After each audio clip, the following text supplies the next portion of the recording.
One day, the world suddenly came to an end. A pandemic, war, economic decline, and food shortages had signaled impending doom. However, it wasn't humanity that delivered the final blow.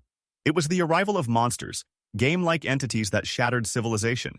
What followed was predictable. Just like in novels, metahumans, individuals with supernatural abilities, emerged and system windows began appearing before people's eyes. But there was a stark difference between fiction and reality. The supernatural beings weren't powerful enough to stop the apocalypse. 3 days later, in the ruins of a once thriving city, an apartment building stood amidst the debris. Inside, a lone man sat in his unit, calmly munching on a bag of chips and chugging a cold drink. He remarked to himself that the world hadn't completely ended.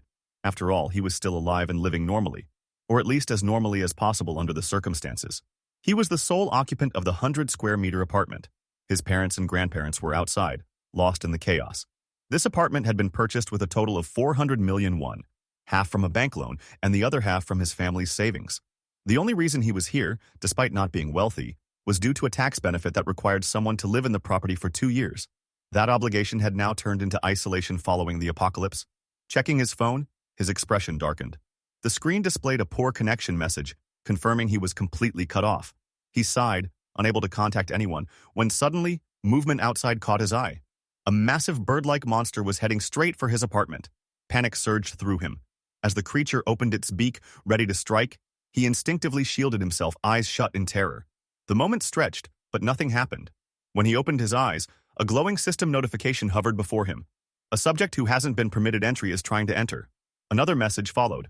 Ultimate shut-in house declaration, passive. Level 1. No one can enter the house without the ruler's permission. Relief washed over him. He had survived, thanks to this mysterious ability. He got up, muttering that his survival so far had been entirely due to his strange power.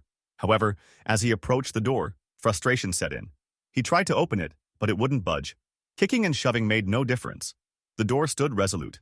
3 days passed, and while he was grateful for his protection, reality hit hard. He was completely trapped. Sitting in despair, another system notification appeared. The ultimate shut-in cannot leave the house. Scoffing, he sneered at the absurdity. Ultimate shut-in? What kind of ability was this? Rubbing his head, he lamented his helplessness. The real problem was food. His fridge had lost power the previous day, and he had been rationing the last of his side dishes. Now, only a few packs of ramen remained. Before he could dwell further, another notification startled him. You have hunted a calican, level 23. You have obtained a great amount of experience points. Your skill level has increased. He stared at the message in shock. Looking out the window, he saw the monster that had tried to invade his home, now lying dead on the ground. A group of goblins had gathered around it, celebrating wildly. Did he hunt the creature just because it crashed into his house? Before he could process the thought, another notification appeared. You have obtained a new skill. A loot nearby has met the requirements. Calculating the loot. His surprise deepened as he read further. Loot calculation is now complete. 2,003,241 won has been deposited into the wallet of the ultimate shut-in. Staring at the message, he struggled to understand. Money? From nowhere? Before he could even think, he noticed something else. The electricity was back. Another notification explained. Ultimate shut-in house declaration. Passive. Level 3. No one can enter the house without the ruler's permission. Dignity preservation. Passive. Level 1. In order to preserve your dignity, half of your house's functions will be restored. His eyes widened in realization. The money in his wallet had triggered the house's partial restoration. Excitement surged through him. Rushing to his fridge, he confirmed it was running again. Turning on the faucet, water flowed freely. Checking his induction stove, he found it working as if the world hadn't ended. Joy turned to greed as he reached for his phone, wondering if the connection had been restored. However, the screen still displayed the same poor connection message. Frustrated, he scratched his head, cursing the one thing that refused to work. Then, something caught his eye. A USB drive lay on the table. Moving quickly, he plugged it into his computer. Photos began appearing on the screen. His childhood, his parents, his family. A picture of his mother cradling him as a newborn. Another of her holding his tiny hand as he walked to school. A snapshot of his father and mother standing proudly beside him. His most recent birthday where they had all been together. His chest tightened. Determination burned in his eyes. He had to bring his family here, no matter what. Rising from his seat, he walked toward the balcony, reaffirming his resolve. At that moment, a final notification popped up. Store level 1. You can buy items listed in the store at original prices. Blinking, he saw another prompt. You have 2,001,001 in your wallet. Would you like to list your first item? Staring at the message, he could only wonder. Just what kind of power had he awakened? The system notification appeared before the main character, informing him that store level 1 had been unlocked. He could now purchase listed items at their original prices. Curious, he placed a hand on his chin, wondering what this store was. Without hesitation, he clicked on the system notifications store icon. Immediately, the system displayed his wallet, showing an astronomical balance of 2,002,003,241. A prompt appeared, instructing him to list his first item with the option clearly presented. He walked over to his balcony window and attempted to leave the room. However, a chime from the system interrupted him, coldly stating that the ultimate shut-in could not leave the house. He sighed, realizing that, as expected, his skill level had increased slightly, yet he remained trapped. One thing was certain: hunting monsters would raise his level, granting him new skills. With each level up, he stood a chance of acquiring an ability that might allow him to escape. But the real question lingered. How could he kill monsters while being confined indoors? Recalling the previous incident where a monster had charged at his house and died upon impact, he acknowledged that such luck wouldn't strike twice. However, an idea sparked in his mind. Perhaps he could target goblins. Without delay, he moved to his fridge, retrieved a water bottle, and without aiming, hurled it outside. The bottle soared swiftly through the air. As he had suspected, it worked. Items could be thrown out of the house. Encouraged, he decided to test something heavier. He reached for a dumbbell but grew frustrated. Meanwhile, outside, the goblins had finished eating the remains of a monster and were preparing to leave. Cursing under his breath, he realized this was his only chance. Raising his right arm, he propelled a dumbbell with all his strength. The weight hurtled toward the goblins but missed, striking a bird monster's corpse instead. The goblins immediately turned, now on high alert. Seeing their reaction, he knew he was in trouble. Glancing around his room, he realized he had only one dumbbell left. Folding his hands, he contemplated his next move. He lacked any objects heavy enough to eliminate the goblins and wasn't strong enough to throw large appliances like TVs or computers. Suddenly, a loud guttural noise echoed. The goblins, furious, glared at his building. Their leader barked an unintelligible command, pointing in his direction menacingly. His heart pounded as fear gripped him. His body reacted before his mind did. He had wet himself. The goblins roared in unison, charging toward the building. But then, a realization dawned on him. This situation wasn't as bad as it seemed. At this distance, he still had a chance. Acting quickly, he opened the store window in the system. His balance remained untouched, and the list item option was still available. Without hesitation, he selected the dumbbell for listing. The system promptly scanned the object, confirming its status as a classic non-slip 3-kilogram dumbbell, priced at $16,991, the exact amount he had originally paid for it online. Seeing this, he deduced that the system's market prices mirrored those from before the world had ended. Then, an idea struck him. He could buy the dumbbell back. Selecting the purchase option, he confirmed his choice. Instantly, light shimmered, and two identical dumbbells materialized before him. A triumphant grin spread across his face. It had worked exactly as he had hoped. Without wasting time, he hurled one of the dumbbells out of the window. It plummeted and struck a goblin square on the head. Blood splattered upon impact. A system notification appeared, confirming that he had slain a level 7 goblin, earning experience points and a deposit of 3,345 into his shut-in wallet. Clenching his fist, he savored the victory. But the second dumbbell missed its mark. The goblins dodged, and he cursed in frustration. Thinking quickly, he purchased 3 more dumbbells. As they materialized, he grabbed them all, launching each one at the remaining goblins. Another goblin fell, and the system rewarded him with more experience points and currency. Then, another notification appeared. His skill level had increased. He had acquired a new skill. Storage level 1, an alternate dimension for storing items. Excitement surged through him. He ordered the system to open storage. Picking up a dumbbell, he confirmed its placement within the alternate dimension. The system acknowledged the action, presenting an option to summon items. He tested it, and in a flash of light, the dumbbell reappeared in his grasp. Realization dawned on him. He could summon items at will. A sinister smirk curled on his lips. With a single command, the storage interface opened once more. Concentrating, he summoned an overwhelming number of dumbbells, each glowing with ethereal energy. The objects materialized above the goblins before plummeting like meteors. A massive crash echoed through the streets as the weight of his attack crushed every last goblin beneath a relentless storm of dumbbells. The system chimed, confirming the extermination of all targets. The system window displayed a message. 54,661 won had been deposited into the ultimate shut-in wallet. Another system notification appeared, asking if the main character would like to list additional items, accompanied by a list item icon. His eyes sparkled with joy. Overwhelmed with happiness, he confirmed, yes, he had listed 10 items when the shop first opened. Various items were displayed in the store: a dumbbell, ramen, water, rice, eggs, milk, seaweed, canola oil, and a half-used bottle of tomato ketchup. Each item had its designated price beside it. He proudly stated, "I sold the dumbbell I used to defeat the goblins, along with various groceries and daily necessities." Suddenly, he noticed something odd in his ultimate shut-in wallet. He had lost one. Confused, he questioned whether the dignity preservation function required money to maintain. Then, realization struck.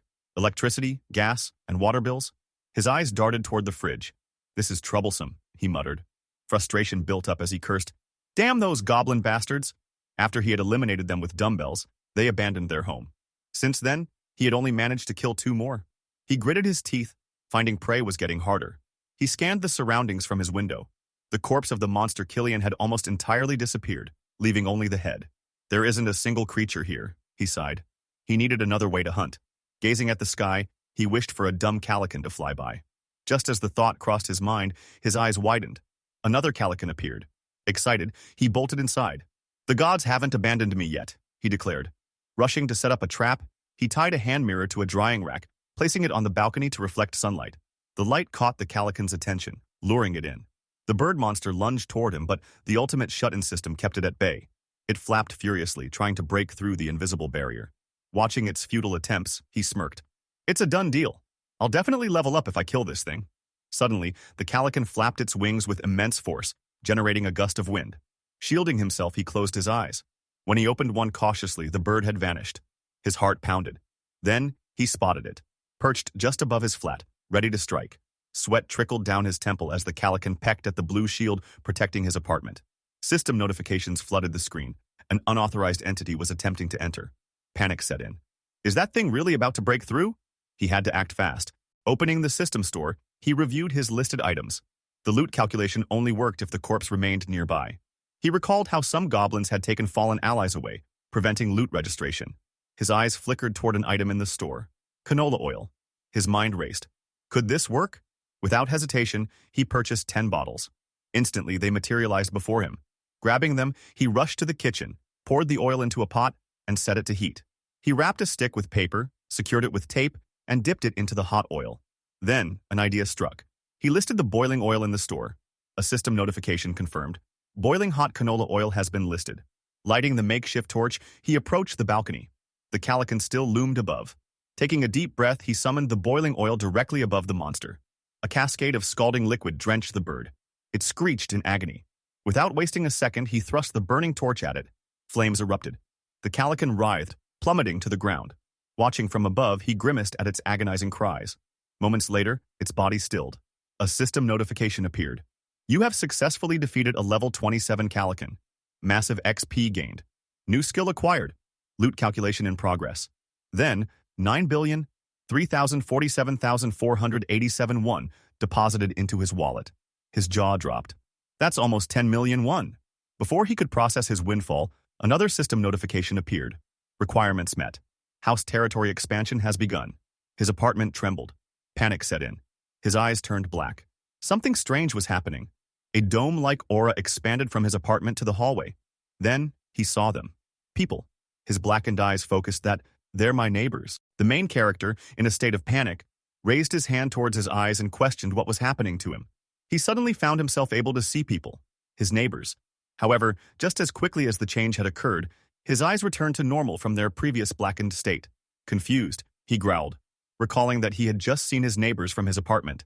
The narrative then introduced the neighbors, a family of 4. The father, Choi Hyung-jun, his wife, Park Hyun, and their 2 daughters, 6-year-old Choi Naeun and 3-year-old Choi Seoyeon. A system notification window appeared before the main character, informing him that he had discovered beings who met the requirements to be taken in as citizens. The system prompted him, asking if he would like to grant them citizenship. As he studied his own feat, he questioned the system about what would happen if he chose not to grant them citizenship.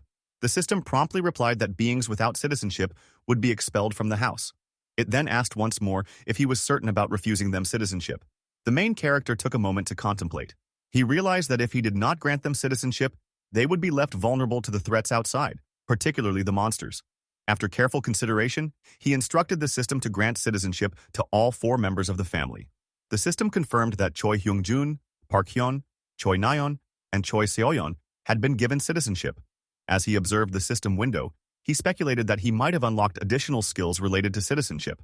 Deciding to investigate further, he checked his abilities. He discovered that he had gained a new skill, Ultimate Eyes. The skill description indicated that nothing within the house could escape his sight. Curious, he inquired if he had any abilities related to his citizens.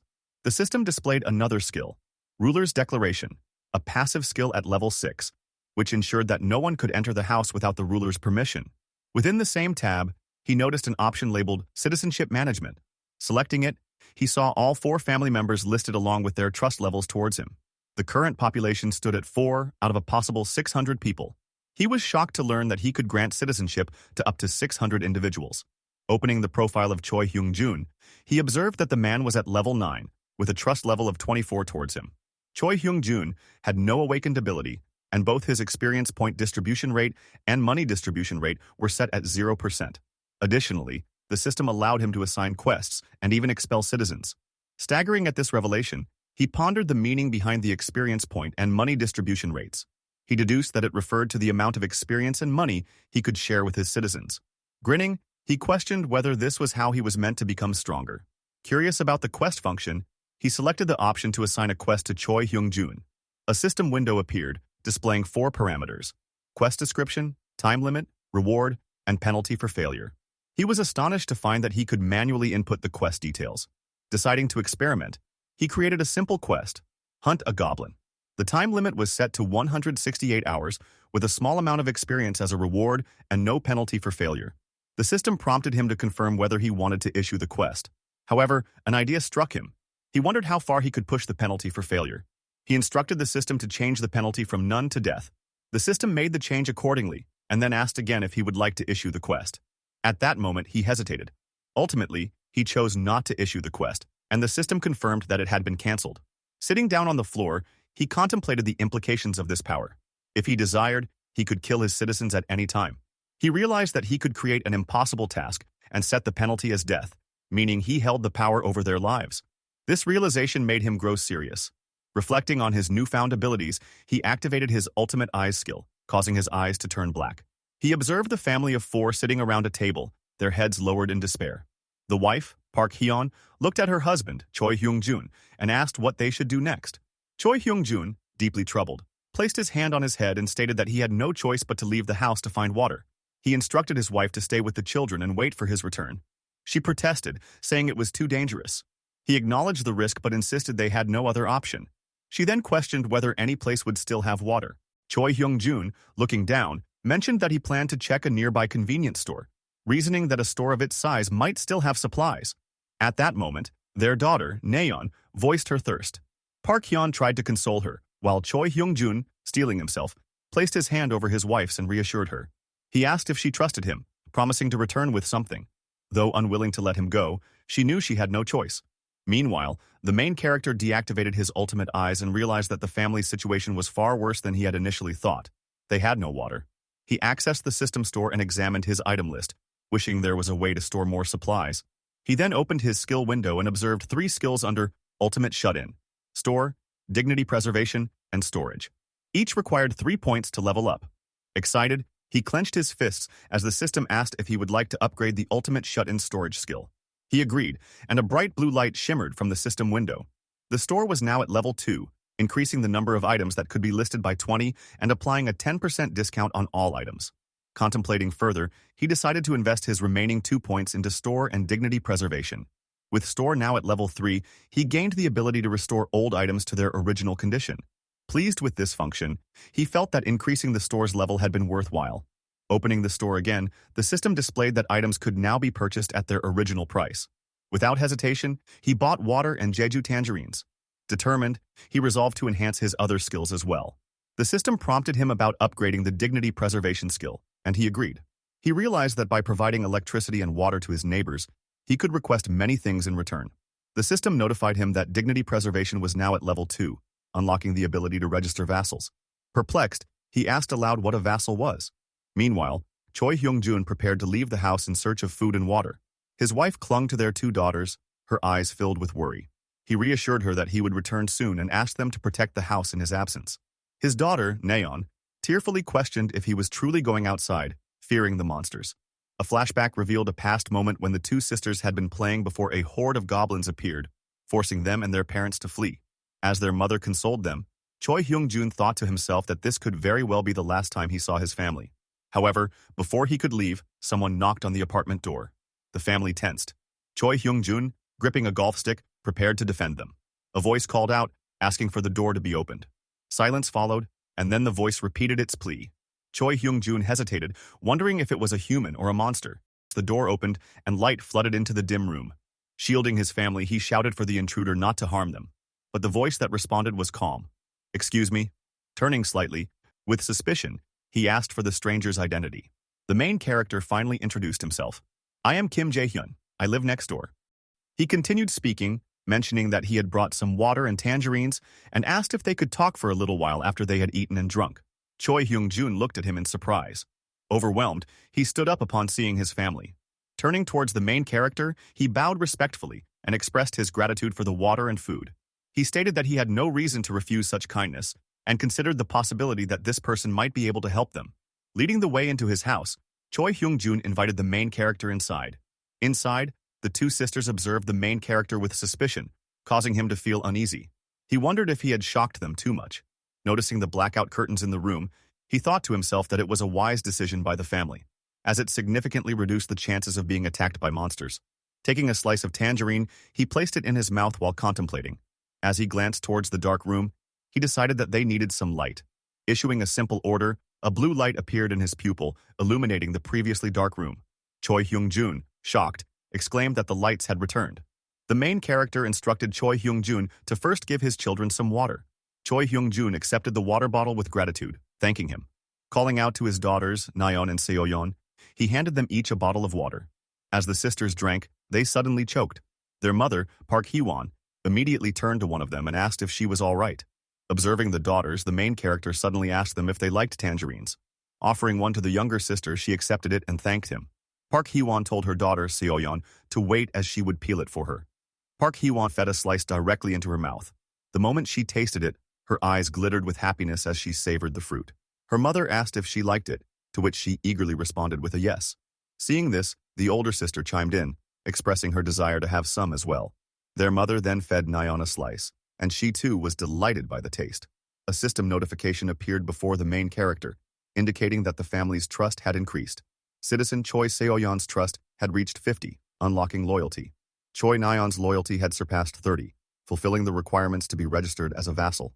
A system window then displayed Choi Nayeon's profile, showing that she was level 2 with a trust level of 57, no awakened ability, and both experience and money distribution rates at 0%. Two options were provided: give quest and expel. The main character questioned whether she had truly met the criteria to be registered as a vassal, but he thought she was too young. Unlike citizens, he could only register 10 vassals, and he needed them to be at least at Choi Hyung-jun's level to effectively carry out orders. Looking at Choi Hyung-jun, a description appeared above him, revealing that his trust level was 31 and his level was 9. The main character realized that he needed to increase Choi Hyung-jun's trust further. At that moment, Choi Hyung-jun called out to the main character, who immediately became alert and asked what was wrong. Choi Hyung-jun expressed his gratitude, stating that he did not know how to repay such kindness. The main character suggested that they talk in the corridor. Choi Hyung-jun hesitated for a moment before agreeing. The scene shifted to the corridor, where the two engaged in conversation. The main character asked if Choi Hyung-jun had received the citizenship he had granted him. Surprised, Choi Hyung-jun responded with a question, asking if the notification window he had seen was related. He mentioned that his entire family had received it about 30 minutes ago. The main character inquired whether anything unusual had happened during that time. Choi Hyung-jun recalled that they had been unable to move their bodies for a short while. The main character remembered that individuals would be temporarily frozen until they fully received their citizenship. With a serious expression, the main character assured Choi Hyung-jun that he would help him return to the life he had before everything changed.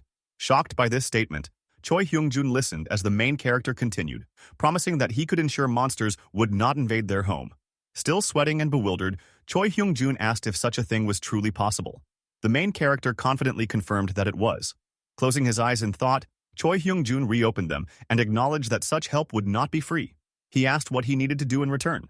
The main character warned that it could cost him his life and asked if he was still willing to proceed. A heavy silence followed as Choi Hyung-jun contemplated the risk. However, with determination in his eyes, he clenched his fists and declared that he would do it.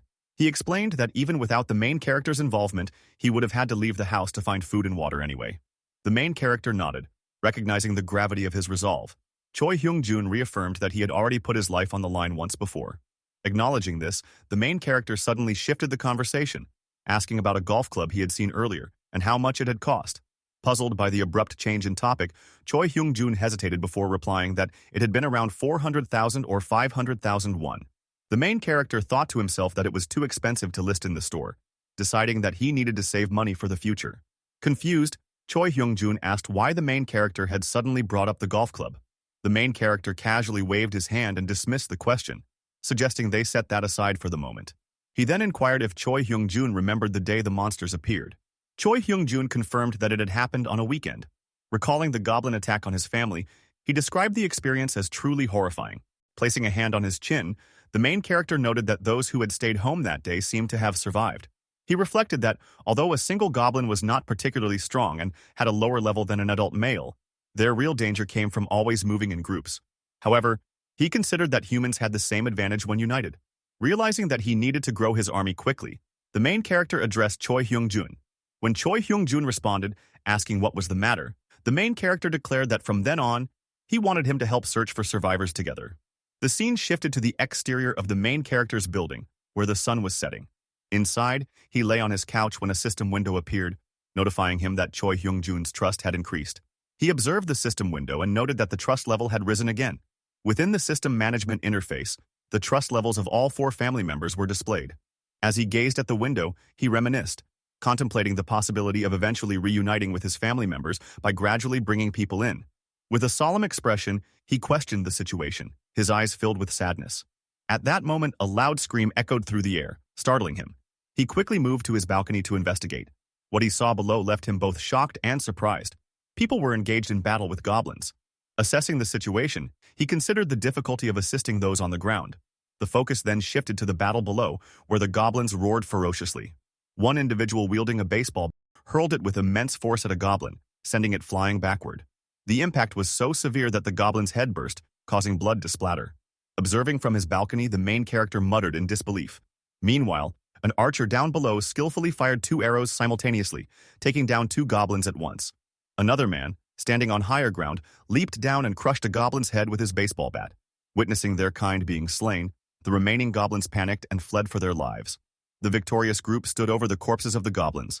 At that moment, the female archer sensed something unusual and turned to identify the source. Instinctively, she drew her bow and aimed in the direction of the disturbance. However, to her surprise, what she found was merely a packet of ramen. Looking up, she noticed the main character waving from the rooftop. He continued waving vigorously in an attempt to get their attention. The archer, perplexed, wondered what he was trying to do. Frustrated, he called out to them, flailing both arms. Just then, a knock came at his door. Choi Hyung-jun had arrived. Upon realizing who it was, the main character looked through the peephole and saw Choi Hyung-jun standing outside, holding a box. He opened the door and invited him in. But as Choi Hyung-jun attempted to step inside, a blue shield blocked his entry. A system notification appeared, indicating that Choi Hyung-jun was unqualified to enter. Confused, Choi Hyung-jun read the notification aloud, questioning its meaning. The main character, looking at the system window, realized the issue. Reflecting on the situation, he speculated whether no one could enter his home unless registered as his vassal. Choi Hyung-jun then handed the box to the main character, explaining that he had brought all items that could be used as weapons. Expressing gratitude, the main character opened the box to find knives and a toolkit inside. He then commanded the system to open the store, purchasing 5 bottles of water and 5 packets of ramen. Suddenly, the purchased items materialized out of nowhere. Choi Hyung-jun, witnessing this, was taken aback. The main character placed the supplies into the box and handed it back to Choi Hyung-jun, requesting that he take them to the first floor and leave them at the entrance. Choi Hyung-jun hesitated, questioning the safety of such a task. The main character reassured him, explaining that goblins were only active in broad daylight. He then contemplated the necessity of recruiting the people who had been fighting the goblins. In his mind, he envisioned himself possessing ample food, while others bowed before him in desperation.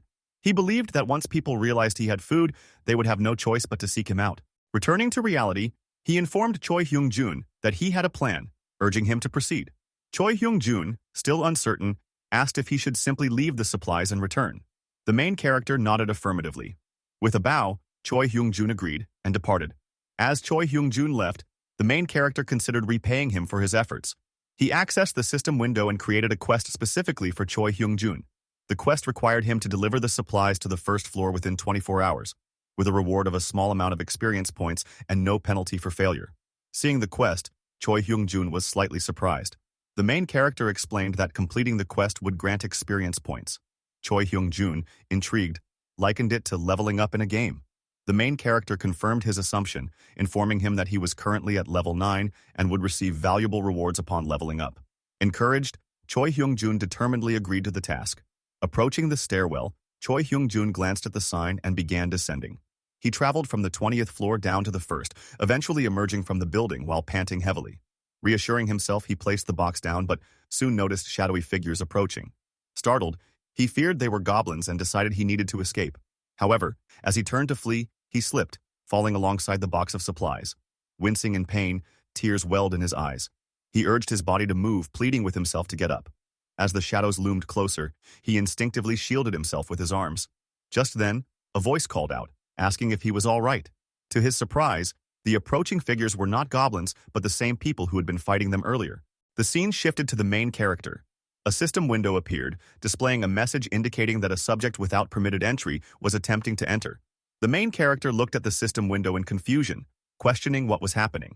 He pondered whether it could be the people he had seen outside, engaged in battle. Activating his ultimate skill, he summoned his ultimate eyes ability. A black aura surrounded him, and his eyes turned dark. Determined to understand the situation, he used his ability to observe what was happening. Through his ultimate eyes, he saw Choi Hyung-jun among the people fighting against the goblins. Meanwhile, a female archer informed one of her companions that the apartment building before them was the one from which someone had thrown a ramen packet. A man dressed in black questioned whether this meant the building contained food. Another man, clad in a tracksuit, affirmed the possibility, pointing out that their rations were running low. The scene shifted back to the main character, who dispelled his ultimate eyes ability. He realized that these were the same people he had previously seen battling the goblins. At that moment, another system notification appeared before him, stating that individuals meeting the requirements for citizenship were approaching. It inquired whether he would like to propose citizenship to them. Contemplating the prompt, the main character recalled that in expanding his territory, he had the ability to forcefully grant citizenship to those within it, but outsiders were given a choice. He scratched his head, considering that if they had a choice, they could also reject his offer.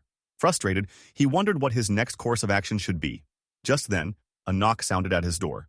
The main character turned to his video doorbell, which revealed someone ringing it. Muttering that he should check, he approached the doorbell monitor and saw that the visitor was none other than Choi Hyung-jun. Pressing the button to speak, the main character waited as Choi Hyung-jun greeted him from the other side, asking if he was there. The main character responded, acknowledging his presence and asking him to wait a moment. Another system window appeared, notifying him that citizen Choi Hyung-jun was in the middle of a quest. It asked whether he would like to modify the quest. The main character affirmed, and the system granted him the ability to edit the quest parameters. He altered the quest to require treating 6 guests to a meal. The system window updated, reflecting the changes. Observing Choi Hyung-jun reading the modified quest through the video doorbell, the main character confirmed that it was a new quest. He then instructed Choi Hyung-jun to inform the newcomers that they would receive food first. Choi Hyung-jun agreed and turned toward the group, explaining that they would be offered a meal. Since the main character's territorial expansion had reached the corridor, the newcomers could not yet enter. After relaying the situation, Choi Hyung-jun reassured the main character via the video doorbell that they would proceed accordingly. Pleased, the main character thanked him.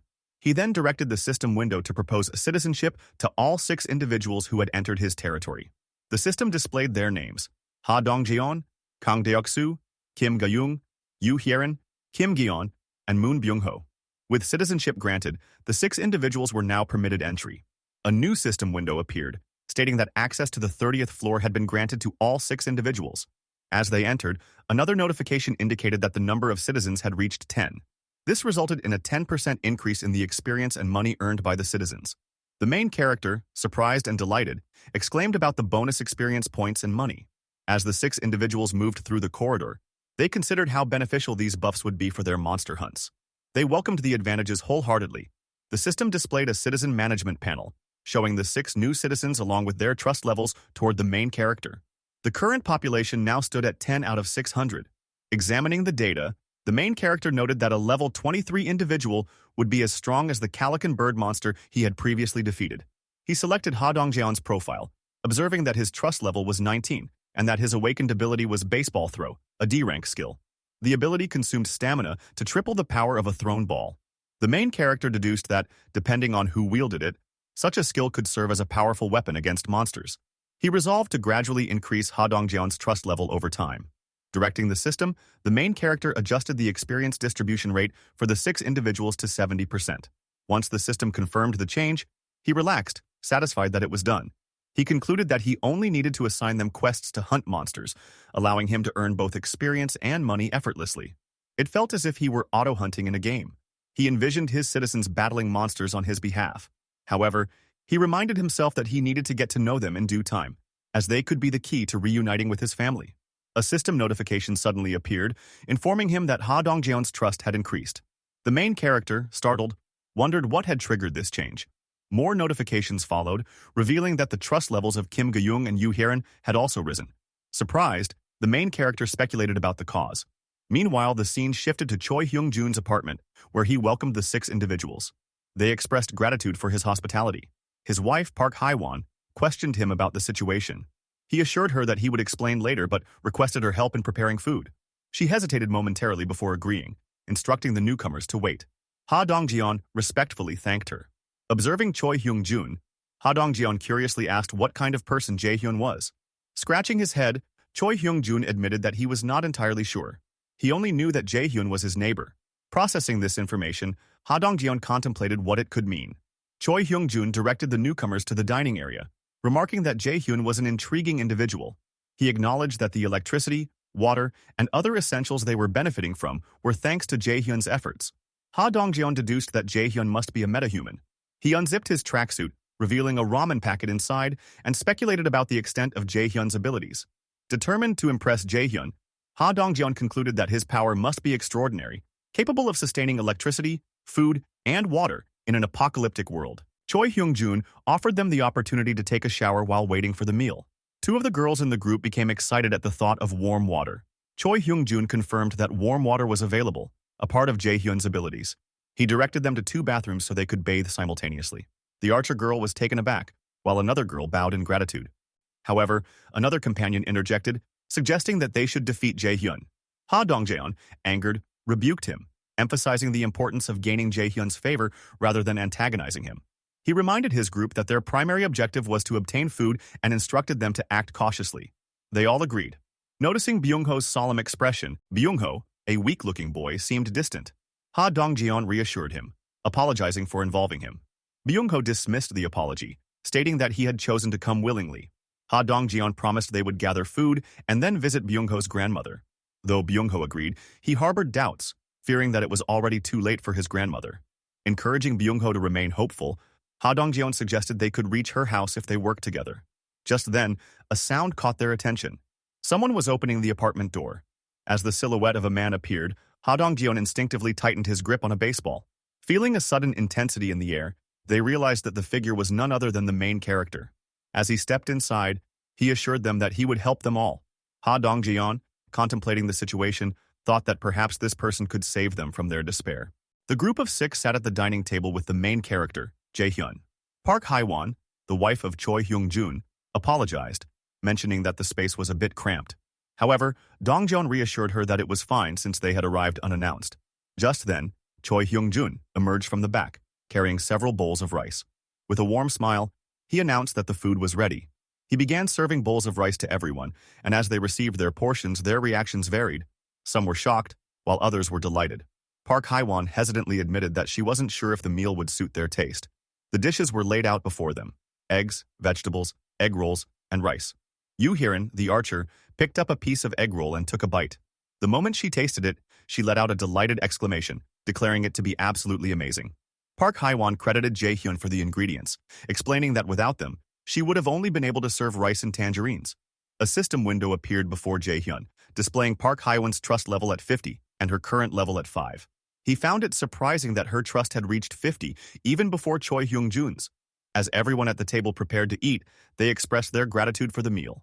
The first bites astonished them, as the food exceeded their expectations. A man in a black t-shirt ate quickly, while Yu-Hiren savored the flavors, commenting on how delicious the egg roll was. Another girl in the group recognized the taste, noting that it resembled the sweet egg rolls commonly served in Japanese restaurants. She directed her observation toward Park Haiwan, who confirmed it and encouraged them to enjoy. At that moment, the youngest daughter, Seoyeon, called out to her mother, expressing her desire for an egg roll. Park Haiwan gently patted her daughter's head, promising to make more once their guests had finished eating. However, upon hearing this, Seoyeon's eyes welled up with tears. Sensing the child's disappointment, Yu-Hiren intervened, offering to share her egg roll with Seoyeon. The little girl's eyes sparkled with excitement as she eagerly climbed onto Yu-Hiren's lap. Yu-Hiren picked up a piece of egg roll with her chopsticks and encouraged Seoyeon to say, "Ah," feeding her with a smile.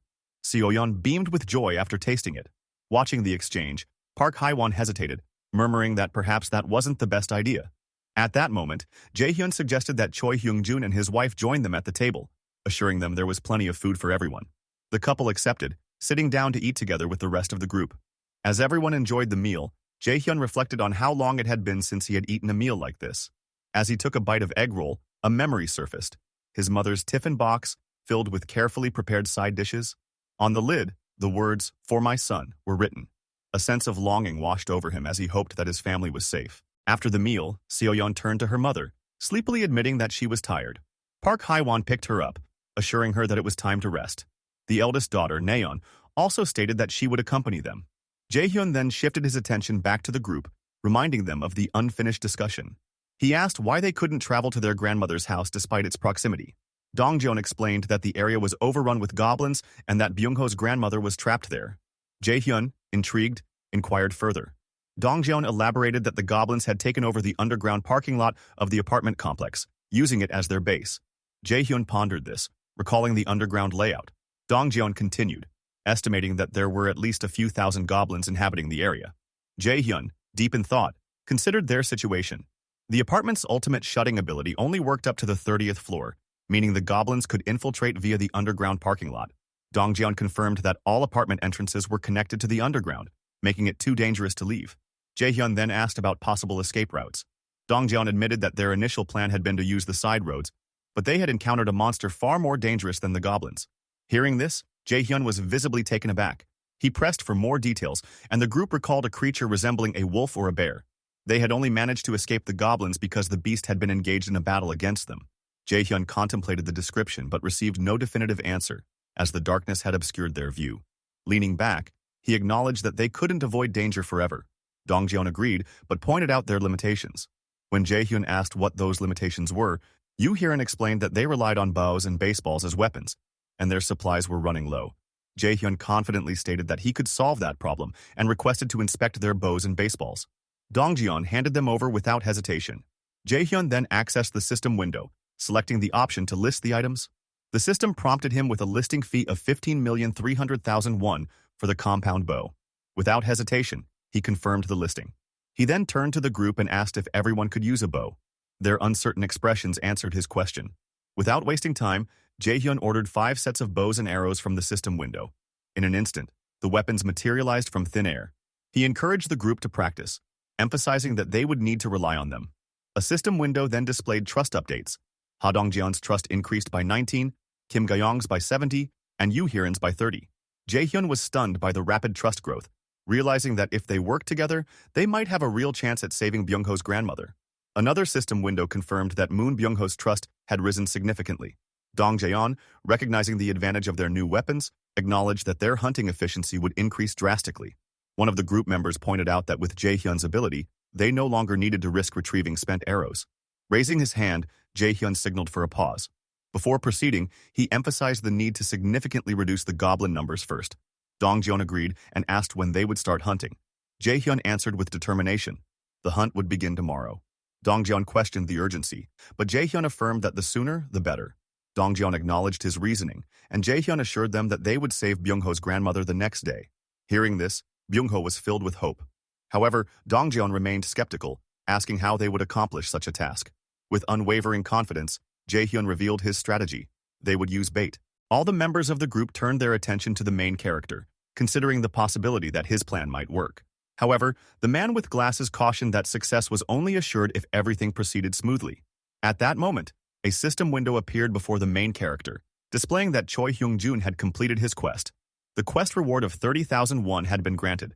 The main character gazed at the system window and questioned himself, wondering if money was required. As he pondered, he realized that if he had money, he could raise the level of his citizen.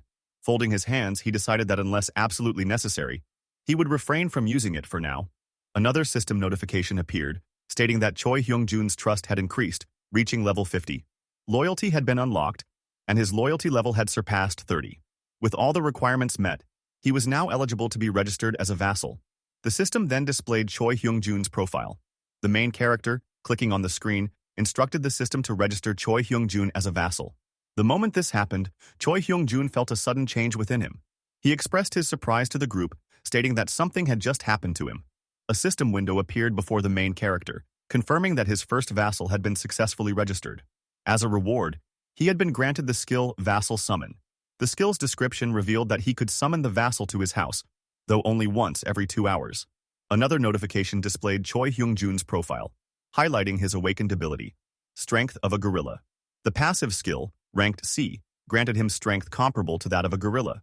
A subsequent notification indicated that the first vassal's experience points and gold earnings from hunting would be doubled.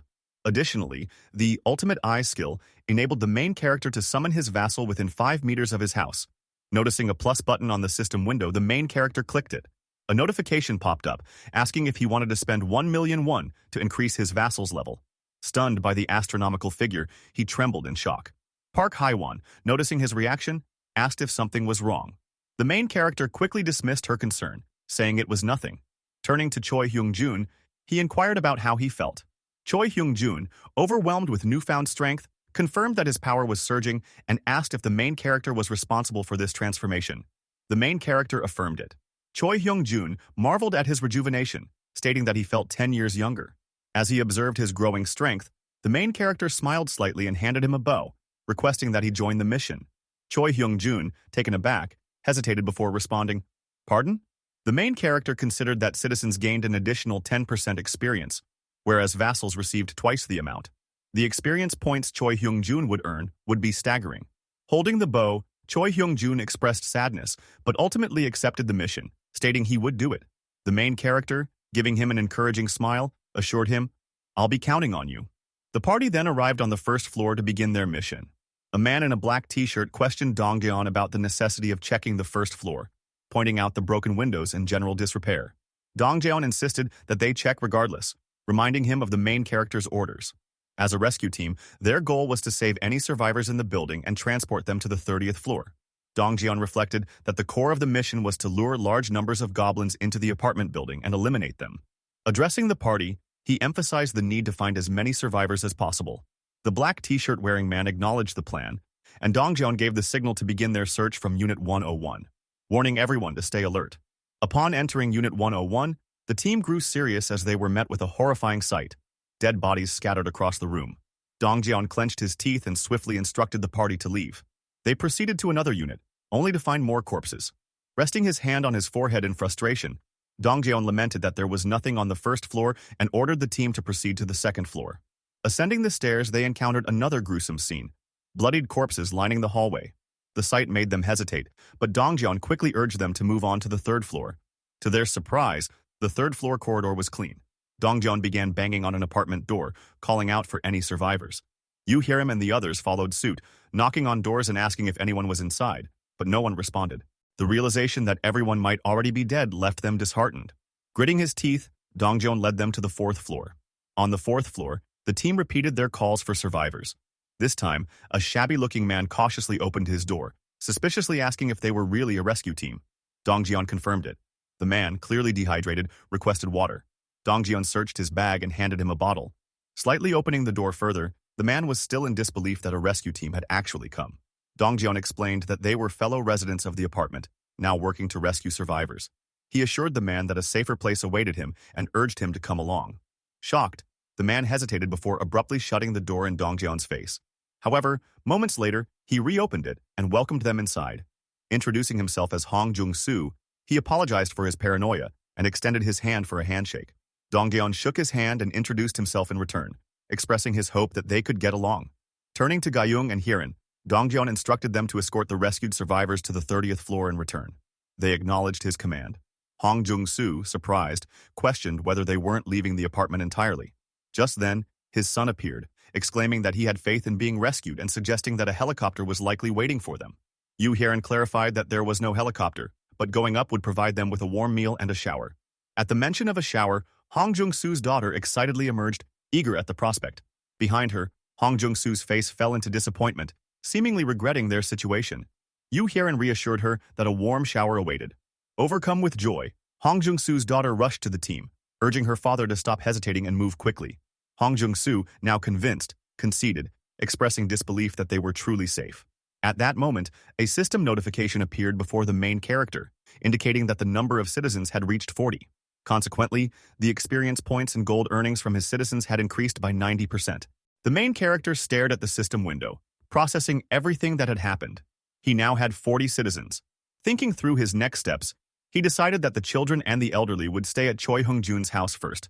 The scene shifted to show many elderly and children gathered inside the house. Continuing his thoughts, he determined that the rest of the people would live in the corridors. Just then, Dong Yeon approached him and reported that there were exactly 40 people. They were all they could find. The main character questioned Dong Yeon, asking if that was truly everyone. Dong Yeon confirmed, stating that they had searched thoroughly from the first floor to the 29th floor.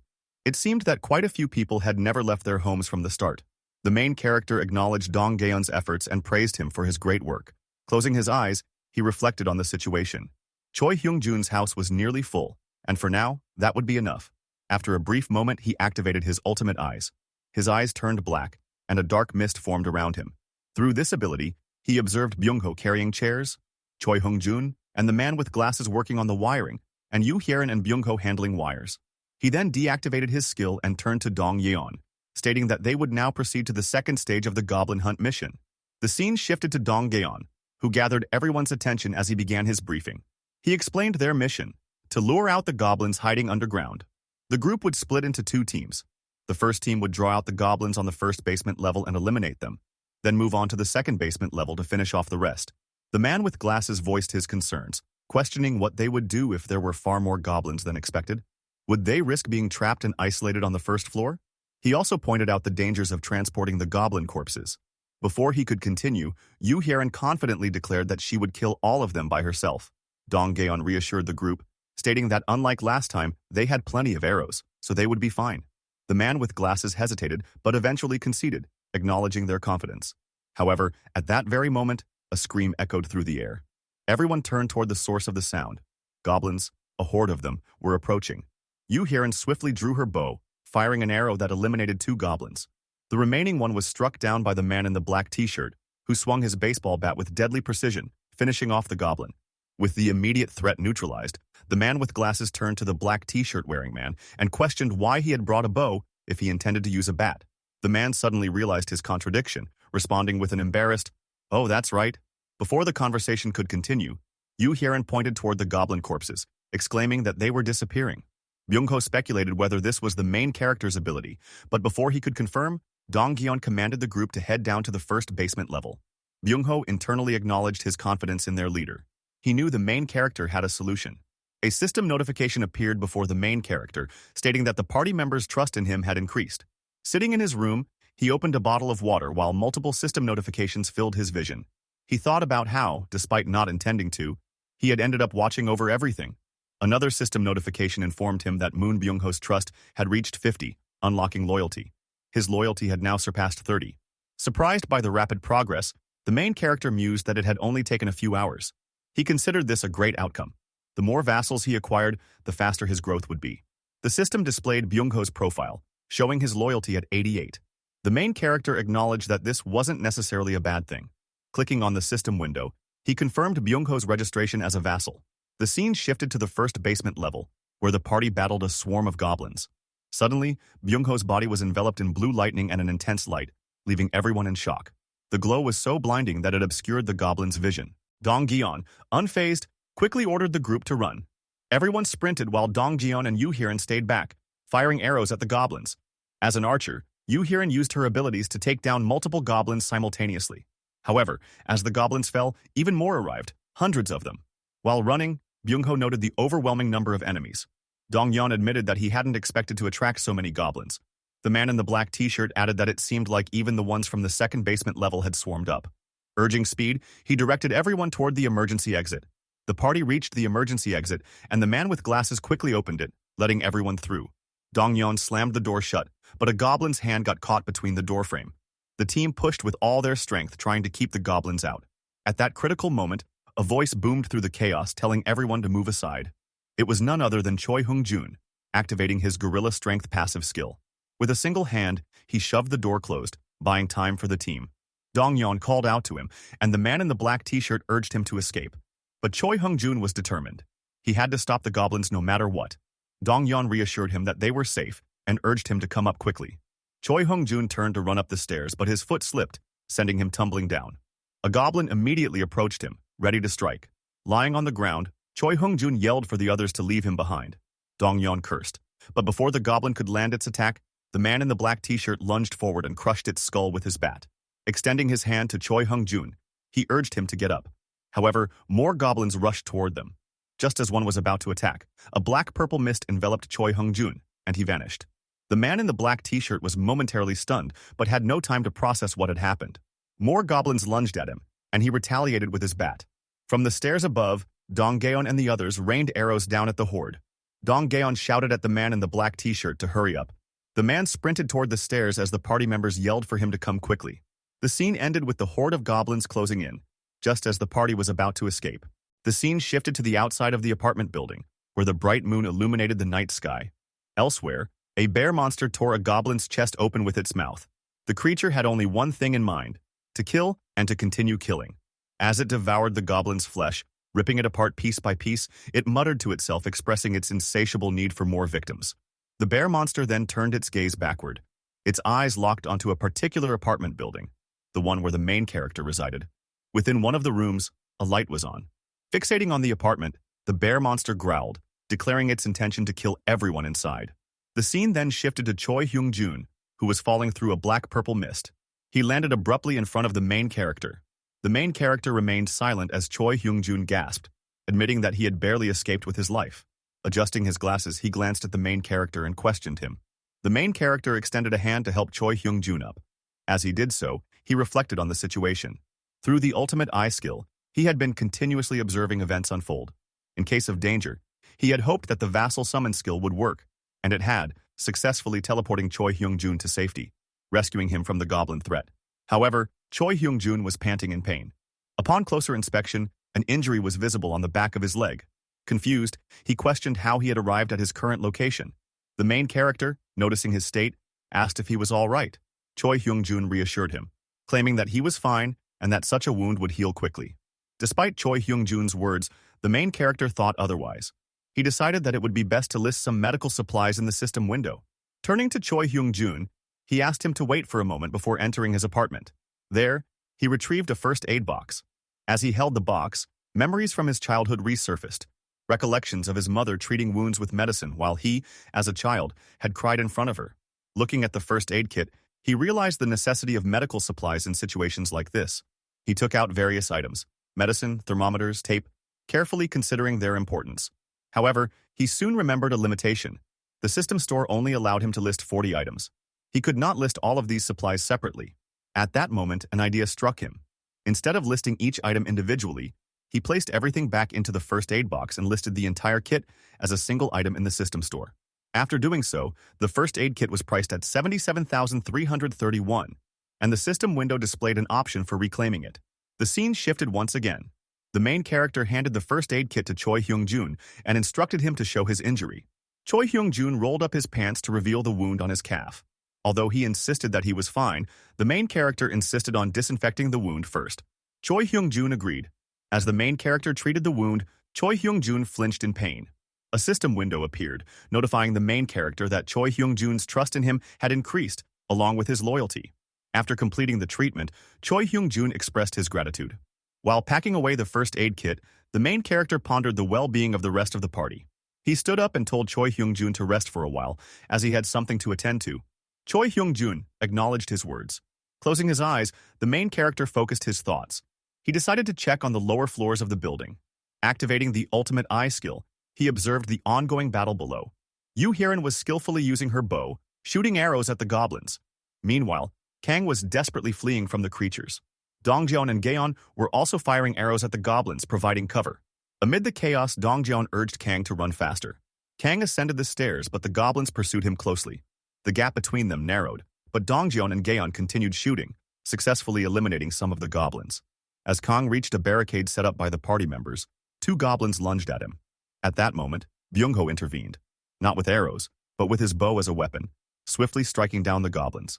Byung-ho then leaped over the barricade, his eyes filled with determination. From behind, Dongjun called out his name in astonishment. As Dongjun and Kang watched Byung-ho fight, they were left wondering, had he always been this skilled in combat? The scene shifted back to the main character. Observing the party's efforts, he noted that they were holding their ground well. Just then, a system window appeared, revealing that Byung-ho's awakened ability was teleport. The skill description explained that it was a rank A ability, utilizing mental strength to move between distances. However, the user could only teleport to locations within their line of sight. Additionally, the more people designated for teleportation and the farther the distance, the greater the mental strength required. The main character acknowledged that recruiting Byung-ho as a vassal had indeed been a wise decision. The battle continued. Dongjeon confirmed with Gaeon that the extension socket was ready, to which Gaeon affirmed. Then, Dongjeon checked with Yu Hiran about the water tank, and she confirmed that it was also prepared. Dongjeon instructed Byung-ho to hurry inside. Byung-ho swiftly lunged over the barricade, and at that moment a water tank materialized out of nowhere. It tipped over, unleashing a torrent of water onto the goblins. The creatures were drenched in the heavy flow. Seizing the opportunity, Dongjeon signaled Jian to activate the socket. Jian responded with a sharp Roger and switched it on. Electricity surged through the wires, and because the goblins were soaked, they were electrocuted and slain. A system window notified the main character that he had successfully hunted a goblin and gained a large amount of experience points. Additionally, 334,464 won had been deposited into his ultimate shut-in wallet. His skill level had increased, and he had acquired a new skill. At that moment, something within the main character changed. A purple energy began gathering around him, expanding outward. The energy spread across the stairs and even reached the basement, engulfing the goblins. Another system window appeared, notifying him that hostile beings had been detected and that their removal had commenced. As the goblins reacted in horror, their heads trembled violently before bursting apart. The final system notification confirmed it. Another goblin had been successfully hunted by the main character. The scene shifted as goblins attempted to enter the building. One goblin stood at the forefront, but behind him loomed a dark silhouette. As the goblin turned back, he found himself face to face with a bear monster staring at him intently. Without hesitation, the bear monster lunged at the goblin, sinking its teeth into him. The goblin's screams filled the air, causing the other goblins to panic. However, before they could react further, the bear monster swung its massive claw, attacking them. The creature tore into the goblins, shedding one with its claws while biting off the hand of another. 3 goblins launched themselves at the bear monster, but they were instantly shredded by its claws. 2 more goblins let out shrill screams and charged, only to meet the same fate. One goblin managed to latch onto the bear monster's body, sinking its teeth into its flesh. Another goblin followed suit, gripping onto the monster and tearing into its body. Frustrated by the relentless assault, the bear monster entered a frenzy. More goblins swarmed onto its body, viciously tearing at its flesh.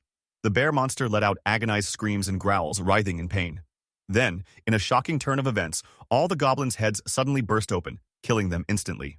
The bear monster twitched, trying to comprehend what had just occurred. As the realization of the goblins' deaths settled, a system notification appeared before it, granting it citizenship. At that moment, the bear monster began to shrink. Gradually, its massive form diminished until it was the size of a normal bear. Then, a woman emerged from within, revealing that the bear monster had been a girl all along. The woman, exhausted and weakened, lost consciousness and collapsed onto the floor. All of this was observed by the main character through his ultimate eye skill. His gaze remained fixed on the unconscious woman lying amidst the lifeless goblins. Internally, he questioned who she was. Almost immediately, a system notification provided an answer.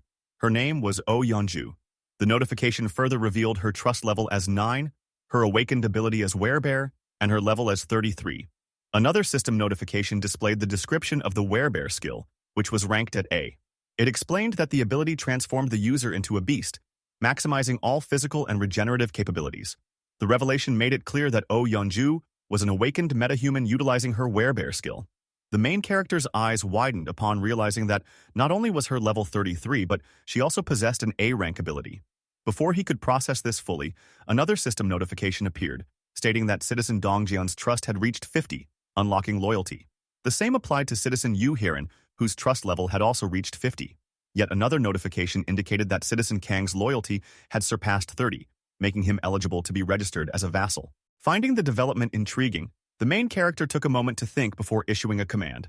Closing his eyes briefly, he then reopened them and gestured toward the system window, instructing it to register Kang as a vassal. Instantly, a system window opened, displaying Kang's profile. His title was listed as the third servant. His trust level was 52, and his loyalty stood at 31.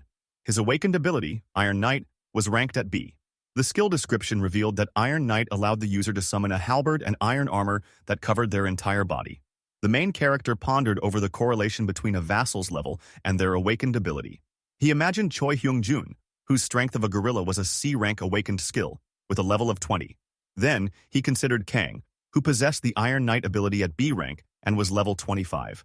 Finally, he pictured Byung-ho, who had the teleportation ability ranked at A and was level 30. He deduced that once individuals were registered as vassals, their levels were determined based on the rank of their awakened ability. As he continued contemplating, he imagined a random box, questioning whether the ranks of abilities were chosen randomly. He further speculated that if Byung-ho had gained an A-rank ability in accordance with his loyalty value, then Choi Hyung-jun, who had a higher loyalty value, should have gained a B-rank ability instead of a C-rank one. Additionally, Kang obtained a B-rank ability with a loyalty value of 31, making the factors influencing higher rank abilities an important mystery to uncover. Realizing the significance of this information, the main character acknowledged that he could only register 10 vassals for the time being. Thus, it was crucial to register individuals capable of obtaining higher rank abilities. However, he also recognized that not knowing what might happen if a metahuman were registered as a vassal posed a problem. At that moment, another system window appeared, stating that metahumans could now freely move between stairs, elevators, and corridors. The main character then walked toward an elevator. Placing his hand on it, he activated his ultimate eye skill. Through it, he observed Oh Yeonju lying unconscious in the basement. Soon, the elevator ascended to the 30th floor. The main character turned his head and addressed Choi Hyung-jun, calling his name. Choi Hyung-jun promptly responded. The main character then instructed him to bring the unconscious woman from the basement to the 30th floor. The elevator doors opened, and the scene shifted. At another location, the party members surveyed the aftermath of the battle, noting that all the goblins were dead, their heads completely gone. Kang, shocked, questioned what had just happened. He remarked that a swarm of goblins had suddenly charged at them, to which Kong added that it felt as if someone had caused it. As Kang and Kong gathered wire, Dongjeon silently contemplated the powerful ability that had annihilated the goblins in an instant. He clenched his lips and recalled how Choi Hyung-jun had praised the main character for providing food, water, and even warm showers. Dongjeon reflected on how the main character had supplied them with all the necessary ingredients and food, leading him to a realization. Imagining the main character's face in his mind, Dongjeon looked toward Byung-ho. He recalled how Byung-ho had once been introverted but had changed significantly after meeting the main character. Dongjeon concluded that the main character's abilities were something to be feared. However, no matter how powerful those abilities were, one undeniable truth remained. In this damned world, survival depended on being chosen by the main character. The scene shifted, revealing a child playing with a toy car in a park. An unknown figure observed him from a distance. The boy, turning around excitedly, called out to his mother. That woman was none other than Oh Yeonju. She looked at her son with a warm smile as he happily waved at her, his expression full of joy and innocence. However, Oh Yeonju's expression suddenly darkened. Beads of sweat formed on her forehead as panic overtook her. Behind her son, goblins loomed menacingly, preparing to attack. She screamed out to warn him, but it was already too late. As the boy turned to look behind him, he saw the creatures ready to strike. Terror reflected in Oh Yeonju's eyes as she watched helplessly, tears streaming down her face. She shouted in desperation, but in the next moment only the toy car remained, now stained with blood. With a jolt, Oh Yeonju awoke, gasping for breath. It had all been a dream, a nightmare. As she regained her senses, she turned to her side, where the main character sat. He called out to her, but she remained lying in bed, still processing her emotions. The main character watched her in silence as she slowly sat up, holding her head. Just then, he spoke, introducing himself as Kim Jae-hyun. Extending his hand for a handshake, he waited for her response. However, Oh Yeonju ignored the gesture and instead asked if he had done it. Without waiting for clarification, she pressed further, demanding to know if he had killed the goblins. Confused, Kim Jae-hyun hesitated before responding. Oh Yeonju, unwavering, repeated her question. Had he sent the goblins' heads flying? Was it his doing? With a composed demeanor, Kim Jae-hyun withdrew his hand and confirmed that, indeed, he was responsible. Suspicion filled Oh Yeonju's gaze as she studied him. The realization dawned upon her. His power was immense. If he could defeat an entire group of goblins with such ease, then perhaps he could do something else, something even greater. As this thought took root, her hands began to tremble and tears welled up in her eyes. With a shaky voice, she whispered a desperate plea. Would it be possible? Overcome with emotion, she called out to her son. Kim Jae-hyun, startled by her sudden outburst, watched as she trembled, crying uncontrollably. Begging him, she pleaded for her son's life, even if it was just for a single day. Her grief was overwhelming. At that moment, a system window appeared before Kim Jae-hyun, indicating that Oh Yeonju's trust in him had increased significantly. As she wiped her tears, though still sobbing heavily, she admitted how much she missed her son. Kim Jae-hyun clenched his lips, understanding that she must have lost him to the goblins. Watching her suffering, he pondered if there was anything he could do to help. An idea formed in his mind. He could grant a quest, a mission to slay 1,000 goblins with no time limit and no penalties. The reward? Her son's revival. Yet as he muttered the possibility, a system notification appeared, stating that the quest could not be granted. Clicking on the system window, he acknowledged the reality. Bringing the dead back to life was impossible. However, another notification soon followed. The system clarified that the quest was not denied due to its nature, but due to insufficient funds. If he acquired the necessary resources, revival might be possible. Shocked, Kim Jae-hyun realized the implications. If he had the money, he could bring someone back to life. He glanced at the room where Oh Yeonju still wept. Though uncertain of the exact cost, he now held on to the hope that her son's resurrection might be within reach. Turning back to her, he hesitated before speaking. When she responded with a tearful yes, he declared that he believed he could help her. Oh Yeonju, stunned, trembled as she sought confirmation.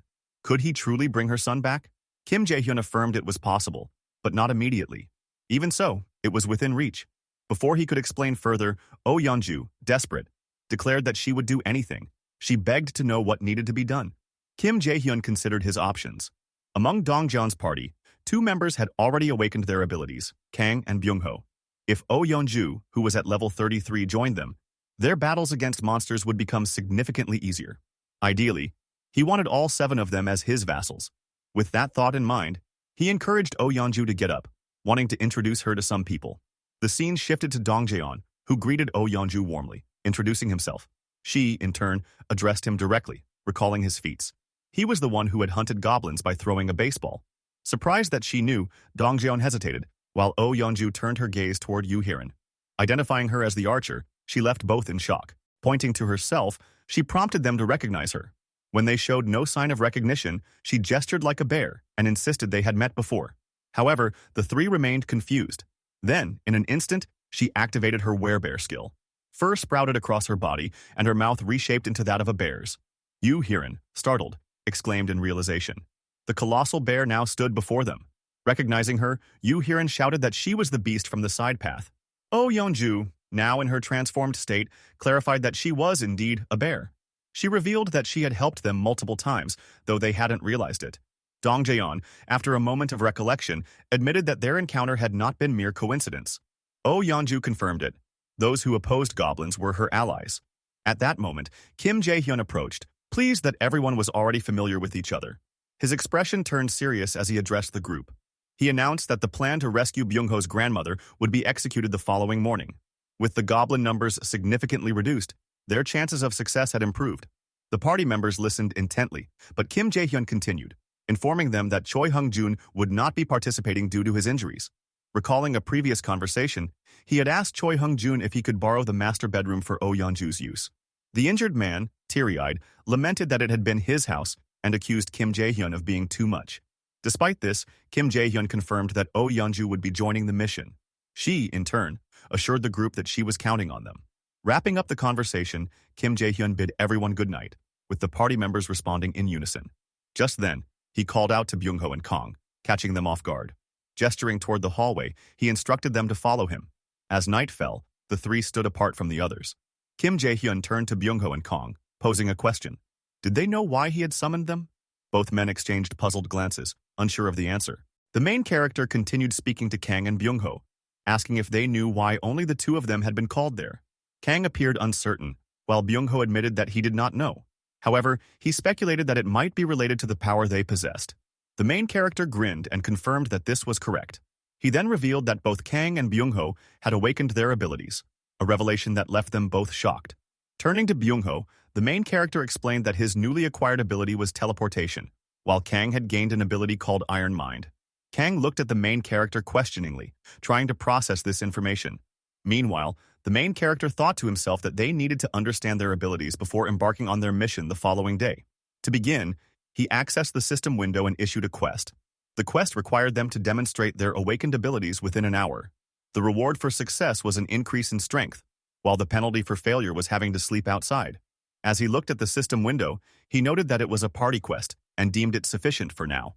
At that moment, Kang addressed the main character, confirming that he was now like Dongjeon and questioning whether this made him a metahuman.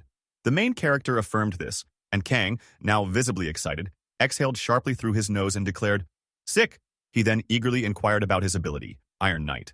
The main character explained that Kang would be able to summon iron armor and a halberd. Eager to test his newfound power, Kang attempted to summon his ability. However, nothing happened, leaving him frustrated. A brief silence fell between Kang and the main character. Meanwhile, Byung-ho tried using his ability and excitedly announced that it had worked. He immediately thought about how he could use this power to save his grandmother. Just then, a system notification appeared in front of the main character, informing him that Byung-ho's trust and loyalty had increased. Byung-ho bowed deeply and thanked the main character, but the latter stopped him, prompting Byung-ho to ask why. The main character warned that it would be too difficult for him to reach his grandmother at that moment. Confused, Byung-ho asked for an explanation. The main character pointed out that there was no guarantee Byung-ho could fully control his ability yet, noting that his recent teleportation might have been a fluke. Hearing this, Byung-ho was visibly saddened. The main character then suggested that it would be best for Byung-ho to first determine the range of his teleportation ability and any potential penalties associated with its use. Understanding the logic, Byung-ho agreed. Just then, a shimmering light appeared behind them. Byung-ho turned toward it, and the main character also stared at the phenomenon. To their surprise, they saw that Kang had successfully transformed into an Iron Knight, complete with armor and a halberd. Wide-eyed, Kang exclaimed that it had worked. A system notification appeared, confirming that Kang's trust and loyalty had also increased. While Kang celebrated in the background, dancing in excitement, the main character turned to Byung-ho and pointed to a nearby building, asking him to try teleporting there. Byung-ho looked at the building thoughtfully before responding that he would give it a shot. The main character acknowledged this and issued a quest for Byung-ho to teleport to the rooftop of building number 113 within 3 minutes. The reward was an increase in teleport proficiency, while the failure penalty was having to sleep outside in the hall. As Kang encouraged him, Byung-ho focused and activated his ability. A light surrounded him, and in an instant, he vanished. Moments later, Byung-ho reappeared on the rooftop of building number 113. He turned toward Kang and the main character from across the gap, shouting triumphantly that he had succeeded while waving his hand. A system notification confirmed that Byung-ho had completed the quest. Seeing this, the main character, now less worried, sighed in relief. As Byung-ho continued waving, he suddenly lost consciousness and collapsed. Shocked, the main character and Kang stood frozen in disbelief. Reacting swiftly, the main character used his ability to summon Vasil, retrieving Byung-ho from the rooftop. Byung-ho reappeared in front of them, but he remained unconscious. The scene shifted to a quiet room where Byung-ho lay on a bed. The main character sat beside him, contemplating that Byung-ho had likely overexerted himself, draining his stamina. Kang, now more composed, asked if Byung-ho was all right. Checking the system window, the main character reassured Kang that Byung-ho was merely sleeping and that his health condition was good. He further explained that Byung-ho likely passed out because he was not yet accustomed to his ability. Kang sighed in relief, grateful for this explanation. Changing the topic, the main character turned to Kang and asked if he exercised. The unexpected question startled Kang, who hesitated before responding. The main character then issued a quest for Kang to exercise while wearing his armor. The task required 100 push-ups and 100 squats within 10 minutes. The reward was an increase in strength, while the failure penalty was having to sleep outdoors. Determined, Kang began his workout. After some time, he completed the quest and loudly declared that he was done. A system notification confirmed that he had successfully completed the task. Exhausted, panting heavily, the main character observed him, wondering if Kang's exceptional stamina was due to his affinity for sports. Just then, a system window appeared in front of the main character, indicating that an evaluation was in progress. Puzzled, he questioned what was being assessed. Meanwhile, Kang asked if everything was finally over. Smiling, the main character reassured him, thanking him for his hard work and telling him to rest. The system notification then confirmed that the evaluation was complete, stating that Kang's strength had slightly increased. Another notification appeared, revealing that the main character's own strength had also increased slightly. Shocked, he noticed a purple aura surrounding him and realized with excitement that his strength had truly increased. With determination in his eyes, he thought to himself that this development changed everything. The scene shifted to the next day in one of Busan's alleys. Dongjian and his party members were running, chased by a horde of goblins. Urging his team to move faster, Dongjian led them in retreat. Meanwhile, Kang, now filled with anger, activated his Iron Knight ability. Clad in iron armor and wielding a halberd, he confronted the goblins and swiftly cut down several of them. However, some goblins managed to slip past him. Frustrated, Kang cursed at the escaping goblins, but suddenly they were struck down by arrows. Turning in shock, Kang saw that the archer was none other than Byung-ho. Byung-ho instructed Kang not to focus on the ones that got past him. Understanding, Kang acknowledged the command. Just then, the remaining goblins attempted to flee but stopped in their tracks, staring at a massive silhouette looming above them. It was Oh Yeonju, who had transformed into a powerful beast. The goblins, now terrified, uttered gibberish in fear. The party fought fiercely, with Oh Yeonju defeating several goblins. Seizing the opportunity, Dongjian called out to Byung-ho, telling him that now was his chance. Realizing what Dongjian meant, Byung-ho teleported away to reach his grandmother. He thanked Dongjian before disappearing. The scene shifted once more, displaying multiple system notifications. As the main character read through them, he casually ate ramen while using his Ultimate Eyes ability. The system confirmed that evaluations were complete and that 132,966 won had been deposited into the Ultimate Shut-In's vault. Surprised, he muttered, "Money? That's a different reward than before." He speculated that the reward might have been influenced by the quest's increased difficulty.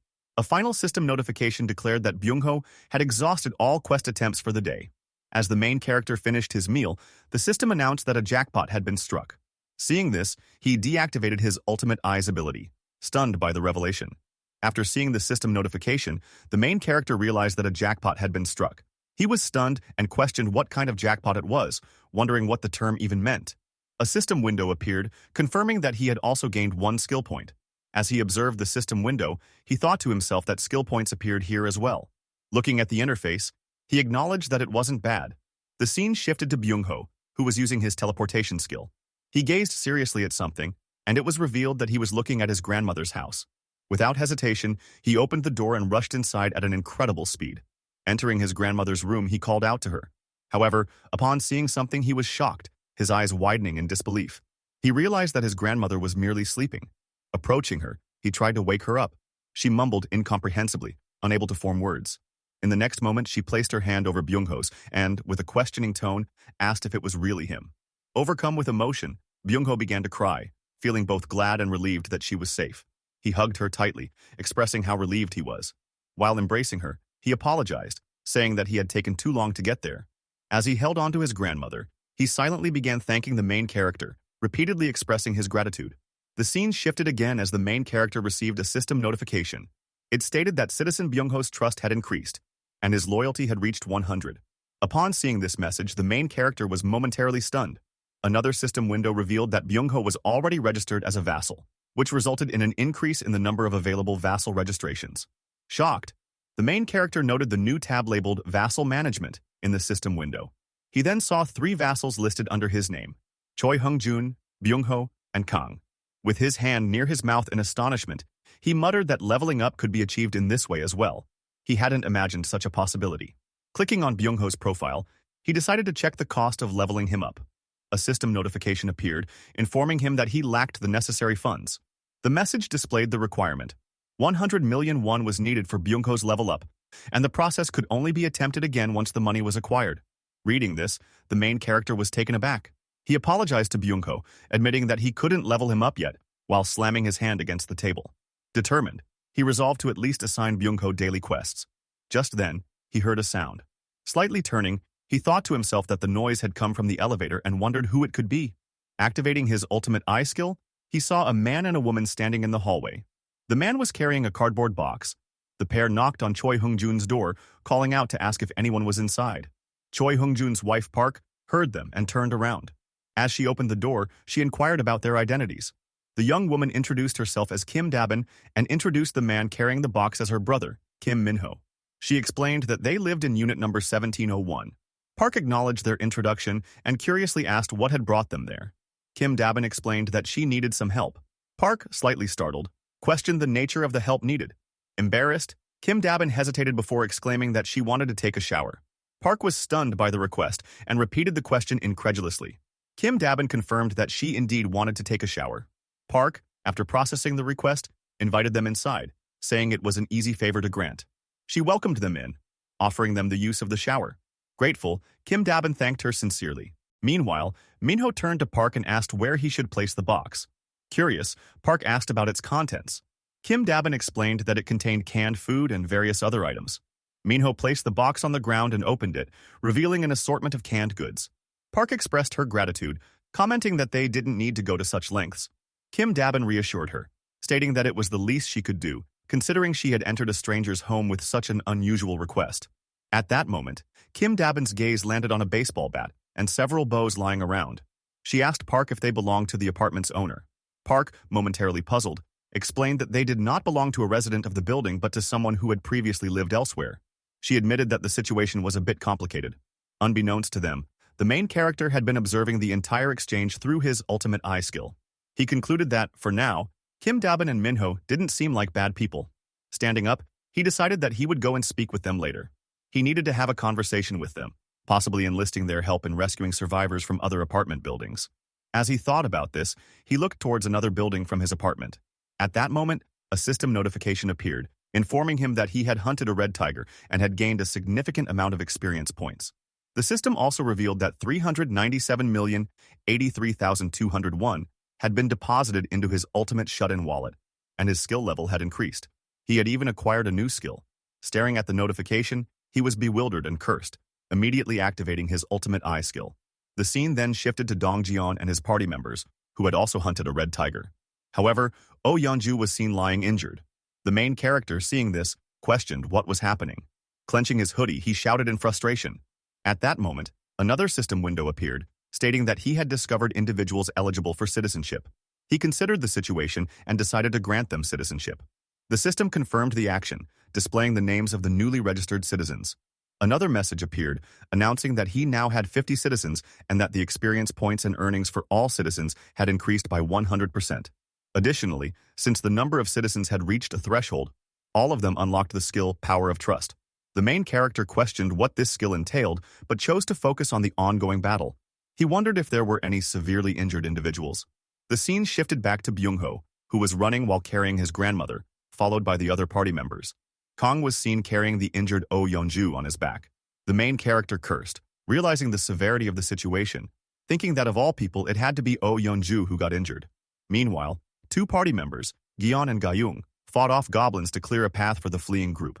Gayung complimented Gyeon on his precise shot, to which Gyeon, surprised by his own accuracy, admitted that he didn't understand what was happening either. As Yoo Hyeon and Dongjeon ran, Yoo Hyeon mentioned that her body felt unusually light. Dongjeon agreed, stating that he wasn't even out of breath. A system window then revealed that Power of Trust was a passive skill that increased all stats by an amount equal to the trust value. The main character, realizing this, acknowledged that since Dongjeon and his party had trust values of at least 50, their physical capabilities had naturally skyrocketed. Meanwhile, Byung-ho suspected that this sudden strength must be due to the main character's power. A system notification informed the main character that Gayung and Yoo Hyeon's loyalty had surpassed 30, making them eligible to be registered as vassals. Without hesitation, he registered both of them. As a result, both women felt a surge of power within them, realizing they had awakened new abilities. A system window appeared before the protagonist, displaying a message stating that Gayung had awakened the ability Poison Mist and had earned the title of Fourth Servant. Meanwhile, Yoo Hyeon held the title of Fifth Servant, and her awakened ability was Piercing. At that moment, the scene shifted. Yoo Hyeon raised her bow and fired an arrow at a goblin. The arrow struck its target, tearing through the goblin's head. However, instead of stopping, the arrow changed direction, piercing another goblin, then another, and continued on, eliminating multiple goblins in succession. Shocked, Yoo Hyeon questioned aloud what was happening and what was wrong with her arrow. The scene then transitioned to the protagonist, who was reading a message from the system window. The message revealed that Piercing was an C-rank awakened ability that consumed mental strength to fire a penetrating arrow. Acknowledging this, the protagonist instructed the system to issue a quest for Yoo Hyeon.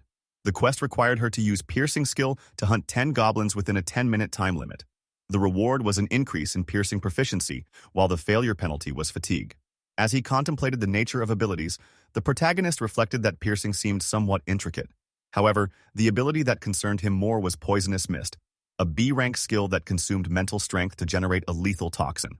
While effective, he realized that if used incorrectly, it could pose a significant risk to other party members.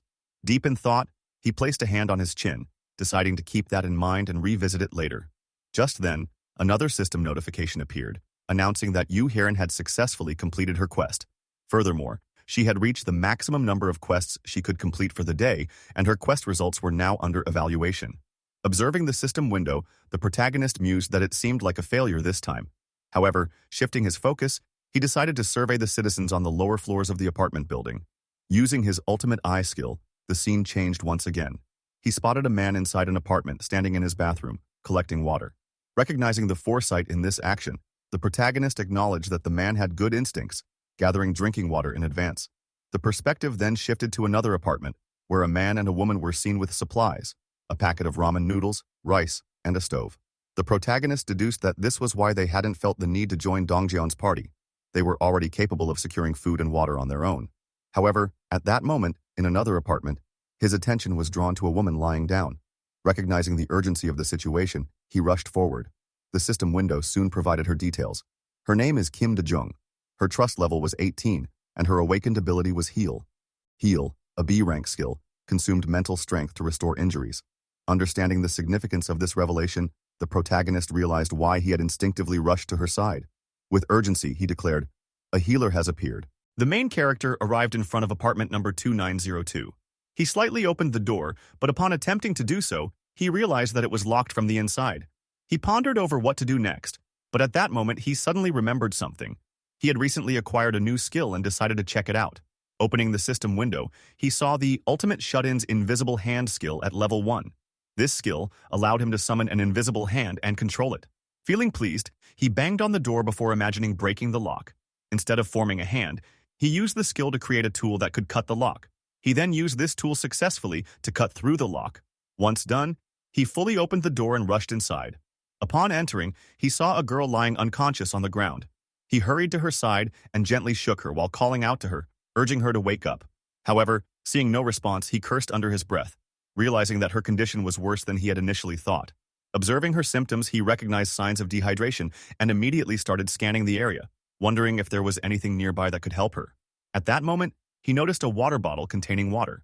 This puzzled him. If she had access to water, why was she dehydrated? However, he quickly set aside his confusion, deciding that saving her was the priority. Opening his system window, he formulated an idea and questioned whether it could be done. A system window appeared, showing that he had granted a quest for the unconscious girl to take a single breath, with the reward being dehydration recovery. Due to the simplicity of the quest, it was instantly completed by citizen Kim De-jung.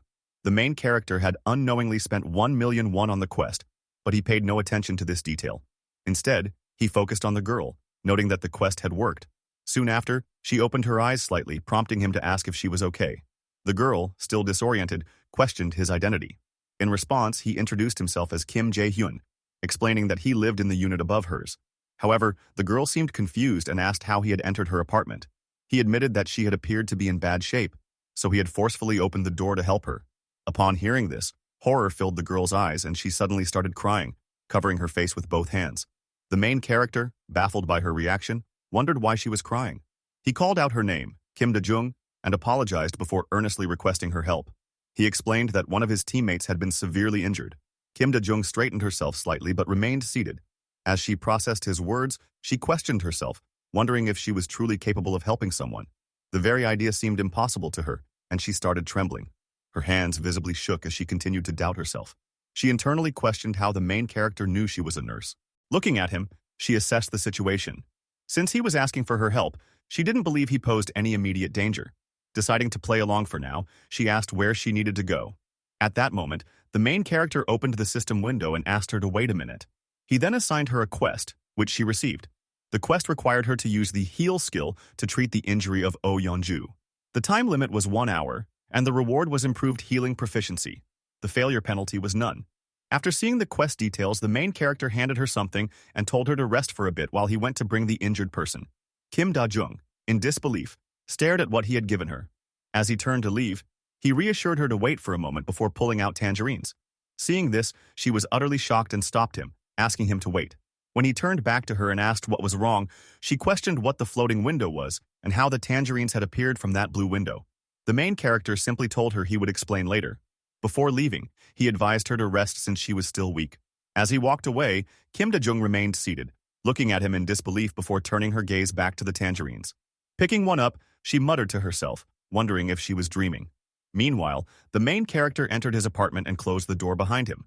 A system notification appeared, informing him that Kim Da-young's trust in him had increased. Observing this, he thought to himself that she likely hadn't trusted him at first. It made sense. After all, no one would trust a stranger who suddenly broke into their house.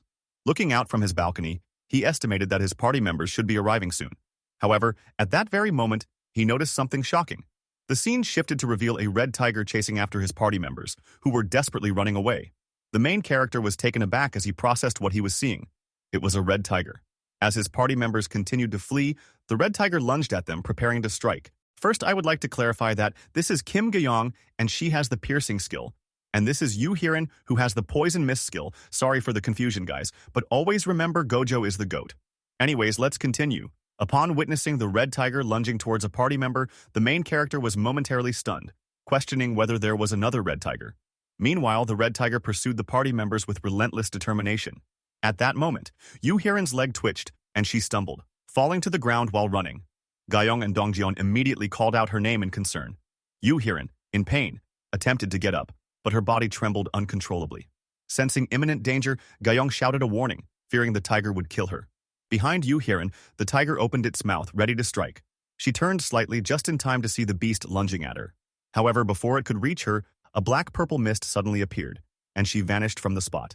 The tiger, now confused, searched frantically for its prey, but Yoo Hyun was gone. A slight mist lingered where she had disappeared.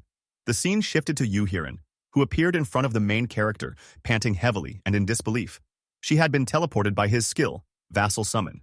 She coughed and struggled to catch her breath, while the main character, observing her state, thought to himself that it had been a close encounter.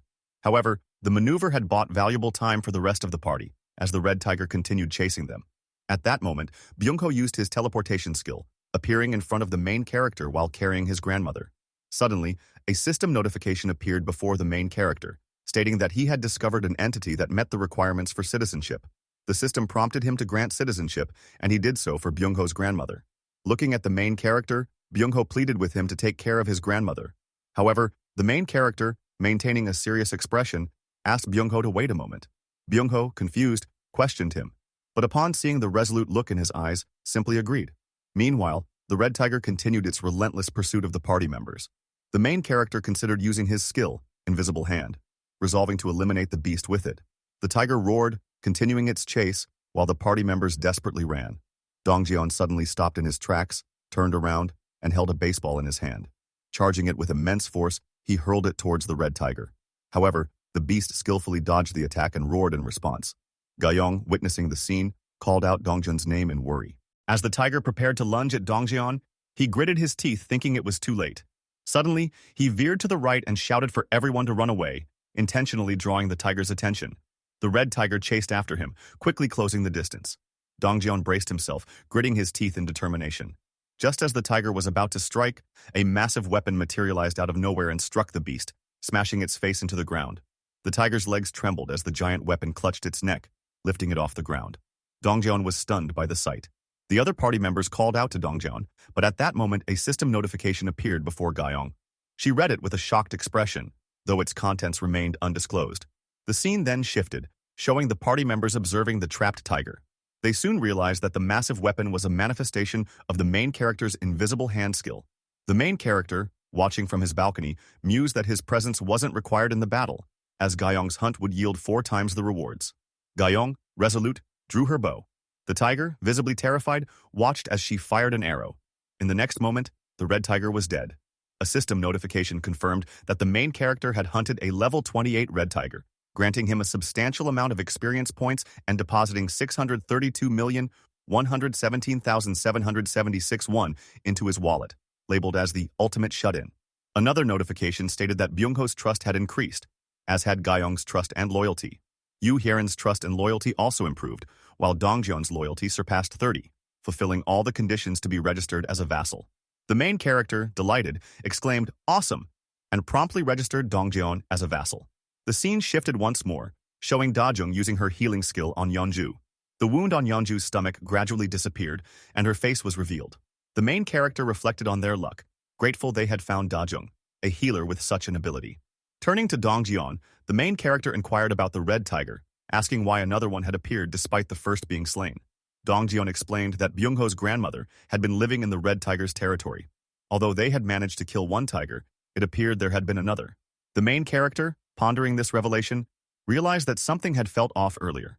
He deduced that the absence of goblins in the area was due to the red tiger's presence. If goblins had occupied that territory, Byungho's grandmother wouldn't have been safe. In hindsight, they were incredibly lucky she had been in the tiger's domain. Another system notification appeared, stating that Gyeong had completed her quest and that the results were being evaluated. A total of 73,312 won had been deducted for the quest expenses. Meanwhile, Dajung announced that she had finished healing Yeonju. The main character praised her efforts, to which she replied modestly and asked if she could return home. However, before she could leave, Choi Hyung-jun interjected, asking the main character if they would always be gathering at his house. Though he attempted to laugh it off, his question was serious. The main character looked at Choi Hyung-jun and the other party members, who remained speechless, before reassuring them that there was no need to worry. He stated that he merely needed to explain the next course of action. The main character then informed them that apartment unit 2901 was vacant, complete with electricity and essential utilities, and offered it to them for residence. Choi Hyung-jun, still puzzled, looked at him in question. The main character then called out to Dabin, who responded affirmatively. He informed her that units 2101 and 2102 were also unoccupied and that he would ensure they had electricity. He requested that she relay this information to the other survivors, instructing them to use those units for showers and sanitation. Dabin agreed. The main character further explained that if they wished, 2 individuals could share a unit, while the rest would be accommodated in another. Shocked by the offer, Dabin asked if he was serious. The main character confirmed but mentioned he had a favor to ask. Dabin, curious, urged him to proceed. He then asked her to serve as a messenger between himself and the survivors. Dabin, puzzled, questioned what he meant. The main character clarified, instructing her to inform the survivors that the team that killed 100 goblins the fastest would be granted an empty house with unlimited electricity, water, gas, and food. Furthermore, if a team accepted 10 survivors, those survivors would also receive the same benefits. However, he cautioned that the delivery of perks might take longer depending on their housing floor. Imagining himself as a chess player, orchestrating the movements of the survivors like pieces on a board, the main character concluded that only those who proved their worth would receive what they needed. At that moment, he issued a quest to hunt 100 goblins within a time limit of 168 hours. The reward was a small amount of experience points, while the penalty for failure was being barred from using shared facilities. All survivors received the quest, marking the beginning of their next challenge. The scene shifted to reveal a man in a red jacket, panting heavily as he ran. Chased by a goblin, he was sweating profusely and muttering under his breath, cursing his predicament. Determined, he kept telling himself that he only needed to run a little further. Just as he pushed forward, a goblin's hand nearly grabbed onto him. In a desperate maneuver, he slid across the ground and shouted, signaling to his comrades, "Now do it!" At that moment, 3 men came into view. 2 of them were twins, both wearing hoodies, while the third had striking red hair. One of the hooded twins commended the red-jacketed man's efforts, saying he had done well. The other twin, wearing a cap, remarked on the sheer number of goblins he had led to them, expressing his amazement. These 3 had devised a strategy using a stretch tactic. The red-jacketed man swiftly slid into a room, and as soon as he entered, the others shut the door behind him and wielded their spears. They began to stab at the goblins relentlessly. One goblin attempted an attack from above, but it was struck by a spear and sent flying backward. The goblins shrieked as they were pierced by the weapons. One goblin, which had been struck, managed to get up and started running. Many others followed suit and retreat. Seeing this, one of the twins pointed out that they were escaping, urging his companions to attack quickly. The red-haired man, grinning wickedly, turned to the twins and asked if they wanted to see something fun. The hooded men looked at him, bewildered. Without waiting for a response, he charged his spear backward and, with incredible strength, hurled it at the fleeing goblins. The twins watched in astonishment as the spear pierced through one goblin's back, exiting through its chest. Pleased with himself, the red-haired man boasted about his skill and asked the twins if they had seen that. One of them merely responded with an exasperated sheesh. Adjusting his shoulders, the red-haired man then inquired how many goblins they had killed this time. The golden-haired twin counted 22, while the twin in the cap smugly announced that he had taken down 23, declaring himself the winner. The red-haired man noted that they had slain over 100 goblins with just the 3 of them. The twin in the cap, surprised, confirmed if they had truly reached that number already. The golden-haired twin, reflecting on their feat, expressed disbelief, admitting that he had thought it would take much longer. Just then, the red-jacketed man, now identified as Seungmin, angrily confronted the red-haired man, Seungyeob. He reminded Seungyeob of his earlier claim that there would be no more than 10 goblins. Seungyeob, unfazed, questioned Seungmin's frustration. Seungmin, still fuming, challenged him, asking if the number of goblins truly seemed like just 10. In response, Seungyeob nonchalantly pointed out that the outcome had been favorable. They were about to get a new house. This remark only further irritated Seungmin, who shouted in frustration, accusing Seungyeob of nearly getting him killed. Seungyeob, now visibly annoyed, reminded Seungmin that he was the one who had devised their hunting method and plan. The spears had been crafted by the twins, and Seungmin himself had claimed confidence in his running abilities. Seungmin hesitated, unable to counter. Seungyeob then shot him a menacing glare and warned him that if he was so dissatisfied, he could leave the team. He asserted that Seungmin's presence made no difference to their group. At that moment, one of the twins attempted to defuse the situation, telling Seungyeob to calm down and acknowledging that Seungmin had performed well. The other twin agreed, praising Seungmin's ability to lure the goblins effectively, comparing his speed to that of a train. Seungyeob, still irritated, complained about Seungmin's attitude, expressing his frustration at being talked back to. One of the twins advised Seungmin to apologize quickly. Grinding his teeth, Seungmin relented and muttered a forced apology. Seungyeob, unimpressed, dismissed it and announced that they would head to the 21st floor to claim their new home. However, as they arrived, Dabin appeared, apologizing to the party.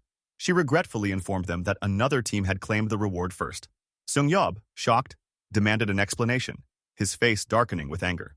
Dabin confirmed that another team had killed 100 goblins before them. Disbelieving, Seungyeob accused her of joking and insisted that they be given their rightful home. Dabin, maintaining her stance, assured him that she was not joking. At that moment, the victorious team arrived. Dabin pointed towards them, revealing that the ones who had completed the quest first were her brother Minho and 2 elderly individuals. Dabin questioned her brother about their agreement. Minho explained that, in exchange for giving up the house, his home and Mr. Jiho's home would receive electricity, food, and other necessities. Additionally, Mr. Jiho's daughters would be exempted from quests. Dabin, surprised, asked if Mr. Jiho's daughters were underage, reasoning that they should already be exempt. The middle-aged couple clarified that their daughters were actually adults, though they appeared younger. The mother even joked that she herself looked younger than she was. Dabin, uncertain, simply accepted the explanation. The elderly mother then remarked that their daughters were likely skilled with a bow, much like herself, but her husband worried too much about them. Minho added that the daughters had also been promised bows and arrows. Dabin, puzzled, asked if they planned to continue hunting goblins.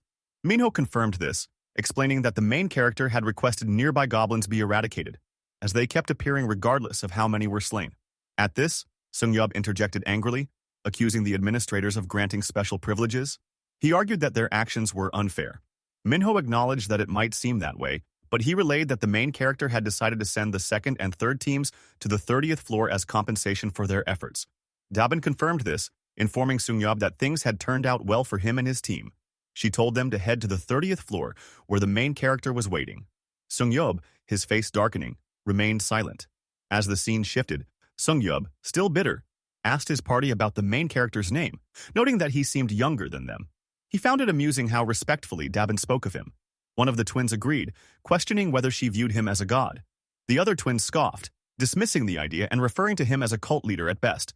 The conversation continued as the other twin sneered, suggesting that the main character had been taught the wrong things. However, Seungmin, appearing frustrated, pointed out that they were benefiting from the main character's abilities and questioned if they had the right to make such remarks. His words made the twins start sweating. With an annoyed expression, Seungmin reminded them that they were all vying for the main character's favor. A tense silence fell in the elevator. Seungyeob, irritated, cursed at Seungmin, but before the argument could escalate, the elevator arrived at the 30th floor and the doors opened. As they stepped out, the twins noticed someone approaching. It was none other than the main character, exuding an imposing presence. He greeted them casually. The party members, upon hearing him, appeared as if they had just wet their pants in fear. Seungyeob introduced himself, extending his hand for a handshake. The main character grasped it firmly and, while shaking it, praised their hunting technique, noting their effective use of barriers. Seungyeob, now frightened, hesitantly asked how he knew about their strategy. The main character did not answer directly but instead announced that he would provide electricity, water, and gas to Units 1301 and 1502. Seungyeob, still skeptical, questioned if that was truly possible. The main character confirmed it with certainty, explaining that they had qualified by hunting 100 goblins. Then, with a grin, he added that he was neither a cult leader nor did he have any intention of becoming a god. At this, the party members' faces twisted in turmoil, realizing that he had overheard their entire conversation in the elevator, but the main character, unfazed, continued, stating that he had a request for them. With an evil grin, he left them wondering what was coming next. The scene shifted, revealing a group of people running in panic. It was none other than Sungyob's party, desperately fleeing from a group of giant orcs. They made a sharp right turn, but the massive creatures followed them without hesitation, continuing their relentless pursuit. At that critical moment, Sungyob urgently instructed Dongjian to throw it. Dongjian acknowledged the command, gripping a spear in his hand. He began channeling energy into the weapon, preparing for an attack. Suddenly, a system notification appeared, identifying Dongjian as the sixth servant, a knight, and a spearman. These three were his designated titles. His awakened abilities were revealed as throw and stab. With determination, Dongjian continued charging the spear, gritting his teeth. The system further elaborated that throw was a B-rank skill consuming mental strength to increase an object's attack power by 5 times, while stab was an A-rank skill temporarily manifesting a sword aura at the moment of impact.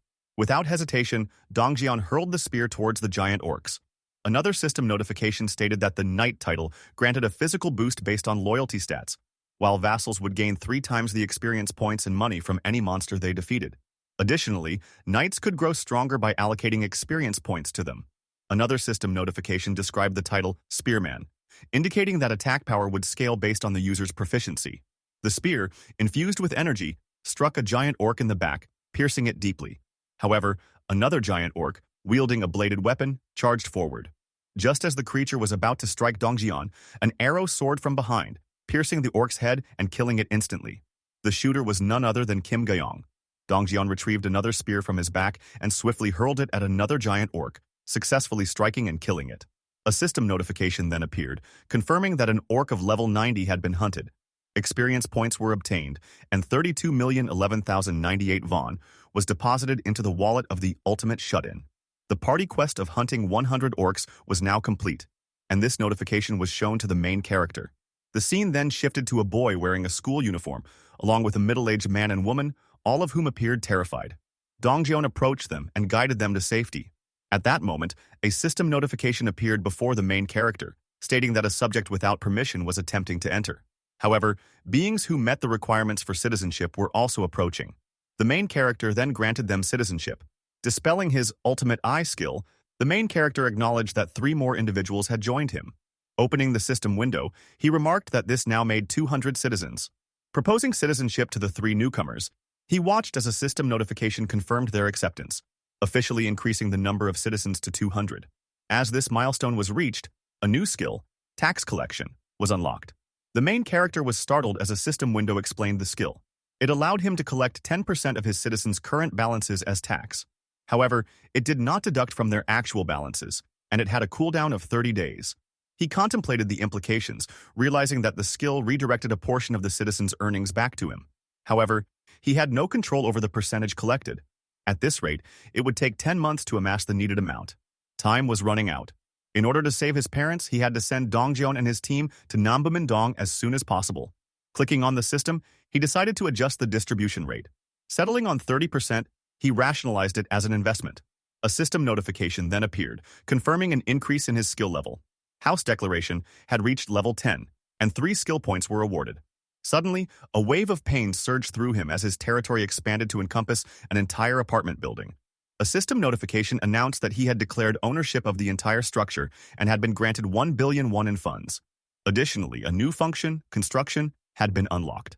Curious, the main character examined the construction function. A system panel displayed a list of facilities available for construction. A solar energy electricity generator costing 130 million won, a store facility for 219 million won, and a gym for 300 million won. The available funds amounted to 1 billion won, while the yearly production stood at only 30 million won. Shocked by the low yearly production, he considered the implications. Even though the electricity generator cost 130 million won, it would take at least 5 years to break even. The system panel prompted him to confirm construction of the solar generator, but he declined. He believed the funds could be better utilized to strengthen Dongjian and the others. However, a sudden realization struck him. Opening the system window, He confirmed that the 1 billion won fund was restricted to facility construction. This meant he could not use it to level up anyone. Acknowledging the distinction between these funds and the money in his shut-in wallet, he decided to proceed with the solar generator's construction. A system panel indicated that completion would take 23 hours, 59 minutes, and 59 seconds. The remaining funds stood at 867 million won. Still unsatisfied, he considered constructing another, but the system notified him that only one generator could be installed per apartment building. Turning his attention to the store function, he investigated its capabilities and was pleasantly surprised. The store was linked to his ultimate shut-in store skill, allowing him to register and sell items. Notably, the store did not require staff to operate, as items were materialized in real time upon payment. He realized this would significantly reduce the effort needed to distribute relief supplies. Determined, he ordered the system to construct the store immediately, designating Unit 101 as its location. A system notification indicated that completion would take 47 hours, 59 minutes, and 59 seconds. He then shifted focus to the gym, reading its description. The facility would serve as a basic training center, increasing training efficiency by 200% or 300% for citizens below level 15. Recognizing its value, he designated the second floor for the gym. A system notification displayed the construction time, 71 hours, 59 minutes, and 59 seconds. Now, with 3 skill points in hand, another system notification informed him that the ultimate shut-in store skill had reached level 5, increasing the registration limit to 500 items. A new function, commodification, was added. Examining the function, he discovered that items previously sold in bundles could now be purchased individually. Testing it, he noticed a wide variety of water bottles available in different sizes. He then checked other items and found many types of ramen packets. Realizing the utility of this update, he felt satisfied. Meanwhile, the scene shifted to Kang, who was battling the orcs with his halberd.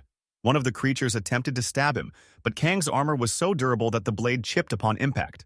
Seizing the moment, Kang retaliated, swiftly slaying the orc. From behind, Dongjun called out to Kang, who turned to ask what was wrong. Dongjun then pointed at Kang's halberd and asked what would happen if it were thrown. Taken aback, Kang questioned the sudden request. Dongjun insisted on borrowing it for a moment, eager to test something. Clenching the halberd, Dongjun charged it with energy and hurled it at full speed. Kang was shocked to see his weapon fly so far. Frustrated, he demanded to know why Dongjun had actually thrown it. However, Dongjun calmly instructed him to cancel the summon and then resummon it. Realizing what he meant, Kang summoned his halberd back to his hand. Astonished, he exclaimed in excitement, calling Dongjun a genius. Dongjun, unfazed, dismissed it as nothing special. At that moment, Kim Gayong appeared, warning that they needed to move as she was running low on arrows. Just then, multiple arrows materialized behind her, replenishing her supply.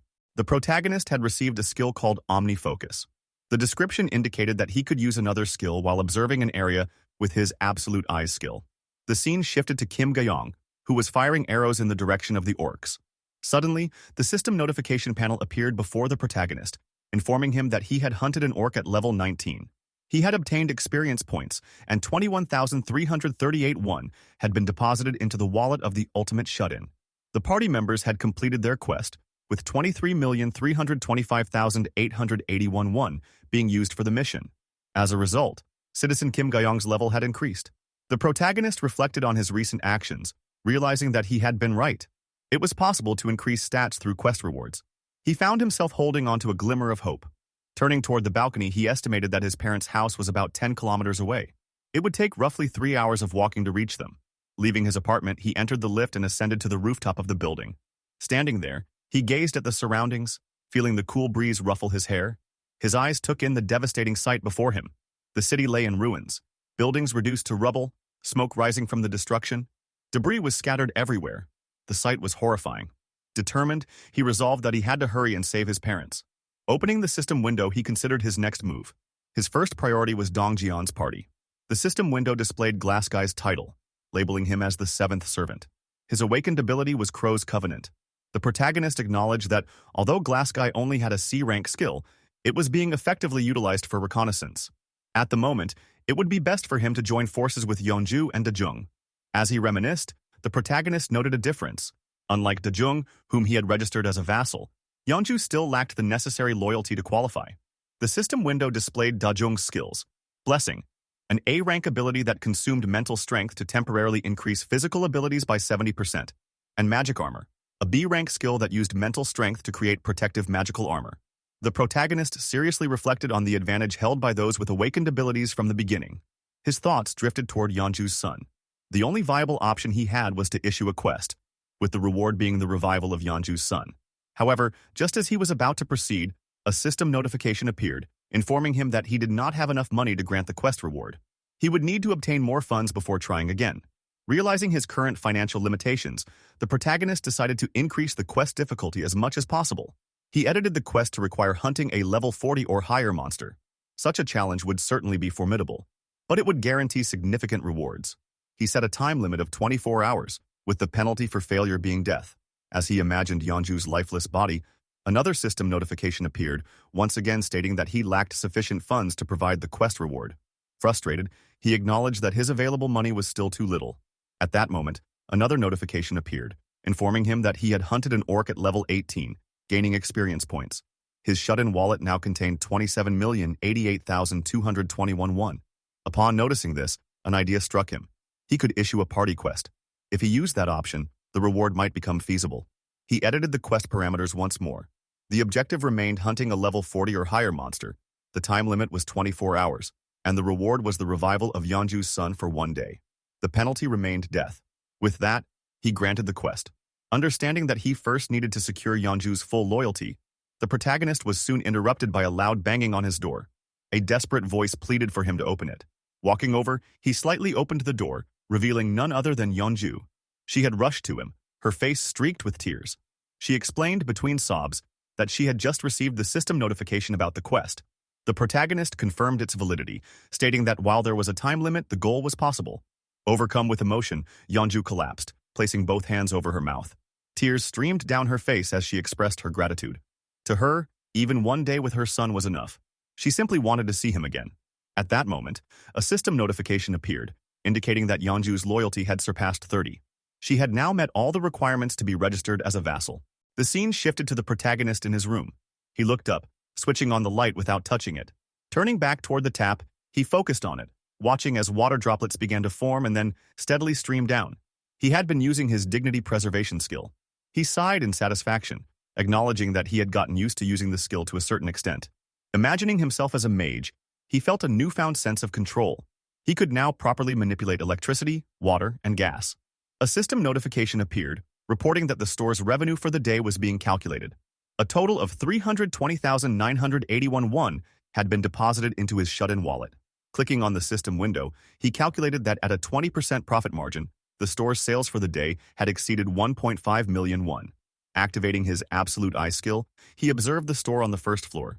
People were gathered there, purchasing items and engaging in routine activities. The scene shifted to two individuals, one of whom was wearing a winter cap. The cap-wearing man questioned how much more they needed to save. His companion, holding a bow, responded that the bow cost 150,000 won, and with their daily earnings of 10,000 won, it would take about 15 days to afford it. Scoffing, the cap-wearing man pointed out that they also needed to consider their expenses for ramen and water over the next 2 weeks.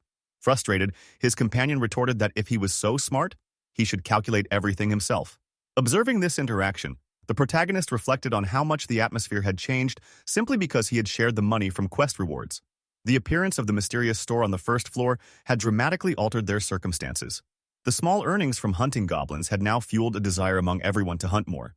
But with the goblin population within the apartment complex dwindling, they would soon have to venture outside. The protagonist considered their progress. Level-ups were proceeding smoothly, and the number of new citizens had increased. The system window displayed a current population of 789 out of 11,000, with bonus experience points and reward money both at 100%. Things would accelerate rapidly from this point onward. Another system notification appeared, confirming that he had hunted an orc and earned more experience points and money. Meanwhile, Yeonju, in her werebear form, was relentlessly hunting goblins, slashing and tearing through them with raw ferocity. Blood splattered across the battlefield, her glowing red eyes reflecting the carnage. As she reverted to her human form, she sighed, surveying the corpses around her. At that moment, Dajung called out to her, asking if she was all right and whether she was injured. Yeonju assured her that she was fine, dismissing any minor wounds as insignificant. Dajung urged her not to push herself too hard, pointing out that she was finishing off the monsters before anyone else had a chance to act. Yeonju apologized if it seemed like she was hoarding kills. Kim Gayong interjected, questioning why she was apologizing. She insisted that Yeonju's strength made them feel safer and their task much easier. Yeonju merely scoffed, sadness lingering in her gaze. The protagonist, watching everything unfold through his absolute eye skill, noted that pairing Yeonju and Dajung together had been a wise decision. We see the profile description of Yeonju, where her awakened ability is Warrior Bear, Ancient Lifeblood, and Primal Frenzy. We see the description of the awakened skills Warrior. Damages are increased by 50%, and when injuries are inflicted, Ancient Lifeblood and A-rank skill will greatly increase regeneration, and the primary Frenzy skill, S-rank skill the user uses. The user eyes will turn red upon seeing blood, and physical abilities will be increased by 300%. Just as he was reflecting on their abilities, a monstrous scream echoed from the distance. Turning toward the train tracks, the three warriors saw the silhouette of a giant leg. A massive green orc, clad in leather armor and wielding a menacing weapon, approached.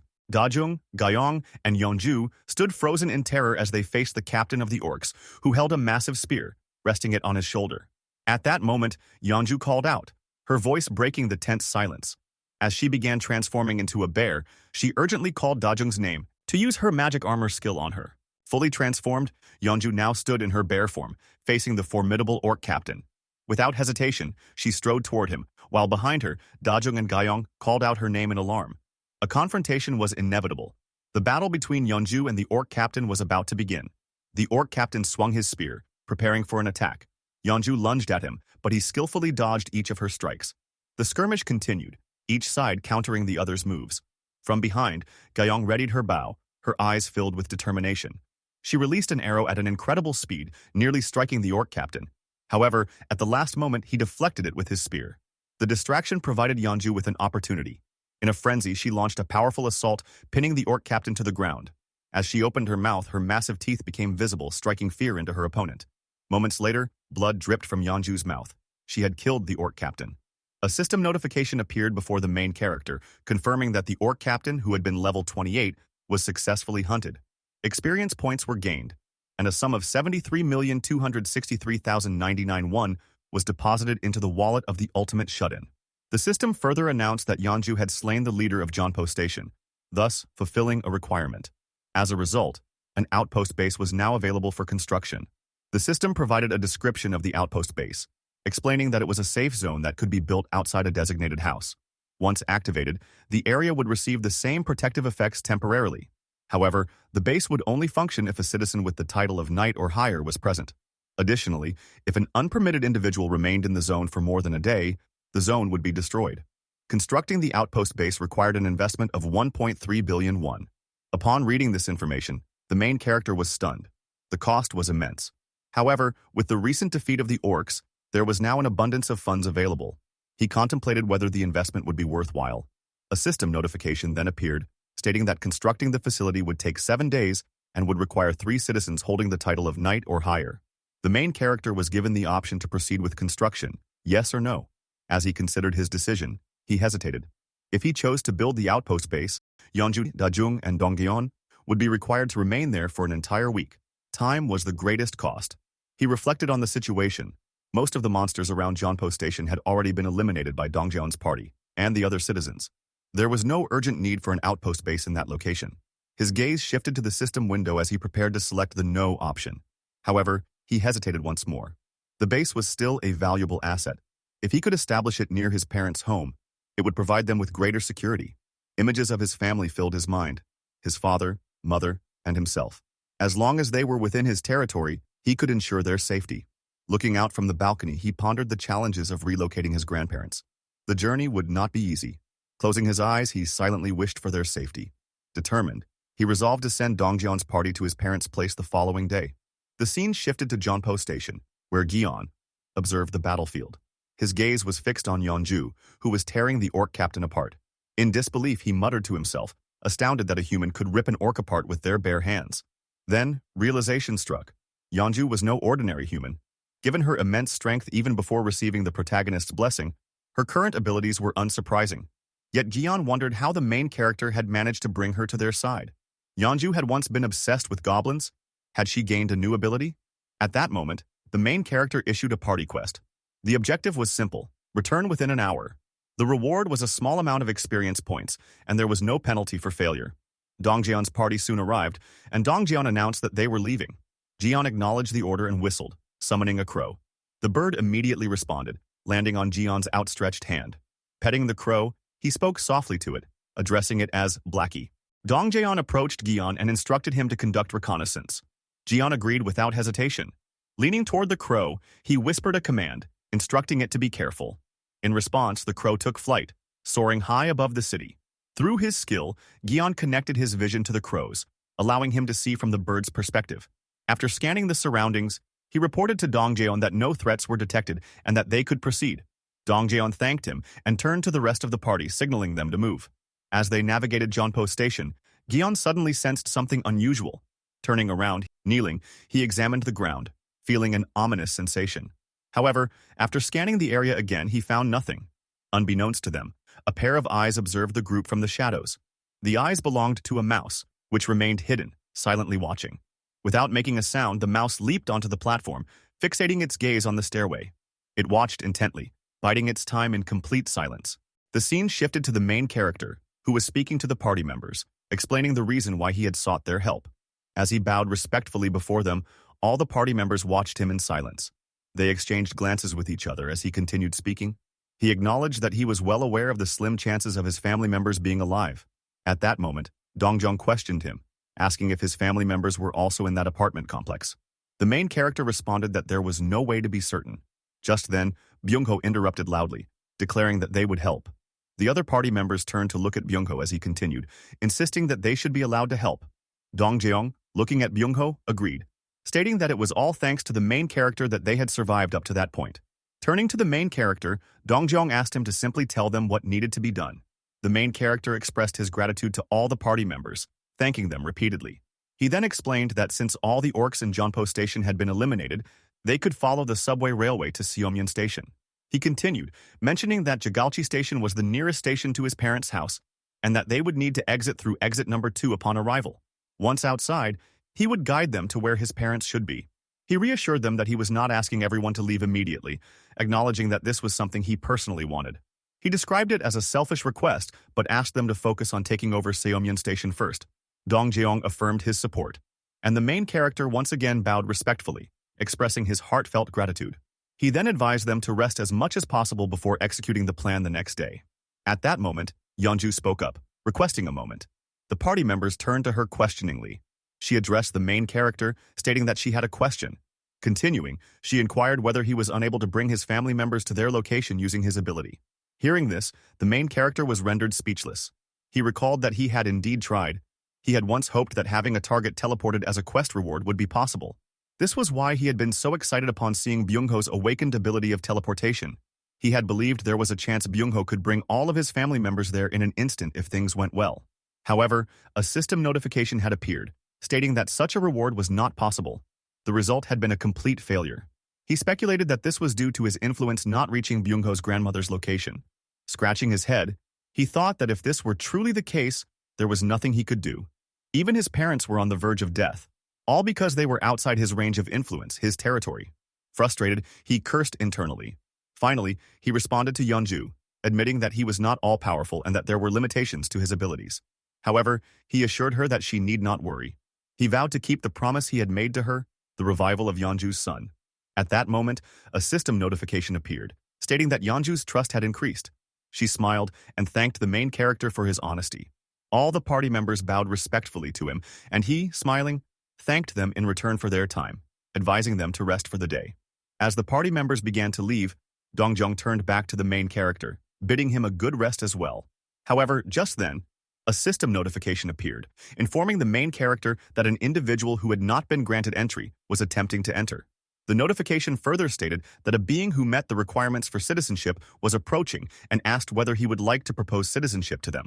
Activating his ultimate eye skill, the main character instructed the system to propose citizenship. A notification confirmed that citizenship had been proposed, and Seo Yejin had accepted the offer. Her profile appeared, revealing that she was at level 31 and possessed an awakened ability called the Queen of Rats. The main character pondered whether she was truly an awakened individual. The scene then shifted to a squeaking mouse. The main character was taken aback upon realizing that Seo Yejin was, in fact, a rat. An hour earlier, the mouse had been observing Dongjong's party members, wondering who they were. It was astonished that humans were capable of slaughtering orcs. Contemplating the situation, the rat considered the possibility that all of them were awakened, but found it difficult to believe. Deciding to follow them for now, the rat reasoned that uncovering the truth could prove useful. As it continued trailing Dongjong's party, it arrived in front of an apartment building. Just then, the rat heard the laughter of children and a child calling out to their mother. Witnessing the children playing, the rat was utterly shocked. It questioned why there were children in the playground and why so many people were gathered only inside the building. Looking up at the apartment, the rat was bewildered. Determined to uncover more information, it rushed toward the building at an astonishing speed and climbed the lobby stairs. However, the moment it attempted to enter, it hit its head against an invisible barrier and was denied entry.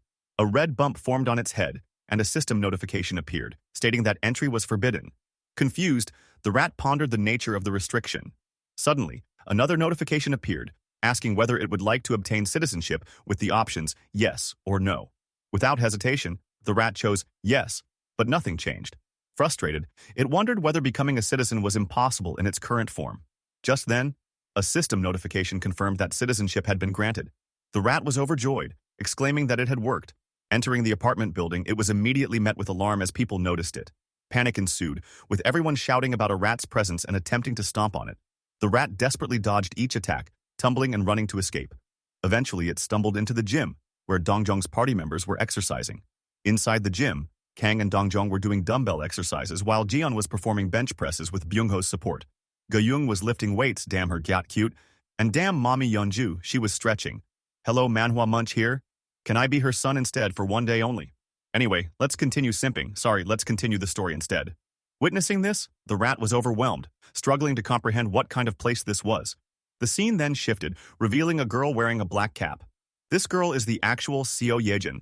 She clutched her head in pain before sneering slightly, a small smile forming on her lips. Laughing softly, she declared that she had finally found a way to survive.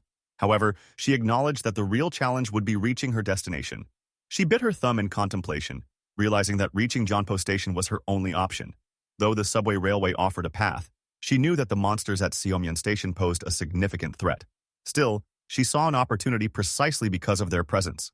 Determined, she resolved to move forward, confident that there was no place she couldn't infiltrate. Behind her, a swarm of rats gathered, ready to follow her lead. The scene shifted as the main character received a system notification stating that he had hunted a tamed rat and obtained a small amount of experience points. This indicated that someone had killed the rat that had entered his apartment building. Another system notification appeared, revealing that the Queen of Rats was an A-rank awakened skill. The skill's description explained that all rats encountering its wielder would swear their loyalty to her as their queen. Once tamed, the rats could be controlled, and their senses could be freely shared. Seo Yejin possessed this ability. The main character contemplated the nature of her ability, realizing that it granted her control over rats. While activating his ultimate eye skill, he mused that an A-rank awakener had come to him voluntarily. Determined, he resolved to make her his vassal at any cost. Using his skill, he scanned his entire territory but was unable to locate her. Puzzled, he acknowledged that she was not in the vicinity and concluded that he needed to lure her to him first. At that moment, he granted a quest titled, Visit the Apartment Unit. The quest had a time limit of 48 hours, with a reward of a cola and a chocolate bar. However, it carried no failure penalty. As he was about to finalize the quest, he recalled a conversation with Yeonju, where she had inquired if he could bring his family members to his territory using his ability. Reflecting on this, he admitted to himself that he had attempted multiple times, but each effort had ended in failure. He theorized that if his family was outside his influence, a target granted citizenship should technically fall within his domain. He confirmed this assumption since he received money and experience points regardless of his citizens' locations, whether inside or outside his territory. With this realization, he edited the quest, reducing the time limit to 10 seconds while keeping the rewards unchanged. After implementing the modification, he considered it a success. He marveled at his ability to exploit the failure penalty in such a manner. The failure penalty, in this case, was a forced summon. And given that Seo Yejin was far outside his territory, she would inevitably fail the quest within the allotted time. This meant that she would be summoned directly to him. He acknowledged that he was essentially using the failure penalty as a cheat code.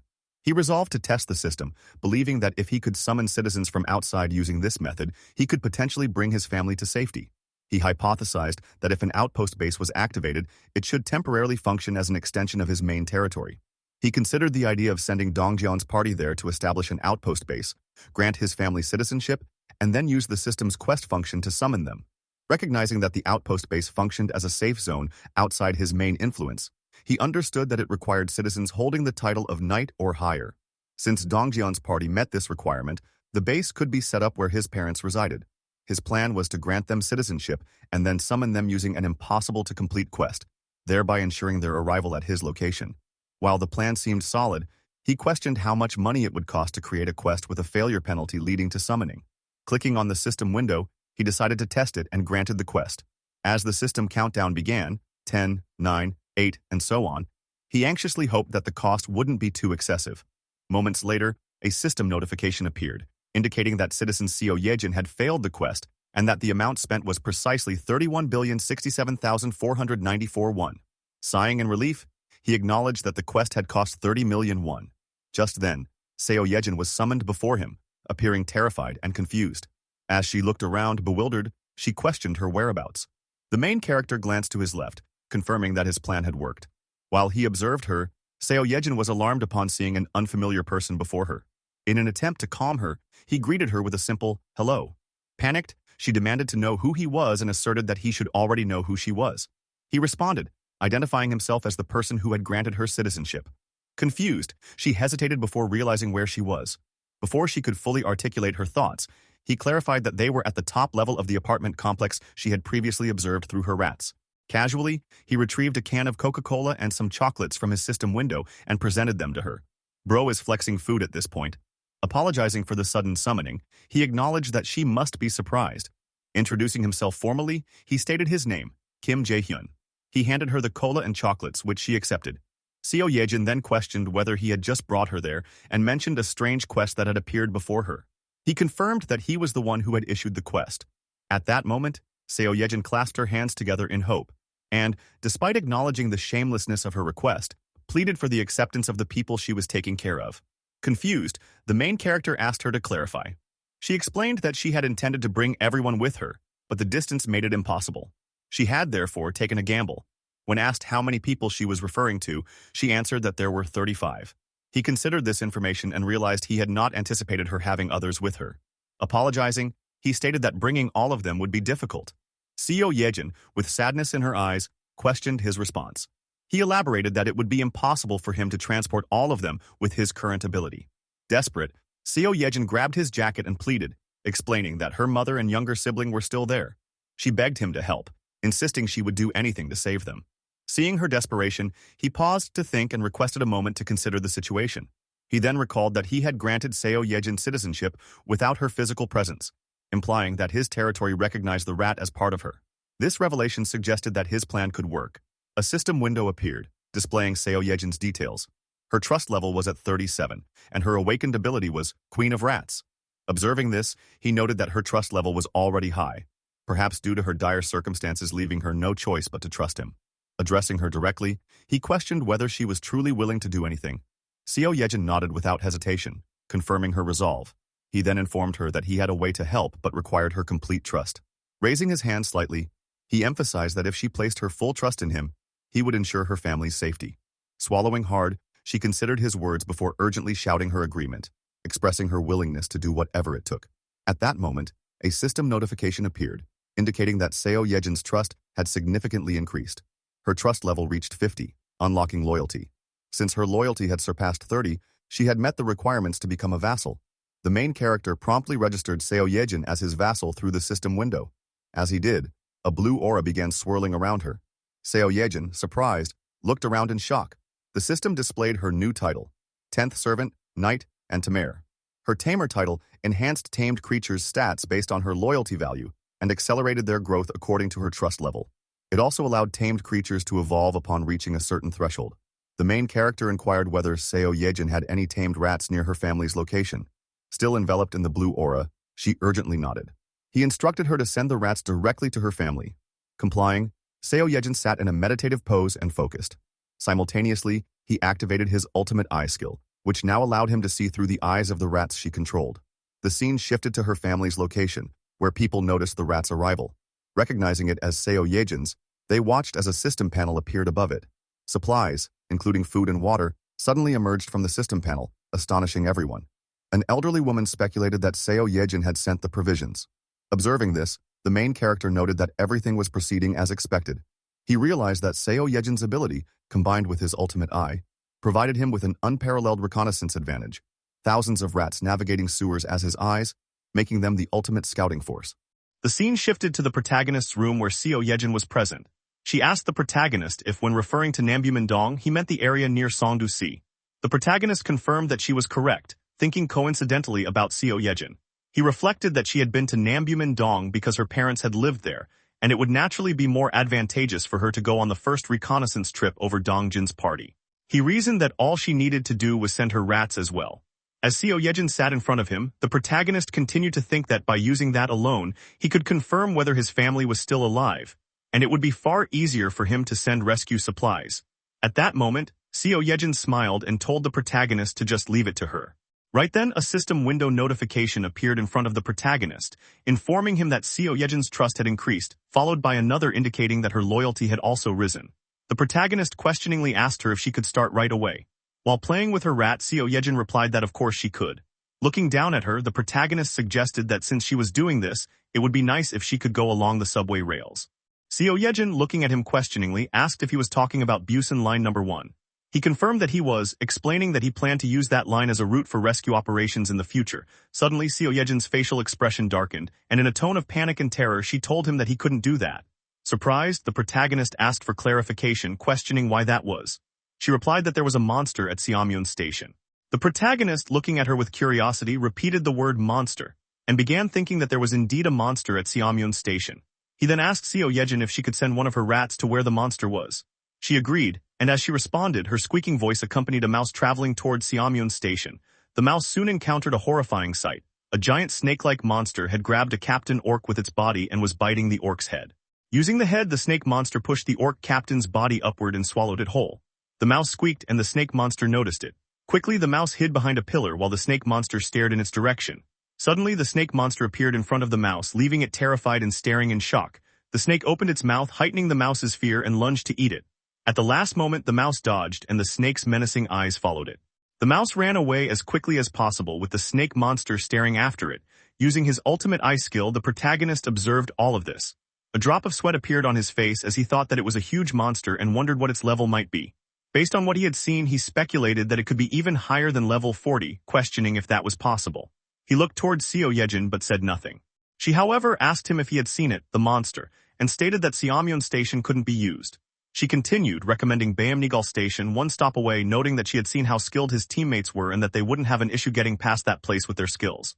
The protagonist reminisced that what she was saying wasn't wrong and agreed with her, saying they would do that.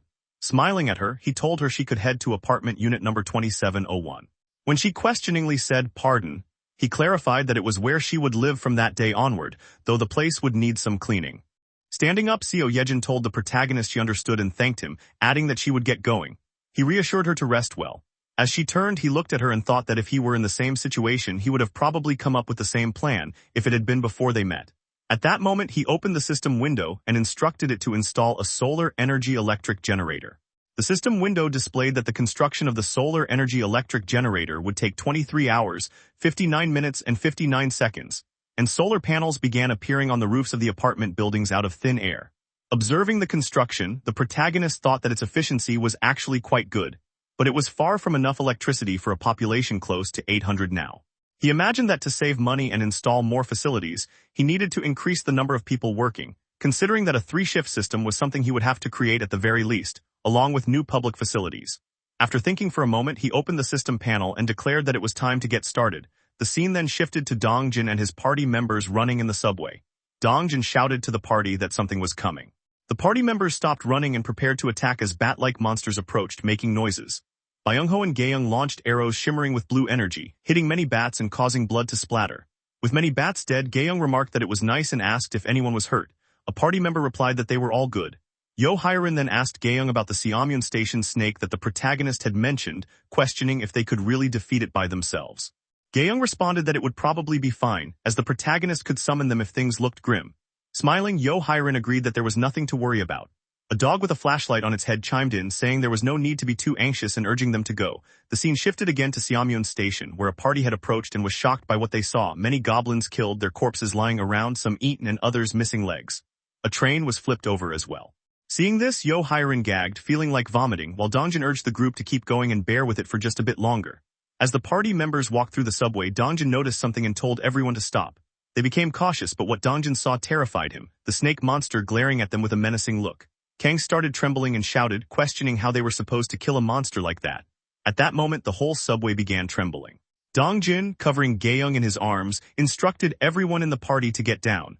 The party members knelt on the ground as the subway rails shook with dust and tremors.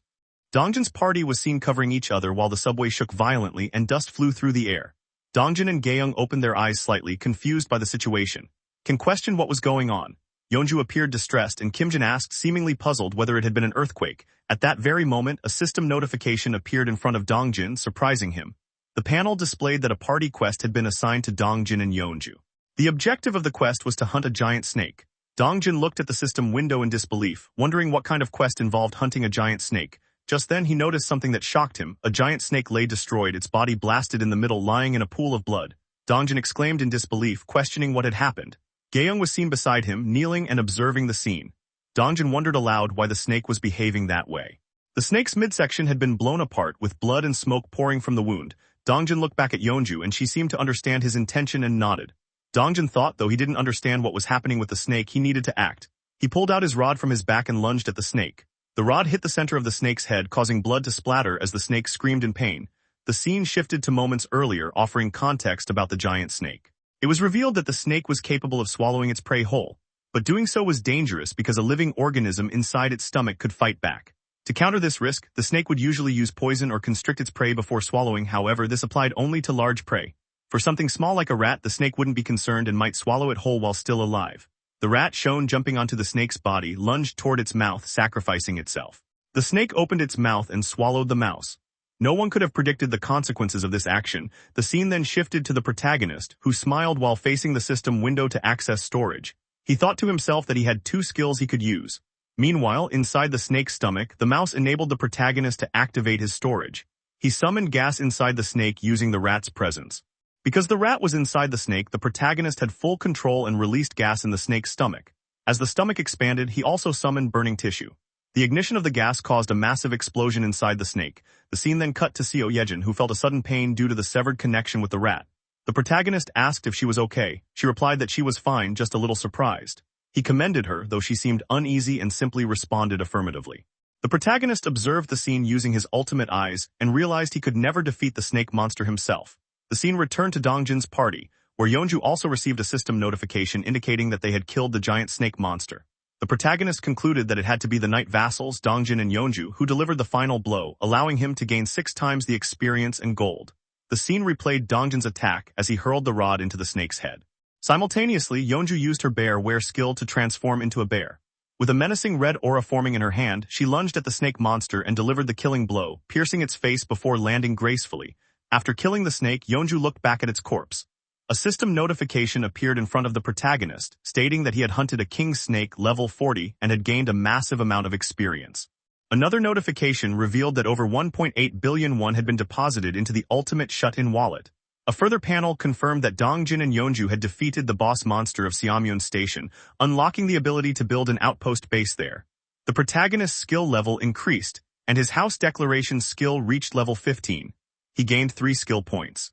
Following this, he experienced a sharp pain as his territory expanded beyond the apartment building. A system notification stated that he had discovered beings eligible for citizenship. He winced in pain and noted that 200 individuals met the criteria. He instructed the system to grant them citizenship. A new notification appeared, indicating that the number of citizens had reached 1,000. This milestone unlocked a skill called Baseline for all citizens. Baseline, a passive skill, provided a 100% bonus to experience and money acquisition. The protagonist was shocked and delighted by this development. He noted that it matched the description and viewed the system window of a citizen named Kim Min-ho. He realized that even if he set his distribution to 0%, he could still receive 100% of the experience and gold. At that moment, Seo Yejin approached him from behind and addressed him. He turned to face her. She asked if he could bring the people she was previously with to the current location. He paused, resting a hand on his chin, then agreed, saying it was the least he could do.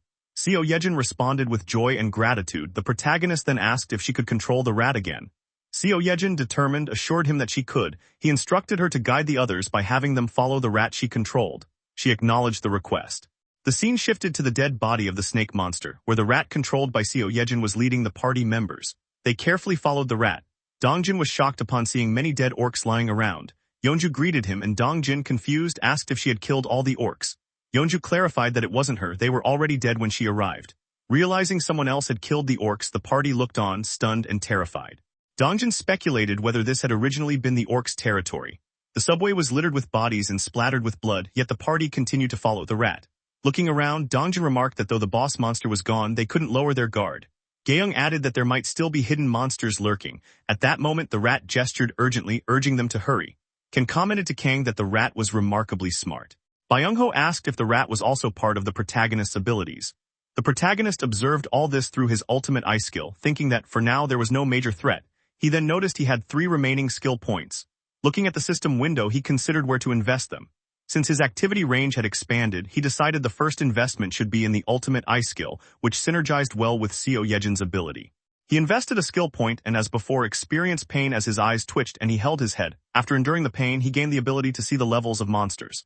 A system notification appeared describing a goblin, level 8, 103 cm in height, living in groups, possessing basic intelligence, able to use tools, and having excellent eyesight, capable of seeing in the dark. The protagonist observed this and thought it was perfect. It was exactly the ability he needed. He planned to find monsters of appropriate levels and assign quests to others, saving resurrection costs. He then focused on his next skill upgrade, dignity preservation. Knowing he would meet many people, he understood that earning their trust and loyalty was crucial. He upgraded the dignity preservation skill, and immediately afterward his eyes widened in shock. He turned suddenly, hearing a loud sound. He wondered to himself, was that a gunshot? The protagonist was seen looking back in horror after hearing a gunshot. He panicked, thinking that this wasn't the right place. At that very moment, the scene shifted to reveal many goblins dressed like humans, wielding revolvers in their hands and firing them. The protagonist was baffled, wondering what the hell was going on and questioning why goblins were using guns. A horde of goblins appeared, armed with blades, swords, and revolvers. Standing before them was their leader, who was also wielding a revolver and firing shots. Dongjin's party watched the scene unfold, and it became clear that the goblins were targeting them. Dongjin then shouted for everyone to run, prompting all party members to flee as bullets rained down on them.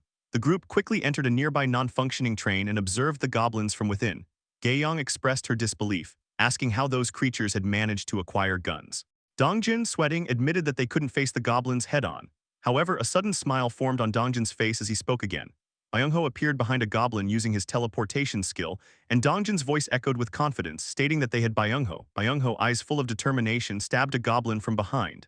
The goblin's revolver flew into the air as it screamed in agony. Byung-ho continued to slash through multiple goblins, beheading several in a single swoop. At that moment, more goblins aimed their guns at Byung-ho. Suddenly, one of those goblins was struck by an arrow, causing its revolver to fly away as blood splattered from its hand. Gaeyoung, having fired the arrow, demanded to know how the goblins dared. In front of her stood Kang, clad in armor, and Yeonju, mid-transformation with her werebear ability. Fully ready, Kang and Yeonju shouted and charged into the goblins, killing them one by one. Kang swung his halberd, beheading goblins, while Yeonju tore through them with her jaws. All of this was observed by Yo Hyerin and Jin, who were shocked at the devastating power of the trio's assault. The protagonist also watched the scene through his ultimate eye skill. He noticed a revolver and a bullet, and immediately registered them as items. A system notification panel appeared in front of him, revealing that the revolver was an S&W Mu, priced at 476,321, and a set of 100.38 caliber bullets cost 158,401. Looking at the system panel, the protagonist thought about the gun. He reflected on the significance of acquiring such a weapon. He then contemplated the implications of displaying a firearm in the store. Though it had many advantages, he believed it would make people more proactive about hunting monsters. He imagined civilians in his domain using guns to fight off goblins. He further considered that even regular people below level 10 might occasionally take down orcs. This would lead to a massive increase in experience points and monetary rewards for the citizens. The protagonist envisioned the joyful expressions on the faces of his people. However, his thoughts grew grim as he realized that trusting every citizen was not a viable option. He admitted to himself that he had been accepting people randomly without any proper standards. He had believed that he could control any situation, regardless of who entered his domain.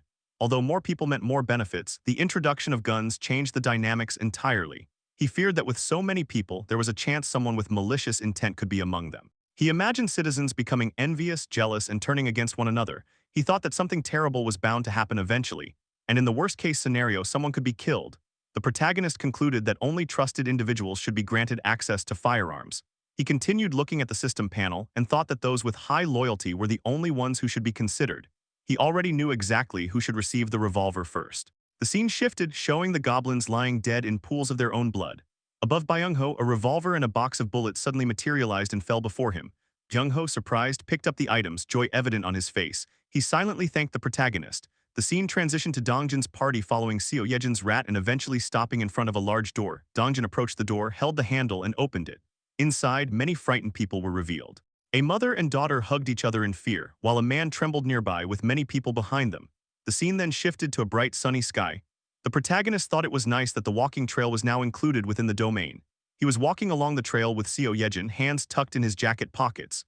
Seo Yejin thanked him for meeting her, and the protagonist responded that he simply thought it was a good time for a walk. Suddenly, a system notification panel appeared, stating that subjects without permission had entered. The protagonist informed Seo Yejin that the guests had arrived and granted them citizenship.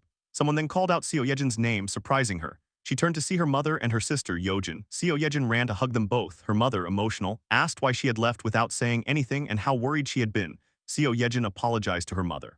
Yojin backed away from the hug and with shining eyes commented on how good her sister smelled, asking if she had showered. Seo Yejin replied that there was warm water now and she could shower properly. Yojin expressed her amazement and the protagonist quietly observed the heartwarming reunion. Seo Yejin told her sister that she even had a bed and warm meals. At that moment, the protagonist called out to Seo Yejin, and she turned to face him.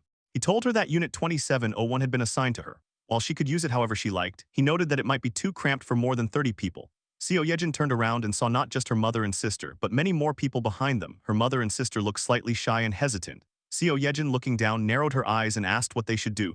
The protagonist casually replied that he would add 3 more vacant rooms for her, saying she had earned them. Seo Yejin turned around, shocked, and thanked him. She then approached the others and told them they could use units 2402, 2301, and 1092, assuring them she would work hard. Behind her, her mother and sister appeared overjoyed. A system notification panel appeared in front of the protagonist, indicating that Seo Yejin's trust and loyalty had increased, along with that of many other citizens. The protagonist read the system message. However, something in it surprised him, and he exclaimed, remembering that he had leveled up but hadn't checked his new skill. A system notification then announced a skill called Beast Management, which had 10 slots. Looking at the panel, the protagonist wondered what Beast Management was. The system then revealed that summoning a beast would cost a staggering 10 billion won. Stunned, the protagonist questioned whether the system had actually said a billion won. Suddenly, someone called out to him and he turned to see who it was. A voice asked if he had a moment. The scene shifted again, showing the protagonist inviting someone into his room, to which the person responded with thanks. It was revealed to be Yo Hyerin. The protagonist asked what had brought her there. Yo Hyerin, looking uneasy, stated that she had something important to say. The protagonist encouraged her to speak freely. After some hesitation, Yo Hyerin bowed deeply and apologized, saying she wanted to leave the party. The protagonist was shocked and asked her to repeat what she had just said. Yo Hyerin appeared slightly uncomfortable and apologized to the protagonist, telling him that she wanted to leave the party. The protagonist looked at her with a hint of worry. Yo Hyerin hesitated before continuing, saying that she felt her abilities didn't really have a place in the party and things might be just fine without her. She looked down as she spoke, unsure of herself. She went on, her voice wavering, expressing that she felt useless and that she couldn't meet the expectations set for her. The protagonist, still concerned, urged her to be honest with him. Yo Hyerin gritted her teeth, hesitating even more before suddenly shouting that she was scared. The protagonist was shocked by her outburst. She continued, explaining how terrified she was of the goblins, the orcs, and the huge snake they'd encountered that day, which had made her blood run cold. She also mentioned the fear she felt when they were being chased by the Crimson Tiger, and her face showed the horror she had experienced. Tears welled up in her eyes as she recalled the terrifying moments. She looked as though she was reliving those scenarios, her emotions overwhelming her. She apologized repeatedly, saying she was so sorry and that the protagonist had always been the one to save them. The protagonist simply watched her, silent. Yo Hyerin wiped her tears away, trembling as she said she felt useless. She confessed that she didn't feel she could meet the expectations placed on her. The protagonist thought to himself that he had noticed this for a while. Rescuing Byung-ho's grandmother, exterminating the orcs, and fighting the Crimson Tiger were all missions that had put lives at risk.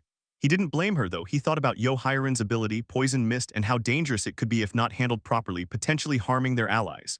He knew that Yo Hyerin must have felt awful about her lack of success, though she had put her life on the line. Standing in front of her, the protagonist placed a hand on his neck, still silent, watching Yo Hyerin tremble and cry.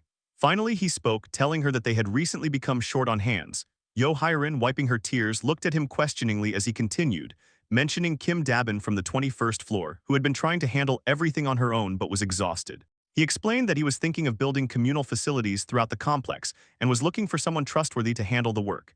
He told Yo-Hiren he thought he could trust her and asked if she would be willing to help. Yo-Hiren clenched her left hand with her right, trembling but remained silent. The protagonist didn't speak either, scratching his face nervously before telling her that if someone was willing to move forward, they were far from useless. He assured her that her ability was powerful, that handling poison was no easy task, but it would shine one day. He suggested that if going into the field was difficult for her right now, she could work internally. He promised that when they needed her ability, he would ask for her help again, and he bowed to her.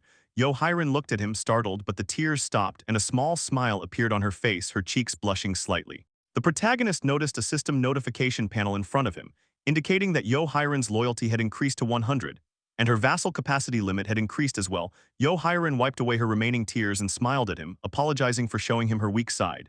With a cheerful, happy expression, she promised to do her best. The protagonist, seeing her happy, smiled slightly and thanked her, saying they would continue working together. The scene shifted to the protagonist, who saw a system notification panel announcing a summon costing 1 billion won. He looked at the panel, thinking to himself that he should try using the ability now. He decided screw it and clicked yes on the panel. The system notified him that 1 billion won had been consumed for the beast summon. At that moment, a strong wind blew out of nowhere and a shimmering yellow light appeared before him.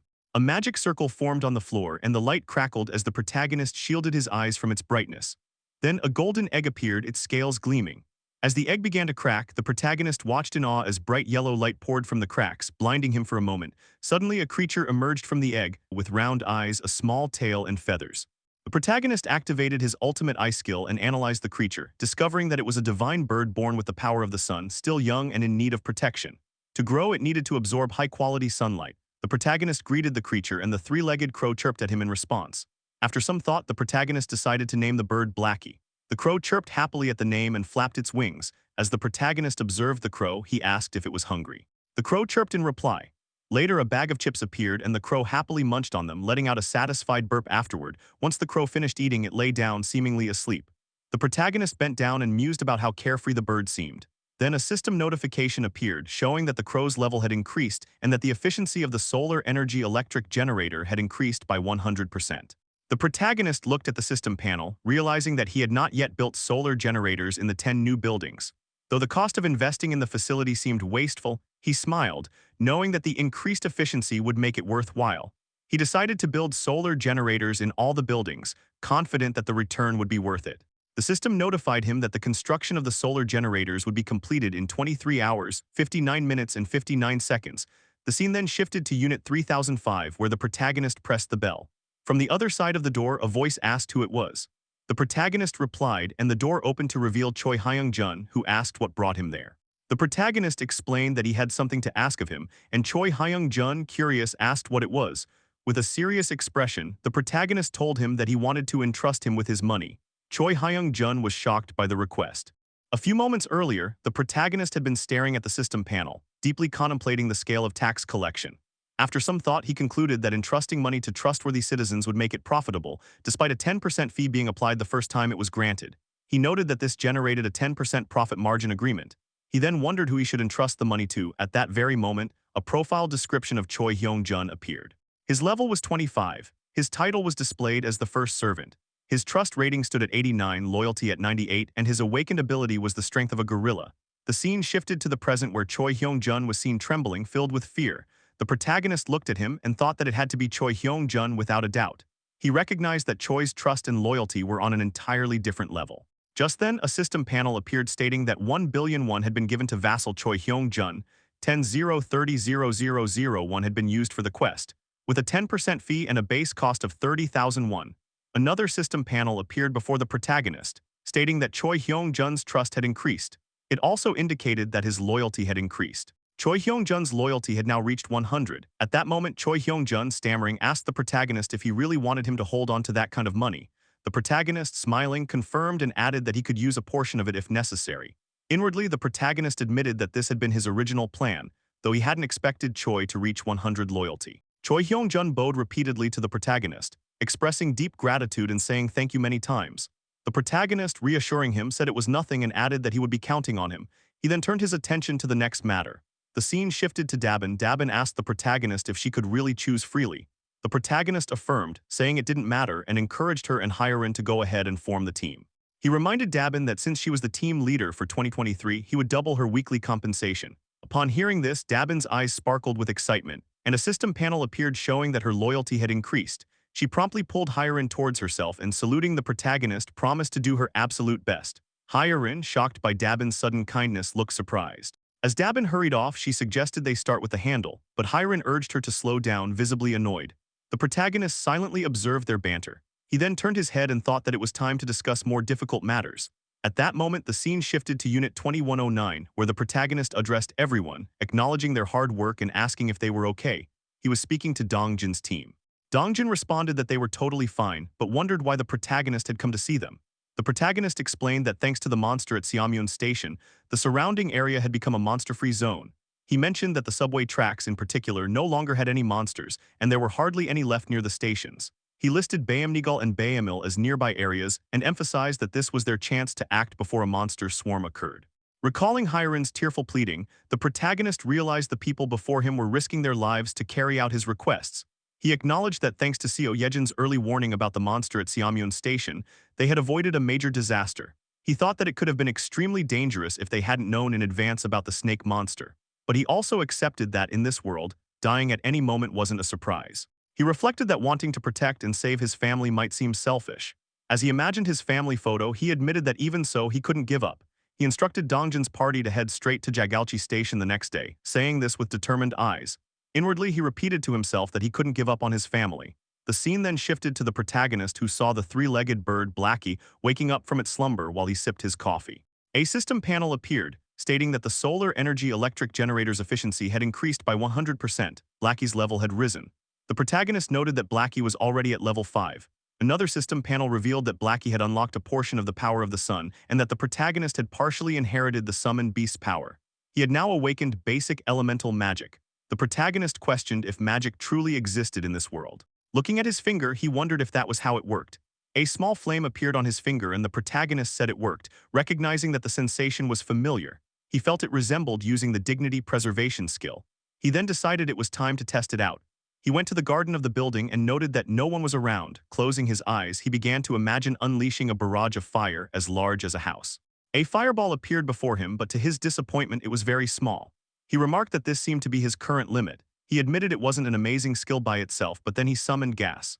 When the gas met the fireball, a huge explosion occurred. The protagonist thought that combining the gas created from dignity preservation with fire became a significant threat. After deactivating the fireball, he acknowledged that while the skill was still low level, its potential was limitless. Blackie, he thought, would continue to grow. He sighed and decided it was time to wrap up the experiments and eat. A system panel appeared, declaring that the construction of the solar energy electric generator facility was now complete. As he ate a bowl of rice, the protagonist reflected that Blackie had already grown 3 levels since morning. Thanks to that, the generator's efficiency had increased 8-fold. While eating, he considered that even after supplying all the electricity, there was still a surplus, something that might be directly converted into money. Just then, someone entered his house. The protagonist recognized the visitor and said she was here. It was none other than Seo Yejin. Seo Yejin expressed her gratitude for the rest she had received, saying she had a proper break. The protagonist approached her and said he simply offered compensation fitting her abilities. Inwardly, he admitted that thanks to Seo Yejin, the range of their abilities had greatly expanded. Looking at her, he thought he couldn't help but take care of her. He then told her that they should do their best again today. He mentioned that Dongjin's party was currently at Seamyeon Station and asked her to escort them. Seo Yejin informed him that she had already sent some rats along the subway route. She continued that they could reach as far as Choryang Station without issues. Startled, the protagonist asked if there was a problem beyond that station. Seo Yejin confirmed, saying the issue was at Busan Station. She suggested it was better for him to see it himself. She activated her ability and connected with her rat, and the protagonist activated his ultimate eye skill to connect as well. He saw debris everywhere and water flooding the station. Using his ultimate eye, the protagonist remarked that at that rate they couldn't get through. Seo Yejin explained that due to the track conditions, she had tried sending rats above ground instead. But what the protagonist saw next shocked him. He saw the entire city devastated and destroyed. He was stunned, thinking there wasn't a single intact building. Everything had collapsed, and he wondered what could have happened. He then saw a large footprint on the road. Realizing the cause, he gritted his teeth and cursed, now understanding why no buildings remained standing and every road was destroyed. Just as he was about to say something, the building shook violently. The protagonist and Seo Yejin quickly became alert. The entire building trembled and Seo Yejin covered her head. The protagonist thought with a growl that if it continued at this rate, the building would collapse. The entire apartment building was trembling and shaking. The protagonist asked Seo Yejin if she was okay. Seo Yejin, while panicking, replied that she was fine but quickly added that the more important question was what had just happened. The protagonist was equally panicked and began thinking. He questioned internally about the tremors just now. At that moment, someone began banging on the protagonist's apartment door and calling out to him. The protagonist and Seo Yejin looked toward the door, trying to identify who was knocking. The person banging on the door called out that the protagonist needed to see something. The protagonist told Seo Yejin that they should get out first. Seo Yejin agreed, and just then they realized it was Choi Hyunjun who had been banging on the door. The protagonist questioned Choi Hyunjun about what was going on. Choi Hyunjun, scared and panicked, apologized and suggested they head to his apartment first. The protagonist and Choi Hyunjun were then seen running toward Choi Hyunjun's apartment. While running, the protagonist thought that this was ominous. He considered that whatever had caused the building to tremble must be visible from Choi Hyunjun's apartment, which had a clear view of the Seommyeon station area. As they ran, tension was visible on the protagonist's face. He recalled the loud explosion from earlier and reflected on how urgently Choi Hyunjun was pulling him along. He thought there was no way this was something minor. As soon as they entered Choi Hyunjun's apartment, Choi Hyunjun directed the protagonist toward the balcony, saying, "This way." Protagonist cursed under his breath and looked out from the balcony window. What he saw horrified him. He questioned why it always had to be like this and what the hell that thing was. It was revealed that a giant monster bigger than buildings and anything imaginable was destroying the city. It had 4 hands, a tail, and the protagonist, observing this disaster, thought bitterly that his bad feelings were always spot on. The scene shifted, showing the monster lunging with its claws and destroying everything in its path. The protagonist, witnessing this horror, activated his ability Vassal Summon, and Dongjin's party was summoned. Because they were summoned suddenly, Yeonju thought to herself, asking what this was.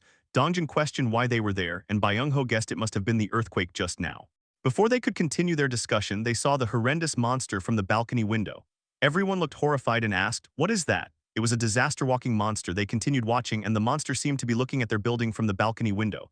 The monster stomped its hand on the ground and gripped something from the road. Choi Hyunjun, panicking, said it was coming. He repeated, "It's coming over here." Dongjin also expressed confusion, asking what was going on. The protagonist, looking at the one-eyed monster, said they had to stop it, but inwardly he wondered how. He continued thinking, wondering if his ability could withstand the monster's attack. Trembling, he gritted his teeth, feeling powerless. At that moment, someone called out to the protagonist. It was Yeonju. With resolute eyes, she requested, "Please let me do this." The protagonist looked back at Yeonju and thought to call out her name. He noticed the determined expression on her face, confident that she could handle it. He reflected on how her fighting spirit was blazing against the giant. After a moment of contemplation, he smiled slightly and asked her if she thought it was possible. Yeonju, like a soldier, replied that she would make it possible. A system panel appeared, and the protagonist granted the quest to everyone. The quest description was to hunt the Cyclops with a time limit of 24 hours. The reward was the resurrection of Yeonju's son for 1 day, while the penalty for failure was extreme pain for a day. The protagonist announced that he would now give the mission briefing and asked everyone to listen carefully. After giving the briefing, he asked if everyone had understood. They all responded with a yes. The scene shifted to the apartment building's lobby, where the protagonist stood in front of Dongjin's party. He divided the members into 3 teams. Team 1 consisted of Yeonju, Dongjin, Kang, and Dajung. The second team included Jin, Gaeyoung, and Byung-ho. The third team was made up of the protagonist and Seo Yejin. After forming the teams, the protagonist declared that he would handle things there and asked everyone else to quickly move to their assigned positions. The other teams dashed to their posts as the protagonist said he was counting on them. All the protagonist's vassals wore determined expressions. At that moment, someone called out to the protagonist. He turned to see Hyerin. Hyerin informed him that, as instructed, those who had completed military service were sent to the front gate, and the rest of the residents had been guided to the underground parking lot. The protagonist smiled at Hyerin and thanked her, suggesting that she should also head to the underground lot. Hyerin expressed her desire to help, even if it was just a little. Though trembling, she insisted on wanting to assist. The protagonist noticed her shaking hands and asked if she would be okay. Hyerin admitted she was scared but said she would try to be brave. Her face showed her honesty. The protagonist smiled and responded positively, suggesting they head to the front gate together. The scene shifted again. The protagonist was counting 96, 97, 98, 99, and 100, and one more. He stood in front of his residence and thought that out of over 1,200 people, only 101 had completed military service.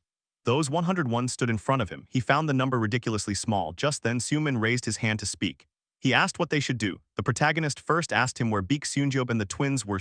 Seomin hesitated and didn't answer. From Seomin's silence, the protagonist inferred the truth. They had run away. Baek Seunjob and hundreds of others had pretended not to notice anything and escaped to the underground parking lot. It was shown that Baek Seunjob and the twins were indeed there.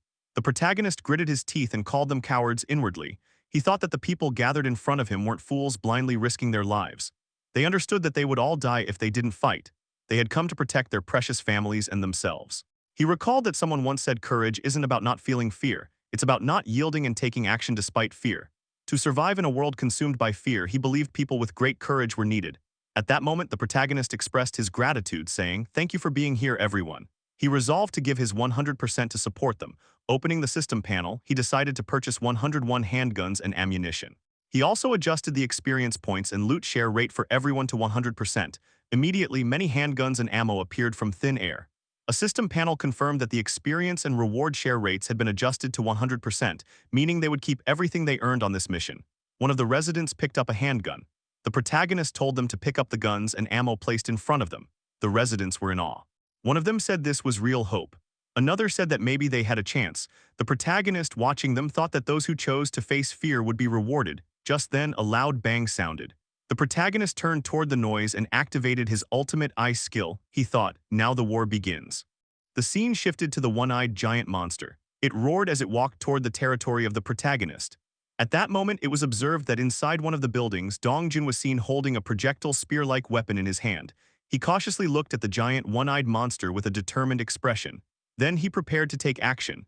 In a flash, he hurled the spear toward the monster. The spear flew at an incredible speed and managed to injure one of the monster's legs, causing blood to splatter. The monster, growling in pain, turned toward the building to identify the source of the attack. It loomed over the structure where Dongjin had been hiding. Its one eye stared directly at Dongjin, who panicked upon making eye contact. Upon spotting him, the monster charged its punch, ready to strike. Just then, it was noticed that Yeonju in her bare form was running toward the monster's leg. She launched a swift attack with her claws, managing to slash the same injured leg. This caused the monster to stumble, losing its balance. It looked down at Yeonju, then lifted the injured leg and slammed it to the ground where she stood. Yeonju was sent flying from the impact, growling and screaming. She crashed into the wall of a building and lay there unconscious. The one-eyed monster loomed over her, staring at her with its massive eye. Then it charged its fist and pulled its arm back. At that moment, someone called out to the monster, shouting, "Hey you, look over here." The monster turned its head toward the sound and saw someone yelling through a microphone, "You dumb monster, look here." It turned out to be Kang, who held a microphone in one hand and a halberd in the other. Kang continued taunting the monster, calling it a lardess and demanding its attention. The monster stared at Kang and noticed the spear that had previously been thrown by Dongjin and was still embedded in its leg. It looked down at the spear. Kang wondered what the monster was doing. At that point, it became clear that the monster had mistaken Kang's halberd for the same spear that had injured it. Enraged, the monster assumed Kang was the attacker. A vein visibly popped on its face. Kang, noticing the monster's expression, questioned why it looked that way.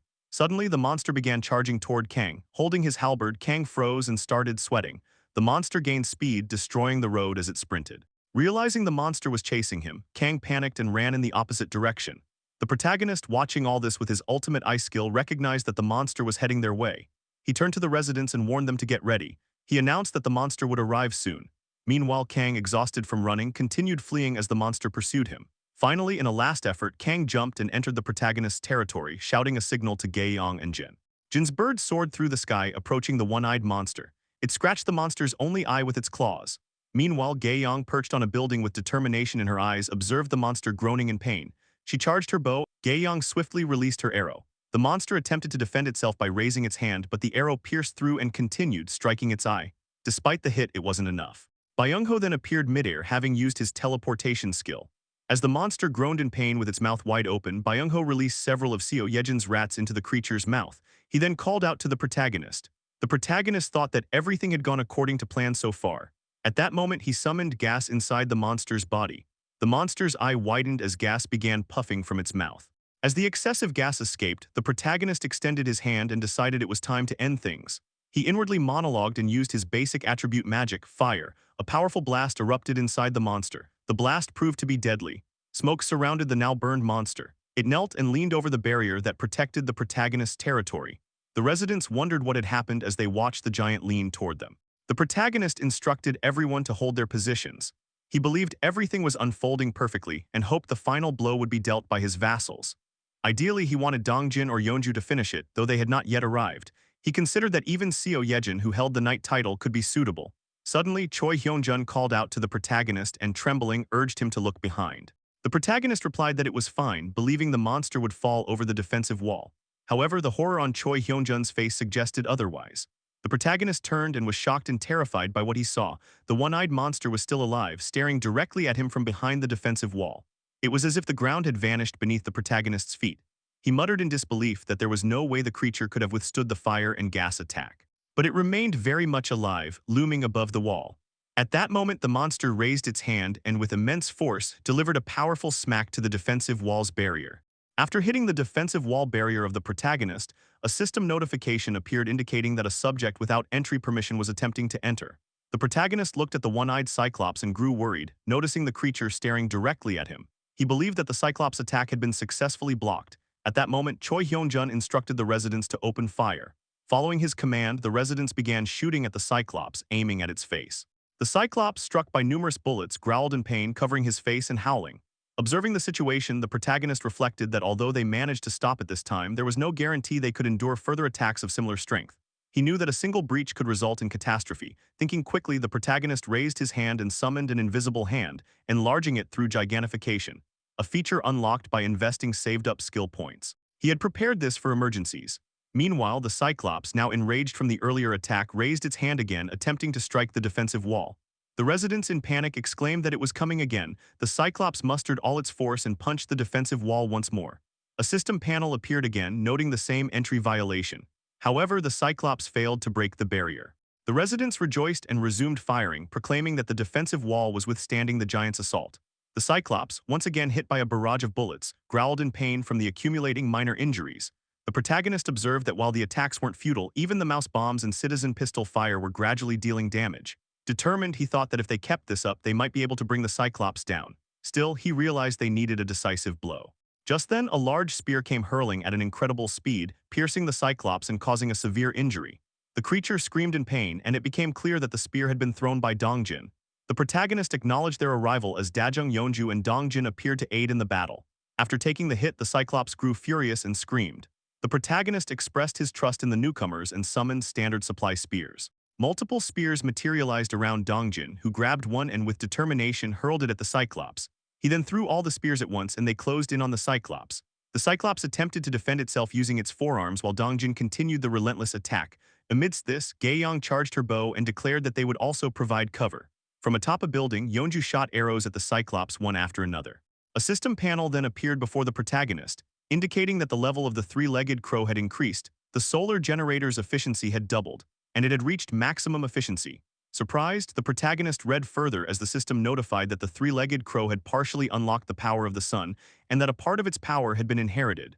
Basic fire magic had evolved into intermediate fire magic. Another panel stated that the crow had detected an enemy intrusion and requested a power release, prompting the protagonist with a choice to permit it. Puzzled by the term power release, the protagonist thought of Blackie, the three-legged crow.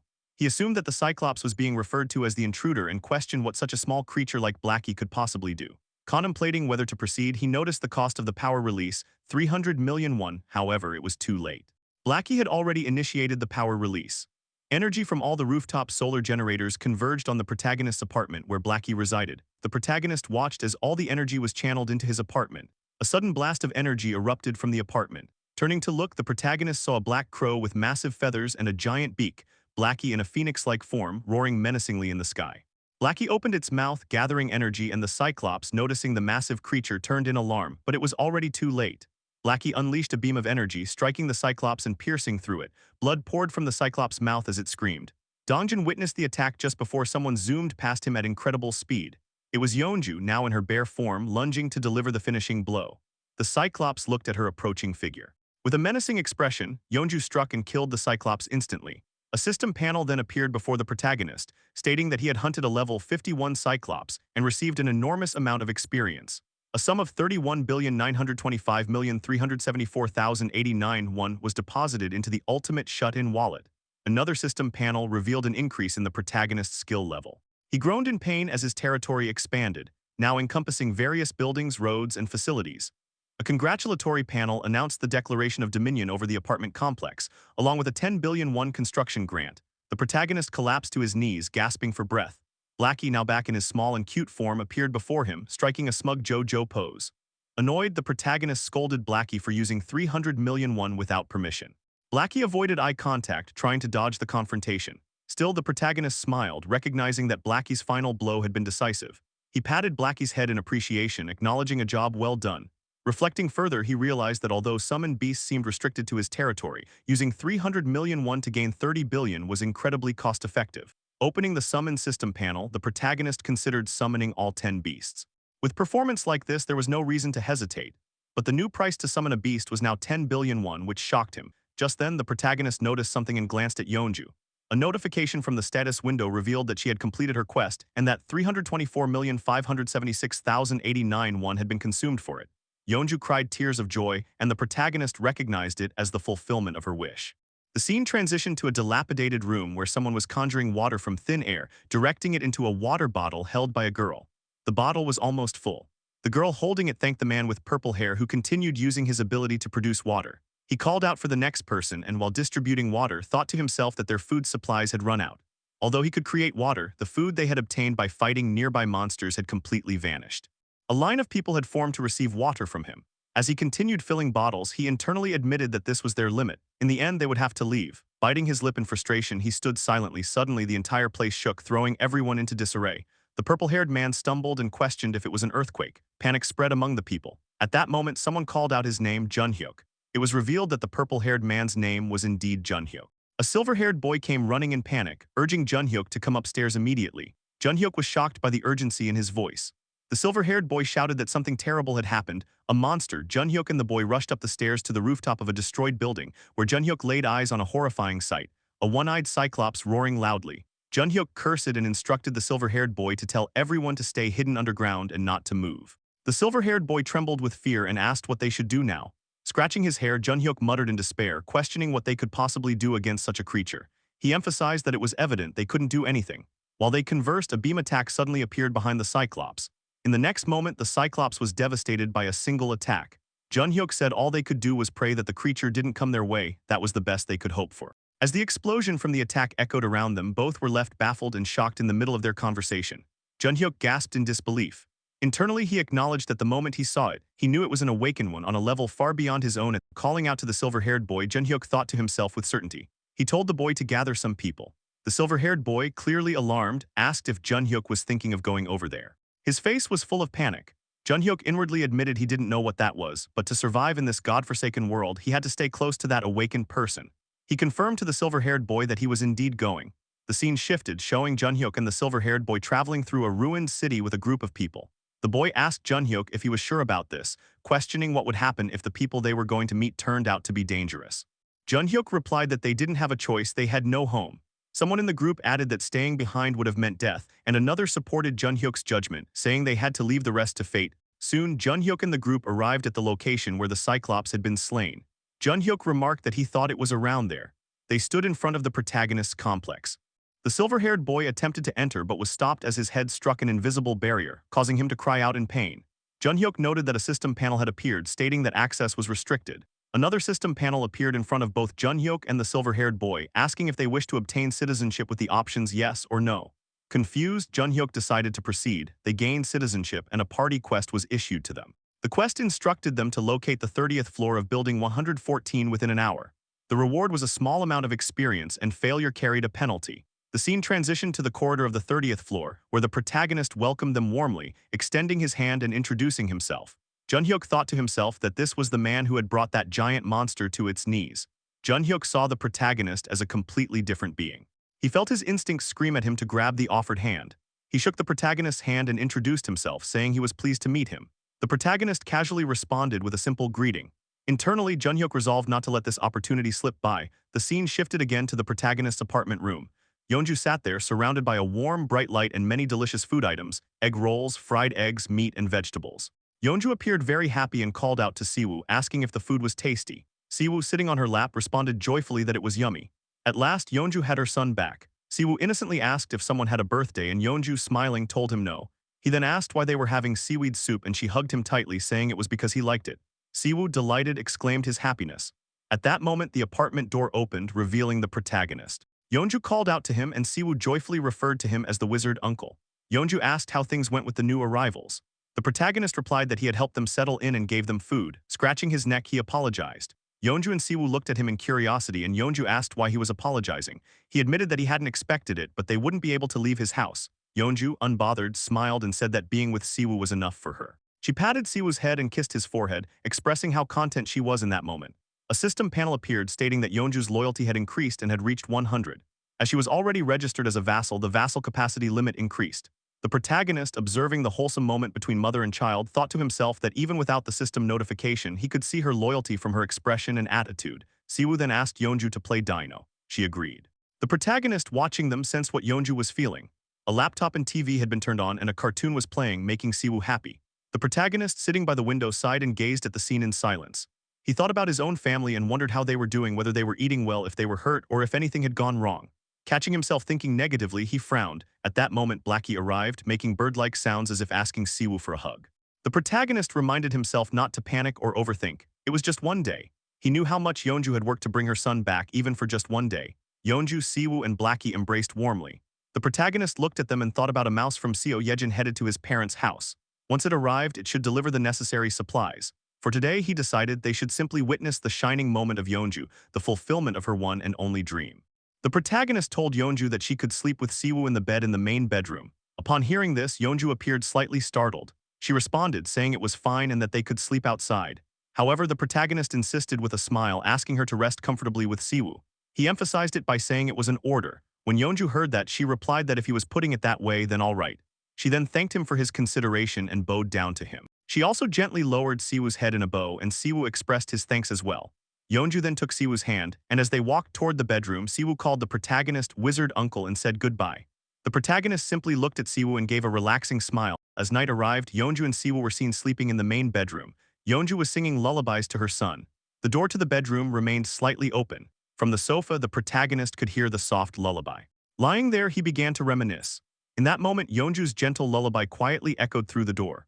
The protagonist thought that he was too old for lullabies, but for some reason, as he listened, his eyes began to droop. He imagined his mother singing lullabies to him when he was a small child and pictured himself resting his head on her lap. Gradually, he drifted off to sleep to the sound of the lullaby. The scene shifted to the next day, which passed uneventfully as the protagonist narrated. They ate the food Yeonju had made, spent time with Siwoo, and watched the comics he liked. However, because Siwoo kept chasing after Blackie, who was trying to bask in the sun, Blackie became annoyed. They all took a nap together and played with the toys the protagonist had bought from the store. In this peaceful routine, time flowed by. As the sun began to set, Siwoo was seen hugging his mother, Yeonju. The protagonist, visibly saddened, observed the moment, with Blackie perched on his shoulder, also sobbing. The protagonist reflected that it was only one day, that was all the time he could give to them, to Siwoo and Yeonju. While hugging her mother, Siwoo called out to her, but Yeonju held him tightly, not letting go. Siwoo then asked her if she was crying. Yeonju, with tears dripping down her face, denied it. Siwoo, with genuine curiosity, lifted his small hand and gently stroked her face, wiping away her tears. He softly said, "You are crying." With a worried expression, he added, "Mom, don't cry." Despite his words, Yeonju continued crying, calling out to her son, and in her emotional state, she confessed while hugging him tightly, "I'm scared. I'm terrified of a world without you." At that moment, Siwoo wrapped his small arms around her and reassured her by saying, "I'm right here." After hearing those words, Yeonju clutched him even tighter as she broke down in tears. The protagonist narrated that upon hearing Siwoo's warm voice like sunlight, Yeonju finally let her emotions overflow. Siwoo then backed away slightly from the tight hug and called out to his mom. He said, I'll always stay right by your side. You know that, right?" After those words, Yeonju completely broke down, looking at her son with an expression that words couldn't capture. Her tears rained down her face, knowing what was about to happen. She called out to her son one last time, her vision blurred by tears. She said, "No, not yet. There is still so much I couldn't do for you." Siwoo looked at his mother while his body began to fade away. Tears welled up on his face as he smiled at her and said, "I love you more," while fading like petals with tears of happiness on his face. Yeonju watched her son fade away, and the protagonist monologued about yet another inevitable farewell. Yet, trembling, Yeonju clenched her lips and whispered to her son, "I love you too, my dear Siwoo." The tears on her face, once filled with sadness, now turned into tears of happiness as she bid farewell to her son. The protagonist noted that she smiled through the tears. Siwoo gave one last goodbye with a smile, and in the next moment he completely faded away like petals, calling out to his mom for the last time. After Siwoo had disappeared, Yeonju, now trembling, knelt down and cried with deep emotion. The protagonist, standing behind her with a saddened expression, witnessed it all. He narrated that Yeonju remained there until the very last trace of Siwoo's warmth had vanished. He then reflected, "Hope. Hope is a flower that only blooms in the depths of despair. So those who can grasp hope must always be surrounded by despair. It's so cruel." At that moment, the protagonist reached out his hand to Yeonju and told her not to be too discouraged, assuring her that this wouldn't be the last time. Once again, he instilled hope in Yeonju's heart. Sniffling, she looked up at the protagonist and trembling asked, "Is that true?" Her tear-streaked face searched for comfort. The protagonist replied that if given the chance, he would always make it happen. Yeonju then took his hand. As she listened to what seemed like a devilish temptation from the protagonist, a system panel appeared in front of him stating, "Citizen Yeonju's trust level has increased. Citizen Yeonju's trust has reached 100. You have acquired ancient vitality. Hello." Manhwa Munch here. While recapping this part, I literally cried. This part was so emotionally well written I can't even express with mere words, because I have been recapping this story from the start. This moment left me with a bittersweet feeling that Yeonju can see her son again, but it's the time to say goodbye now. To all my viewers, I genuinely want you all to comment heart on this video please for this particular moment. Anyways, let's continue with the recap. The scene shifted to Seunjob, who appeared visibly furious as he shouted, "Damn it!" His voice echoed with frustration as he continued ranting, declaring that his supply spear, his orc spear, and everything he had were all gone. His anger flared even more as he stamped his foot, exclaiming that it had all been stolen. In front of him stood the two twins, watching the furious Seunjob. One of them responded when Seunjob turned to question them, asking about their belongings. The twins simply replied that everything was gone and mentioned waking up to find everything missing. The other twin with golden hair explained that after investigating, he discovered several others had experienced the same situation. Then he posed a question, hinting at a shared pattern. They all had one thing in common. When Seunjob asked what that was, the golden-haired twin revealed that none of them had responded to the call for veterans to fight the giant monster at the front gate. He added bitterly that what made it worse was that those who did go and returned seemed completely fine. The other twin lamented that he should have gone back then. Seunjob's anger boiled over at this, and he glared at the twin menacingly before grabbing him and demanding in a threatening tone if he was now trying to say that all of this was Seunjob's fault. The twin quickly clarified that it wasn't what he meant. Still furious, with veins bulging on his face, Seunjob shouted in rage. He reminded them that they had all agreed not to join the battle and accused the twin of being the one who had said that anyone who followed those orders was just a puppet of their protagonist. The twin quietly admitted, "Yeah, sorry, Seunjob." Seunjob let go of the twin, still visibly seething. He then voiced his concern that they could get kicked out. He recalled a past incident where, according to rumors, a citizen had attempted to assault a minor and was immediately expelled. That same man, he remembered with a scowl, had ended up being found dead on the streets, killed by goblins. He reflected on how, after the giant subjugation, survivors had begun gathering at their apartment complex. With the growing number of residents, going against the protagonist now seemed far too risky. He realized that if he opposed him, he might be the next to get kicked out. Seunjob cursed under his breath, venting his frustration about Suman, the only one who had responded to the draft call from their protagonist.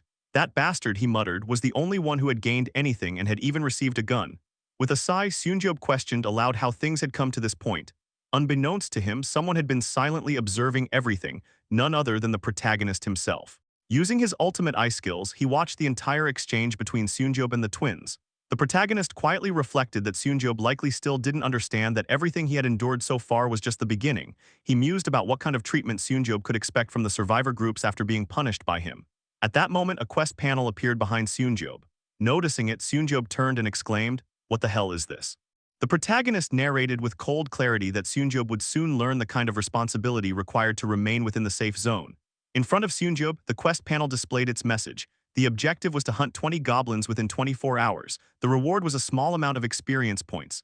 The penalty for failure, however, was brutal 1 minute of intense pain. Seunjob stared at it in horror, exclaiming, "What the hell, extreme pain?" He was completely unprepared for the kind of burdens he would have to shoulder, just to survive within the so-called safe zone. The protagonist narrated that one of the A-rank skills possessed by Yeonju was called Ancient Vitality. This skill drastically increased regeneration in proportion to the severity of injury received. He expressed disbelief at the reward he had received for hitting 100 trust with Yeonju, realizing that the reward turned out to be a skill she actually owned. However, he admitted that it wouldn't be useful at the moment. Since he wasn't going to be involved in combat and rarely left the house, he found it unlikely that he would get hurt enough to use the skill. Still, he acknowledged that gaining a skill as a reward for Yeonju's trust reaching 100 was certainly noteworthy. Soon, he noted, Byung-ho's trust would also reach 100. If he could obtain Byung-ho's awakened ability, teleportation, the power to move to any location within sight, he contemplated its potential. He theorized that if he activated the outpost and then used his ultimate eyes to teleport, he could travel as long as he had sufficient mental strength. It should be possible to teleport to that location. The system panel then presented a description of the outpost base. The base was a safe zone that could be built outside of the house. When activated, any designated area marked as part of the house would temporarily receive the same effects. However, activation required a citizen with the title of knight or higher to be present. If an unpermitted subject remained in the zone for more than a day, the zone would be destroyed. Reflecting further, the protagonist realized he needed to increase his mental strength. From now on, instead of skill proficiency, he decided that mental strength boost should be the rewards for his quests. That way, his mental resilience could be strengthened through daily tasks. Around that time, Yeonju, after bidding farewell to her son, stopped crying and called out to the protagonist. With a determined expression, she told him that things had significantly stabilized and asked to be allowed to leave.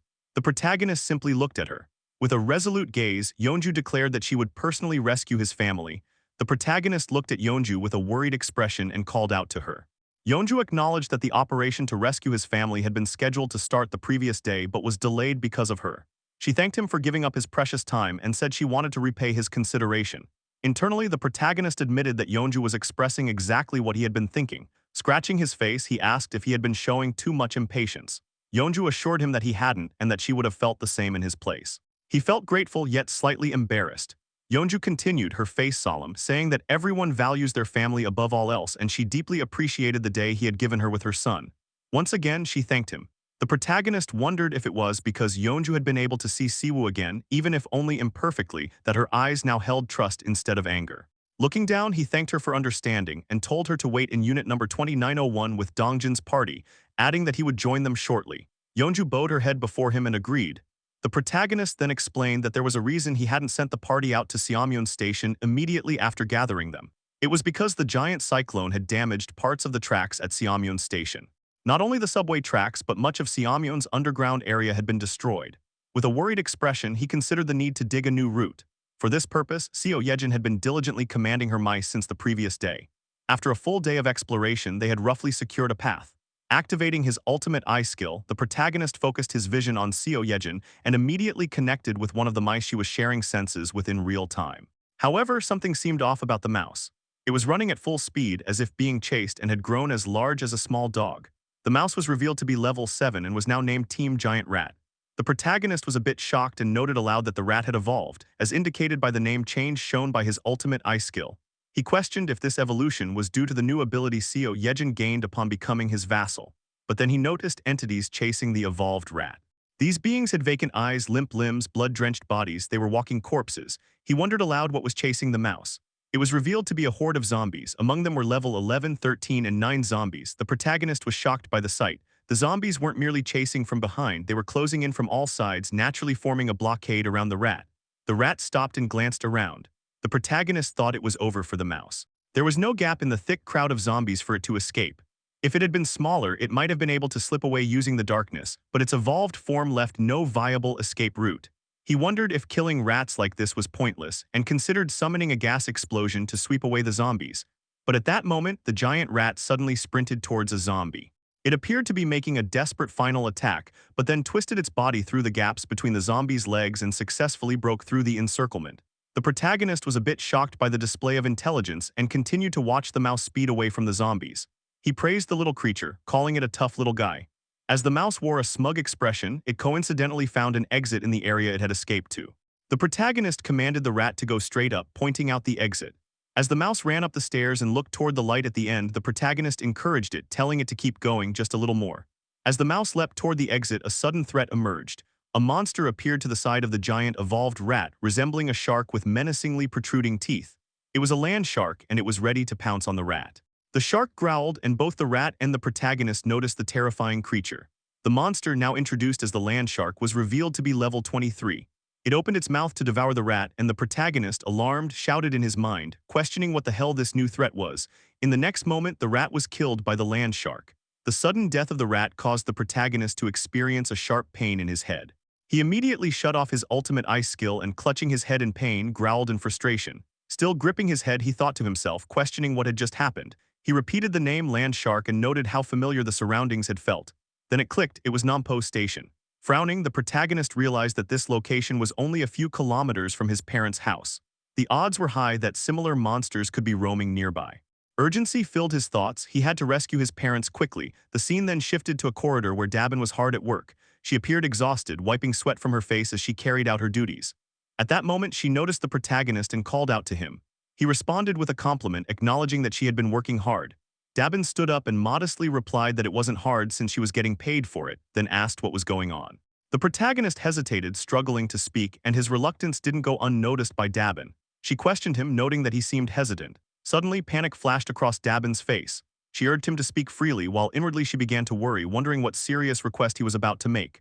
The protagonist, still hesitating, finally revealed his request. He asked if he could borrow Hyrin for a while. Stunned, Dabin responded in disbelief, asking what he was saying. Her eyes went blank as she processed the request. She pointed out that if he borrowed Hyrin, she would have to handle everything alone. The protagonist, giving a forced smile, told her that he was counting on her for the next 2 days and addressed her formally as team leader Kim Dabin. In that moment, Dabin called out to the protagonist by name and with a spark of excitement, asked if she would receive overtime pay for the extra work. The protagonist smiled and raised 2 fingers, signaling that he would double her pay. Seeing that, Dabin's eyes lit up with the gleam of money. The scene transitioned as green smoke began filling the protagonist's storage space, emanating from Hyarin. She was seen closing her eyes, utilizing her poison mist ability, and then opening them again. Moments earlier, Dongjin's party sat across from the protagonist at a table. The protagonist addressed the group, stating that it was time to officially begin the operation briefing. Beside him, Seo Yejin sat holding a piece of paper. He continued, reminding everyone that the appearance of the giant Cyclops had made passage through Seamyeon Station difficult. However, he insisted that abandoning the subway line entirely would be a shame. He then prompted Seo Yejin to continue the briefing. Seo Yejin acknowledged with a yes, and looking at the paper in her hand, informed the group that the path from Seamyeon Station to Bayamnigal and Choryang Station was still intact. Using her tame rats, they had confirmed that no monsters were stationed along that stretch, essentially making it a free pass. She placed the paper on the table and continued, stating that their first objective was to secure the route to Bayamnigal Station. On the sheet of paper was a hand-drawn map that she was referencing. Seo Yejin explained that the current recommended route involved moving along the main road. However, the party seemed more interested in the map itself than her explanation. At that moment, Kang interrupted her, flustered, and commented that she was really good at drawing maps. Seo Yejin thanked him, but the protagonist's reaction to the map was less impressed. It looked to him only slightly better than an elementary school summer project. Regardless, Seo Yejin pointed to the map and resumed her explanation, indicating a specific area and noting it as a danger zone due to active orcs around a large supermarket. She estimated their numbers to be at least 500. Dongjin then asked if they truly needed to clash with the orcs. Seo Yejin responded that there was no need, explaining their goal was simply to enter Bayamnigal Station and use the subway line. Dongjin expressed concern that there might be monsters in Bayamnigal Station itself. Seo Yejin reassured him, saying there was no need to worry. Her rats had already scouted the path and they found a route with no orcs. She advised clearing any minor monsters encountered and entering the station swiftly. The protagonist recalled that before the giant subjugation operation began, he had invested heavily in leveling up Dongjin's party. Now, nearly everyone had reached level 30, with only Choi Hyunjun and Hyarin still below that threshold. At this point, goblins posed no real threat to the party. Seo Yejin pointed to the map again and explained that once they entered the subway line, reaching Choryang Station should be trouble-free. However, the real problem lay at the next stop, Busan Station. At this point, Kang panicked slightly and asked if there was another giant at Busan Station. Seo Yejin replied that there wasn't, not yet at least. Kang expressed relief and Seo Yejin continued, stating that only the remnants of the giant's destruction remained. She believed it was the same one that had previously attacked their apartment building. However, her expression grew grim as she pointed out that the true problem was the tracks between Choryang and Busan stations. She revealed there was a massive horde of zombies packed within that stretch. Unless they had a power capable of clearing monsters in confined spaces, taking that route would be a serious setback. Upon hearing this, everyone in Dongjin's party turned to look at one person, Hyarin. Taken aback by their stares, Hyarin hesitated, gulped nervously, and called out to Seo Yejin. With a determined gaze, she declared that she believed her ability might be useful. Following the discussion, the scene shifted. A system panel appeared in front of the protagonist stating, "Storage poison mist 100 kg. You have exceeded the storage weight limit." Hyarin, having used her ability, was seen exhausted and wiping sweat from her brow, saying, "Finally, it's over." At that moment, the protagonist and Seo Yejin entered the room. The protagonist praised her, saying she did great. Hyarin, acknowledging the compliment, thanked him. He then asked if she was feeling all right. Hyarin replied that she was completely fine, though it had been super exhausting at first. She suddenly felt a surge of strength and now felt good. The protagonist expressed relief. He then reflected internally, noting that Hyarin looked so worn out that he had secretly accessed the vassal management window and leveled her up mid-operation while she was using her poison mist ability.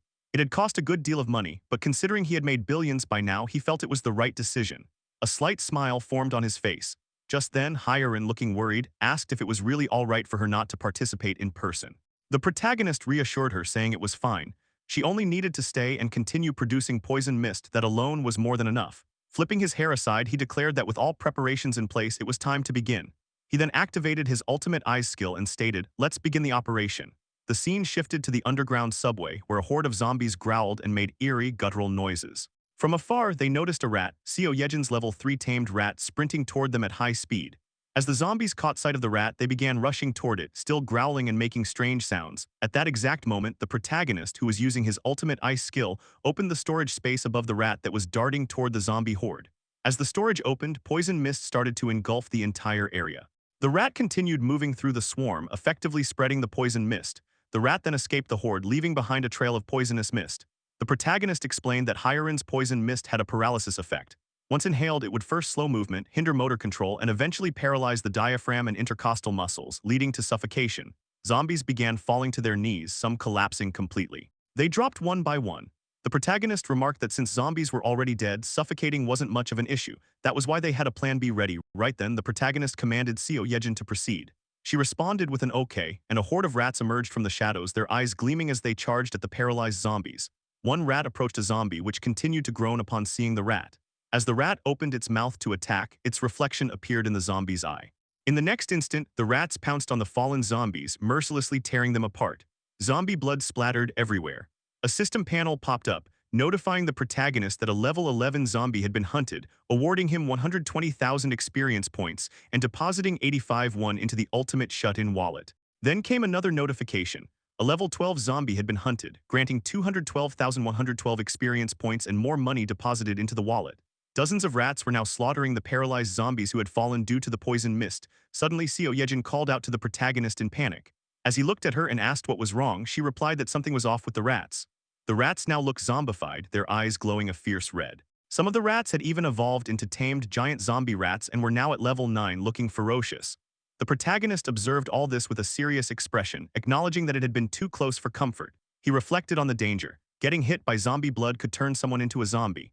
This was especially risky for frontline fighters like Yeonju, who fought with claws and teeth and were more susceptible to infection.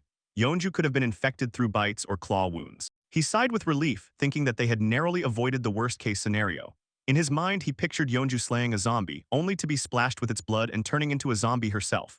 The protagonist then asked Seo Yejin whether the mutated rats were still following commands. She replied that they were, although they appeared slightly more aggressive. Among the horde, the smaller rats seemed fearful of the zombified ones. The protagonist considered it a good sign that they were still obedient. He reflected that everything was progressing smoothly. If they could safely reach Jagalchi Station, he might finally reunite with his family. At that very moment, a system panel appeared, notifying the protagonist that a subject without permission was trying to enter. He was stunned by the sudden notification in the midst of the operation. The system panel continued, stating that a nearby group met the criteria for citizenship and asked whether to grant it. The system displayed the number 157 people. The protagonist was taken aback and repeated the number aloud. Then without hesitation, he granted citizenship to all 157. Another system panel appeared, indicating that the citizen population had reached 3,000.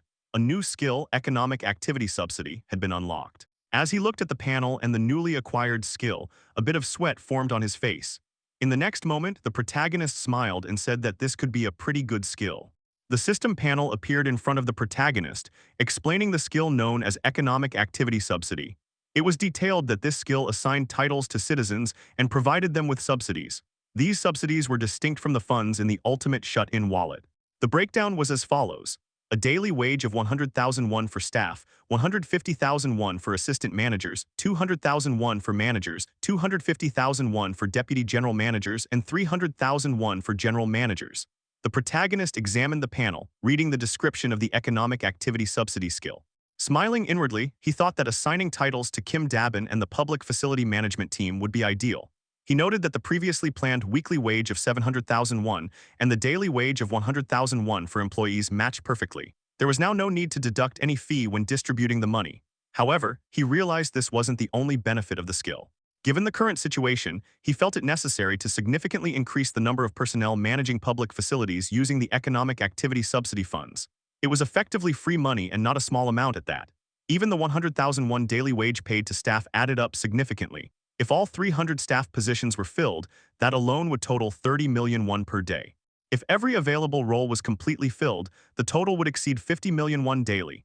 Imagining the enormous sum of money made the protagonist happy. He continued to think that as this money accumulated, the amount gained from the tax collection skill would also increase. Additionally, a portion of it would return to him through spending at the stores. It became clear that assigning titles to as many citizens as possible would be advantageous. Beyond public facility management, he also considered roles such as infrastructure maintenance, cleaning, and security. As he reflected, he thought that was all he could come up with for the time being. Security roles, he decided, should primarily go to those who had previously gathered at the main gate. With that, he resolved to begin the process. The overall picture started to take shape. He then appointed Kim Dabin as one of the general managers. Her title was now displayed as General Manager Kim Dabin, yet the protagonist continued to ponder. He questioned who the people were that Kim Dabin had accepted as her team members. Trying to recall, he thought of names like Choi Hyunjun and Hyerin but couldn't immediately remember the others. While he was attempting to recall the remaining names to assign to the vacant roles, a system notification appeared beside him. Looking to the side, he read that Citizen Kim Dabin's loyalty had reached 100. As a result, she had been registered as a vassal and his vassal capacity had increased. The protagonist acknowledged that, as expected, reaching 100 loyalty meant the individual instantly became his vassal. This also meant that upon hitting 100 loyalty, a special ability would be awakened. He questioned this to himself. He then focused on the system panel to check Kim Dabin's newly awakened ability now that she had become his vassal. Just as he was about to inspect her skill, a loud snore disrupted his thoughts. He turned his head toward the source of the sound and saw Hyerin sprawled out on the sofa fast asleep. She was clearly exhausted from overusing her poison mist ability. She snored deeply, lost in a deep sleep. The protagonist quietly observed her. At that moment, Seo Yejin approached and asked whether she should wake Hyerin, pointing at the sleeping girl. The protagonist responded, saying no. He believed that Hyerin had already done her part. Although she had pretended to be fine, she had clearly endured a lot. He felt she had pushed herself to the brink of exhaustion and deserved a proper rest. He told Seo Yejin to let her sleep. Using his invisible hand skill, he created a large, unseen hand to gently lift Hyerin and move her to the bed in the bedroom. Once there, he wrapped a blanket over her. She looked adorable while sleeping and remained deeply asleep throughout the entire process, not waking even once. Her loud snores continued undisturbed. At that moment, Seo Yejin commented that Hyerin must be extremely tired. The protagonist agreed. He then turned to Seo Yejin and asked if she was okay. Seo Yejin smiled and assured him she hadn't done anything that would make her tired. She said she was completely fine. As they moved into the Nampo station tracks, the protagonist told Seo Yejin to continue with her work. Seo Yejin happily responded, saying he could count on her. However, before she could finish her sentence, her expression shifted to one of grim seriousness. Concerned, the protagonist asked what was wrong. Seo Yejin hesitated for a moment before revealing with a horrified expression that the link wasn't working anymore. She looked down at herself. The protagonist questioned what she meant. Had it suddenly been cut off? Seo Yejin asked him to hold on and closed her eyes, focusing and testing a few things. She tried to understand what had gone wrong. It had been working fine earlier. Seo Yejin explained that if one moved while the link was active, it could be pushed slightly beyond its typical range. That meant if she first established the link and then moved, she could extend the range a bit. However, the area where the link could actually be initiated was restricted to a zone near the central station. Gritting his teeth, the protagonist contemplated what to do in such a critical moment. His expression turned grim as he thought about his plan to use Seo Yejin's rat to check on his parents after passing Jagalchi station. Clenching his fist, he muttered in frustration. With the plan now in shambles, he called out to Seo Yejin, acknowledging the inconvenience but asking if she could try re-establishing the link from central station. Seo Yejin agreed, and blue energy began to gather around her as she focused deeply. She started the process again from central station, attempting to share her senses with the rats as she directed them toward Jagalchi station. Meanwhile, the protagonist continued to grit his teeth, thinking that they had to try every possible method for now. Until something came through, he silently wished for everyone to be safe and sound. The protagonist continued to observe Dongjin's party through his ultimate eye skill. Their current location was near Choryang Station, while Seo Yejin's scout rats were positioned at Central Station ahead of them. The scene then shifted to Choryang Station, where Kang, Gaeyoung, and Jin were seen exiting. Although it was just before 6 p.m., the surroundings were already pitch black. Jin and Gaeyoung looked at something in the distance and were completely terrified. Above the city, without any artificial light, the sky radiated with vivid colors like the night sky in a quiet countryside. As a result, the devastated cityscape became clearly visible. Giant footprints were imprinted in various places, buildings leaned sideways, and heaps of shattered concrete were scattered around. The scene of utter destruction, bathed in moonlight, resembled a surreal painting. The remaining members of Dongjin's party also exited Choryang Station. Jin remarked that it was all unbelievable. At that moment, Gaeyoung instructed Jin to scout the area and he complied. Jin's tamed crow flew into the sky to scout from above, and by sharing its senses, Jin confirmed that there were no monsters nearby. Kang noted that not even a single goblin had been seen at Choryang Station. Jin attributed this to the chaos caused by the giant, suggesting that it would allow them to pass through easily. He commented that, considering the state of the place, no sane person would try coming there now. At that moment, Dajung, with a worried tone, expressed concern as night approached. She questioned whether they would be all right and suggested finding a safe place to stay until morning. Gaeyoung reassured her, stating that there was no need to worry. According to the behavioral patterns of goblins, it was actually safer at night since goblins tended to hide during that time. She recalled how they used to move around at night in apartment complexes because they understood the goblins' habits. After contemplating for a moment, Dongjin made a decision. He stated that they were going to move out immediately and assured the party that if things became dangerous, the protagonist would summon them back. Everyone nodded in agreement, showing how much they trusted the protagonist. Even if the situation worsened, they believed he would find a way to handle it. Suddenly, a rat appeared before them, squeaking. Jin identified it as one of Seo Yejin's rats and suggested they follow it. The rat, which was connected to Seo Yejin through shared senses, led Dongjin's party along a pre-explored path from Central Station to Jagalchi Station. The rats he had trained were intelligent and capable of guiding the party on their own. Eventually, the party arrived at Busan Station following the rats' guidance, only to find a massive lake before them. Jin questioned how Busan Station had turned into a lake and wondered if it was the giants' doing. Gaeyoung, observing the scene, suggested that buildings might have crashed into the ground and formed the gaps that now held water. Suddenly, there was a splash and something emerged from the lake. It was a woman with unusual hair and skin color. The sound of water drew Jin's attention, and as he looked at the lake questioningly, the others asked him what was wrong. Jin replied that he had heard a sound. Just then, he appeared frightened by what he saw. At first glance, it looked like a person. Pointing toward the shadow, he said there was someone over there, probably a woman. But in the next moment, he hesitated and said, "No, wait, no way." The upper body resembled a woman, but the lower body was not human. It was covered in blue fish scales. The creature was half human, half fish. Jin shouted in disbelief, and then the creature laid its beautiful eyes on the party. In the next moment, it began to sing. However, it was not a song but a high-pitched scream. Everyone in the party immediately covered their ears. Dajung shouted to everyone, instructing them to cover their ears, identifying the creature as a siren. The creature continued its eerie scream. After the siren began to scream, everyone was seen covering their ears in pain, visibly disturbed as they questioned what the hell was happening. The deafening noise forced all of them to raise their hands to block out the sound. Kang was shown gritting his teeth, enduring the terrible experience. Meanwhile, Yeonju, also covering her ears, expressed her struggle by asking through clenched teeth what was happening. She then revealed in alarm that her body was moving on its own. Simultaneously, both Kang and Yeonju were engulfed by a purple glowing light. In the next second, their bodies stiffened as they were pulled and dragged into the lake. They screamed as they were forcefully submerged. Bubbles formed around them as they sank deeper into the water. Yeonju was seen looking at Kang, who was also drowning. Terror overtook her expression as she gasped for air while Kang continued to sink slowly. Realizing the danger, Yeonju started swimming with urgency. She thought to herself that Kang would be in danger at this rate. As she swam faster, numerous fish-like creature hands emerged, grabbing her waist and legs. She struggled to escape the lake as horrifying underwater creatures pulled her back while she tried desperately to swim to the surface. Back on land, the remaining party members were also covering their ears. Dongjin cursed the situation, and behind him, Dajung was shown similarly affected. In response to the chaos, Dajung reacted by using her magic powers, creating a golden glowing armor that engulfed everyone.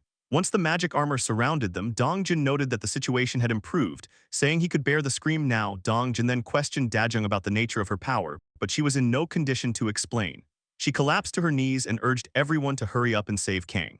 With a worried expression, she added that they also needed to save Yeonju, but she seemed to sense something unusual. Her expression shifted from concern to horror as she noticed a fish-like creature with golden eyes and many scales observing them. It wasn't alone. There were many such creatures, each armed with spears, acting like guards for the siren. These trident-wielding creatures prepared to attack and dove into the water one after another, swimming swiftly beneath the lake. Dongjin and the party prepared for defense as Dongjin warned them of the incoming attack, shouting with a worried expression that they were coming. A disturbance in the lake water followed, and a creature emerged into the air with its spear aimed at the party. Dongjin readied himself and clashed with the creature. Their spears collided, but in the next second the fish-like creature was shot in the head by someone. Despite the kill, more creatures appeared to continue the assault. It was revealed that the arrow had been fired by Gaeyoung, who expressed her frustration, saying these bastards just kept coming. The next moment, all the creatures appeared on the ground and surrounded the party. As they fought back, Dongjin thought with a horrified expression that they couldn't afford such delays and needed to hurry to save Yeonju and Kang. Amid the chaos, two fish-like creatures were suddenly thrown back by a powerful burst from the lake. All the creatures turned to look. It was Yeonju in her bare form, carrying Kang in her arms as she launched herself from the lake to the ground. She was huffing, her eyes glowing red with fierce resolve, clearly having dealt with the underwater monsters. At that moment, Kang awoke and coughed up a large amount of water. After nearly drowning, he admitted he thought he was going to die. The party was visibly relieved upon seeing Kang and Yeonju safe, calling out their names. Kang gave a thumbs up to Yeonju and thanked her, saying she had saved him. Yeonju, still in her bare form, smiled and said it was alright since he had helped her many times before. Just then, one of the fish-like creatures growled, triggering a renewed attack by all the others. Kang noted with exasperation that the bastards weren't giving them a break. He transformed into his armored state, halberd in hand. Dongjin and Yeonju also prepared to finish off the attackers. In an instant, Kang used his halberd to behead and kill several creatures, declaring they should handle this. Yeonju too readied herself as two creatures approached her. She fought one off with her claw, sending it flying into a wooden pillar. The impact caused the pillar to crack. As it broke, a goblin strangled up inside was revealed. The damaged pillar began to fall toward the party. Kang shouted in alarm while Dongjin urged everyone to move away. The pillar crashed to the ground, raising a cloud of choking smoke. Byung-ho checked on Dongjin, asking if he was okay, to which Dongjin replied he was fine but questioned what had just happened. Kang looked at the wooden pillar, then at the monster on it, and identified it as a goblin. Just then Jin urged everyone to look up. The party turned their heads and saw another goblin strangled atop a wooden pillar. But it wasn't just one, there were many. Dongjin, horrified, admitted that they had been so focused on what was below that they hadn't noticed what was above. Seeing the grim sight, he cursed the perpetrators, wondering aloud whether they cared if it was monsters or humans had killed so many. In front of them was a graveyard of wooden pillars, each strangling either a human or a monster. Dongjin, shaken, repeated his question, just how many had they killed? At that moment, Gaeyong dropped her bow. Words failed her. Trembling and unable to speak, she covered her mouth, devastated by what she saw. With horror in her eyes, she whispered, "Dad."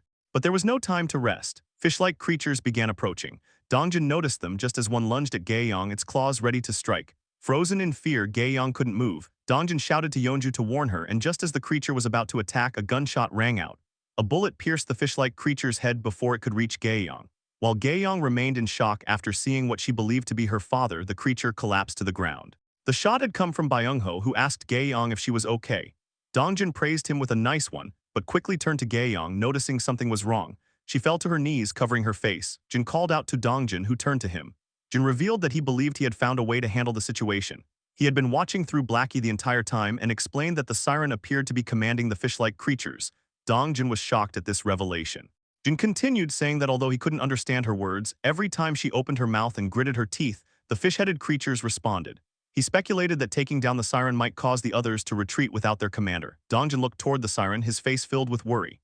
He said it was worth trying, but doubted they'd be given the chance as the creatures were ready to attack the party. At that moment, Kang spoke up, asking if all they needed to do was take out the siren. Dongjin looked at him, questioning what nonsense he was talking about.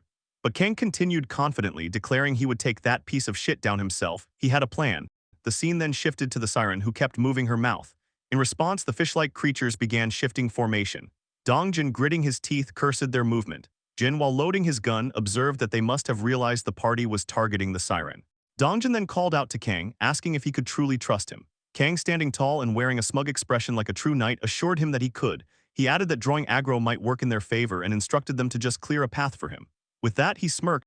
Dajung stepped in front of Gaeon to protect her, stating that she would guard her for now. Meanwhile, Kang began slashing through the fish-like creatures with his halberd. He turned to Dongjin and said it was time to move. Dongjin, along with the rest of the party, Jin and Byung-ho included, began moving, clearing the way for Kang. They eliminated every fish-like creature in their path. During the chaos, Jin shot one that was about to attack Byung-ho, and Dongjin drove his spear into another. Suddenly, Dongjin stopped and looked back, calling out Kang's name. Kang, his eyes gleaming with determination, charged his halberd with a blue aura. Then, with all his strength, he hurled it forward. The halberd was seen traveling through the air between the party members, and it was clear that the siren had noticed its rapid approach. It was mere inches away from her. The reflection of the halberd was visible in her eyes, but at the very last moment she managed to dodge. Despite this, the halberd grazed her hair as it flew past, leaving her in a state of shock.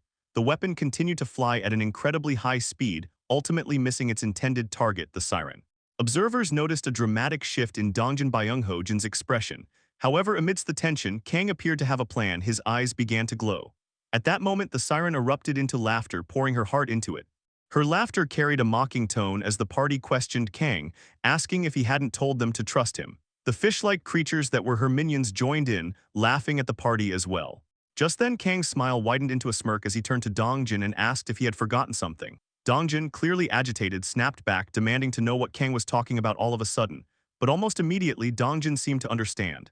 Kang then posed a rhetorical question, asking if they knew the best way to deal with a fish. Right at that moment, Kang used his ability to control the trajectory of the halberd, which was still flying above the lake. The sharp end of the halberd picked up speed as it zeroed in on the siren, ultimately piercing her through the back. Blood gushed from the wound. Kang then finished his sentence. The best way to deal with a fish was to get a hook through them. After being struck, the siren groaned in pain. A system panel appeared stating that a level 33 siren had been hunted. Experience points were gained, and 350,376,203 was deposited into the ultimate shut-in wallet. The siren's lifeless body fell, and Kang caught the returning halberd in his hand like Thor wielding his hammer. The fish-like creatures were thrown into confusion and began to retreat. Byung-ho sighed in relief and thanked the goddess, saying it was one less thing to worry about. In the background, Kang's nose had grown large and pointy with pride as he asked the others how that was, boasting about being a total genius. Jin responded with a thumbs up. At that moment, Dongjin ran towards Gaeyong and urgently asked if she was okay. Dajung then turned to Dongjin and questioned what she should do. Dongjin looked at Gaeyong, who was now down on her knees. Gaeyong, trembling, called out to Dongjin and revealed that her dad was hanging up there. Upon hearing this, Dongjin's expression darkened with fear. He questioned in disbelief, asking what she meant and saying, "No way." He quickly turned around, frantic to see for himself, while internally rationalizing that it couldn't be. Why would his father-in-law be up there? He told himself it must be a mistake, yet disbelief filled his thoughts. As Dongjin processed all this, Gaeyong, crying, called out to him again and asked what she should do. The scene revealed a man who had been strangled and tied to a wooden pillar. A badge on his chest bore the name Kim Dia-kun, Gaeyong's father. Seeing this, Dongjin also fell to his knees, and together they looked upon the lifeless body of Gaeyong's father, hanging from the wooden pillar. The scene abruptly shifted as the protagonist granted a quest change, targeting Gaeyong with the reward being the resurrection of her father. However, when he attempted to issue the quest, a warning appeared from the system, stating that beings who die outside the ultimate shut-in's territory could not be resurrected. Frustrated, the protagonist desperately clicked on the system panel, but it turned red. Despite the rejection, he didn't give up, sweat rolling down his face. He continued clicking, hoping the quest would still go through, but the system refused to accept it. Seo Yejin called out to him in worry, but he lowered his gaze, dejected, realizing he couldn't do anything for Gaeyong. A heavy silence fell upon him as he reflected inwardly. He admitted to himself that he had trusted Dongjin's party. If it had truly been a life-threatening situation, he would have summoned them without hesitation. But summoning them without an outpost base would have meant starting over from scratch, a risk too great. He convinced himself they had no choice. Yet seeing his reflection, he couldn't help but feel disappointed in himself. He questioned if he really had no choice. Scenes of Dongjin's party members being dragged underwater by weapon-wielding merfolk flashed before him. He wondered if that wasn't life-threatening, then what was? He acknowledged that deep down, he already knew the truth, that worrying about one's family and wanting to see them again soon wasn't a desire unique to him. Everyone had families, everyone worried. He had just chosen to ignore it because he was focused solely on saving his own. He admitted that everyone had given in to him and he had always known it. Trembling, he issued a new quest. His hands shook as he granted it on the system panel. This time it was a party quest, to make a grave for Gaeyong's father. The time limit was 1 hour. The reward was a small amount of experience points and there was no penalty for failure. Upon seeing the quest, Gaeyong cried even harder, devastated by the fact that she had to make her own father's grave. Dongjin knelt beside her, trying to comfort her. Meanwhile, the protagonist slammed his hand against his forehead, helpless and unable to change the situation. A grave eventually formed for Gaeyong's father, and Dongjin's party stood silently in front of it mourning. Dongjin then asked Gaeyong if she was sure about this. She replied that her father would have liked it there. He had been a workaholic with a lot of pride and often sang about wanting to be buried along the railroad tracks even in death. Gaeyong placed her father's name badge on the grave and reflected that she used to think it was an absurd wish, but life had come full circle. Though sorrowful, she found solace in having fulfilled her father's last wish. Tears streamed down her face as she accepted the situation and his death. She stated that his wish had come true. The protagonist narrated that with every word Gaeyong spoke, his heart ached. He feared that one day it could become his story too. He resolved that their grief should never become his and vowed never to make them grieve again. For that, he realized stronger allies were needed. Determination overtook his expression as he considered who currently held the most potential. The scene shifted, showing a splash of water cutting through goblins. It was Junhyuk, using his water abilities in battle. A system panel appeared, stating that Citizen Junhyuk's loyalty had exceeded 30 and that he had met the requirements for vassal registration. Junhyuk's fierce figure stood in the midst of battle as the system confirmed his registration as a vassal. At that moment, a party member behind him called out, and Junhyuk looks behind, and the woman noted that Junhyuk's body is glowing. Confused, he looked at himself, feeling a new surge of power rise within. A system panel described Junhyuk's stats. He was level 40, titled the 12th Servant, and held dual roles as a knight and a mage. His trust level was 59, loyalty 31. His awakened abilities included create water, water bomb, and control water. Descriptions followed. Mage class skills gained a 100% power boost. Water bomb ranked A summoned highly compressed water and detonated it with power scaling based on mental strength consumed. Water control ranked S consumed mental strength to manipulate summoned water freely. At that moment, the protagonist granted Junhyuk a quest to try using water bomb and control water. The time limit was 10 minutes. The reward was enhanced mental strength while the failure penalty was mental fatigue. Junhyuk read the quest and called out the protagonist's name. Someone behind him asked if he was okay and what had just happened. Junhyuk told them to wait a moment. Then with a grin he said he understood now there were plenty of targets to test his new abilities. Junhyuk activated his powers. Water conjured itself in his hands, swirling to form a massive water ball. The goblins, seeing this, were terrified. He shouted water bomb and launched the attack. The massive water ball dashed forward, burst upon impact, and sent goblins flying. Water droplets from the explosion fell gently and a crater formed on the road. All goblins lay dead looking at his hands. Junhyuk then activated water control. The cascading droplets from the sky froze midair as he manipulated them. His party members watched in awe at the beauty of the scene. One of them asked if he had done that. Junhyuk stood amongst the suspended droplets and burst into laughter, overwhelmed by his newfound power. He dropped to his knees, praising the protagonist, vowing never to forget the favor. From behind, party members watched in confusion. One questioned what was wrong with him. Another suggested maybe it had something to do with that light. A system panel appeared before the protagonist, indicating that Junhyuk's trust level had significantly increased. It was noted that Citizen Junhyuk had completed the quest, and a fee of 70,251 won had been deducted. The protagonist reflected on Junhyuk's awakening and the fact that he had both A-rank and S-rank abilities. He was recognized as the second S-rank after Yeonju. The protagonist admitted that he hadn't expected this, especially since Junhyuk's first kill had only been a B-rank. He hadn't anticipated things would progress this smoothly and wondered if it was due to Junhyuk's already high level. However, it didn't seem like it was just luck. Regardless, the outcome was favorable. Contemplating his next move, the protagonist questioned how he should utilize Junhyuk. He imagined a chessboard, mentally placing all his vassals on it, pondering different strategic arrangements. He considered having Junhyuk join Dongjin's party but dismissed the idea, recognizing that the party was already well-balanced. Simply inserting Junhyuk into that group didn't appeal to him. Junhyuk's current group revolved tightly around him, and removing him now could plunge them into chaos. He concluded it would be best to let Junhyuk continue with his current team for the time being. At that moment, a system panel informed the protagonist that he had hunted a level 6 goblin. He had gained 7,151 experience points, which were deposited into the ultimate shut-in wallet, along with an additional 6,920 points from killing multiple goblins. He noted that it was quite late, yet even beyond Junhyuk's party, other citizens were still diligently hunting. Suddenly, the protagonist felt something from within. A system panel notified him that his skill level had increased. The House Declaration skill had reached level 20. He gained 3 skill points and learned a new skill, leaving him shocked. His eyes widened as another system panel appeared, declaring that his territory was expanding. A surge of pain overcame him, causing him to scream loudly. Seo Yejin, who was in the room, observed everything with concern. The protagonist continued shouting in agony, and since Seo Yejin was witnessing this for the first time, she called out to him, worried. As his territory expanded to cover a vast area, he lamented the pain, crying out that it hurt. We see his vision got blurry, but he was still in great pain. He thought to himself that the pain was unlike anything he had ever experienced. It felt as though large needles were stabbing him all over his body. Seo Yejin, panicked and worried, shouted at him to breathe. The protagonist writhed in agony while Seo Yejin repeatedly called his name in a state of panic. Unsure of what to do at that moment, the protagonist opened his eyes slightly, confused, and wondered if he had collapsed. He then noticed a large face looming in front of him. It was Seo Yejin, who seemed about to kiss him, blushing all the while. Internally, the protagonist reacted with a firm hell no and questioned her, asking what she was doing. Startled by his sudden awakening, Seo Yejin apologized profusely, blushing, and explained that she thought he was unresponsive and had been attempting a form of CPR. The protagonist stood up and reassured her, saying he was all right and there was no need to worry. In the background, Blackie was seen bawling his eyes out due to the protagonist's collapse. The protagonist gently patted Blackie, saying he was fine, which calmed the creature. Holding his head, the protagonist activated his ultimate eye skill and assessed the massive expansion of his territory. It now included the original deployment area, the entire west and north zones, and all the roads within a 1-kilometer radius centered around the apartment complex. No wonder it had hurt so much. The area had reached its largest scale yet. While he processed all of this, Seo Yejin remained beside him, still blushing from the earlier incident.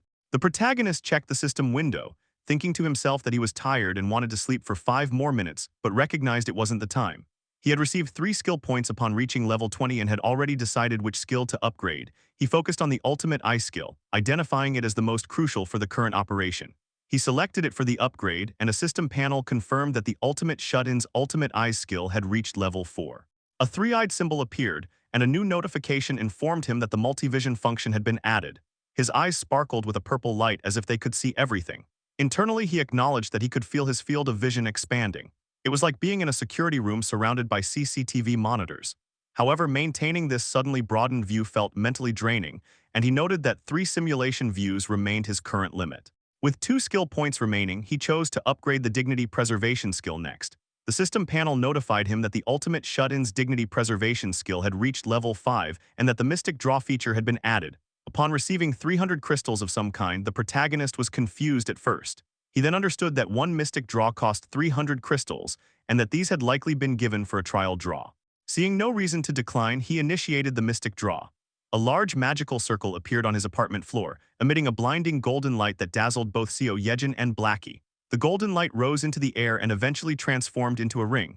A system panel appeared describing it as the Ring of Communication, a ring that delivered the voice of the ultimate shut-in to his vassals. The protagonist put on the ring, questioning its purpose. A ring that conveyed one's voice, he thought it wasn't bad at all. In fact, it would be perfect for Dabin.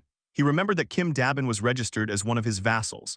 Opening the vassal management system, he viewed Dabin's profile. She was level 25, held the title of 11th servant, had 77 trust and 100 loyalty, and her awakened ability was telepathy. The protagonist smirked slightly, acknowledging that it was an insane and perfect skill for this kind of task. Right at that moment, the protagonist heard someone shouting that 50 people were sharing one unit to sleep.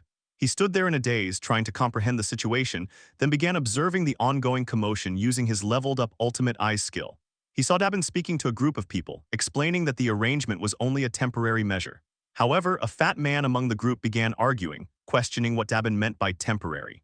The man angrily asked if they were being treated like chickens. Continuing his protest, the fat man pointed out that they had seen plenty of vacant homes earlier and claimed they had already checked around. He demanded to know what Dabin was talking about and insisted that everyone should at least be able to sleep together comfortably. The voices of the citizens rose in agreement. Some pleaded that the children should be allowed to sleep comfortably. Others requested access to just a few empty rooms, stating they would only use them to sleep. Dabin, clearly overwhelmed, tried to calm the agitated crowd, saying that it was against their policy. Witnessing this, the protagonist grew increasingly angry. While Dabin attempted to console the raging crowd, apologizing and reaffirming that the policy did not permit the request, a notification appeared for the protagonist. He had gained a new skill upon leveling up. The skill was called Ultimate Shut-In Door, Level 1. And its description stated that he could now connect doors within his declared territory, effectively allowing him to teleport using doors. The protagonist noted internally that the new skill had appeared when he hit level 20 and was surprised to be using it so soon. Meanwhile, the fat man continued to argue with Dabin, accusing them of trespassing into others' homes even in such an emergency. He insisted they should be helping each other and questioned Dabin's entitled behavior. At that moment, a voice echoed, claiming to be the one who supposedly trespassed. The fat man was startled to hear it. The protagonist had appeared in the corridor using his ultimate shut-in door ability. Dabin called out to him. The protagonist stepped forward and declared that if anyone didn't like the policies he had established, then they were welcome to leave his house. His sharp gaze fixed on the fat man, and with authority he told him to get out. The fat man, enraged, asked what the protagonist had just said and questioned how a mere kid could speak that way. But before he could finish, the protagonist pointed at him and commanded, "Evict Sung Yoon Sik." In the next moment, the fat man disappeared as though he had never been there, forcefully ejected from the protagonist's domain. The crowd erupted into commotion, but the protagonist, with a terrifying expression, stated that things had quieted down now. He then asked if anyone else had any complaints. The crowd fell silent. Continuing his declaration, the protagonist informed them that from that moment onward, electricity, water, and gas would be shut off for their entire unit. One woman from the crowd protested, saying he couldn't be serious. The protagonist retorted by asking her what she thought was really happening. He pointed out that their arrival coincided with the group's defeat of the giant Cyclops, a total of 157 people. He accused them of coming there because they saw the group as capable and sought protection. He explained that hundreds of people with the same idea showed up every day wanting protection. He asked if they understood what he was saying, then laid out the consequences of giving in to their demands. First, empty rooms would run out quickly, making it impossible to accept new arrivals. Second, existing residents would begin to feel resentment. And third, once they gave in, there would be no end to the demands. He made it clear that the basic rights and welfare they expected did not exist there. He urged them to look around, reminding them that the South Korean government had already collapsed and that he was not its representative. Internally, the protagonist acknowledged that some might view him as a tyrant abusing his power. But he believed that in the brutal world they now lived in, naive ideas like rights and welfare were no longer practical. Fuming, he declared that if they wanted privileges, they needed to prove they were worth it. He reflected on how other survivors were enduring harsh conditions and adapting. They took turns sleeping in shifts, optimized space, and sought guidance from those who had adjusted earlier. Even amid discomfort, there were those who looked out for the children and strove to survive together. Yet the people before him now had chosen to make demands instead of seeking solutions. Boiling with anger, he pointed at the crowd and ordered them to return to their assigned accommodation immediately. Internally, he concluded that they had likely grown too comfortable.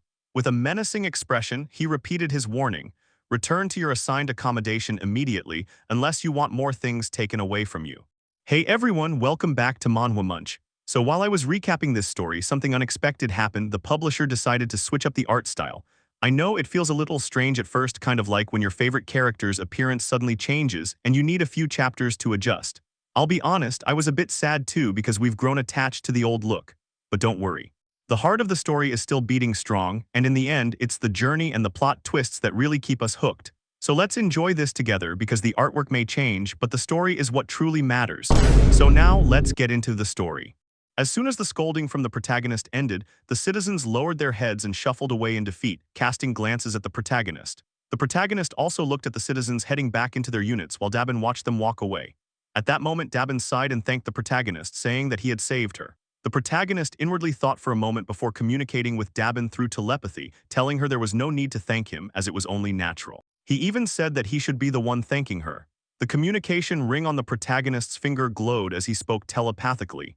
Dabin, confused by the telepathy, listened as the protagonist asked if she found it fascinating. She replied that she did.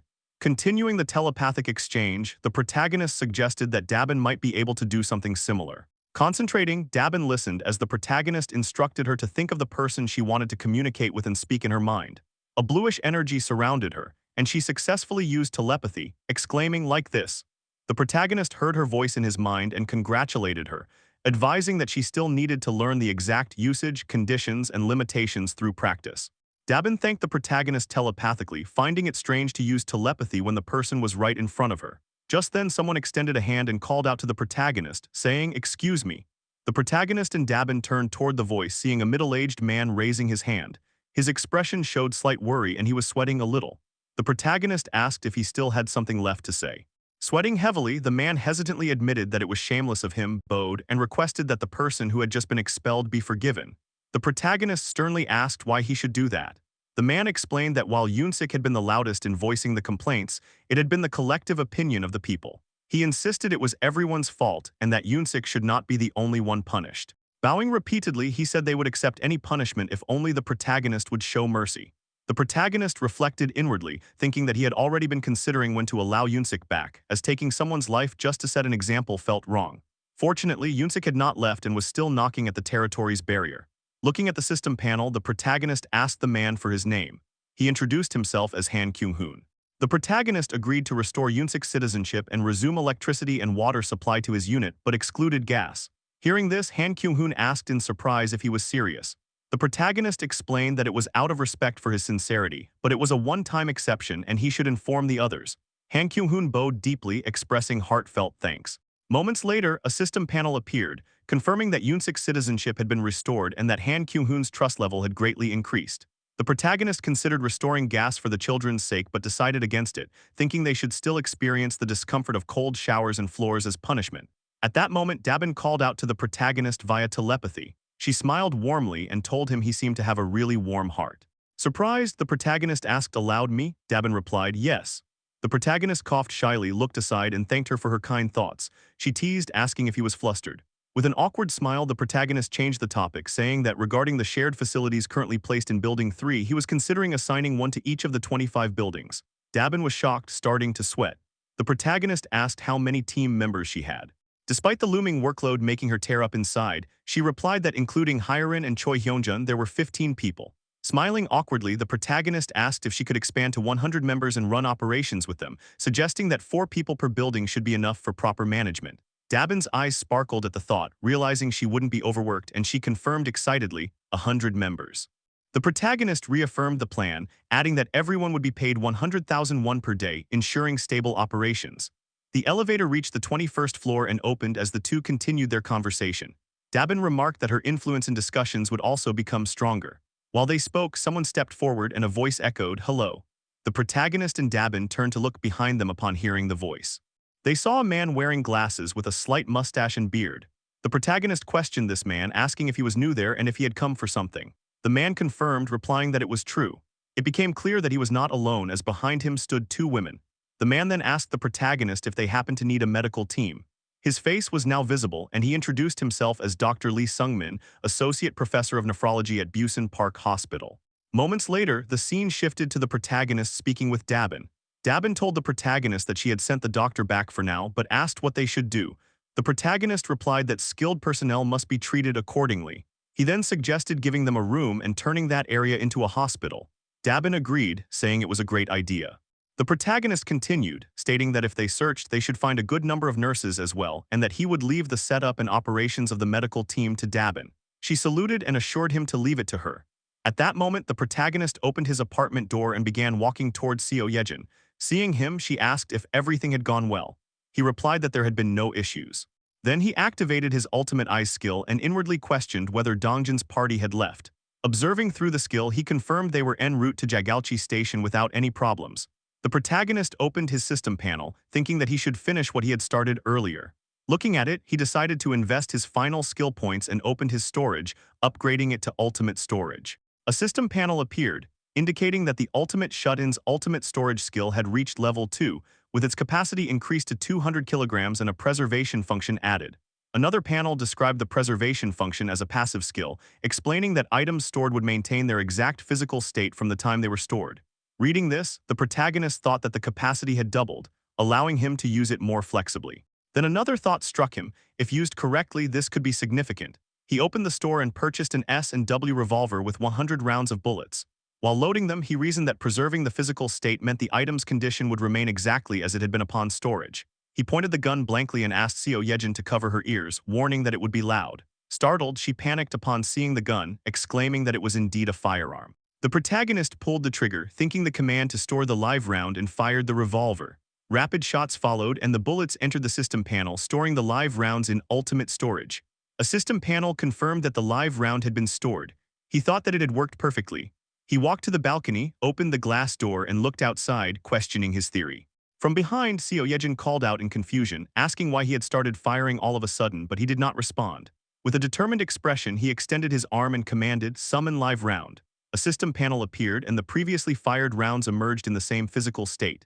The barrage of bullets shot out with the same speed and force as when fired from the revolver. Realizing his success, a shiver ran down his head as he thought this was incredible. He declared that this was a perfect way to support Dongjin's party. The scene shifted to Jagalchi Station, where a goblin's head was blown apart by a bullet from Dongjin's party. Another goblin fell to the ground, and the rest fled in fear. For them, goblins had become nothing more than small fry. At that moment, Dongjin announced their arrival at Jagalchi Station, with the party ready for whatever awaited them. Using the ring of communication, the protagonist employed telepathy to reach out to them, greeting everyone and asking if they could hear his voice. Dongjin's party was shocked, and even Dongjin himself was taken aback. Dongjin asked if it was really the protagonist. Through telepathy, the protagonist confirmed that they could hear him clearly. Dongjin replied that he could hear just fine. The protagonist then stated they would communicate like this from now on and instructed them to proceed through Exit 2. Dongjin acknowledged with an understood. Dongjin's party exited through Exit 2 and emerged from the underground subway, only to be stunned by their surroundings. The destruction was brutal, an intersection filled with overturned cars and buses, a scene straight out of a post-apocalyptic era. The protagonist reflected that, from this point onward, they were in uncharted territory. Seo Yejin had tried to re-establish a link with the rats back at the central station, but failed due to the excessive distance. Unlike before, where they had scouted and cleared the path ahead, they were now entering completely unprepared terrain. The scene shifted to Dongjin, who asked the protagonist where they should go next. The protagonist instructed them to follow the big road to the left for about a kilometer, which would bring them near their destination. Dongjin agreed, saying he got it, and the party followed the given directions. Suddenly, the sound of a massive footstep echoed, the foot of a monster stomping rapidly. Dongjin became alert, sensing danger. In the eyes of the approaching creature, the reflection of Dongjin's party appeared. Dongjin quickly turned back and told everyone to step back. The creature emerged. It was none other than a land shark, crushing the earth beneath its immense weight. Dongjin's party readied themselves for battle. Holding his spear, Dongjin remarked that they had barely fought their way past the fishermen, and now they had to deal with a shark. The menacing land shark loomed before them, its sharp teeth and 4 piercing eyes locked onto the party. Opening its massive jaws, it prepared to strike. Dongjin gritted his teeth, ready for what was to come as the shark lunged toward him. At that moment, Jian called out Dongjin's name while opening fire on the shark. Bullets struck the creature, halting its advance and giving Dongjin the chance to act. He leapt forward, sprinting toward its weak point, and hurled his spear with full force, stabbing the shark. In the next instant, Yeonju in her monstrous bear form leapt from above. Though the shark noticed, it was too late. Flipping midair, Yeonju dashed toward the shark with a fierce gaze and smashed it into the ground using her immense weight, crushing its head and killing it instantly. A system panel appeared, announcing that they had hunted a level 24 land shark. The rewards included 13,813 experience points and 758 won deposited into the ultimate shut-in wallet. Standing over the corpse of the land shark, Yeonju's bear form exuded a menacing presence, as if slaying the creature had been effortless for her.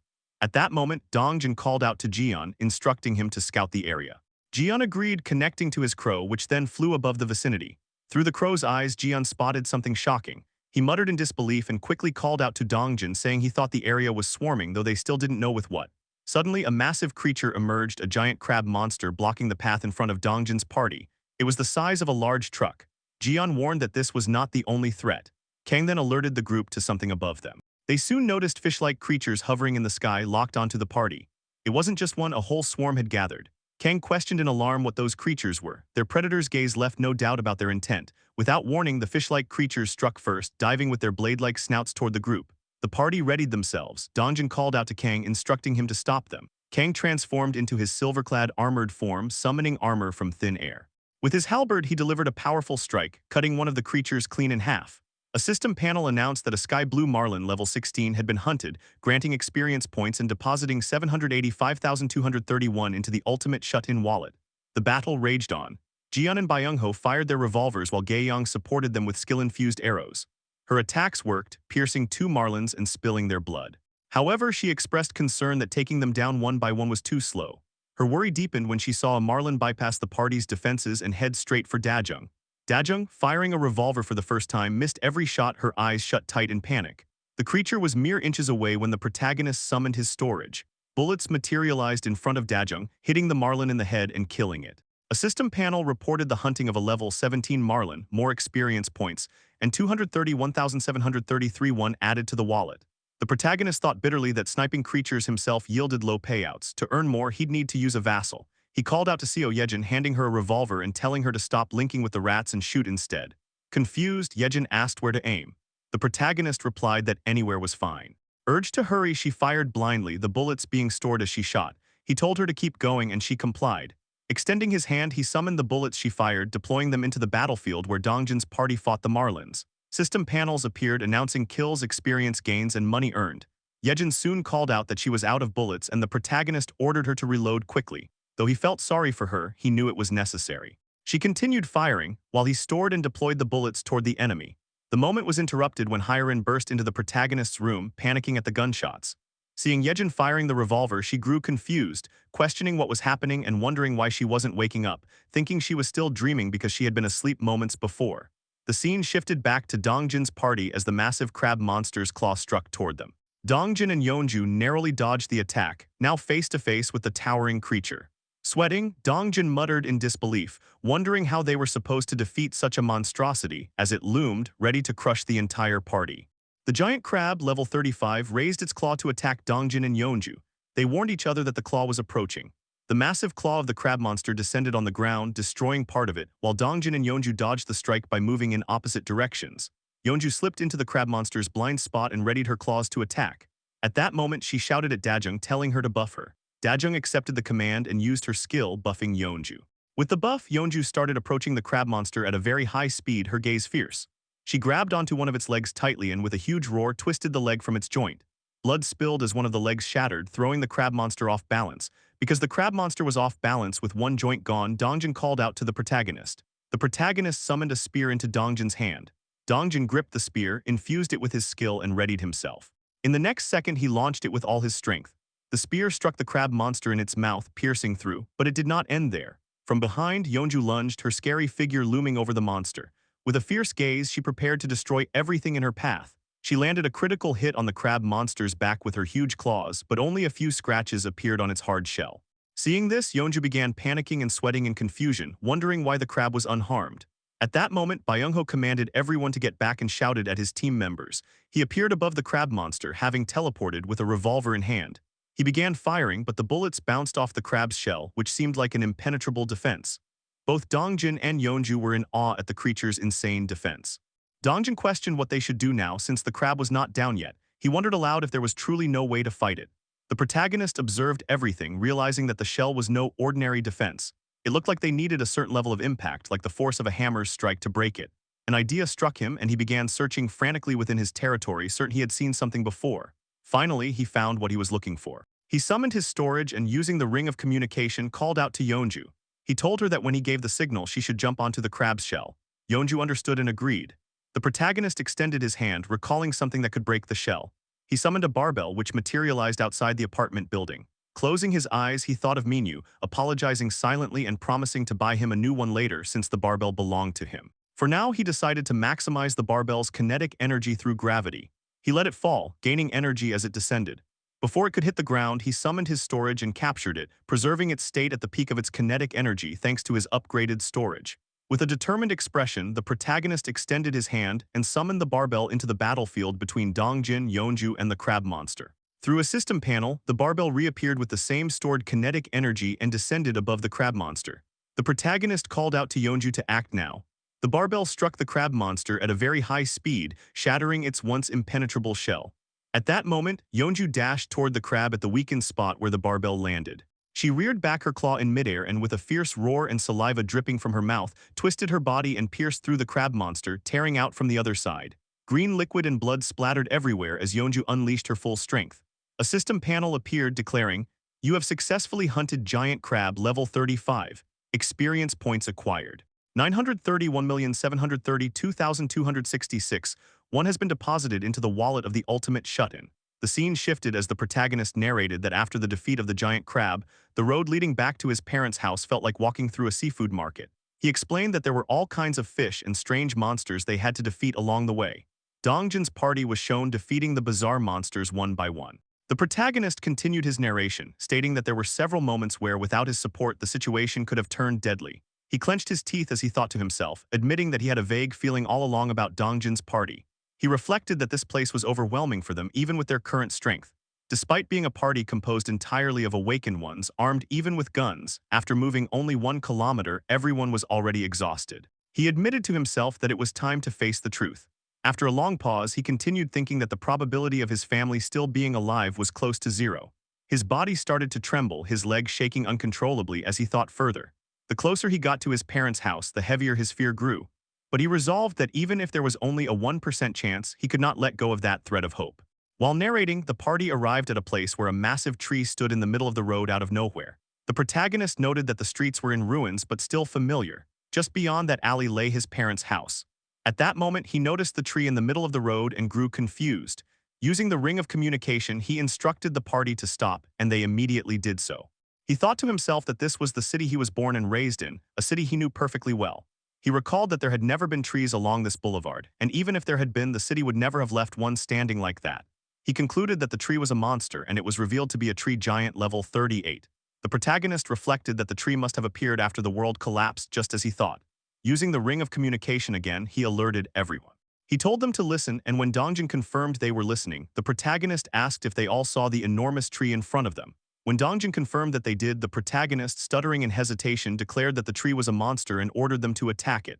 Following his command, the party got into battle stance, ready to fight the monstrous tree. At that moment, a crack appeared on the tree. The crack began to move, and within seconds, an eye emerged from it.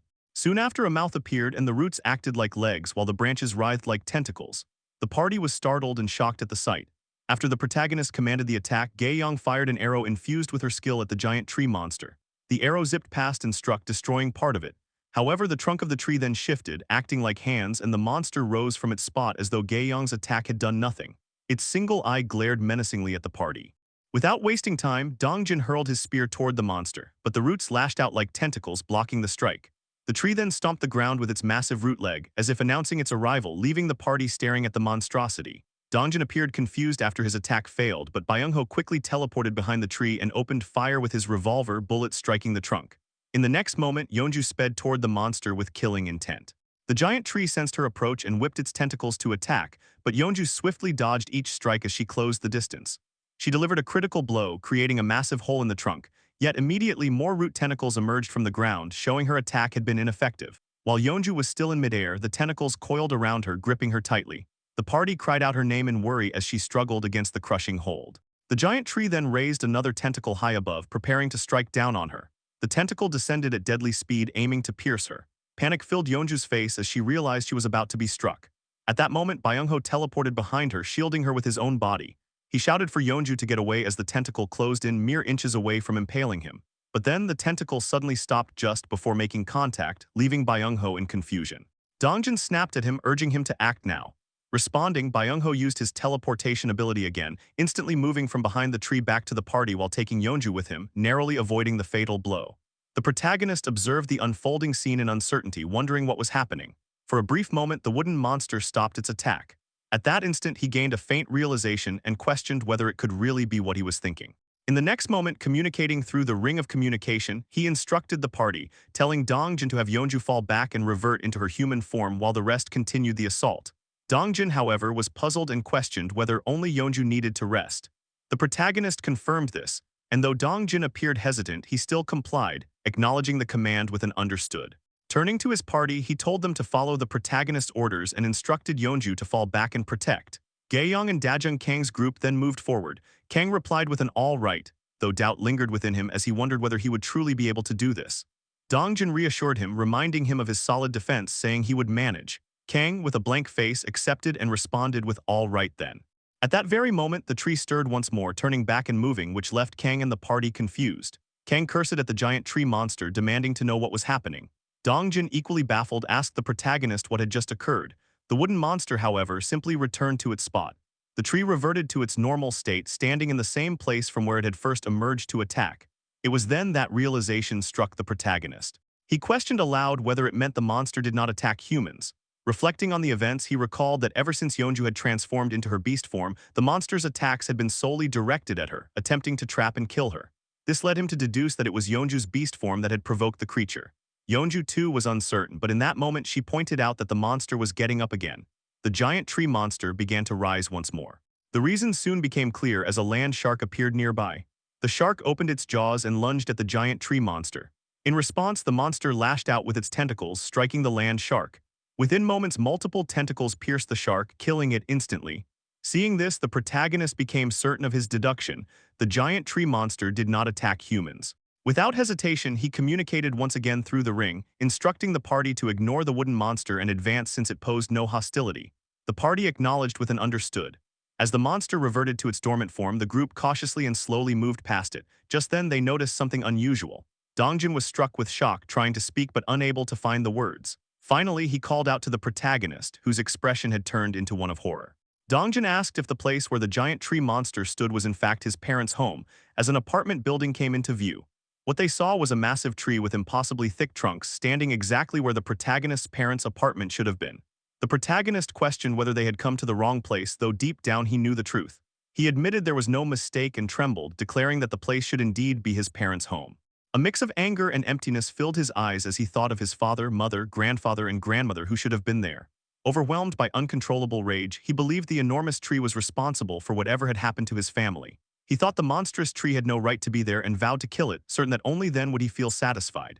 At that moment, he emanated the aura of an absolute being, his eyes burning with rage and a single purpose: to destroy the tree. He began devising ways to kill it, considering filling it with gas and blowing it up. He reasoned that Dongjin's group could be summoned back through their vassal summons and insisted that they would destroy the monstrous tree right then. Yet in his fit of rage, his eyes went blank as a system panel suddenly appeared before him, stating, "Detected presence of the ultimate shut-in, blood relative nearby." The chilling system message silenced his burning fury, leaving him frozen. In that tense moment, an old man's voice suddenly rang out, shouting fiercely, "Who's there?" A flashlight beam cut through the darkness, directed toward Dongjin's party as the man demanded to know who they were and accused them of daring to bully their little pea-poppy. From the shadows emerged three senior citizens, leaving Dongjin's party on guard. The three elders, an irritable old man, an old lady, and a bald old man, appeared visibly furious. The elderly group had walked towards the tree, and one of them, wearing a cap, looked at the condition of the tree. He expressed his concern, saying, "What on earth should they do about this?" The elderly people then discussed among themselves, noticing that there was a hole where the tree had been pierced right through. They remarked that it must have hurt and asked Poppy if he was okay. Together, the elderly examined the state of the giant tree Poppy. They discussed how heartbroken the chief would be once he found out about its condition. At the same time, the party was sweating nervously, knowing they were the ones who had pierced a hole into the tree. They felt guilty in that moment. The elderly man wearing a cap shouted at the party, questioning if this was their doing. The party admitted that it was. The grumpy old man in the cap then demanded to know why they would do such a thing to Poppy, who wasn't harming anyone. The party members bowed and in unison apologized. Just then, someone called out to the elderly man in the cap, telling him to look over there. The man turned and saw another middle-aged man calling out, saying that Poppy had done them a great favor once again. The elderly man in the cap reacted with surprise, asking if that was really the case. He then walked over to see a group of middle-aged men cutting apart the land shark that Poppy had previously defeated, slicing it into pieces with large knives. Seeing this, the man in the cap muttered that his blood pressure had just shot up. Another elderly person complained that the meat didn't taste very good. The man in the cap scolded him, asking if this was really the time to complain about taste and told him not to eat if he didn't like it. The other replied that wasn't what he meant. Meanwhile, the party observed this argument, amazed that these people were casually tearing apart a land shark monster. Their protagonist, watching everything, began to understand. He reflected internally, realizing that suddenly everything became clear. He thought about the existence of a tree monster that didn't attack people and the enormous tree that had only grown at his home. He remembered how their house had always been filled with plants, with flowers changing with the seasons in the yard and many kinds of trees bearing fruit on the rooftop throughout the year. After his grandfather retired, a small farm had been built on the rooftop, and sometimes the vegetables from it appeared on their dining table. He considered that if the tree that didn't harm people and the gigantic tree rooted in their house's spot were manifestations of someone's awakened ability, and if that person's ability was similar in level to his, then he could only think of one person. He assumed aloud that it must be his grandfather. He then asked directly if his grandfather had awakened. Overcome with relief, he said out loud how thankful he was, confessing that he had thought his entire family had perished. After all, high-level monsters around level 20 roamed the ground freely, and flocks of monsters at high-level 10s wandered the skies. He had often wondered how humans could survive in such a place. At that moment, he laughed. Seo Yejin noticed this and asked what was wrong. The protagonist simply smiled and said it was nothing, explaining that he was just relieved that everyone was safe. He then turned his attention back to observing the party, as the elderly people praised the younger ones, commenting on how wonderful youth was. Containers filled with cut parts of the land shark were being packed, and the party helped the elders dismantle the monster. Dongjing asked if what they had gathered would be enough. A middle-aged man reassured him, saying it was more than enough, and thanked him warmly. At that moment, the protagonist used the ring of communication to call Dongjing. Hearing his voice, Dongjing responded immediately, and the protagonist asked him to find out the name of the village chief. Dongjing agreed and turned to one of the middle-aged men, asking politely what their chief's name was. The man asked if they knew the chief, then revealed that the chief's name was Li Bongyul. The protagonist's assumption was confirmed, it really was his grandfather. The scene then shifted. A middle-aged man led the party somewhere, saying that before heading to the village chief, they should stop for a moment. The group followed and arrived at a place where more people began to appear. Unlike the crumbling city around them, there was proper infrastructure here. They discovered that the parking lot of the protagonist's original home had been converted into a storage area filled with corpses of land sharks and other monsters. People were busy cutting, dismantling, and organizing the remains. Middle-aged men carried parts of the land sharks on their backs, while very old people sat comfortably, happily talking, frying fish in oil, and enjoying their meal together. Witnessing this scene, the entire party was left amazed, their jaws hanging open in disbelief. Our protagonist observed everything and internally thought that there were so many people. At a glance, he felt it looked like more than 100, and it seemed almost as if the bustling Jagalchi market itself had been relocated here. It was revealed that most of the people present were middle-aged men, women, and elderly folk, since the town had very few young people. These middle-aged and elderly individuals had originally worked in the fishing industry, and because of that, their cutting skills were rivaled by none. A bald middle-aged man was seen cutting up a land shark.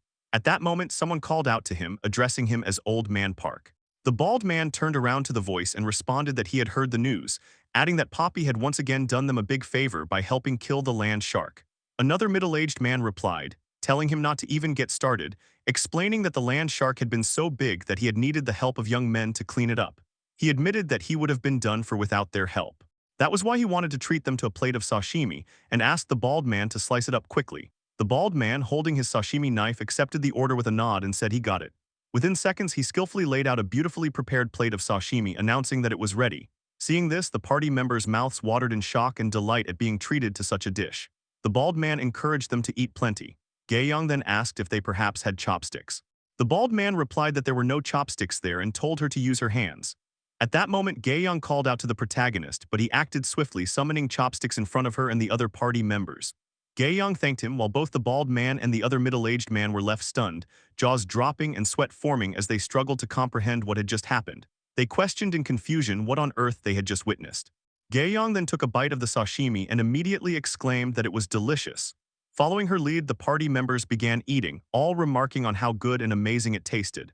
After working so hard, they finally felt at ease, commenting that it had been ages since they last had sashimi. The protagonist also felt happy for his companions. Extending his hand, he summoned water and cola in front of Dongjin. Witnessing this, the two men were once again shocked, exclaiming in disbelief that it was cola and wondering how such a thing could appear. One of them also questioned in astonishment how cider could appear. Dongjin then asked the men if they would like some. The bald man hesitated but asked if it was really okay. However, the protagonist did not stop there. He went further, summoning a bulk supply of food items, rice, eggs, milk, ramen, and other essentials that were nearly impossible to obtain in the apocalyptic era.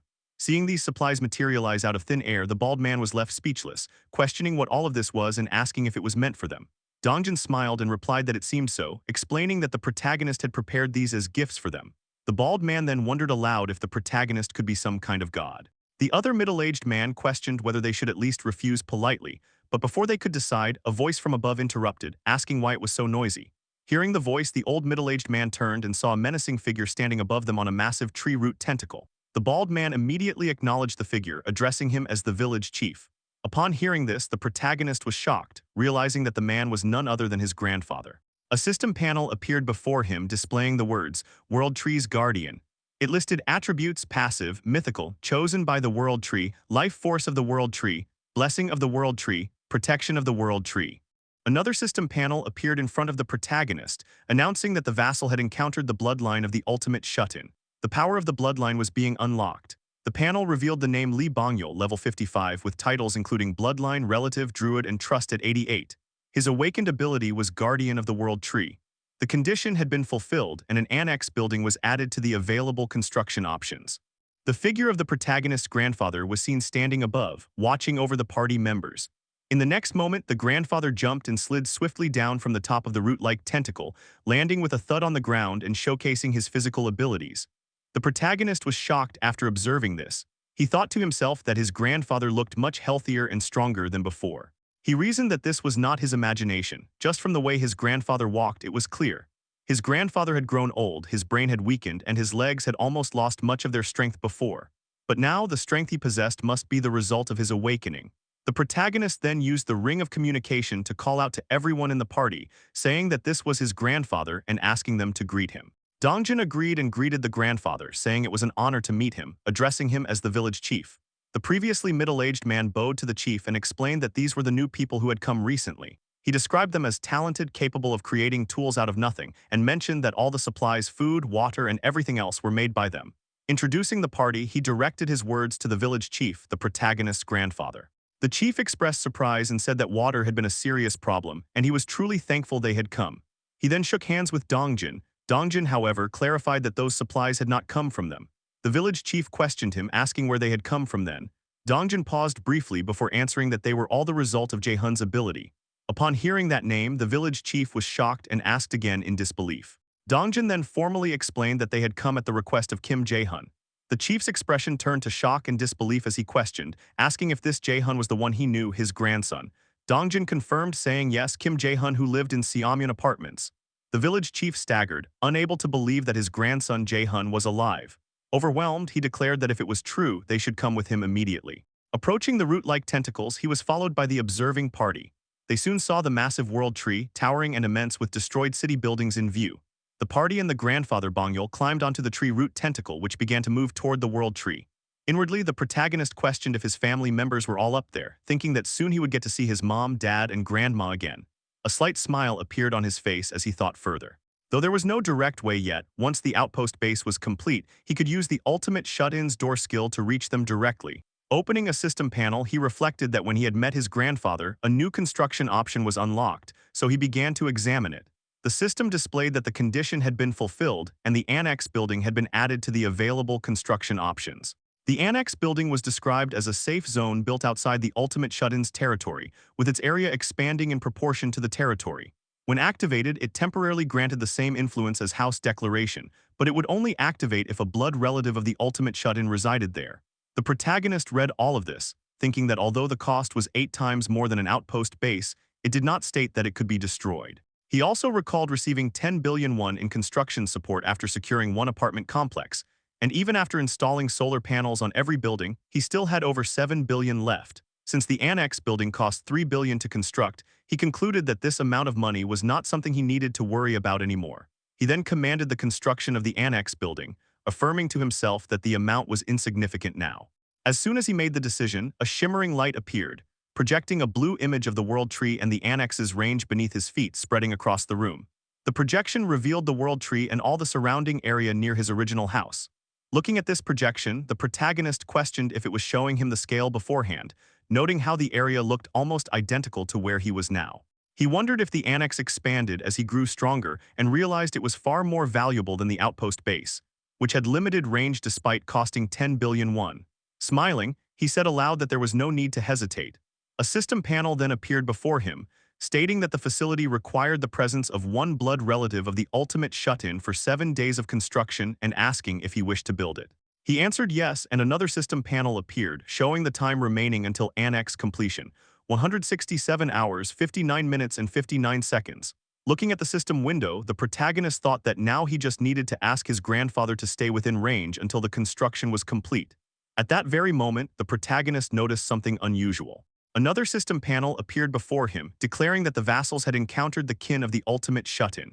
The message continued, stating that the power of the bloodline was being unlocked. Soon after the kin's identity was revealed, the name was Kim In-shim. The details listed her as level 21, with the title including bloodline and relative, her trust level at 99, and awakened ability recorded as none. Through his absolute eyes skill, the protagonist realized that In-shim was none other than his grandmother. The party, along with Grandpa Bongyul, had entered the world tree, which contained a room at its center. There, the protagonist saw his grandmother lying unconscious on a bed.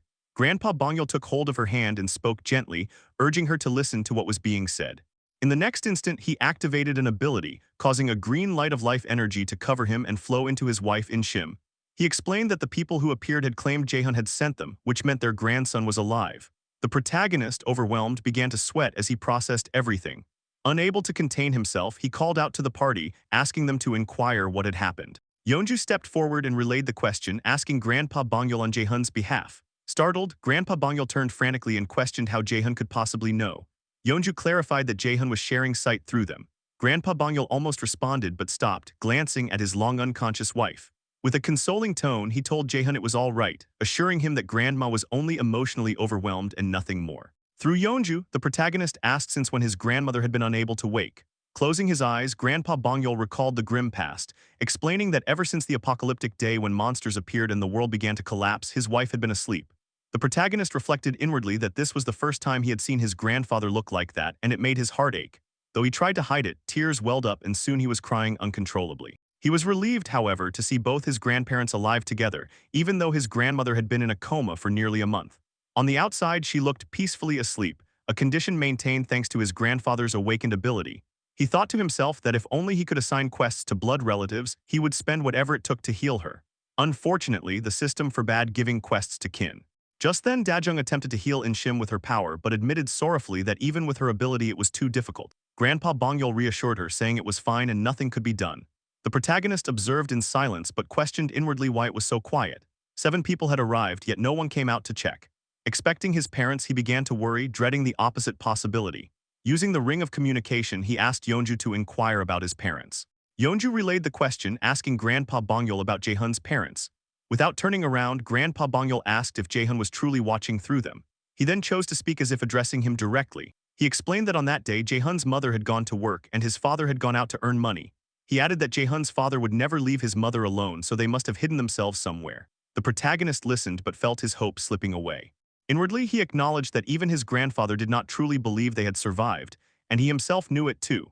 Covering his face with his hand, he thought bitterly that unless one of his parents had gained powers as transcendent as his grandfather, their survival was nearly impossible. Still, determination filled his expression as he clung to the belief that his parents might be alive. Calling out to the party through the ring, he declared that their next target was Yuihuang Nursing Hospital. The others responded with concern, calling his name, but he pressed on, reasoning that even if there was only the smallest possibility, even if he was grasping at straws, he had to try. Through the ring, he told the party they had all worked hard and since it was late, they should sleep at his place and depart tomorrow. Before he could finish speaking, a new system panel appeared, announcing the presence of a blood relative of the ultimate shut-in nearby. Shocked, the protagonist froze. He repeated his words to the party, but they came out hollow as his eyes remained fixed on the system message. Sweating, he called out to Seo Yejin, instructing her to command the rats. Seo Yejin asked what orders she should give, and the protagonist answered firmly. They were to search the area and find any survivors nearby. Seo Yejin agreed, and inwardly, the protagonist thought that the system was not pointing to Dongjin's side but directly here. A blood relative was heading toward him, and he did not need to check to know it was his mother and father. Soon, footsteps echoed as a couple in ragged clothes appeared, their figures coming into view, a man and a woman approaching. The scene transitioned to the storage area, where the old and middle-aged folks were busy cutting and dissecting the monster parts, each person diligently doing their share of the work. At that very moment, an old man wearing a hat looked exhausted. He spoke to a bald old man, remarking that the work still wasn't finished, even at this late hour. The bald old man laughed and called out the man with the hat, before pointing out that it simply meant they had an abundance of food, which was a good thing, wasn't it? Old man with the hat agreed, saying that was true. But before he could finish, he noticed something in the distance. Various shadows of creatures loomed over the storage area, and the middle-aged folks turned their eyes to the sky. The old man with the hat stared at the dangerous and strange shapes above and questioned what in the world that could be. Countless creatures hovered in the sky beneath the moonlight. Suddenly, the sound of an alarm bell echoed as someone rang it frantically. A man stationed on a tower shouted warnings, cautioning everyone that monsters were swarming in. At the signal, the villagers ran for their lives, while others commanded to move everything to the seafood storage and to lower the shutters quickly. At that moment, an old man wearing a red cap hurried into the room where Grandpa Bongyol and the party members were gathered. He urgently delivered the bad news to the village chief, addressing Grandpa Bongyol with. Everyone turned to him in alarm as he insisted that the chief must come out immediately. Grandpa Bongyol questioned what was happening, and the old man explained that a massive horde of monsters was charging in. The scene shifted to reveal the horrifying sight of innumerable monsters swarming into the village. Grandpa Bongyol and the party soon arrived, witnessing the swarm of monsters approaching. Dongjin worriedly questioned if all those creatures were truly coming their way. Grandpa Bongyol extended his hand and cautioned everyone to fall back. As his hand moved, giant tree monsters were summoned through his power, rising up to protect the village. Grandpa Bongyol then noticed Poppy's condition and questioned why he was so badly injured. Gaeyoung and Yeonju were drenched in sweat, knowing the wound had been inflicted by their own party. Dongjin stepped forward from behind Grandpa Bongyol and announced that they would help as well. But Grandpa Bongyol, the true aura farmer, firmly told them to stay back, explaining that the horde wasn't actually targeting them. Dongjin, confused, asked what he meant. Grandpa Bongyol clarified that, from his perspective, the monsters seemed to be fleeing from something rather than directly attacking. Still, he acknowledged that they wouldn't pass through without causing damage. With that, he activated his powers, summoning glowing, root-like tentacles of the world tree from beneath the ground, ready to meet the threat. The horde of monsters advanced, facing the towering tree monsters summoned by Grandpa Bongyol, while the party watched the creatures that hovered in the skies above. Strangely, the airborne monsters simply passed by without attacking, which left Dongjin sweating and realizing the truth. However, those charging across the land were inevitably bound to collide with them. Dongjin worried that there was no way Grandpa could deal with such overwhelming numbers alone.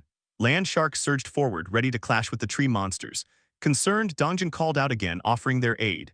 Grandpa Bongyol, growing irritated, sharply commanded them to stay inside the building, insisting there was no need for their help. Dongjin argued that Grandpa would struggle alone, but Bongyol dismissed them entirely. He stomped his right leg on the ground with sheer force, summoning root-like tentacles that erupted from the world tree and pierced the incoming monsters, killing them instantly. In anger, he warned the group once again to remain inside. His overwhelming display of power left the entire party stunned, jaws dropping in shock. The monstrous bodies hung lifelessly, pierced and suspended by the roots. Yet more creatures came rushing toward the village. Grandpa Bongyol responded by raising a massive wall of root tentacles. Monsters slammed into the barrier, piling up against it, but driven by whatever pursued them, they tore through the wall. Bongyol then infused the roots with green life energy, unleashing countless sharp thorns that shot out in all directions, instantly killing swaths of monsters. System notifications appeared before the protagonist, stating, "You have hunted a land shark, level 24. You have gained experience. You have hunted a saw stingray, level 23. You have gained experience. You have hunted a blue crab, level 29. You have gained experience." The notifications continued endlessly. Another system panel appeared, describing the bloodline title. It explained that all stats increased by Trust X 10%. Experience gained from monsters hunted by the bloodline title holder increased tenfold and was shared evenly, though settlement rewards were monopolized by the hunter, the title holder of bloodline. The protagonist carefully read through the notification. He then reflected in awe, realizing that Grandpa Bongyol was level 55 and that this was the standard of someone at that level. Grandpa Bongyol himself looked puzzled at the strange blue system panel hovering before him, while in the background, Dongjin's party trembled in fear after witnessing his power. The protagonist thought that at first he had assumed his grandfather was being reckless, but with just a single stomp, Bongyol had wiped out hundreds of monsters. Helping him was pointless. They should just be glad not to get in the way. Right now, his grandfather was a monster in his own right. More system panels appeared, describing the hunting of giant crabs, lobsters, sawtooth crabs, and countless other monsters, as Grandpa Bongyol's overwhelming power continued to unfold. In the next second, a system panel appeared, announcing to the protagonist that his skill level had increased. After reading the message, he was shocked and unprepared, questioning aloud whether he was already leveling up. In the next moment, a surge of pain coursed through his body, forcing him to scream at the top of his lungs. His dome-like territory expanded even further, covering an immense distance. After some time, he was finally relieved of the pain, though exhausted, and he exclaimed in frustration that the pain felt like his entire body was bursting apart in slow motion. He continued to think that no matter how many times he experienced leveling up and the accompanying agony, he never grew accustomed to it. Right at that moment, another system panel appeared before him, stating that he had discovered beings eligible to be taken in as citizens. It asked whether he would like to grant them citizenship. The protagonist frantically gritted his teeth, realizing that among those beings his parents might be included. He rummaged through the list of citizens within the system, checking the newly registered names, but he could not find his parents. He thought to himself that the number of newly added citizens was far too great to check individually. Judging from what had happened with his grandfather and grandmother, he reasoned that if his parents were within range, the system would have shown a bloodline message rather than a citizenship one. This meant they were outside the range. He looked towards Seo Yejin, thinking that since she was working hard to locate his parents, he would know as soon as she found them. The protagonist acknowledged the pain from leveling up, feeling as though his body was in pieces but recognized it was no time to rest. Using his absolute eyes skill, he checked how things were on his grandfather's side. He observed Grandpa Bongyul adjusting his glasses. Dongjin's party, sweating nervously, asked what was wrong. Grandpa Bongyul replied that their treatment of him had certainly changed, and it was only natural given the monstrous strength he now displayed, for he was the true aura farmer. He then pointed out that back then, the monsters he killed would vanish but leave some remains. However, now not even bones were left behind, they disappeared completely. Dongjin clarified that this was likely due to Jae-hun's ability, since ever since they had come under his influence, corpses no longer remained. Grandpa Bongyul asked if that was so, and then added that the strange letters appearing in the air must also be the protagonist's doing. Dongjin confirmed this, and Grandpa Bongyul remarked that it was indeed a peculiar ability. Turning to Dongjin's party, Grandpa Bongyul stated that since the situation seemed under control, they should head to the warehouse and bring some people. The group seemed puzzled and asked why. Grandpa explained by pointing at monsters still trapped alive within the roots. If they intended to eat the monster's meat, someone had to kill them fresh so that the flesh remained suitable for consumption. Dongjin and his party agreed and promised to bring them right away. Observing this, the protagonist thought that he had never considered such inconveniences since he had never thought about eating monsters before. At that moment, he noticed the corpse of a swordfish-like monster slain by ordinary old folks. Since it was not killed under his influence, the corpse remained. Wrapped in ropes, it was being dragged by old and middle-aged people into the storage area along with other monsters. Seeing this, the protagonist grew curious and wondered if he should try something. Extending his hand, he registered the swordfish as an item. The corpse began to disappear and was successfully registered, with the system panel confirming the creation of a new category called fish. The protagonist was delighted that it had worked, though he noted the price was rather steep. Still, since the swordfish was so large, it could feed 100 people. Just then, Seo Yejin called out to him, shouting that she had found survivors. Hearing this, the protagonist was stunned. Immediately after, another system panel appeared, declaring that Seo Yejin had encountered the bloodline of the ultimate shut-in and that its power was being unlocked. The scene then shifted to the destroyed city, where someone pointed to the protagonist's apartment building, saying to their partner, "Darling, look over there." Among a group of survivors, a couple was leading the way. The woman remarked in relief that their apartment was completely fine, and the man agreed as they walked toward the building with the others. It was then revealed that these were the parents of the protagonist. His mother, Lee Jisuk, was introduced with a level of 50, holding the titles Bloodline and Relative. Her trust level was 97, and her awakened ability was the One Who Rules. His father, Kim Dong-hyuk, was introduced with a level of 42, bearing the titles Bloodline, Relative, and Escort Warrior. His trust level was 93, and his awakened ability was Enhanced Defense Aura. At this point, the whole family is Aura. They have the royal blood in them, truly the rulers of this apocalypse. One of Seo Yejin's rats encountered them, and through it the protagonist saw them and, overcome with emotion, burst into tears of happiness, exclaiming that it was truly his mother. The long-awaited reunion between the protagonist and his parents was now very near. A system panel appeared, declaring that citizenship would be granted to 23 people subordinated under Lee Jisuk, the one who ruled the bloodline. At that moment, the protagonist narrated that the place where his parents were located lay at the very edge of the expanded domain. Without hesitation, he used his ultimate shut-in door ability to teleport there. He ran frantically wildly, while continuing to narrate that, judging from his parents' path, they would soon enter his domain. Since the power of the bloodline had already awakened, they would not be blocked by the transparent wall. Right then, a group of survivors entered his domain. The protagonist, still running, suddenly stopped when he spotted the group. His eyes widened in disbelief as he saw something truly precious, his parents. At last, their figures appeared clearly, and the protagonist shouted with all his strength, calling for his mom and dad. Hearing this, Jisuk, his mother, called to her husband in shock, asking if what she thought could be true. His father questioned aloud whether he was dreaming, astonished that their son was alive. Both parents looked at their son, who was waving at them from a distance, and declared joyfully that it was indeed their son. The protagonist cried tears of happiness, calling again to his mom and dad, insisting it was him. Overcome with emotion, the couple began running toward him, calling his name with deep affection. The next moment, they embraced him warmly. His mother sobbed, asking in disbelief if this was truly their son. He reassured her, saying yes, it was him. His father immediately asked if he was hurt anywhere, the natural question of a parent reunited with a child after so long. The protagonist assured them that he was fine and had been doing well. His father, relieved, expressed his gratitude over and over, thankful that his son was safe. Their reunion was filled with tears and joy, but the protagonist soon noticed something behind his parents, a group of survivors. He recognized many as nurses from the hospital where his mother had worked. He realized that all 23 of them were awakened, or rather granted abilities by his mother. At that moment, he also noticed 2 dogs unable to enter his territory. A woman holding their leashes questioned in confusion what was happening to the animals. The protagonist thought to himself that she likely possessed a beast-controlling skill. Animals like dogs and cats could not be granted citizenship, which was why they had been unable to enter until now. Granting them permission, he watched as the dogs finally crossed into his domain. The protagonist then reflected on his mother's skill, which resembled his own vassal registration system. A system panel explained her ability, the contract of subordination. It allowed her to form contracts with up to 100 subordinates and awaken their abilities, an overwhelmingly powerful gift. He realized that when she formed such a contract, their abilities awakened as a result. Considering how crucial awakening was for survival in the early stages, his mother's ability was unbelievably powerful. His parents continued to express their gratitude to the heavens, his mother thanking God, Buddha, and anyone else she could name, endlessly repeating her thanks. Observing them, the protagonist thought that his father's ability too must have been granted through his mother's contract. His father's awakened ability was revealed, enhanced defensive aura, an S-rank skill that consumed mental strength to cloak the body in a protective aura while tripling physical abilities. The protagonist marveled at the absurd power of this skill. He reasoned that its strength lay in the word triple. Unlike simple percentage increases, a tripling effect multiplied other buffs to staggering levels. He explained that if 2 abilities increased stats by 200% and 300%, stacking them would yield 500%.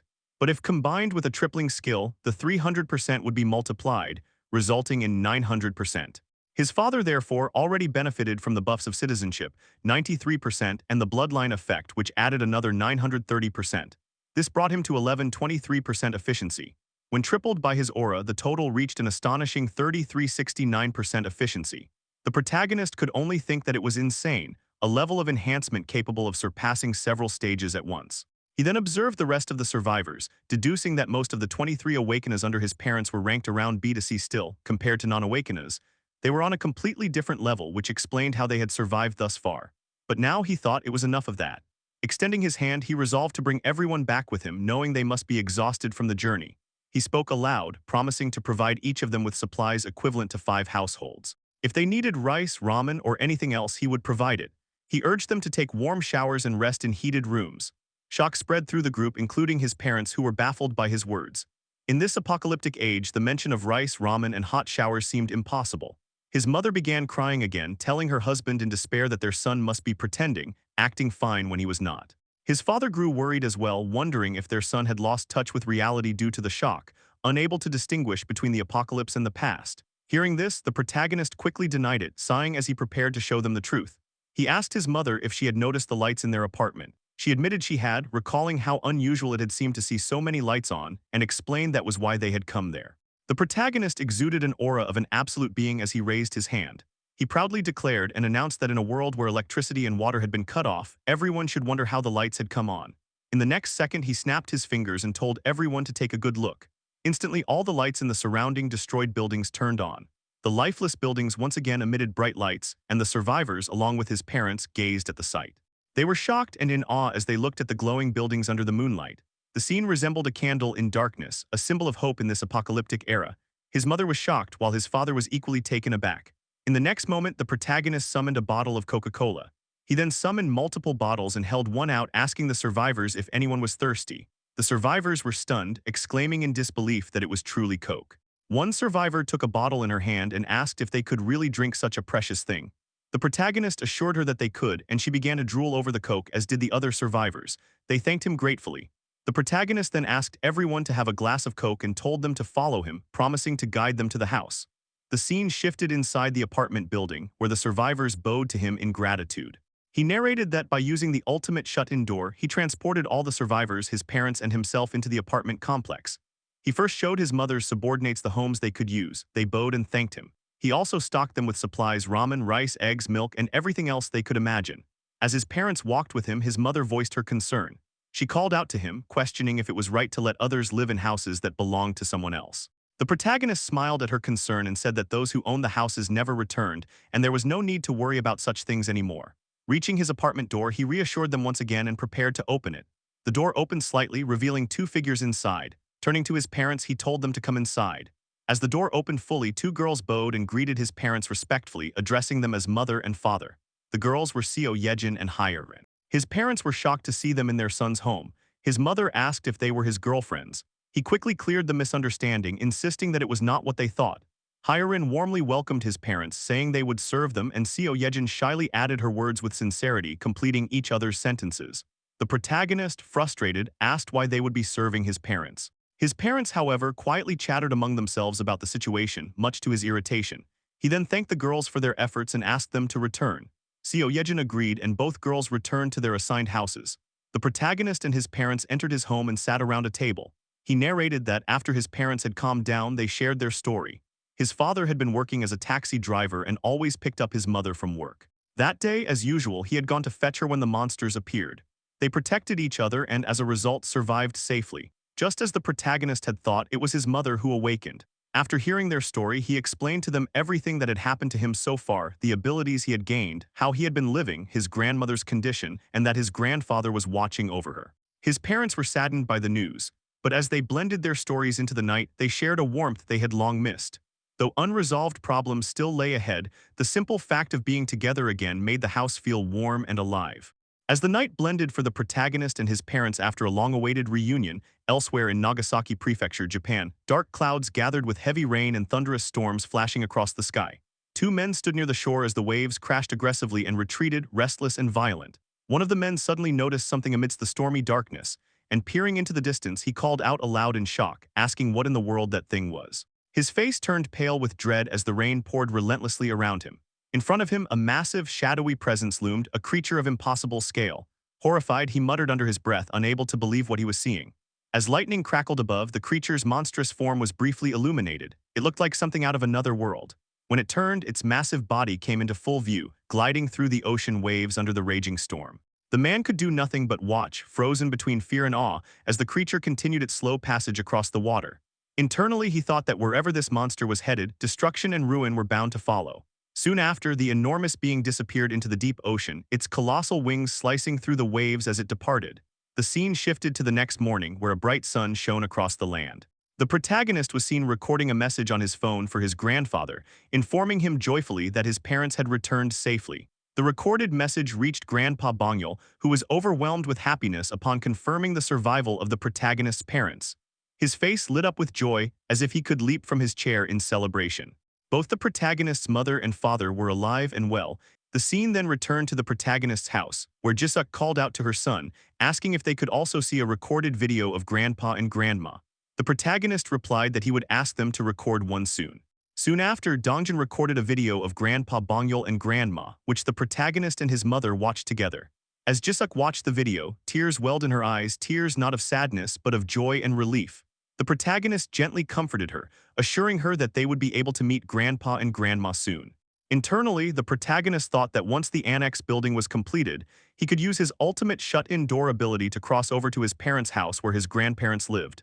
In the meantime, he asked Dongjin's party to continue hunting monsters using the main house as their base until the annex construction was finished. His reasoning was simple: time. The system had notified him that 3 vassals with the title of knight were assisting in the construction, increasing efficiency by 50%. Because of this, just having Dongjin, Yeonju, and Dajung nearby boosted the project's progress immensely. A project that would normally take a week was now estimated to finish in only 5 days. Furthermore, after the previous day's monster wave, the number of monsters near his parents' house had skyrocketed. Since the monsters in that area were higher level, it was much more efficient to continue hunting there rather than return to his own territory. However, due to the expansion of his territory, citizens had stopped hunting nearby. Many wandered into their old hunting grounds only to discover that those areas were now part of the expanded territory, where no monsters remained. The goblins and other creatures that once roamed those lands had been wiped out instantly when the protagonist leveled up, as his territory expanded and annihilated everything within it. Because of this, the citizens now had to venture beyond the newly expanded borders to hunt. Using the ring of communication, our boy contacted Dabin.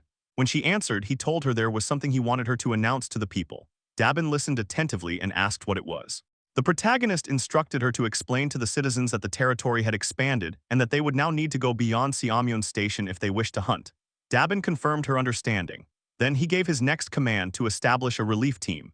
He emphasized the need for people capable of rescuing survivors within the territory and instructed that those from Busan Park Hospital be included as well, believing they would prove useful for the mission.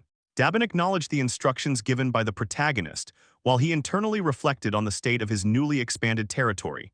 He realized that thousands of survivors were scattered throughout the area, most of them in dire condition. Even within his own proclaimed safe zone, more than 10 people had died since the previous day, and that wasn't because of monsters. The biggest reason was the lack of drinking water. No one could step outside due to the lurking threats, and though relief supplies were distributed whenever citizens were found in danger, it was still far from enough. He thought to himself that he wanted to save as many as possible. They had to rescue as many as they could, and if necessary, he was ready to use his ultimate shut-in door to go directly to those in need or find other ways to treat them. Amidst these thoughts, Jisuk called out to her son, the protagonist. She asked him what was wrong and why he was wearing such a serious expression. The protagonist then explained the situation to his mother. Once she understood, she calmly replied that she could help. Her offer surprised and shocked him. He recalled that among the people his parents had brought, some possessed healing or care-type abilities, which were particularly effective against dehydration, fainting, or poisoning. His mother believed that if she formed a contract of subordination with the relief team, many of them would awaken similar powers. Just as she predicted, more than 80% of them gained healing-related abilities. Most were D rank or C rank, so their overall level wasn't high, but once the relief team started moving, the situation stabilized quickly. After 3 days and nights of tireless efforts and with the help of Seo Yejin's rats scouting for survivors, they visited every house within the territory and managed to save countless lives. Exhausted, the protagonist lay down on his sofa, finally able to breathe. He muttered to himself that the last few days had been so busy he hadn't even had time to rest. But just as he was about to relax, a system notification appeared, interrupting his rest. The system stated that beings meeting the requirements for citizenship were approaching and asked if he wished to propose citizenship to them. The protagonist, tired from his efforts, replied in a low voice to offer it. He thought about how ever since the expansion of his territory, new citizens kept arriving. The population had already reached nearly 10,000 people. As he sat there, heavy rain poured outside his house. He got up from the sofa, walked to the balcony, and gazed at the downpour, wondering aloud what was with all that heavy rain. Just then, Dabin contacted him telepathically. When he responded, she informed him that the relief team had suggested rescuing people outside their territory. The protagonist questioned her in concern, asking if she meant outside the territory, as that was too dangerous. He explained that he had tried to talk them out of it, but they insisted it was the golden time to rescue survivors. He understood their reasoning. When his territory had just expanded, only a few people were on the brink of death, mostly from hunger or thirst, but now every survivor outside was at their limit. This was the best chance to save as many as possible because once he leveled up and expanded his domain further, they might only find corpses instead of living survivors. He understood the relief team's intentions, but the outside world was no longer what it once was. It wasn't just goblins anymore, even sea monsters that should have remained in the ocean were invading the land. It had become an environment where ordinary people couldn't even imagine stepping outside. Despite that, he acknowledged that the people still trying to rescue others were incredible. Many of them were former firefighters. He admired them for their bravery. Using the ring of communication, he told Dabin to wait for now and said he would assign a hunting team as their escort. Dabin understood and followed the command. Soon after, the protagonist received a system notification saying that a giant crab of level 33 had been hunted. He noticed this and realized there was no settlement gold reward this time. It means the person who hunted the giant crab is one of my bloodline, my father. He questioned aloud if his father had really gone out hunting despite the heavy rain. Realizing how much his father's physical abilities had grown, he thought perhaps his father had grown fond of hunting. Still, he wasn't too worried about him since he was strong. However, what happened next left him stunned. A flood of system notifications appeared one after another stating that a hammerhead shark had been slain, a saw stingray had been killed, and a blue crab had been hunted. The notifications kept coming, and the protagonist was shocked by the speed of the kills. He thought to himself that such rapid hunting couldn't be his father's doing and wondered who else it could be. Activating his ultimate eyes skill, he looked toward his grandfather's side, and what he saw shocked him even more.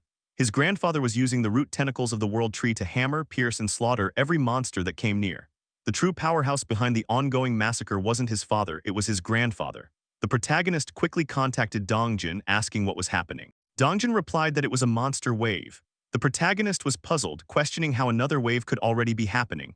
He realized that at this rate, even inland areas would soon be overrun by marine monsters, and their numbers were far greater than before. Frustrated, he wondered why these things kept happening and questioned his luck. Meanwhile, Grandpa Bongyol observed that something felt off about this particular wave. He remarked that the monsters seemed to be running in terror, as if they were desperately fleeing from something. Watching through his ultimate eyes, the protagonist questioned what could be causing the monsters to feel fear. Suddenly, thunder crackled through the stormy night, lightning illuminating the rain-soaked battlefield. In that flash of light, the silhouette of a monstrous being appeared, the same one seen earlier at Nagasaki Prefecture in Japan. It loomed ominously over Dongjin's party and Grandpa Bongyol. Everyone froze in shock at the terrifying sight. The protagonist screamed as smoke rose from the creature's mouth. Its eyes glowed with death, and its massive blade-like teeth shimmered through the darkness. The protagonist could only question in horror what the heck that monstrous being was. In the next second, a massive creature appeared beneath the dark clouds, accompanied by thunder and lightning. The ground trembled as the creature roared, its voice echoing through the storm.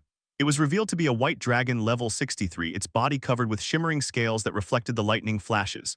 The dragon's roar shook the heavens, commanding attention and dread alike. Dongjin's party and Grandpa Bongyol stood frozen, gazing up at the colossal being before them. Grandpa Bongyol was utterly shocked by the sheer scale of the monster, while Dongjin's party stood horrified and speechless. Smoke rose from the ground as the dragon exhaled, its glinting eyes scanning the area with a deadly gleam. Their protagonist, witnessing the scene, questioned in disbelief if the being before them was truly a dragon. He felt both terrified and awestruck. Thinking quickly, he considered using his vassal summoning ability to save Dongjin's party by bringing them instantly to his side. But another thought struck him. Grandfather, the guardian of the world tree, could not leave its side. Doing so would put him in great danger, forcing him to face this white dragon alone. He realized that as the guardian of the world tree, Grandpa Bongyol had to remain within a certain range of it, unable to flee without consequence. The protagonist clenched his fists, refusing to let that happen, yet he also couldn't command Dongjin's party to fight such a monstrous opponent. It would be sending them straight to their deaths. However, a small glimmer of hope appeared.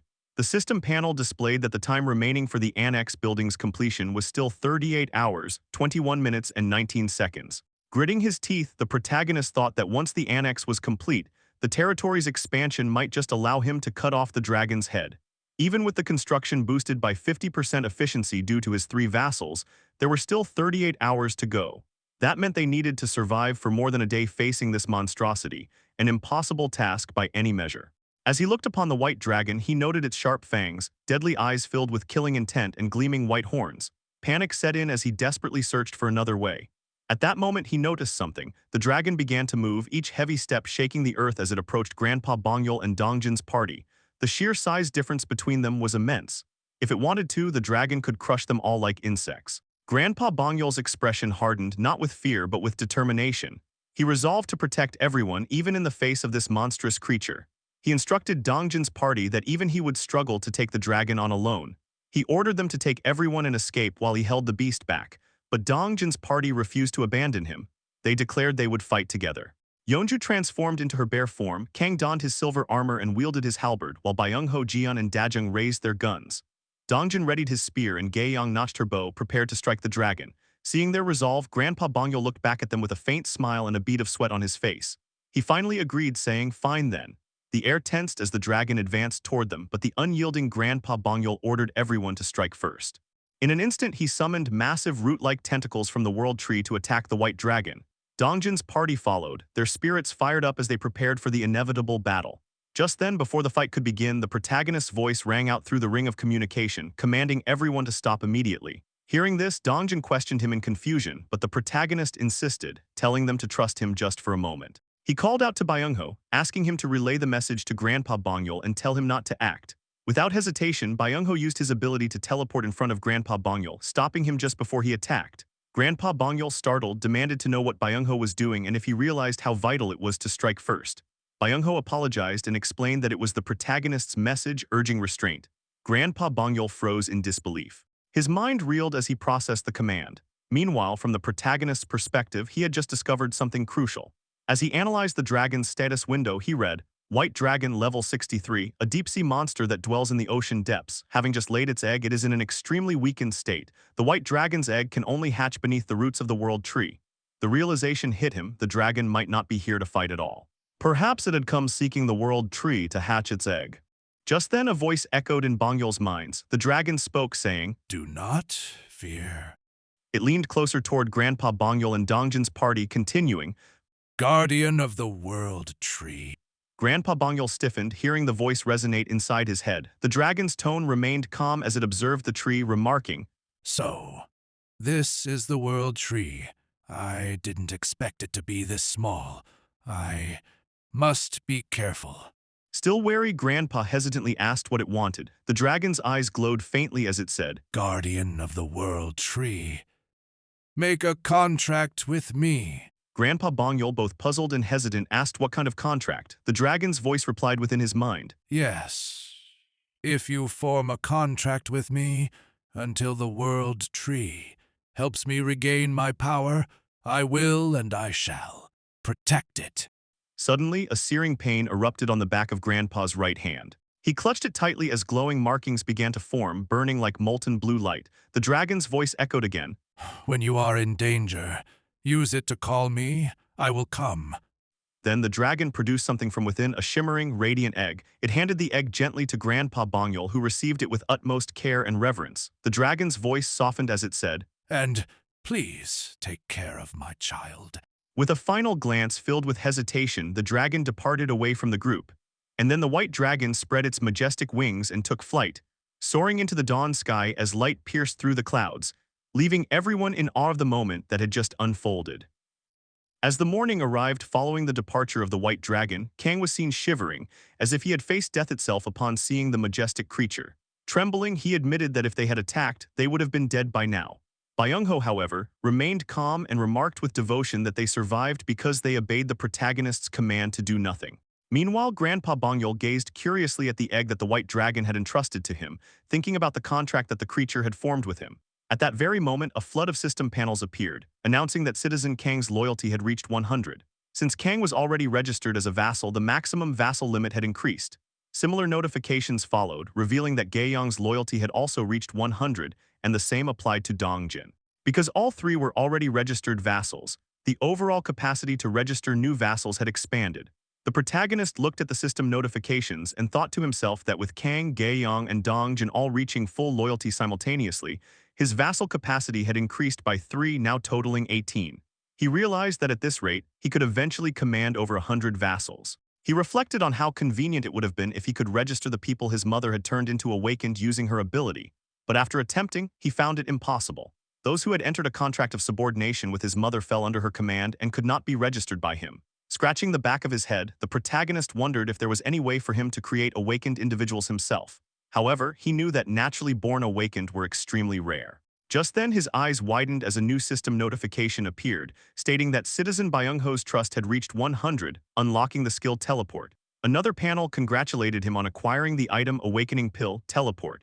A pill materialized in front of his hand, leaving him baffled. He wondered how he could be this lucky every single time, even to the point of scaring himself. The purpose of the Awakening Pill was clear. It could grant the teleportation ability of Byung-ho to whoever consumed it. The protagonist contemplated who should receive this gift and quickly decided on the best candidate.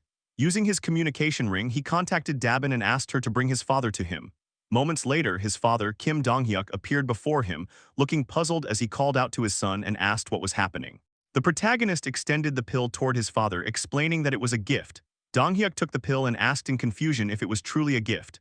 The protagonist told him to swallow it. With a smile, Dong-hyuk said his son was thoughtful for bringing him supplements so he wouldn't get tired, but the moment he swallowed the pill, a blue glow filled his eyes. A radiant aura surrounded him as new sensations coursed through his body. Startled, Dong-hyuk asked what was happening and questioned whether his son had fed him something strange. The protagonist chuckled and told his father to imagine teleporting instantly from one place to another. Still confused, Dong-hyuk repeated the word teleport, as the protagonist assured him. Closing his eyes, Dong-hyuk concentrated on the idea, sweat dripping down his face. In the next instant, he vanished from his spot and reappeared behind his son. Shocked by what just happened, he shouted in disbelief while the protagonist turned around, equally amazed. The protagonist thought that for someone like his father who fought with his body and possessed great strength, gaining teleportation would be like giving wings to a tiger. He imagined his father as a tiger with wings and unstoppable force. Donghyuk, overwhelmed with excitement, called out to his son, asking if this power was because of the pill he had given him. At that moment, a new system notification appeared, revealing that Kim Donghyuk's trust had reached 100, granting the protagonist a new skill, Enhanced Protection Aura. Staring at the system panel in awe, the protagonist realized that even blood relatives' abilities could be obtained when their trust reached full capacity. A sudden thought crossed his mind. If he could raise his mother's trust to 100, he could obtain her ability too, the contract of subordination. He quickly checked the system panel and found that her trust was currently at 97. With only 3 points left, he grinned mischievously, thinking there was no need to rush. He still had a secret method to raise her trust quickly. As he spoke those words, the image of an annex under construction appeared, his secret plan. Once completed, it would allow him to reunite his mother, Jisuk, with Grandpa Bongyul, fulfilling the 3 required points of trust. As the scene transitioned to the next morning, a system notification appeared before the protagonist, announcing that the construction of the annex building had been completed. Soon after, a dome of light formed around the world tree, enveloping the nearby vicinity. The dome now protected the area surrounding the world tree, signifying that it had become an extended part of the protagonist's main territory. With the completion of the annex, his new territory as well as the main territory was clearly visible. Another system notification soon appeared, stating that hostile entities had been detected. The system declared its intent to eliminate them, and instantly all nearby monsters around the world tree were slain as their heads burst apart. Because of this massacre, the protagonist's main territory expanded even further. A flood of notifications followed, informing him that he had hunted a land shark, a sky swordfish, a giant lobster, and a sawtooth crab. Finally, a message confirmed that his skill level had increased, verifying the main territory's expansion. The protagonist winced in pain, enduring the familiar agony that accompanied his level-ups. Due to the annex's construction, all surrounding monsters had been defeated, allowing him to level up and extend his main territory even more. Exhausted from the intense surge of pain, he sat down on his couch, reflecting that leveling up first thing in the morning, right after the annex was completed, had cleared every monster from the newly added area. Although the experience points gained were minimal, every kill counted as his, and he noted that the total accumulation was still significant. Blackie looked at him with concern, but the protagonist reassured his companion that he was fine. Just then, another system message appeared, indicating that beings meeting the requirements to become citizens had been discovered. As always, the protagonist granted them citizenship. Soon after, another message announced that the citizen count had reached 10,000. Since a certain threshold had been met, the citizens could now acquire professions. A new facility, the Profession Research Lab, was unlocked for construction. Though the notifications were important, the protagonist felt something even more urgent required his attention. Rising from the couch, he opened a door and called out to his mother, Jisuk. She turned to him, asking what was wrong and if he had something to tell her. Smiling faintly, he extended his hand toward her and gently said that she had waited long enough. Like an angel granting a wish, he told her that they could now visit Grandma and Grandpa together. He urged her to get ready right away. Jisuk's eyes widened in shock and amazement, her emotions overflowing as tears of joy streamed down her face before she even realized it. Trembling, she asked if it was really true, her desperation clear in her eyes. Moments later, a door appeared inside the World Tree's room. The protagonist opened it, revealing that it connected directly from his apartment to Grandpa Bongyul's room. The protagonist called out softly, telling his grandfather that he was there. At first, Bongyul didn't notice, his attention focused on caring for his wife. But upon hearing the familiar voice, he turned in surprise, asking who was there. When the protagonist stepped forward, Bongyul was left stunned to see his grandson suddenly appear through a mysterious door. Before the old man could react, Jisuk ran forward, calling out to him not as Grandpa Bongyul but as Dad. Shocked, Bongyul realized that his daughter was standing right behind his grandson. Overwhelmed with emotion, Jisuk lunged forward and embraced her father tightly. Bongyul, his eyes welling with tears, called out her name in disbelief. The two wept as they held each other. Between sobs, Jisuk apologized repeatedly for being late, saying she should have come sooner. Her tears flowed freely as she expressed her regret. Bongyul, crying as well, comforted her, saying that she and her husband had suffered enough. He thanked her for staying alive, their reunion radiating warmth and sorrow that could move anyone to tears.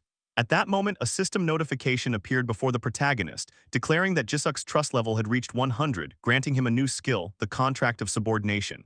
Watching the touching scene, the protagonist thought about his father, who couldn't join them yet because he was still out rescuing survivors with the relief team. He felt content, knowing that bringing his mother to meet her parents was enough for now. A faint smile formed on his face as he watched the heartfelt reunion before him. Later, Grandpa Bongyul was seen watering various plants on the rooftop. The protagonist joined him and remarked that the world tree had completely grown around and enveloped the house. Bongyul admitted that he too had been shocked when he first saw it. The protagonist then asked about the state of water and electricity, pointing out that they shouldn't be functioning normally. Bongyul explained that electricity was running on backup generator power, and water came from what little remained in the tanks, though both were nearly depleted and the gas had long run out. Standing up, the protagonist confidently told his grandfather that he might be able to fix that. Bongyul, puzzled and skeptical in this apocalyptic world, watched curiously as his grandson looked toward the water tank above. With a calm smile, the protagonist asked if his grandfather wanted to see how it was done. Within seconds, the nearly empty tank refilled itself with water. Shocked, Bongyul climbed the ladder to confirm it and was astounded to find it full again. The protagonist explained that he had done it himself, restoring both electricity and gas as well. From now on, he assured his grandparents could live normally again, free from monster attacks. Amazed, Bongyul asked if all of that had been his grandson's ability. The protagonist nodded, confirming it. Impressed, Bongyul praised him warmly, saying it was truly an incredible power. Meanwhile, the protagonist thought that he wanted to explain his ability and the citizen registration system properly to his grandfather. However, he found it a bit complicated for now, knowing that old folks usually had a hard time understanding such things. He decided to take it slow. Waving goodbye, he told Grandpa Bongyul that he would go downstairs first. Descending from the ladder of the water tank, Grandpa Bongyul reminded him to be careful. The protagonist, who was climbing down the terraced ladder, agreed. Once he reached the ground of the terrace, he decided to use his ultimate eyes skill. Thinking to himself he should test this new ability that he had recently acquired. Using his ultimate eyes, he observed the space where his mother and grandma were. Then he activated his teleporting ability, the one unlocked when Byung-ho's trust had reached 100. In the next second, he teleported behind Jisuk in a blink. He was amazed that the ability worked and thought that it could even be used in this way too. He was really amazed. He realized he could teleport through the sight of his ultimate eyes. This discovery excited him as it added great versatility. Within his territory, he could use his ultimate eyes to teleport anywhere, though he noted the drawback that the farther the distance, the more mental strength it consumed. Despite that, he found it to be an extremely powerful and useful ability. Noticing his sudden arrival, his mother, Jisuk, looked back and questioned if he had not been on the rooftop just moments ago. The protagonist explained that Grandpa was still working up there and then asked about how Grandma was doing. Jisuk replied that she seemed to be just asleep, her complexion thankfully looking better. The protagonist sighed in relief, but right at that moment, a system panel appeared before him. The notification stated that a beast summon required 10 billion won, and an option was given to activate it. Taken aback, the protagonist noticed that the 10 billion summon button was active. He smiled happily, thinking that after witnessing the full power of his first summon, the three-legged crow, there was no reason to hesitate for another. Without hesitation, he activated his next summon. Another system notification appeared, confirming that 10 billion won would be consumed to summon the beast. A magic circle appeared on the ground beneath them, glowing with green energy. Jisuk, seeing this for the first time, was startled and asked worriedly what was happening. The protagonist calmly explained that it was his ability and told her not to be alarmed, asking her to close her eyes for a moment. The glow from the magic circle intensified by the second, and both he and his mother closed their eyes. Despite doing so, Jisuk screamed as the light grew even brighter. In the next second, an egg made of fresh green leaves and vines appeared, surrounded by flickering green lightning. It rose from the glowing circle, levitating in the air. Soon the leaves began to uncoil, revealing a small, cute creature inside, a fairy dressed in a peach-colored outfit with delicate wings, peacefully asleep. This was a level 1 fairy. Slowly the fairy opened her eyes as if entering a new world. Then with an angelic smile she woke fully and began to fly with her tiny wings, scattering luminous particles around her. Jisuk, still shocked, asked what the creature was. The protagonist extended his hand and the fairy flew to perch on it. He explained that she was like Blackie, a beast he had summoned. His mother finally understood. At that moment, Grandpa Bongyul entered the room and Jisuk greeted him, saying he was back. Grandpa replied affirmatively, mentioning that the protagonist had taken care of everything. Surprised, Jisuk asked if he really had. Grandpa confirmed, saying that the kid was something else. Then he walked toward the unconscious grandma and began channeling life energy. As the green energy flowed from Grandpa Bongyul's hand into Grandma, the little fairy near the protagonist suddenly noticed something. Her eyes widened and she swiftly flew away from him, leaving the protagonist momentarily startled. The fairy positioned herself between Grandpa Bongyul and Grandma, catching Grandpa off guard. Before he could react, the fairy began absorbing the green life energy he was emitting. A system notification appeared, announcing that the fairy's level had increased and that the natural recovery rate within the territory had risen by 100%. The fairy now radiated a bright green glow as she happily hovered over Grandma, scattering luminous particles around her. Grandpa Bongyul, shocked, demanded to know what this creature was. Then anger flared within him and he shouted for it to stay back, scolding that cute little thing and beginning to say, "You brat, that power," before being interrupted by a familiar voice. It was Grandma. Sleepy but awake, she said, "Old man, what did I tell you?" Everyone turned in shock as she continued, asking how many times she had told him to wash his hands after coming down from the rooftop. Grandpa Bongyul was left speechless, staring at his wife who was finally awake. Grandma Inshim, noticing his expression, teasingly asked why he was looking at her as if she were a ghost. Behind her, the smiling fairy hovered, her glow indicating that this miracle was her doing. Overcome with emotion, Grandpa Bongyul softly called out to his wife, addressing her as dear. After Grandma Inshim woke up, she felt an overwhelming drowsiness wash over her within moments. She yawned softly, covering her mouth as her eyelids grew heavier with every passing second. In a tired voice, she wondered aloud why she felt so sleepy before eventually drifting back into slumber. Grandpa Bongyul, witnessing the sudden turn of events, stood in utter shock. His wife, who had been asleep for so long, had woken up only to fall unconscious again within seconds. In a panic, he rushed to her side, gently shaking her while calling out desperately, "Darling, darling, wake up." But Grandma Inshim remained unresponsive, her breathing calm as before. Turning toward the small fairy nearby, Grandpa Bongyul demanded, his voice trembling, "What did you do?" The fairy, startled by his sudden outburst, remained silent, her expression confused and uneasy. Desperation flooded Grandpa Bongyul as he transferred his green life force energy once more into the fairy, urging her frantically to try again. "Please, just one more time," he pleaded, "wake her up." But the fairy, exhausted and distressed, closed her eyes wearily even as he continued channeling energy into her. "I said do it," he shouted, refusing to stop. At that moment, their grandson intervened, calling out to his grandpa and asking him to calm down. Hearing his grandson's voice, Grandpa Bongyul slowly composed himself, lowering his head in regret. Looking at his wife lying unconscious once more, he apologized softly to his grandson for losing his temper. Meanwhile, the fairy appeared visibly fatigued from absorbing so much life energy. Tears welled in Grandpa Bongyul's eyes as he murmured an apology, sorrow evident in his trembling voice. Their grandson, however, assessed the situation carefully. He concluded that the fairy's level was still too low to sustain Grandma's awakening for long. He advised his grandpa to continue supplying life force energy to the fairy regularly, explaining that as the fairy's level rose, Grandma would be able to stay awake for longer periods. Internally, he felt hopeful. Perhaps he had truly found a way to bring Grandma back. Grandpa Bongyul, upon hearing that increasing the fairy's level could extend Grandma's consciousness, asked in disbelief, "Are you serious?" The grandson reassured him with quiet confidence, and Grandpa Bongyul sighed in relief, whispering, "Thank goodness." His eyes softened as he looked at the tiny fairy who had fallen asleep, snoring softly like a child after exhaustion. Observing her, the protagonist thought that beast summoning wasn't just an ordinary ability. This fairy, for example, seemed connected to the world tree, a deeper link than he had initially realized. Perhaps every summoned creature had its own summoning condition. Though uncertain of the specifics, he felt content for now, knowing that he had found a way for his grandmother to awaken again.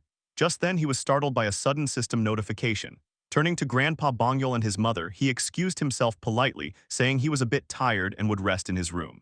Grandpa Bongyul nodded, telling him to go ahead and call them if he needed anything. Once inside his room, he closed the door and finally checked the notification. It stated that a citizen named Shim Kuntik had died. Concern flickered across his face. He thought it was likely one of the new citizens who had just moved into the annex building. With rescue teams working tirelessly across apartment complexes, treating the injured, many more deaths were inevitable. Clenching his teeth, he reflected bitterly on the apocalyptic state of the world. People were dying everywhere, whether from monsters, hunger, or entrapment within their homes. Survival depended purely on where one happened to be when it all began. He realized it wasn't just their nation's suffering, the catastrophe was global. People perished in countless ways, some surviving only by luck or by obtaining powerful abilities, while others died helplessly without any at all. In the heavy silence that followed, he thought about the saying, "With great power comes great responsibility." Maybe that was how it went. He didn't know why monsters had appeared or why only his family had received such extraordinary powers, but he had long since accepted that the world never provided answers. He would have to find them himself once again. Clenching his fists with determination, he vowed to save his country, or at least as much of it as he could. That was the answer he had resolved upon. Later, the system revealed that he could currently grant citizenship to 220,000 people, though he had only managed to reach 10,000 so far. He decided to continue expanding and leveling up by constructing more buildings like annexes. If he persisted, perhaps he could truly save Korea. He also recalled that surpassing 10,000 citizens had unlocked something called professions. The system had stated that citizens could now obtain professions, yet no new management options were visible in the interface. Pondering this, he speculated that he might need to build a professional research lab first. Switching into construction mode, he reviewed the details. The lab would cost 2.5 billion won and was described as a facility where citizen professions could be researched, allowing individuals to freely acquire them upon completion. The currently available profession was hunter, obtained through hunting prey. Reading through the information, he realized this was a new type of construction. Though the lab required a large piece of land, he already had the perfect place in mind, the flattened ground left behind by the giant Cyclops. With renewed determination, he prepared to build it, setting his plans in motion once again. But then a new system notification appeared, stating that the facility required 30 citizens for 7 days to complete its construction. The project was identified as the Professional Research Lab, and each participating citizen would receive a daily wage of 20,000 won. Following this, the system asked whether to proceed with the construction. The protagonist envisioned the layout of the Professional Research Lab and noted the available option to confirm the project. After some thought, he decided to have Dabin gather 30 laborers for the task. Moments later, he reflected internally, acknowledging that ruling the world began with self-discipline. He reminded himself of the principle to cultivate one's character, maintain order within the household, govern the state wisely, and ultimately bring peace to all under heaven. He reasoned that one must first set oneself right before saving a nation, and thus his immediate priority was to locate the families of his loyal vassals. As this thought formed, he pictured Dongjin's party in his mind, remembering how they had risked their lives for him countless times. It was now his turn to take action for their sake. Activating his ultimate eye skill once more, he focused on Dongjin's party and observed their current situation. He noted that Dongjin's group had advanced close to Jagalchi Station on their mission to find Gaeyong's mother, who was located in Dishendong.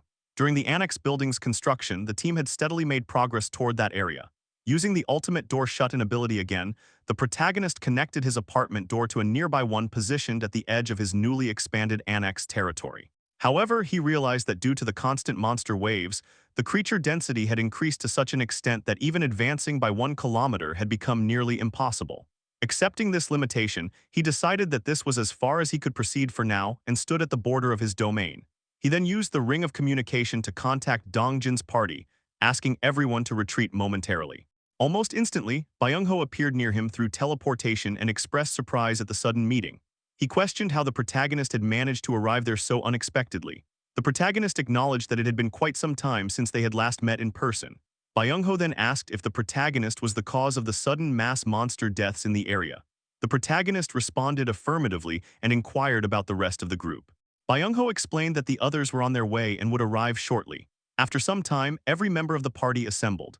Dongjin then sought clarification, confirming that the newly developed area surrounding the World Tree was indeed part of the protagonist's expanding territory. The protagonist affirmed this, and Dongjin noted that if the safe zone had expanded this far, their operations would become significantly easier. However, the protagonist added that there was more to it. While Dongjin appeared puzzled, the protagonist reflected internally that his true motive for stationing Dongjin's party in this region had not been solely to expedite the annex construction. With the ongoing monster waves, traveling to Dishendong had become perilous, and even the subway tunnels, once considered their best alternative, were now completely obstructed by dense monster clusters. Now that the annex building was complete, the situation had shifted. With a faint smile, the protagonist concluded that they would be able to reach Dishendong, where Gaeyong's family resided, by the end of the day. This revelation left Gaeyong astonished, her disbelief evident at the thought of achieving such progress even with the new safe zone. Before she could voice her doubts fully, the protagonist reassured everyone that there was no need to worry, as they now had a viable method. He then mentioned that he had one additional proposal to present to the group.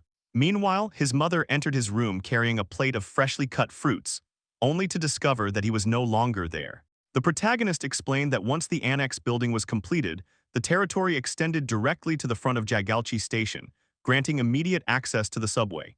He noted that with Seo Yejin's rats deployed, the poison gas strategy could once again be implemented. The professional research laboratory had also finalized its staffing with Kim Dabin, marking the completion of all necessary preparations. The only step remaining was a crucial command given to Seo Yejin, after which she began scouting the tracks from Jagalchi Station to Dishendong Station.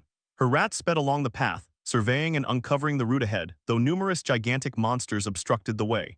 Observing this, the protagonist reflected that sending Dongjin's party directly would have ended in disaster, as the situation underground was far worse than he had anticipated. Although he had expected few monsters underground due to the monster wave pushing them to the surface, he soon considered that this actually worked in his favor. The confined space was ideal for executing the poison mist plan. Moving through the subway station, the rats released poison mist, which the massive monsters inhaled. The protagonist anticipated that Yohairen's poison mist ability would devour everything, and moments later, system notifications confirmed his prediction. Creatures such as the ironclad eel and the darkness octopus were defeated, granting experience and depositing money into the ultimate shut-in wallet. Satisfied, he recognized this outcome as a gold mine, especially since Yohairen's poison mist increased settlement money. He recalled that the ability inherited from his mother empowered the subordination contract, granting Yahello the knight title and further boosting settlement rewards.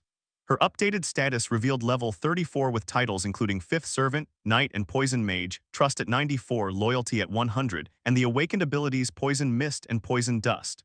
Turning his attention to Seo Yejin, he noted that she too had transformed. Her new status showed level 37 with titles 10th Servant, Baron and Tamer, Trust at 72 and Loyalty at 76.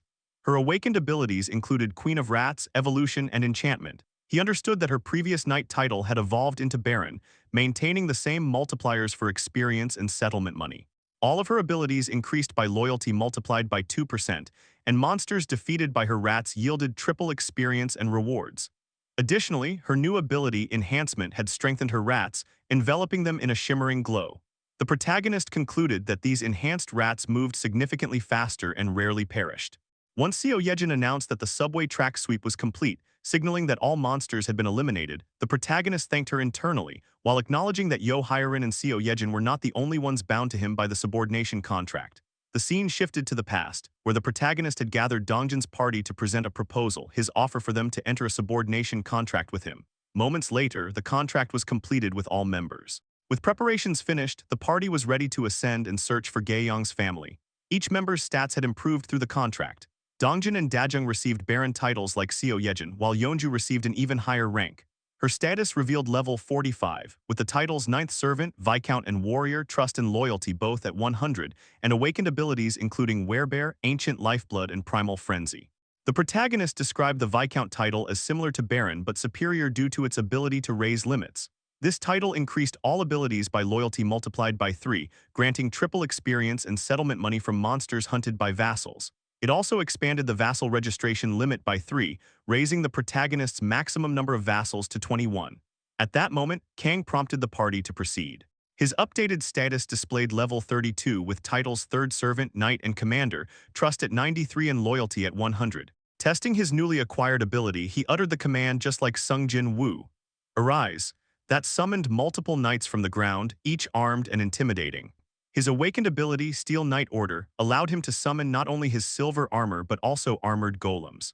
The golems effectively carried out their tasks, fighting through hordes of monsters, slashing, piercing, and eliminating them instantly. After observing this, Kang encouraged the group to move swiftly and everyone agreed. The party advanced at full speed while the night golems continued to hold back the remaining monsters. Soon after, they reached their destination. Dongjin informed the protagonist that they had arrived at Jagalchi Station Exit 2. Using the Ring of Communication, the protagonist confirmed that the path was clear and instructed them to continue towards Seo Dishin Station. The party complied without hesitation. The protagonist estimated the track length to be approximately 3 kilometers, a distance the party, now far stronger than ordinary humans, could traverse within minutes. As expected, they reached the destination in a single day, leaving the protagonist astonished. When Jian inquired about their next direction, Gaeyong explained that Exit 2 led directly to their apartment complex. However, the group soon discovered a horde of goblins blocking the path, producing strange noises as they obstructed the way. Dongjin cautiously warned everyone about the goblin horde ahead, yet it became evident that Gaeyong had no intention of allowing any more goblins to approach her family. Preparing her bow with unwavering resolve, she expressed her refusal to let the creatures draw near. As she drew back the string, her arrow shimmered with a vibrant blue light gathering force. With a fierce battle cry, she released it with immense power, the arrow propelling forward with such intensity that even the goblins appeared overwhelmed with fear. They barely had a moment to comprehend the threat before they were instantly annihilated, swept into the heavens by the devastating force of Gaeyong's shot. Moments later, a series of system notifications appeared, confirming the defeat of multiple enemies. Level 7 Goblin, Level 8 Goblin, and others. Meanwhile, the protagonist observed the party moving through the fallen goblins that Gaeyong had just vanquished. During this, the protagonist reflected on her newly awakened skill, the Arrow of Light, a technique in which the arrow's radiant energy exploded before impact, splitting into numerous piercing projectiles, each functioning as a fatal weapon. Though the power was extraordinary, the protagonist soon noticed something troubling, a barrier. The entrance to the apartment complex was blocked, signaling that survivors were inside. Dongjin immediately began breaking through the obstruction before instructing the party that he and Gaeyong would proceed upward while the rest held their position.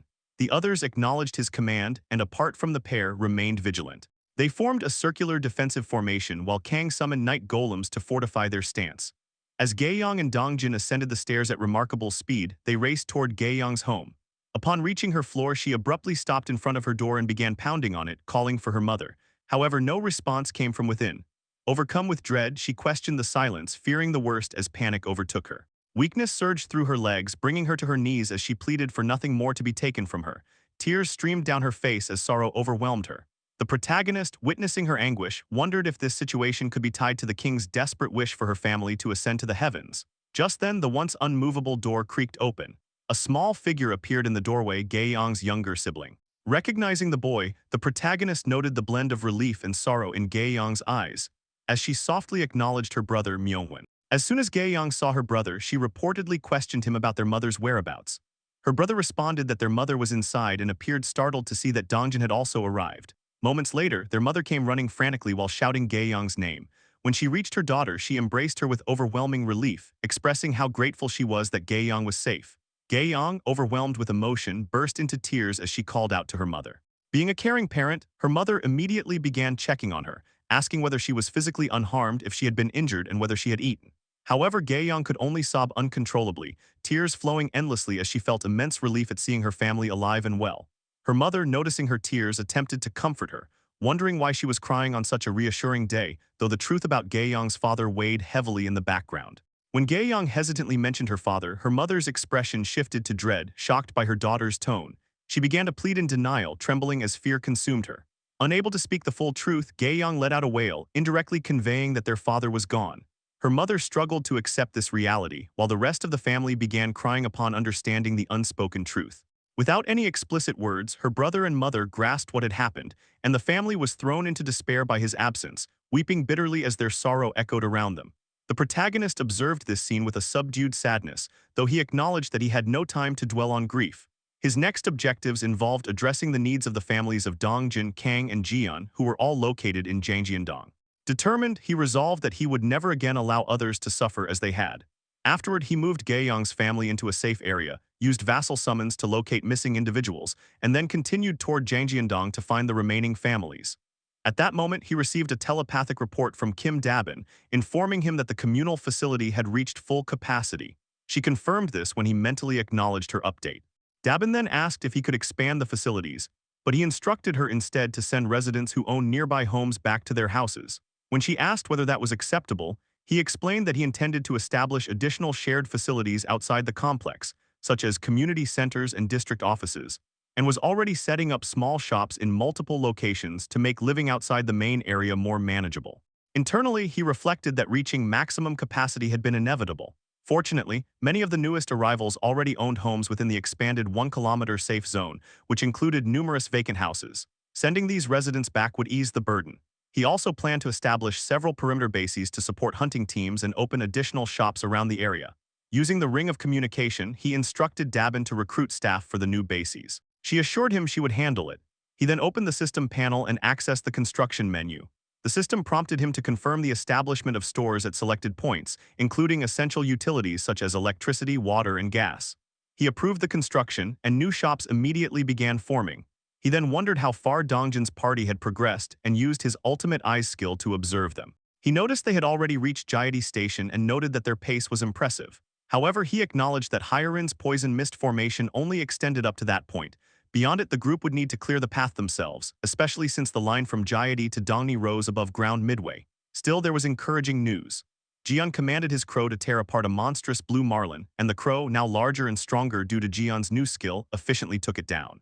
A horde of goblins appeared but was swiftly eliminated by Gae-yong's arrows. Byung-ho emerged unexpectedly to shoot the remaining monsters, supported by the invisibility skill he gained after forming a subordination contract. Jian's rapid growth skill further strengthened the team. Dongjin's party had become significantly more powerful than before. Kang summoned his iron golem knights to crush nearby monsters, while Dongjin instructed the group to stay behind the summoned knight unit. The party advanced with minimal conflict and soon began sprinting forward, slipping past monsters as the golem knights held them off. However, they eventually halted when Dongjin ordered a stop. The party found themselves facing a dead end, completely cut off.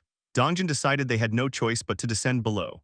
The protagonist noted that most buildings in the area were only 3 stories tall, and with the party's average level in the mid-30s, the drop would not pose a problem.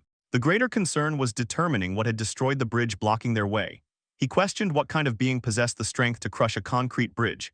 Imagining ferocious monsters, he continued assessing the situation. There were no large footprints nearby, indicating it was not a cyclops, yet something capable of such destruction was clearly nearby. He concluded that they would need to remain cautious and alert moving forward.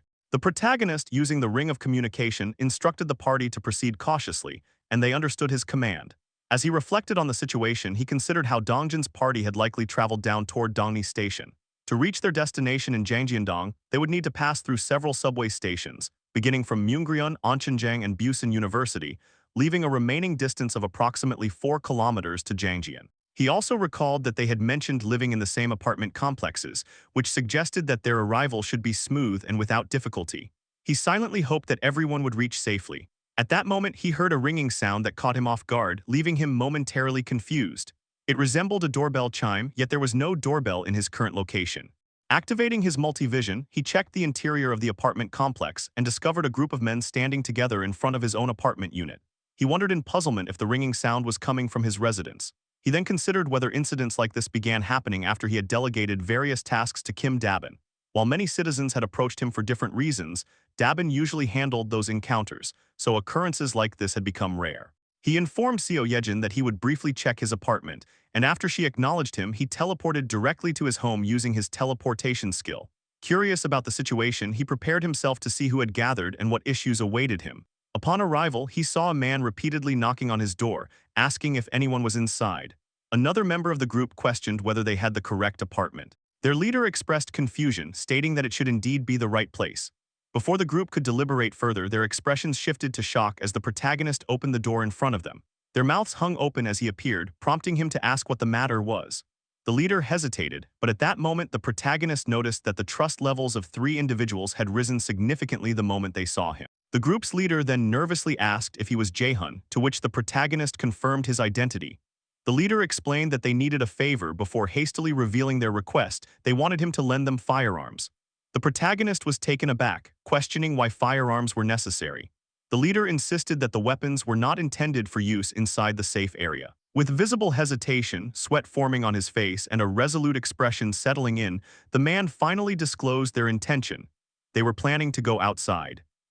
The man leading the group once again expressed that they wished to go outside, prompting our boy to wonder if their intention was to hunt monsters.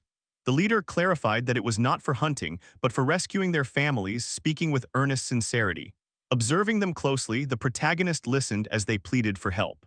In that moment, the protagonist reflected that these individuals were just like him, people lying awake at night, consumed with worry about their loved ones and weighing every possible option until desperation pushed them toward action. Moved by this realization, the protagonist stated that he could not assist them with everything, and the leader lowered his gaze in disappointment. Before the mood could sink further, the protagonist activated his item summoning ability, causing multiple pistols to materialize and rain down from thin air. The group watched in stunned disbelief. He explained that if they were determined to rescue their families, they would need weapons. The group bowed deeply in gratitude, and the leader voiced their thanks, admitting they did not know how to repay such generosity. The protagonist then revealed that he had a proposal. When the leader reacted in surprise, he clarified that they would need to enter a contract with him. He elaborated on the contract of subordination, an absurdly powerful ability allowing him to choose 100 awakened followers with no conditions. However, he mentioned that there was one peculiar requirement involved. Curious, the leader asked what needed to be done. Internally, the protagonist considered why his mother had never filled all 100 slots despite the advantage. The answer became clear as he informed the group that they must kneel. Shock rippled among them and they hesitantly questioned the request. The protagonist awkwardly reaffirmed that kneeling was necessary. While wondering if he was some authoritarian figure, the leader nevertheless knelt first, seeking confirmation. The protagonist shyly thanked him and stepped forward, raising his hand above the leader's head. With visible embarrassment, he declared that from this moment onward, the leader must obey him. Confused, the leader called out to the protagonist, who explained that he merely needed to voice his intention to submit. The leader complied, and a magical aura enveloped him. The system revealed his details. His name was Jang Sung-jun, with a trust level of 48 and an awakened ability of telekinesis, an A-rank power that used mental strength to exert physical force. Sung-jun awakened to this power and stared at the glowing energy around him, bewildered by the sensation. The protagonist, after reading the skill description, was astonished by the discovery of such a high-ranking ability. The group crowded around, questioning the strange light and asking if Sung-jun was all right. He answered that he felt fine, though somewhat different. The protagonist felt he had stumbled upon an incredible stroke of luck, something far beyond expectations. Immediately, he opened the system store and purchased a single tangerine. He then issued Sung-jun a quest to lift the tangerine using his ability within 10 minutes, with mental power enhancement as the reward. Confused at the mention of telekinesis, Sung Joon listened as the protagonist instructed him to lift the tangerine without touching it. As Sung Joon concentrated, an aura wrapped around him once more, and the tangerine began to glow before slowly rising into the air. In awe, he marveled at its levitation, celebrating his success, until the tangerine abruptly burst, splattering juice all over the protagonist. Frightened, Sung Joon apologized for losing control. The protagonist reassured him that it was fine, explaining that this was the power granted through their contract. He then called for the next person. A system notification appeared, announcing that Sung Joon's trust had reached 50 and that loyalty had been unlocked. It also stated that he met the requirements for vassal registration. The protagonist asked the remaining members of the group if they wished to proceed with the contracts as well. After registering Sung Joon as a vassal, the rest completed their contracts, awakening with average abilities ranging from D to C rank. Regardless of their rankings, the protagonist found the results acceptable. As the group prepared to depart in search of their families, he felt that obtaining Sung Joon alone was already a tremendous gain. Now officially a vassal, Sung Joon could receive basic support. Before leaving, the protagonist asked Sung Joon to confirm that his home was at the OO apartment complex in Yeonjidong. Sung Joon affirmed it, and the protagonist wished the entire group good luck. Once they departed, he remarked to himself that it was time to return. He immediately activated his teleportation ability and reappeared behind Seo Yejin, startling her. He announced his return and asked if anything had happened during his absence. Seo Yejin informed him that things had taken a bad turn. At Dongjin's party, a massive creature, a twin-head ogre level 45, had appeared. The beast towered over the party, glaring fiercely. The protagonist recognized its enormous size and realized it was the same monster that had destroyed the bridge. The ogre launched an attack, forcing the party members to dodge. Jeon's crow struck swiftly, injuring one of the creature's eyes. Byung-ho used teleportation followed by invisibility, then fired his gun at the already wounded head, and Kang commanded his armored knight golem to strike at the ogre's leg. However, the twin-head ogre retaliated by smashing its leg down and destroying the golems. Still unfazed, it glared menacingly at the party. Kang clenched his teeth, realizing the creature had not even flinched. Dongjin wondered what they could possibly do and thought that if they could create even a small opening, they might stand a chance. At that moment, the protagonist used item summon to conjure a barbell above the ogre and sent it crashing down. The heavy impact drove the beast to its knees. The protagonist contacted the party through the communication ring, apologizing for his late arrival. The shift in the party's mood was immediate, lifting their spirits. He assured them that from this point onward he would support them fully. The scene opened with the twin-headed ogre lying on the ground after being struck directly by a barbell dropped by the protagonist from above. Although the attack landed cleanly, the absence of a monster elimination message made the protagonist realize that the creature was still alive. Using the ring of communication, he warned the party to remain cautious. And in the very next moment, a sudden force surged outward, pushing everyone back as the furious ogre rose again, clearly enraged and very much still capable of fighting. The protagonist quickly contacted Yeonju, asking her if she could slow the creature's movements. Unsure but willing, she said she would try, prompting the protagonist to rely on her as she sprinted toward the ogre while calling for Dajung to buff her. Dajung activated her support ability immediately, and Yeonju lunged forward, closing the distance between herself and the ogre. At the same time, the protagonist activated his item summon, causing multiple system panels to appear simultaneously as a barrage of bullets shot toward the monster, inflicting continuous pain. With the bullets distracting it, Yeonju reached the ogre and swiftly struck its left leg, causing the creature to collapse to the ground. The protagonist then turned to Gaeyong, who was already aiming her bow at the weakened monster. As she drew her arrow, the protagonist believed that just one arrow of light would finish the fight, until the ogre suddenly grabbed a nearby dilapidated car and prepared to hurl it. The protagonist alerted everyone, though the party was already aware of the incoming threat. The ogre hurled the car toward them, but Gaeyong countered by releasing her arrow of light, destroying the vehicle midair. The attack, however, was only the beginning, as the enraged creature began throwing multiple vehicles at the party. Amid the chaos, the protagonist anxiously called out to Yeonju, who attempted to close the distance once more. But now aware of her presence, the ogre threw another object directly at her. A massive truck then barreled toward the party, and Gaeyong called out to Yeonju in alarm. Fear filled her eyes as the truck came mere inches away, while the protagonist, terrified and helpless, felt himself break down at the thought of losing someone precious again. Desperate for a solution, he agonized over finding any possible way to save them. In that critical moment, a sudden pulse of purple-black energy shot toward the truck, blasting it away entirely. The beam pierced the vehicle and stopped it from harming Gaeyong. A massive hole formed in the truck's body, leaving Gaeyong standing unharmed as she stared at the destruction and questioned the black flames she had witnessed. The whole party turned around in shock when they saw Dongjin emanating black flames, his fierce figure emerging with overwhelming intensity. Dongjin urged everyone to move aside, declaring his intent to kill the monster. Pure rage and immense power radiated from him, leaving the protagonist collapsing to the ground in disbelief. Confused about what was happening, he barely registered Seo Yejin's concerned question from the room. He assured her he was fine, claiming his leg had simply given out, though his mind was consumed with confusion over what he had just witnessed. He was certain that the ability Dongjin used was not part of Dongjin's awakened skills, raising questions about the true nature and origin of the black flames. Meanwhile, Dongjin summoned his spear, immediately drawing the ogre's attention. As the creature roared and hurled more cars, Dongjin gripped his weapon tightly, black flames swirling around both him and the spear. When another car approached, he dismissed it as ineffective, threw his spear, and cleaved the vehicle in half before the weapon continued toward the monster. The spear struck its target, and in the next instant, the ogre was overwhelmed as a massive explosion obliterated its upper body completely. A system panel appeared, confirming that the level 45 twin-headed ogre had been hunted, granting a substantial amount of experience and depositing money into the protagonist's ultimate shut-in wallet. Dongjin stood tall and victorious, prompting Kang's surprised yet joyful reaction as he celebrated their victory. Dongjin smiled at the party while Gaeyang checked on Yeonju, who gave a trembling thumbs up to indicate she was fine. Byung-ho then questioned Dongjin about the ability he had used. Dongjin, still confused, admitted he had not been the one to activate it and suggested that perhaps the protagonist had somehow helped. Meanwhile, the protagonist continued thinking about the black flames, wondering whether the ability appeared only under certain conditions, or whether it even belonged to either of them at all. Everything remained a mystery, though he knew that was not the immediate concern.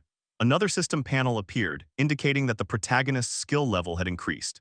As his territory expanded once more, an intense surge of pain overwhelmed him, and he screamed as the effects took hold. The protagonist endured the familiar agony that always accompanied his level-ups, clutching his chest as low growls escaped him under the weight of the pain. Seo Yejin noticed his condition and called out to him in concern, but he reassured her that he was fine and had grown accustomed to the sensation to some extent. As always, his territory expanded, monsters within it were slain and converted into experience points, and the people inside the newly expanded area were granted citizenship. However, this time was different. A system panel appeared before him, announcing the discovery of a dungeon and informing him that, as the first discoverer, he had acquired a reward of 100 crystals. After reading the notification, he was left astonished, questioning the sudden appearance of a dungeon. He reasoned that since the reward involved crystals, the location must be closely related to them. The system indicated that the dungeon was located behind an apartment complex around the midslope of Hwangryeo Mountain. He decided that Junhyuk's party should be sent to investigate. He considered that forming a contract of subordination with Junhyuk and all his party members would result in combined combat power more than sufficient for the task. A thought crossed his mind about Lee Junhyuk's current whereabouts, prompting him to activate his ultimate eyes skill to locate him. Through this, he saw Junhyuk and his party facing several goblins, only for the goblins in front of them to be killed suddenly and without warning. Junhyuk was left confused, unable to understand how the monsters had died on their own. While observing this, the protagonist realized that during the territory expansion, the monsters Junhyuk's party had been hunting were eliminated under his influence. In the next moment, he used the ring of communication to contact Junhyuk, startling him with his sudden voice. Through the ring, the protagonist instructed Junhyuk to gather his party members and come to his house, explaining that he had a request. The protagonist returned to the apartment using the ultimate shut-in door. By then, Dongjin's party had nearly reached their destination, and Seo Yejin's assistance was no longer necessary.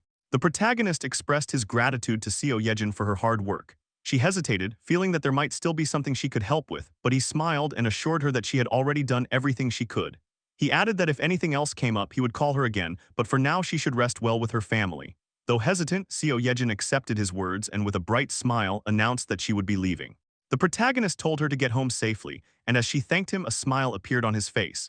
Turning away, he thought that Dongjin's party should be reaching their destination by now. The last time he checked, there was nothing he needed to assist with. Their overall abilities had improved enough for them to achieve a breakthrough on their own, and the most troublesome issue, the elimination of one of the dominant bosses in the territory, had already been resolved. All that remained was a straight sprint toward the finish. The scene shifted to Dongjin's party as they ran relentlessly toward their destination. Observing this, the protagonist thought that the timing was perfect, as they were closing in on the apartment complex where the Dongjin, Kang, and Jian families were gathered. Tears welled up on Kang's face as he realized that he could see his house. Dongjin and Jian were filled with hope, determined to rush in, rescue everyone, and bring them back safely. Kang shouted in excitement, urging everyone to push forward with every bit of strength they had. The party continued running toward the apartment complex, believing that they were just a little closer to seeing their loved ones again.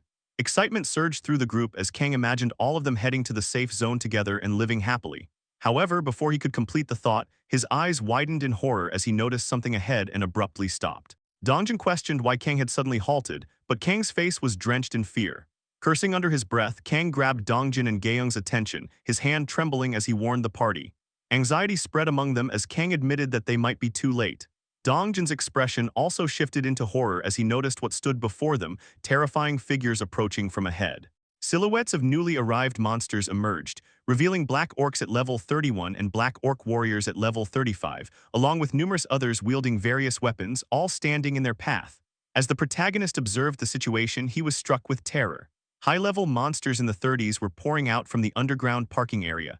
He could hardly believe it, yet the implication was undeniable. There was zero chance that anyone inside the complex was still alive, which meant nothing but disaster. At that moment, Kang announced a command, invoking the word associated with summoning, and multiple armored night golems appeared to confront the orc monsters.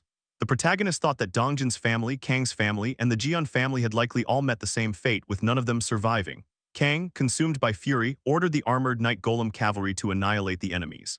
The golem knights charged forward to face the grotesque monsters head-on. Meanwhile, Gaeyoung watched Dongjin closely, worried about him, as the thought that his family might be dead weighed heavily on the situation. Dongjin's rage flared, darkening the atmosphere around him. His eyes reflected a singular intent to kill the orcs before him. His gaze darkened further as black flames enveloped his body. As the golem knight cavalry clashed with the orcs, a spear wrapped in black flames appeared in the sky. The blinding flames descended with it, and in the next instant the spear crashed down upon the orcs, triggering a massive explosion that wiped out many of them. It became clear that the spear had been thrown by none other than Dongjin himself. Smoke rose from his body as he stood with a darkened expression, fully locked in. With unwavering resolve, he declared the commencement of battle. Dongjin was seen charging toward the orcs, his spear engulfed in black flames. As the orcs closed in, he zipped past them in a flash, moving faster than their eyes could follow. The orcs only realized what had happened when it was already too late, as Dongjin had pierced their heads and killed them instantly. Nearby, Kang, clad in heavy armor, fought alongside Jeon, who fired live rounds into the orcs. Kang advanced with his halberd and with a single powerful swing obliterated the orcs in his path. Fury burned in Kang's eyes, and every strike carried the rage boiling inside him. The protagonist soon joined the battle as well. He activated item summoning, causing multiple system panels to appear and live ammunition rained down on the orc army. As he observed the battlefield, he concluded that the black orc grunts themselves were not the real problem. They were no match for Dongjin and his party, who had grown far stronger than before. However, the moment this thought crossed his mind, one of the armored night golems was attacked and its head was brutally split apart. It became clear that the black orcs were not the true threat. The real danger lay in the black orcs of the warrior rank. These warrior-ranked orcs were fundamentally different, far stronger, and completely incomparable to the regular black orcs. As the protagonist recognized this, a menacing black orc warrior revealed itself. Using the ring of communication, the protagonist informed everyone that he would provide support and warned them to be cautious of the armored orcs while adjusting their formation. At that very moment, a warrior orc drew its bow and fired an arrow toward the party. The protagonist watched in shock as the arrow flew straight toward their healer, Dajung. Although the protagonist urgently warned Dajung to move away, it was already too late. The arrow struck her and her eyes went blank for a moment as she registered that she had been shot. The party cried out her name in alarm. The arrow had pierced her stomach, and she struggled to suppress her scream while enduring intense pain.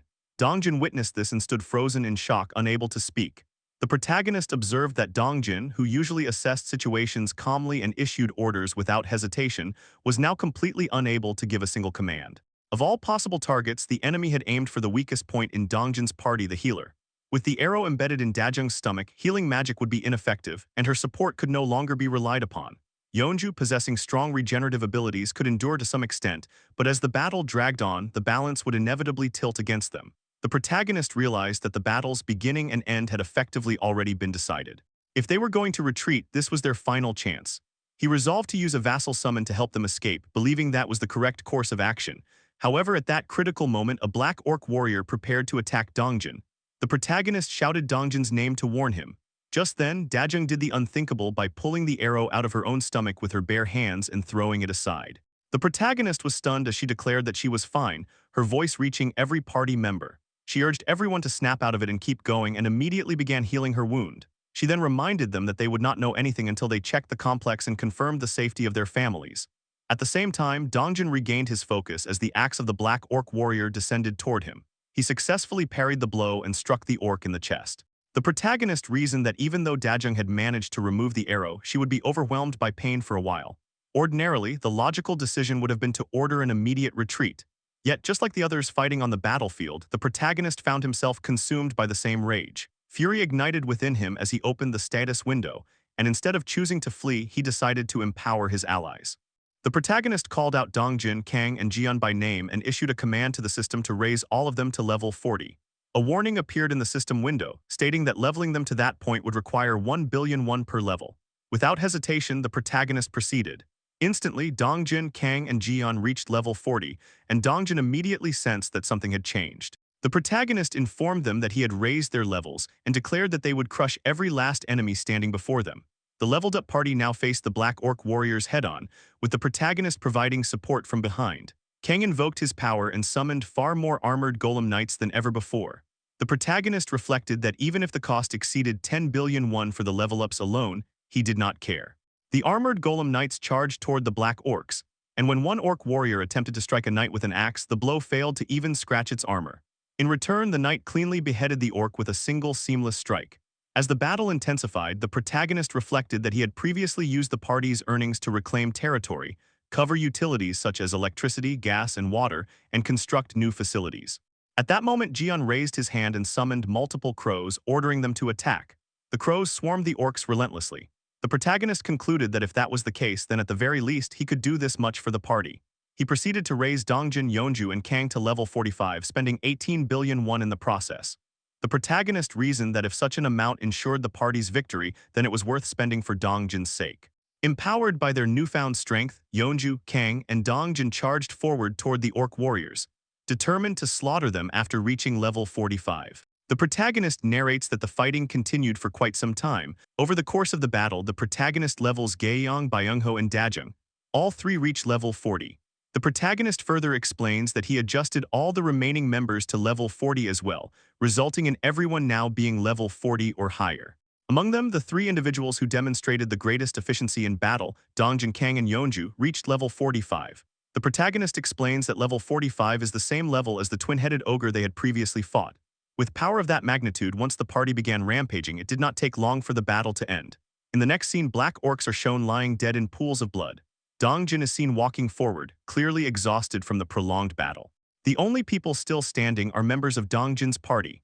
The party members begin climbing the stairs, but Dongjin remains in a very serious mood. He looks down the hallway of his apartment complex's lower floor, which is littered with blood, scattered shards of glass, rocks, and various debris. On the lower floors, Dongjin continues moving upward, leading his party, as the aftermath of the brutal bloodbath becomes increasingly evident. As he climbs the stairs, his body is covered in bloodstains. At that moment, small droplets of water begin to fall from the sky and the clouds grow dark, as if the world itself is mourning and signaling that something tragic has occurred.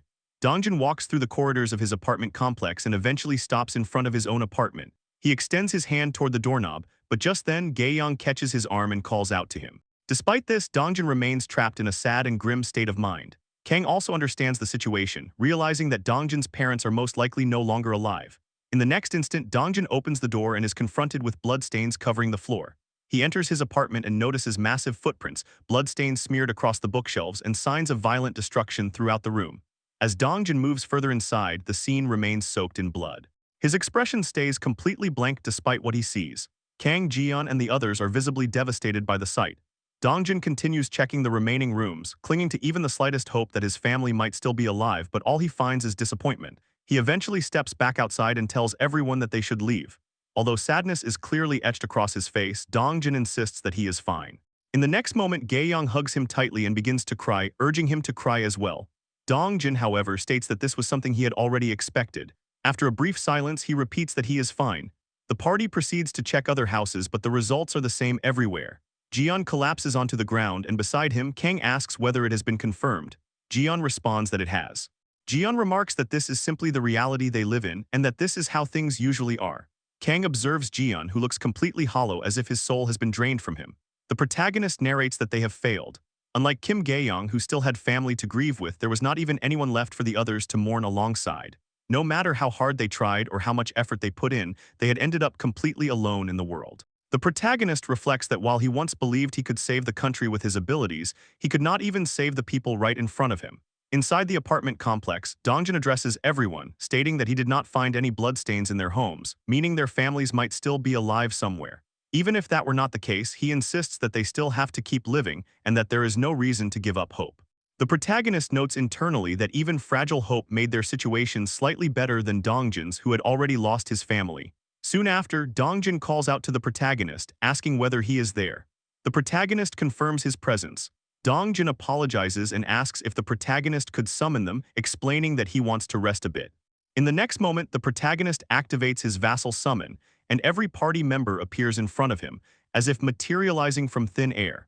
As this happens, the protagonist reflects internally that a single thought keeps forcing its way into his mind. He wonders whether his greed in wanting to save his own family first caused them to arrive too late to save the families of the others. He questions whether going to save them even slightly earlier might have changed the outcome and whether he could have saved them. While the protagonist is lost in these thoughts, Dongjin states that he will be heading off to rest. The protagonist continues his internal reflection, realizing that he might not have needed to struggle hard at all. His parents survived using their abilities and made it here safely, and his grandfather also survived thanks to his strong abilities. This leads him to believe that even if he had not gone to find his family, they likely would have been fine. Although the party members do not say anything, the protagonist feels that they might be resenting him for bringing about this outcome. To them, he believes he is essentially the person who caused the deaths of their families. The protagonist begins to shiver, then bows deeply. He apologizes, acknowledging that it was his fault.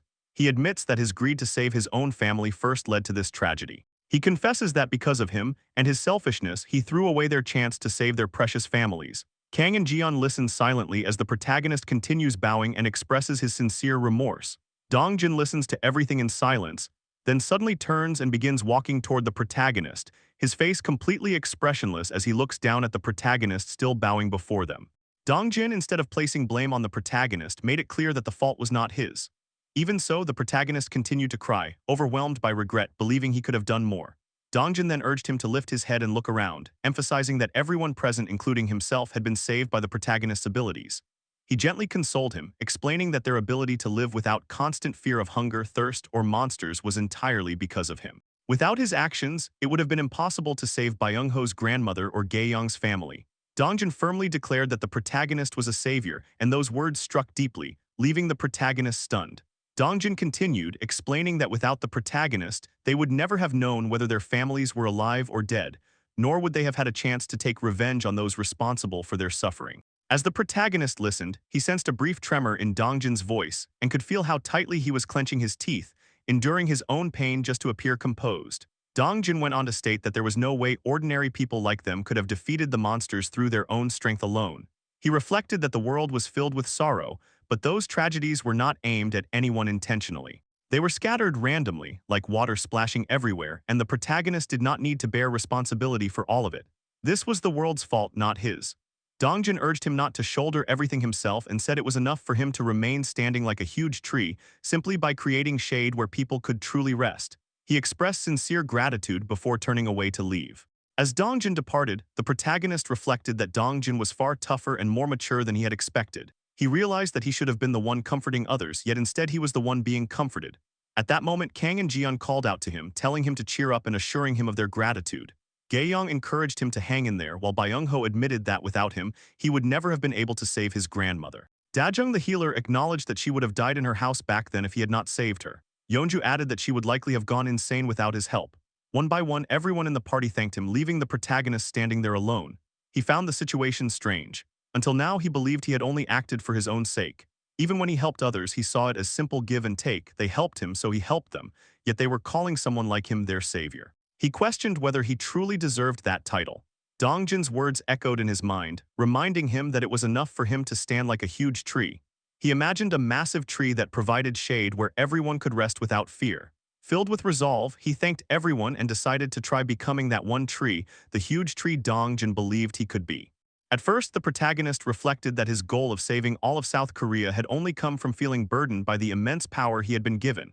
He thought he had to do at least that much, but it was never a goal he desperately wanted, nor one he felt confident he could truly achieve. His original plan had been to continue hunting monsters, raising his skill levels, placing outside bases, and gradually expanding his territory. Now he decided to abandon the grand ambition of saving the entire nation. Instead, he chose to become a huge tree, creating a place where anyone who stepped into his shade could rest more securely. At that moment, he felt certain that this was what he needed to do. Soon after, a system panel appeared before him, indicating that Dongjin's trust had increased and reached its maximum level. He obtained a new throwing skill, while Kim Dajung's loyalty also rose to its peak. Since Kim Dajung was already registered as a vassal, his vassal limit increased further. Not long after Dongjin's party left, Junhyuk arrived at the protagonist's house with his group. Junhyuk explained that he had brought everyone together as instructed. The protagonist stepped outside to greet them and thank them for coming all that way. Junhyuk dismissed the thanks and asked what the protagonist wanted them to do. The protagonist suggested that they move somewhere else. He thought about how no one except his vassals could enter his house and how ordinary citizens could only approach as far as the front door. That was precisely why he had called them all there. At that moment, he activated his ultimate ability, the shut-in door. When he opened his apartment door, the entire party was left in shock because the door now led directly to their own house. A pink-haired woman in the group was baffled and could not comprehend how such a thing was possible, while another man voiced his confusion at what was happening. As expected, the trust levels of everyone present increased.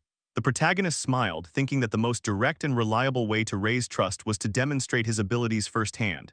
He then announced that he would explain what he wanted from them. He stated that he wanted everyone present to sign a contract with him. The group was stunned by the mention of a contract, but soon after they all knelt before him to form a contract of subordination.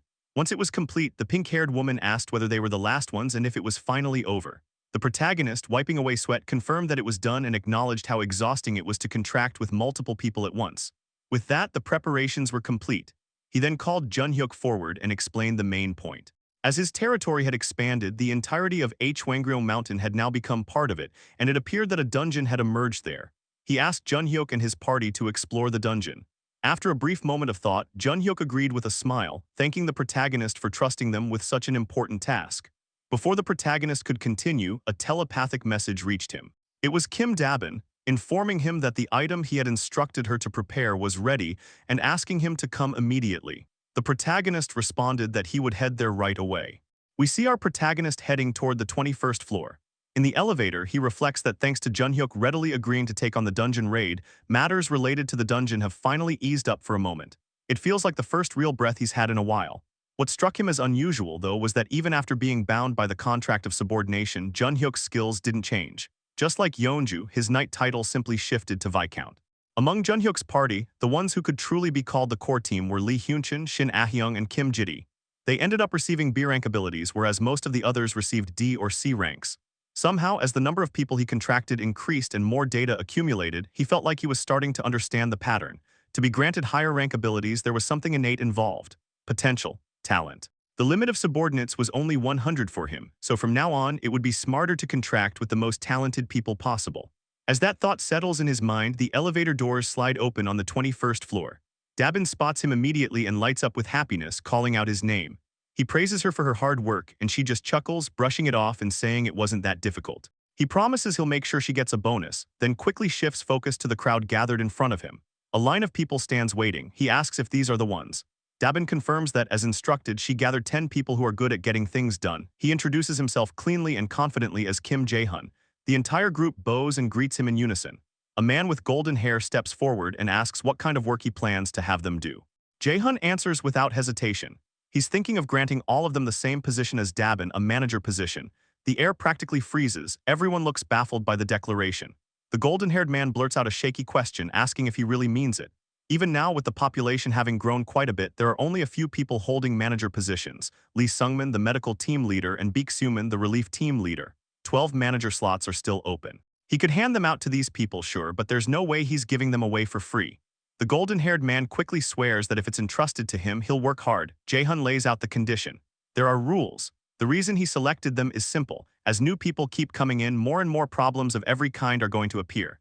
He's only giving manager positions to those who can propose solutions to those problems. Extending his hand, he asks if they're ready and tells them to begin one by one. For a long while, the candidates keep presenting proposals for the manager post. They bring up issues like trash disposal within the territory, organizing and maintaining internal roads, and systems for handling all kinds of daily mess.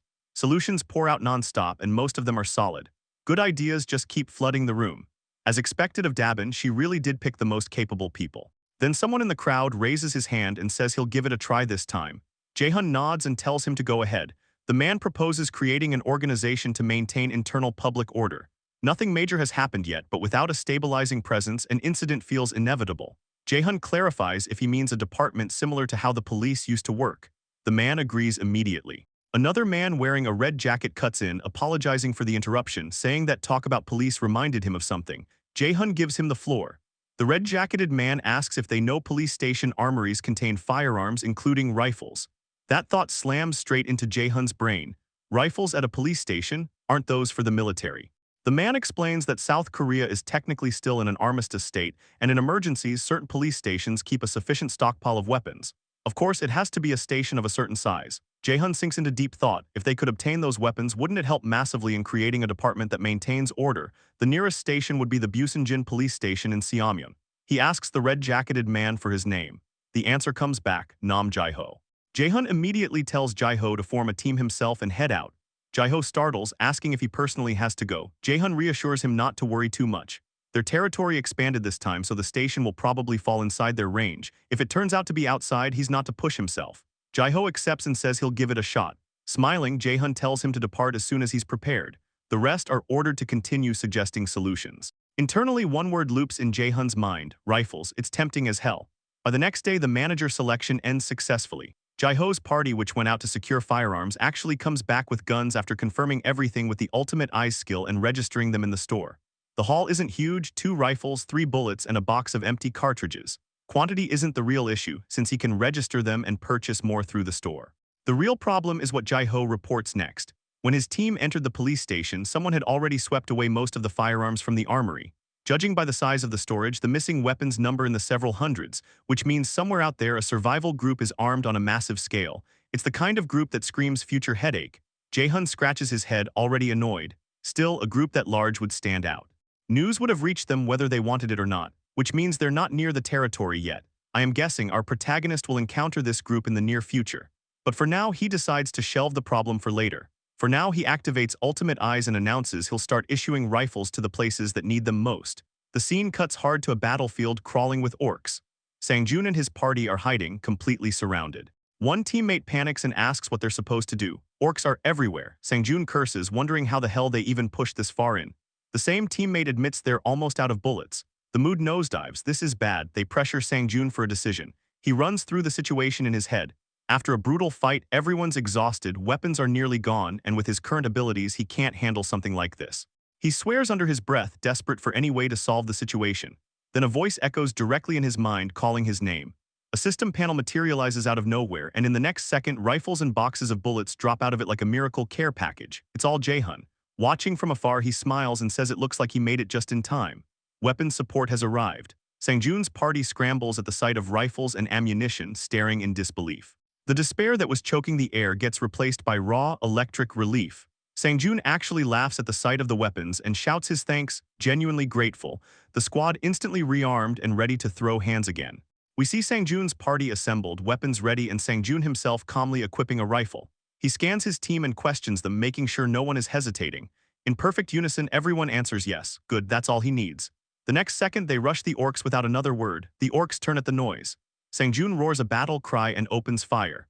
Bullets tear through the air and punch through orc bodies one by one, dropping them instantly. The party joins in, rifles spitting a relentless barrage. It's not a fight, it's a massacre. The orcs absorb round after round and collapse in piles. Some try to run, panic overriding pride, but Sang-joon's cavalry and the rest of the team gun them down too. Watching the retreat, Sang-joon laughs, hyped and breathless, shouting that they're running away, that they can do this, that they're going to save their families. At the same time, the protagonist receives a system notification confirming monster kills. Through his ultimate eyes, he observes Sang-joon and the party in real time, analyzing the situation. So this is the power of rifles. Without using a single skill, they're overwhelming an orc horde with firearms alone. Even basic firearm proficiency translates into insane firepower, enough to grind ordinary monsters into dust. Good. Sang-joon's party should hold for a while. He decides to leave the rest to them. His attention shifts to Jun-hyuk's party. He wonders how they're doing and tracks them with his ultimate eyes. Elsewhere, Jun-hyuk announces they've finally found it, the Lizardmen's Swamp Dungeon. His party stands at the entrance, staring into a flooded interior. One member points out the obvious: there's a ton of water inside. This is bad. If it's like this, they can't go in. Jun-hyuk cuts the worry short. No need to panic. He raises his hand and activates water control. The flood splits cleanly to both sides, forming a walkable passage like the water itself is obeying him. The party stares, stunned by their leader's ability. Jun-hyuk glances back and asks if everyone's ready. They're going in. A system panel appears for the protagonist. Jun-hyuk's party is the first to enter the dungeon. Double experience points and settlement money will be obtained. Still, the protagonist knows a dungeon's interior is unknown territory. You never know what kind of bullshit danger is lurking inside. After supplying rifles to Sang-jun's party, he immediately armed Junhyuk's team as well. Now they have serious firepower too. Clearing the dungeon shouldn't be a huge problem, but what's that number next to the dungeon info? At first he assumed it was a capacity limit, apparently not. Maybe they'll find out after clearing it. Inside, Hyunchin gawks at the scenery, saying the whole place is filled with water. It feels like they're walking through an aquarium. Ahyung agrees it's basically an underwater tunnel. Then Hyunchin freezes. Enemy spotted 11 o'clock, 3 of them. The party snaps into alert mode instantly. They're approaching. Weapons rise. Junhyuk processes the angle. If it's 11 o'clock, that means the attack is coming from inside the water. Right on cue, a violent splash erupts and a lizardman bursts out. Hyunchin warns him, behind you. The creature raises its claws to strike, but Junhyuk is already moving. With water control, he slices the lizardman clean in half. Hyunchin yells for everyone to stay focused. 2 left. The party fires into the water, but the bullets keep missing. The lizardmen move freely underwater like it's their home turf. Hyunchin curses, these bastards are impossible to hit like this. If only they could drag them out of the water, and then the water around the lizardmen suddenly vanishes. The creatures panic, disoriented. The party is shocked, but the reason is simple. Junhyuk states it plainly, water is his domain. He orders a volley, gunfire erupts. The remaining lizardmen are shredded. A system notification reaches the protagonist, 1 level 21 lizardman and 2 level 22 lizardmen hunted. He admits they got lucky. Normally, in a flooded dungeon like this, the terrain advantage belongs entirely to the lizardmen. Moving would be hell in dark water where visibility is garbage. Enemies that swim freely would feel like grim reapers stalking from every angle.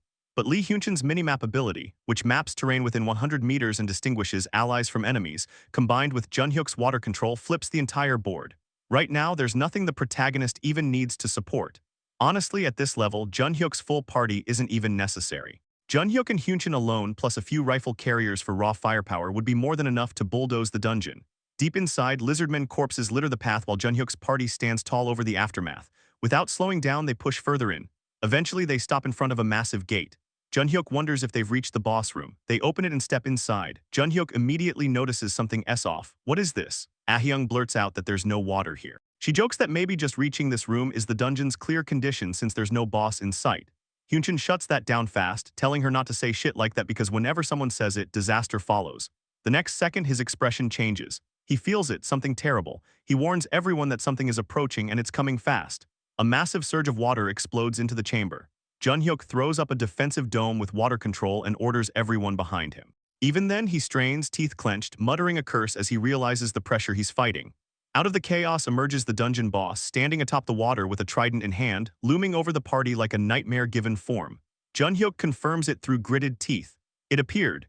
The dungeon boss has arrived, and its presence alone crushes the air with pure menace. The dungeon boss, the level 30 lizardman chieftain, suddenly appears right in front of Junhyuk's party. Without hesitation, Junhyuk orders everyone to open fire and his teammates immediately comply, unloading a relentless barrage of bullets toward the monster. But the very next moment, the dungeon boss casually swings his trident.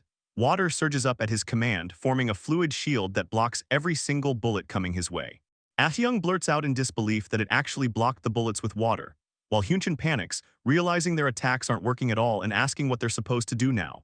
That's when Junhyuk simply smiles and says that if the boss can use water like that, then so can he. He calmly orders everyone to stay right where they are and not move an inch. Hyunchin is confused and asks what he's doing, but Junhyuk dashes forward, saying he'll finish it quickly and come back. Hyunchin calls out Junhyuk's name in worry, but Junhyuk has already begun manipulating the water beneath his feet. The water hardens under him like solid ground, letting him slide forward at insane speed. In seconds, he closes the distance between himself and the lizardman chieftain. With a fierce gaze, Junhyuk activates his water control ability in earnest. He hurls compressed water like deadly projectiles toward the boss. The lizardman chieftain swings his trident wildly, physically deflecting the incoming water attacks. But in the very next second, his expression shifts to shock. Junhyuk smiles and points out the flaw. If the boss is blocking the attacks physically, that means he can't move the water Junhyuk controls. That's when it's revealed the previous assault was just a distraction. Junhyuk has already appeared behind the dungeon boss. In the next instant, Junhyuk uses water control to completely block the lizardman chieftain's breathing. He bids farewell to the boss and then activates his water bomb. In a brutal instant, the dungeon boss's head explodes. The party members are left stunned, completely shaken by their leader's overwhelming ability. They believe the dungeon has finally been cleared. Junhyuk lands on the ground in a heroic pose and a system panel appears. It announces that Junhyuk has hunted the lizardman chieftain and obtained experience points. Citizen Junhyuk has killed the leader of the Lizardman territory and obtained 10 crystals as a reward. He has successfully cleared a dungeon for the first time and obtained an additional 100 crystals. Later, when Junhyuk's party exits the dungeon description has changed slightly. Where there were once 10 slots, now only 9 remain. The protagonist realizes that this number represents how many times the dungeon can be cleared. That means 9 more runs remain. If they clear all the remaining runs and gather enough crystals, a mystic draw becomes possible. In other words, it would allow another divine item to be drawn, just like the Ring of Communication. Using the ring, the protagonist contacts Junhyuk just as his party finishes clearing the dungeon.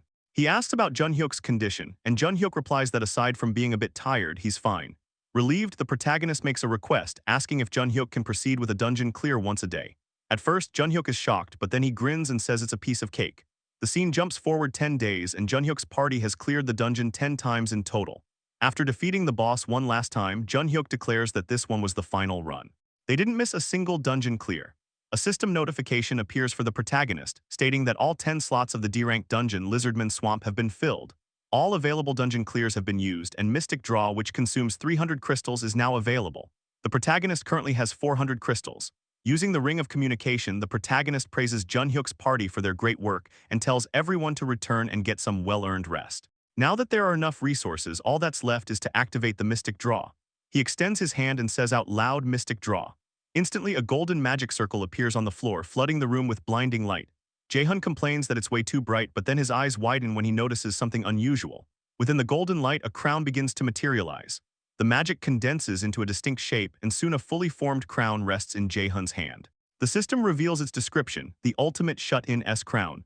When equipped, all effects granted to citizens are amplified by 2 times. Jae-hun realizes there are currently 6 effects being granted to citizens, including a 100% increase in experience points and settlement money, power of trust, tax collection, basic salary, economic activity subsidy, and profession effects. If he wears the crown, all of those effects will double. He mutters that he guesses he has no choice but to keep wearing it. As he places the crown on his head, he thinks it's a bit cumbersome, but the effect is way too good to ignore. Since he barely goes outside anyway, wearing it at home all the time isn't a problem. The moment the crown settles on his head, a cool energy sweeps through him. He remembers that the cooldown for tax collection should be almost over and decides to test the crown's ability. If the efficiency doubles, then instead of collecting 10%, he'd be taking 20%. He activates the skill tax collection, thinking that at 20% he could be pulling in tens of billions. A system panel appears, announcing that 15 billion won has been deposited into the wallet of the ultimate shut-in through tax collection. Jae-hun is completely shocked by the number. That means the citizens are holding around 75 billion won in total. They had more money than he expected, which explains why store sales have been looking unusual lately. Their purchasing power has clearly skyrocketed. Still, this is good news. With citizens' assets increasing and the crown in his possession, Jae-hun decides he needs to level up quickly and expand the number of item categories in the store. Just then, the doorbell rings.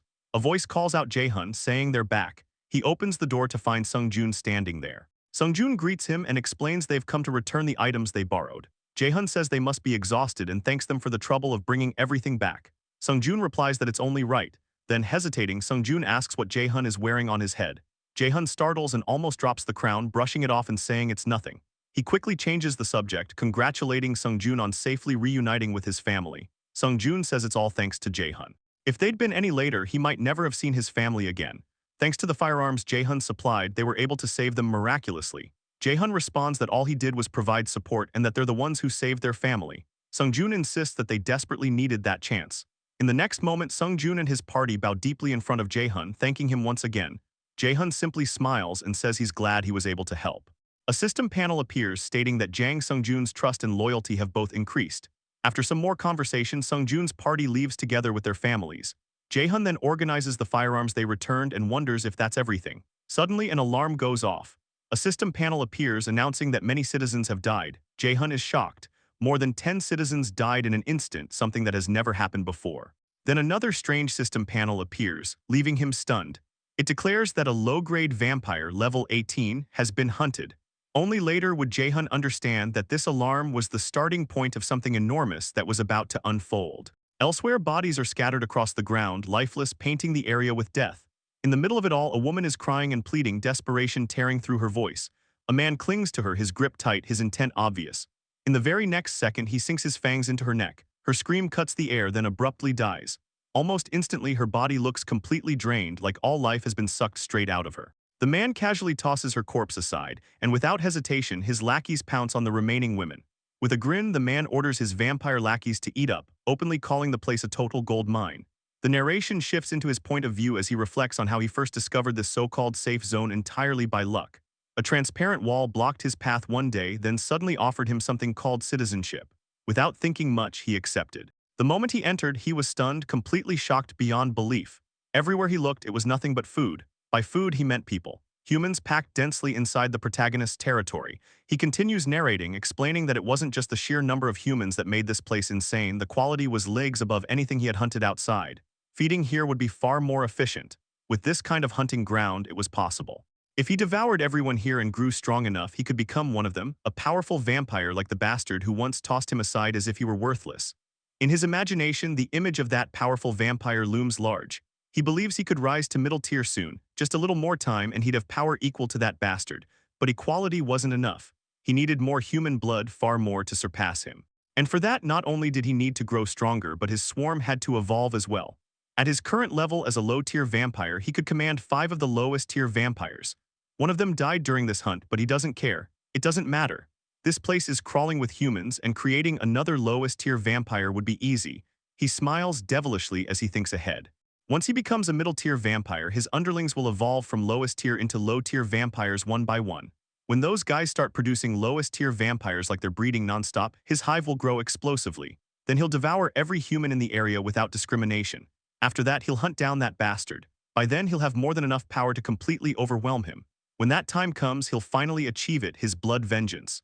Bro needs to chill. Just then, a door suddenly emits a strange purple light. The vampire's attention snaps toward it immediately. His eyes light up as he mutters, almost amused whether another piece of prey has arrived. He commands his lackeys to attack, mocking whoever is about to step out, wondering if they came here just to die. His lackeys rush forward without hesitation.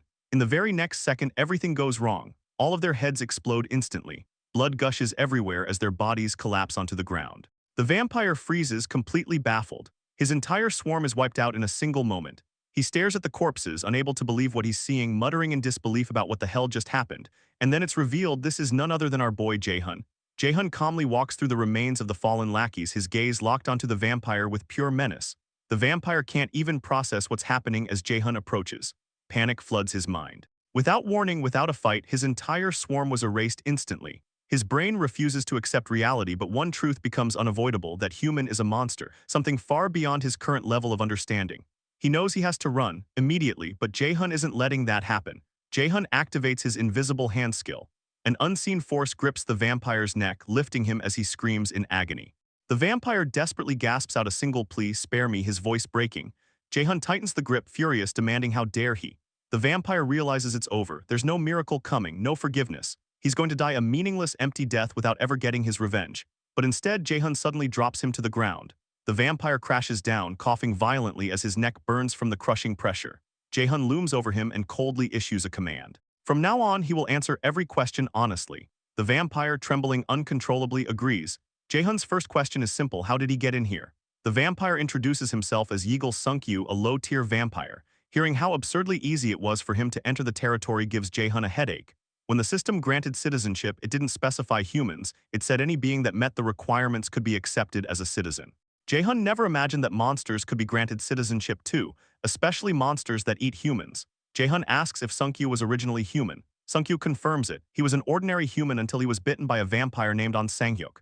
Jae-hun realizes that might be exactly why citizenship was granted, because Sungkyu had once been human. He tells him to keep talking. Sungkyu explains that during his early days as a lowest-tier vampire, his memories were hazy. By biting humans, he eventually grew from lowest tier into a low-tier vampire. Jae-hun presses further, asking about the difference between lowest tier and low tier.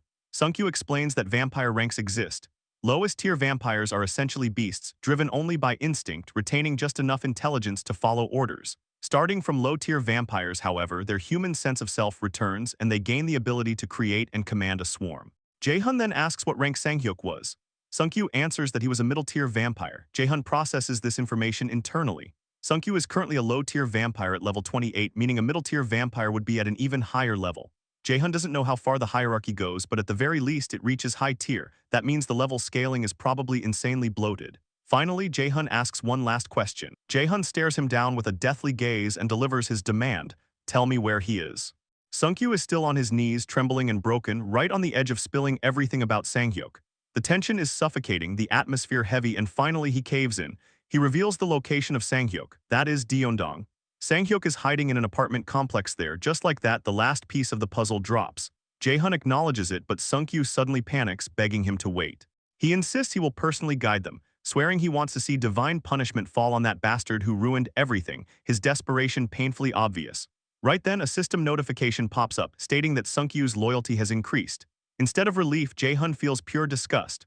Watching someone's loyalty rise out of sheer fear and survival instinct has never felt this revolting. Whether Sungkyu was once human or not doesn't matter anymore. To Jae-hun, he's just a monster who devoured innocent citizens, and he has zero intention of valuing that loyalty. He has already heard enough. If Sungkyu wants revenge that badly, then he can earn it himself. Jae-hun immediately issues a quest. The mission is simple: kill An Sang-hyuk. The time limit is 24 hours. The reward is a small amount of experience points. The failure penalty is death. It's basically a death sentence disguised as an opportunity. Standing over him with cold, suffocating pressure, Jae-hun tells Sungkyu to do it himself. Internally, he has no intention of sparing him. There is no mercy here. His voice carries a threatening edge as he orders Sungkyu to go find Sang-hyuk and kill that bastard on his own. Sungkyu completely freaks out and begs to drink human blood. He claims that if he just reaches the middle tier, taking down someone like Sang-hyuk would be easy. Jae-hun instantly shuts that down. If Sungkyu even lays a finger on a human, his head will explode on the spot. The terror hits immediately. Sungkyu is basically shitting in his vampire pants. Jae-hun knows the quest is almost guaranteed to kill him, but he also knows he can't let this guy become desperate and start attacking random people, so instead he opens the store. In front of Sungkyu, an M16 rifle and 100 rounds of ammunition materialize out of thin air. The vampire is completely stunned. Jae-hun wonders if planting even a tiny bit of hope will push him forward. He tells Sungkyu this is his chance, a chance to take revenge on the one who turned him into this. Sungkyu grips the rifle tightly. With this, he believes it's possible. He accepts the mission. Jae-hun then gives a final warning: do your best and wipe out every last vampire. But if he uses that weapon against anyone who isn't a vampire, Jae-hun will kill him instantly. The message is crystal clear. Sungkyu nods frantically and runs, fear driving every step. After that, Jae-hun uses the ring of communication and contacts Seo Yejin. He confirms she can hear him and tells her he wants her to attach a surveillance rat to a certain man. He asks her to come to his house soon. She agrees without hesitation. Standing among the corpses of his fallen citizens, Jae-hun reflects on the reality of the situation. If there are monsters nearby feeding on humans, the only correct answer for everyone's safety is extermination. Vampires must be wiped out. He needs to form a dedicated team to hunt them. Looking at the bodies lying in pools of blood, the weight of failure crushes him. Only one word escapes his mouth: damn it. Soon after, people arrive and begin closing the eyes of the victims, giving them what little dignity remains. Jae-hun had already asked Dabin to dispatch a relief team, and together they begin clearing the horrific scene. The scale of the tragedy is overwhelming. Dabin reports that everything is ready, but they found nothing to confirm the identities of the victims or locate their families. Without the internet or communications, tracking them is nearly impossible. Jae-hun knows it can't be helped, but the guilt still burns. This is a tragedy that could have been prevented if vampires had been filtered out from the start. At the very least, he wanted to find their families. He apologizes to the dead for failing to protect them. Then he activates his middle-tier elemental fire magic and burns their bodies, promising revenge. He vows to carry their anger and grief in their place. He asks them to rest in peace as the flames consume the scene, his hatred for vampires growing even stronger. The scene shifts to Deondong. A dilapidated apartment complex stands. Sungkyu is charging through the area, screaming, clutching the M16 as he opens fire on every lowest-tier vampire in sight. Bodies drop one after another as he rages. He shouts that he has come back to kill Sang-hyuk, his voice echoing through the building. Meanwhile, Seo Yejin's rat provides real-time surveillance to Jae-hun and Seo Yejin. Jae-hun calmly observes everything. Using his ultimate eyes, he realizes something ridiculous. Sungkyu is spraying bullets non-stop. He was only given 100 rounds, yet he is wasting them on lowest-tier vampires. Sungkyu claimed that low-tier vampires have their intelligence, but watching him now, Jae-hun can only think that Sungkyu is just a dumb fuck. From the start, Jae-hun never expected him to succeed anyway. Right then, the rifle runs out of ammunition.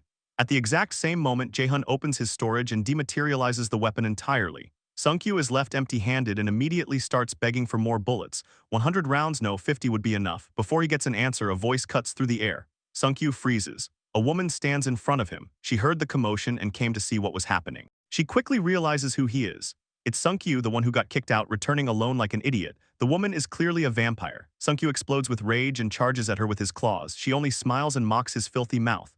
With a simple gesture and glowing red eyes, she orders the low-tier vampires to attack. They swarm him instantly, piling on and restraining him. Sungkyu struggles, screaming and cursing as they cling to him. The woman yawns, calling the situation boring. She asks if he even knows why he was thrown away in the first place. It's because he's stupid. He demands an explanation while struggling under the weight of the dumb monsters. She mocks him. He can't even handle low-tier vampires. He can't even take care of himself, yet he wastes food. Even while pinned down, Sungkyu continues cursing her, calling her a fucking bitch. She demands honesty. She noticed the marks on the walls and the noise earlier. She knows he brought a gun and wants to know where he hid it. Instead of answering, Sungkyu spits in her face and tells her to frick off.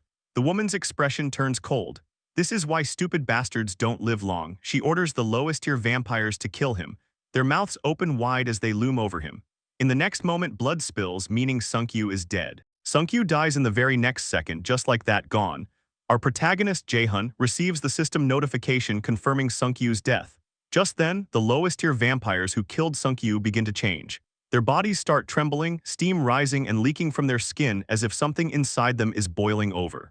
The vampire girl watches this and realizes something insane is happening, thinking their nutritional condition was better than expected, and she didn't even know their kind could evolve. The vampire woman immediately takes control and orders them to search around and see if there is anything like a gun. The vampires obey without hesitation, sprinting through the area to find weapons. But suddenly she notices something strange, an unusual smell lingering in the air, something that doesn't feel right.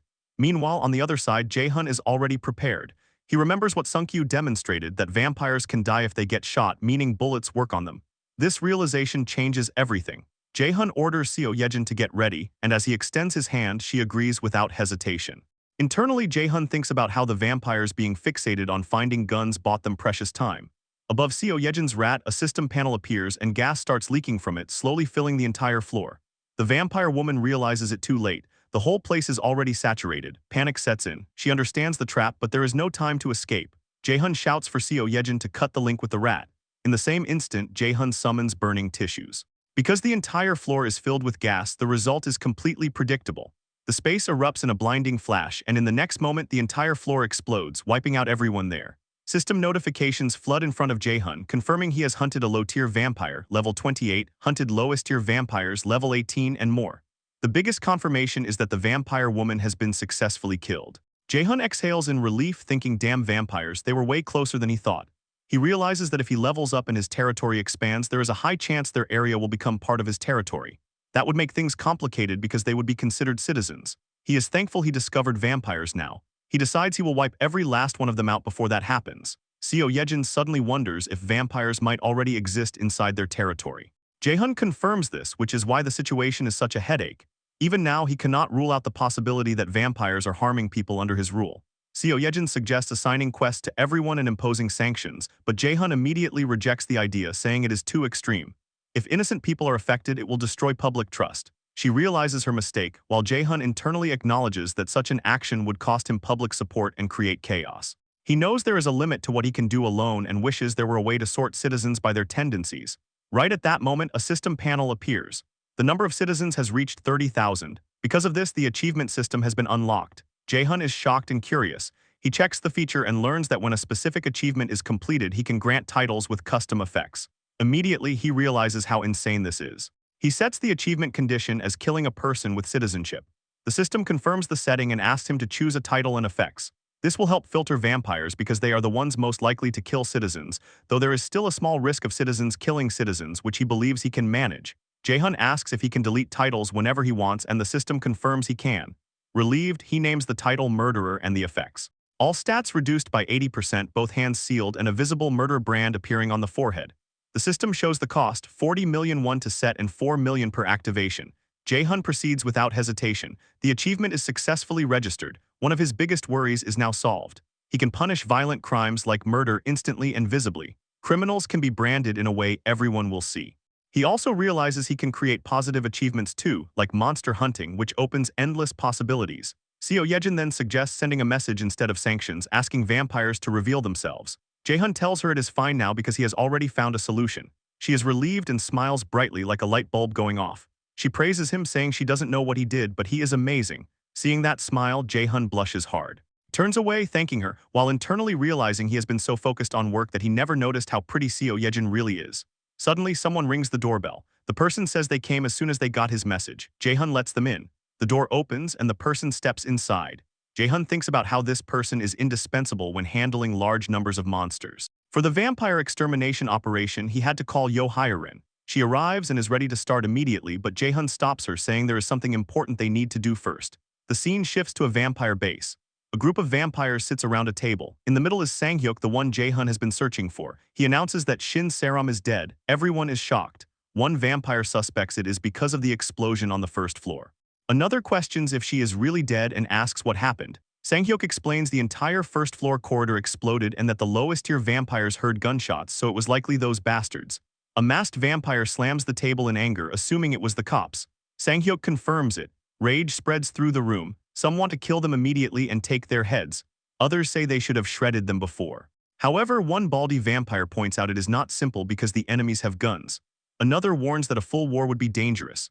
Sang-hyuk thinks something feels off. They already knew about vampires, but suddenly launching a full attack makes no sense. How did they find the base? Why now? There are too many unanswered questions. Despite this, everyone demands a decision. Sang-hyuk declares they will attack. The room erupts with hype, but he adds they will not fight head-on. Instead, they will exploit the enemy's lack of supplies, infiltrate from within, and destroy them. He begins to name the person who will carry out this operation, but before he can finish, loud banging shakes the door. The knob starts moving. In the next second, the door swings open. Someone suddenly interrupts Sang-hyuk's meeting, and the guy is clearly annoyed as he demands to know what the hell the interruption is about. A hand slowly pushes the door open, and a lowest-tier vampire staggers inside, coughing violently and barely able to breathe. The dude warns them that it's dangerous and that they have to get out of there right now. Sang-hyuk immediately questions what that even means, but the lowest-tier vampire coughs harder and says there's no time for explanations. He urges them to go outside, mentioning the rats, but before he can finish the warning, chaos squeaks. Seo Yejin's rat suddenly bursts into the room in a wild leap. The lowest-tier vampire sees the rat and instantly looks horrified while the creature squeaks sharply. Realizing what's coming, the lowest-tier vampire screams for everyone to run, but it's already too late. The rat has fully entered the room, and a system panel suddenly appears above it, as Hyren's poison mist begins releasing from the tiny body. The moment Sang-hyuk sees the rat, he's shocked, instantly realizing how bad the situation is. Without wasting another second, he urgently tells everyone to hold their breath and jump out the window. Inside the room, the lower-tier vampires start dying as the poison mist spreads through the air.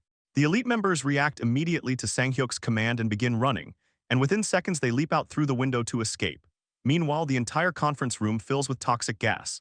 Elsewhere, a system panel appears for Jae-hun, announcing that low-tier vampires of level 22 and level 23 have been hunted, while the elite vampires manage to escape the gas and run outside. Right then, Jae-hun locates the leader, Sang-hyuk, and immediately commands Seo Yejin to follow them. Seo Yejin agrees, sending the rat to trail behind Sang-hyuk's group. Jae-hun begins analyzing the situation in his mind. Hyren's poison mist strategy definitely wiped out a decent number of vampires, but most of the ones killed were weak, low-level trash. The vampires in the conference room are completely different from the ones they fought earlier. Every single one of them is at least a low-tier vampire with levels in the high 20s. They're probably Sang-hyuk's elite members. If those guys aren't dealt with right now, they'll rebuild the swarm again and their numbers will explode. So the goal becomes obvious, wipe them out here if possible. Meanwhile, Seo Yejin's rat continues following the vampires quietly. But suddenly a hand shoots out and grabs the rat mid-movement. The one holding it is none other than Sang-hyuk himself. The rat is completely captured now, and all the vampires stare at it like predators staring down their next meal. The rat squeaks and struggles desperately in Sang-hyuk's grip, but Sang-hyuk doesn't hesitate for even a second. In the next moment, he crushes the rat with his bare hand, blood splashing the scene. At the same instant, the damage reflects back onto Seo Yejin herself. She suddenly cries out in pain, and Jae-hun immediately asks if she's okay. She confirms she is, but the backlash clearly hurts. Jae-hun quickly realizes the bad news. They didn't manage to kill even one of the top-ranked vampires. Ideally, he wanted to eliminate them before they could gather any information about them. Now the surviving vampires will realize how dangerous the poison mist is, and they'll also figure out that rats are being used to spread it. That means it's very questionable whether they'll ever stay inside enclosed spaces again. Hell, they might even move their main base entirely. Jae-hun calls out to Seo Yejin and asks her to keep watching whether the vampires relocate somewhere else, even though he knows it's difficult. She understands and agrees. But Jae-hun also realizes another harsh limitation. Every time one of Seo Yejin's rats dies, she takes a mental hit from the feedback. That means continuing to rely on the rat-based poison mist strategy will get harder and harder. In this situation, they're going to need help. And the only group that can realistically handle enemies at that level is Dongjin's party. Using his ultimate eyes skill, Jae-hun begins searching for the locations of Dongjin's party members. The scene shifts to a gym where people are training. One guy is casually bench pressing an insane amount of weight, and it turns out to be Dongjin himself. His fiancée, Gaeyong, asks what he thinks about the weights. Dongjin says they feel way lighter than he expected. Gaeyong is shocked because the total weight is 350 kilograms. Dongjin casually suggests she try it too, but Gaeyong immediately opposes the idea. Still, Dongjin reassures her and promises to help. Gaeyong's face goes pale because she absolutely does not want to bench press that monstrous weight, but she reluctantly lies down on the bench anyway. She warns Dongjin that if it looks like she can't handle it, he needs to step in immediately. Dongjin calmly tells her to trust him. She starts lifting the bar, and to her absolute shock, she can actually move it. In fact, she can lift it easily. Completely stunned, she asks how this is even possible and wonders if Dongjin is secretly lifting it for her. Dongjin just laughs and insists he's not doing anything. Meanwhile, Jaehyun observes Dongjin through his skill and thinks about what happened after Dongjin returned from Jangjeondong. After learning that his parents were gone, Dongjin kept a blank expression on his face, but his eyes were filled with deep sadness. Now though, the heavy atmosphere around him seems to have faded a lot. That alone is a huge relief. He's clearly doing much better now, probably thanks to Gaeyong and the members of her family who stayed by his side. From the looks of things, Dongjin seems ready again. Next, Jaehyun checks on the other party members using the ultimate eyes skill. He sees a knight cutting down a goblin with a halberd while training continues. Jiyeon comments to Kang that, compared to before, the soldiers' movements have become much more natural. Kang agrees and says they've been training non-stop for a while. After wasting time doing nothing but drinking alcohol, he finally came to his senses and realized he couldn't stay weak forever. Jiyeon says he feels the same and demonstrates something new he can do. When Kang turns around to look, he's completely stunned. Jiyeon's entire appearance has changed. His hands have transformed into wings that resemble a crow's. Jiyeon casually asks how it looks and suggests they go a bit farther out for today's hunt. A system notification appears, revealing that Jiyeon's skill, Crow Command, has evolved into Crow Synchronization. The description explains that fusion is only possible with a target whose affinity has reached 100. Watching this, Jaehyun realizes something important. Skills can evolve through personal effort. Jiyeon must have fused with the crow he keeps with him. That would make scouting incredibly convenient. If Jiyeon can fly in that form, his scouting range will become massive. From what Jaehyun can see, both Kang and Jiyeon look completely ready. Next, he checks on the last member, Byung-ho. Recently, Byung-ho got a car and has been traveling far away to hunt. Right now, Byung-ho sits in the back seat while Yeonju drives and Dajung sits beside her. Byung-ho wonders if Kang and Jiyeon are just drinking again today. Yeonju tells him to leave them alone and says they'll come to their senses eventually. Byung-ho still worries and asks if they really will. Yeonju confidently replies that they're strong and just need a little time. For things like this, time is the best medicine. Jaehyun silently agrees with that thought. Honestly, he would prefer giving them even more time to recover. But among all the parties in this territory, Dongjeon's group is the ace party. They've received the most investment and possess the most overwhelming power. At that moment, Jaehyun activates the ring of communication and contacts everyone in Dongjeon's party, Dongjeon first, followed by Gaeyong, Jiyeon, Kang, Yeonju, Dajung, and Byung-ho. He greets them after a long time and asks if they've been resting well, saying there's something important he needs to tell them. Inside his mind, Jaehyun already knows the truth. The only people capable of solving the vampire problem, no matter how he thinks about it, are them. The remaining elite vampires gather once again in a tense meeting.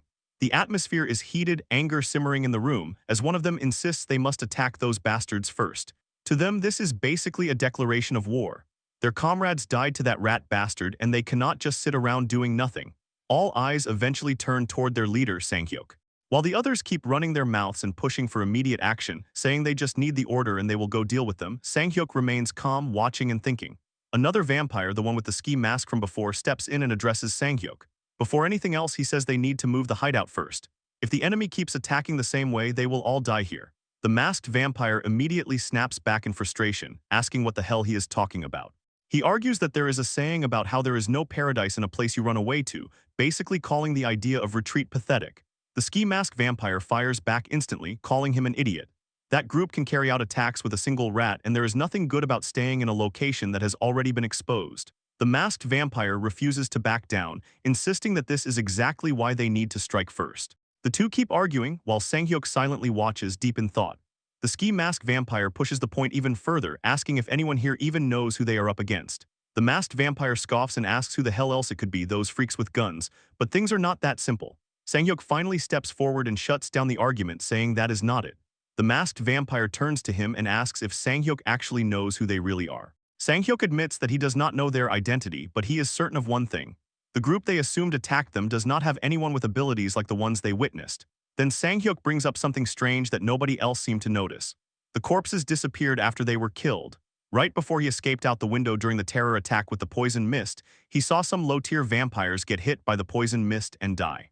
But when they breathed their last, their bodies began disappearing little by little. And when Shin Saram was taken out, they could not find her body either. At first, Sanghyuk assumed it vanished because it got caught in the explosion, but now he is not so sure. Gunshots, explosions, and even rats spewing poison mist. There are simply way too many things that do not add up for this to be something the cops did.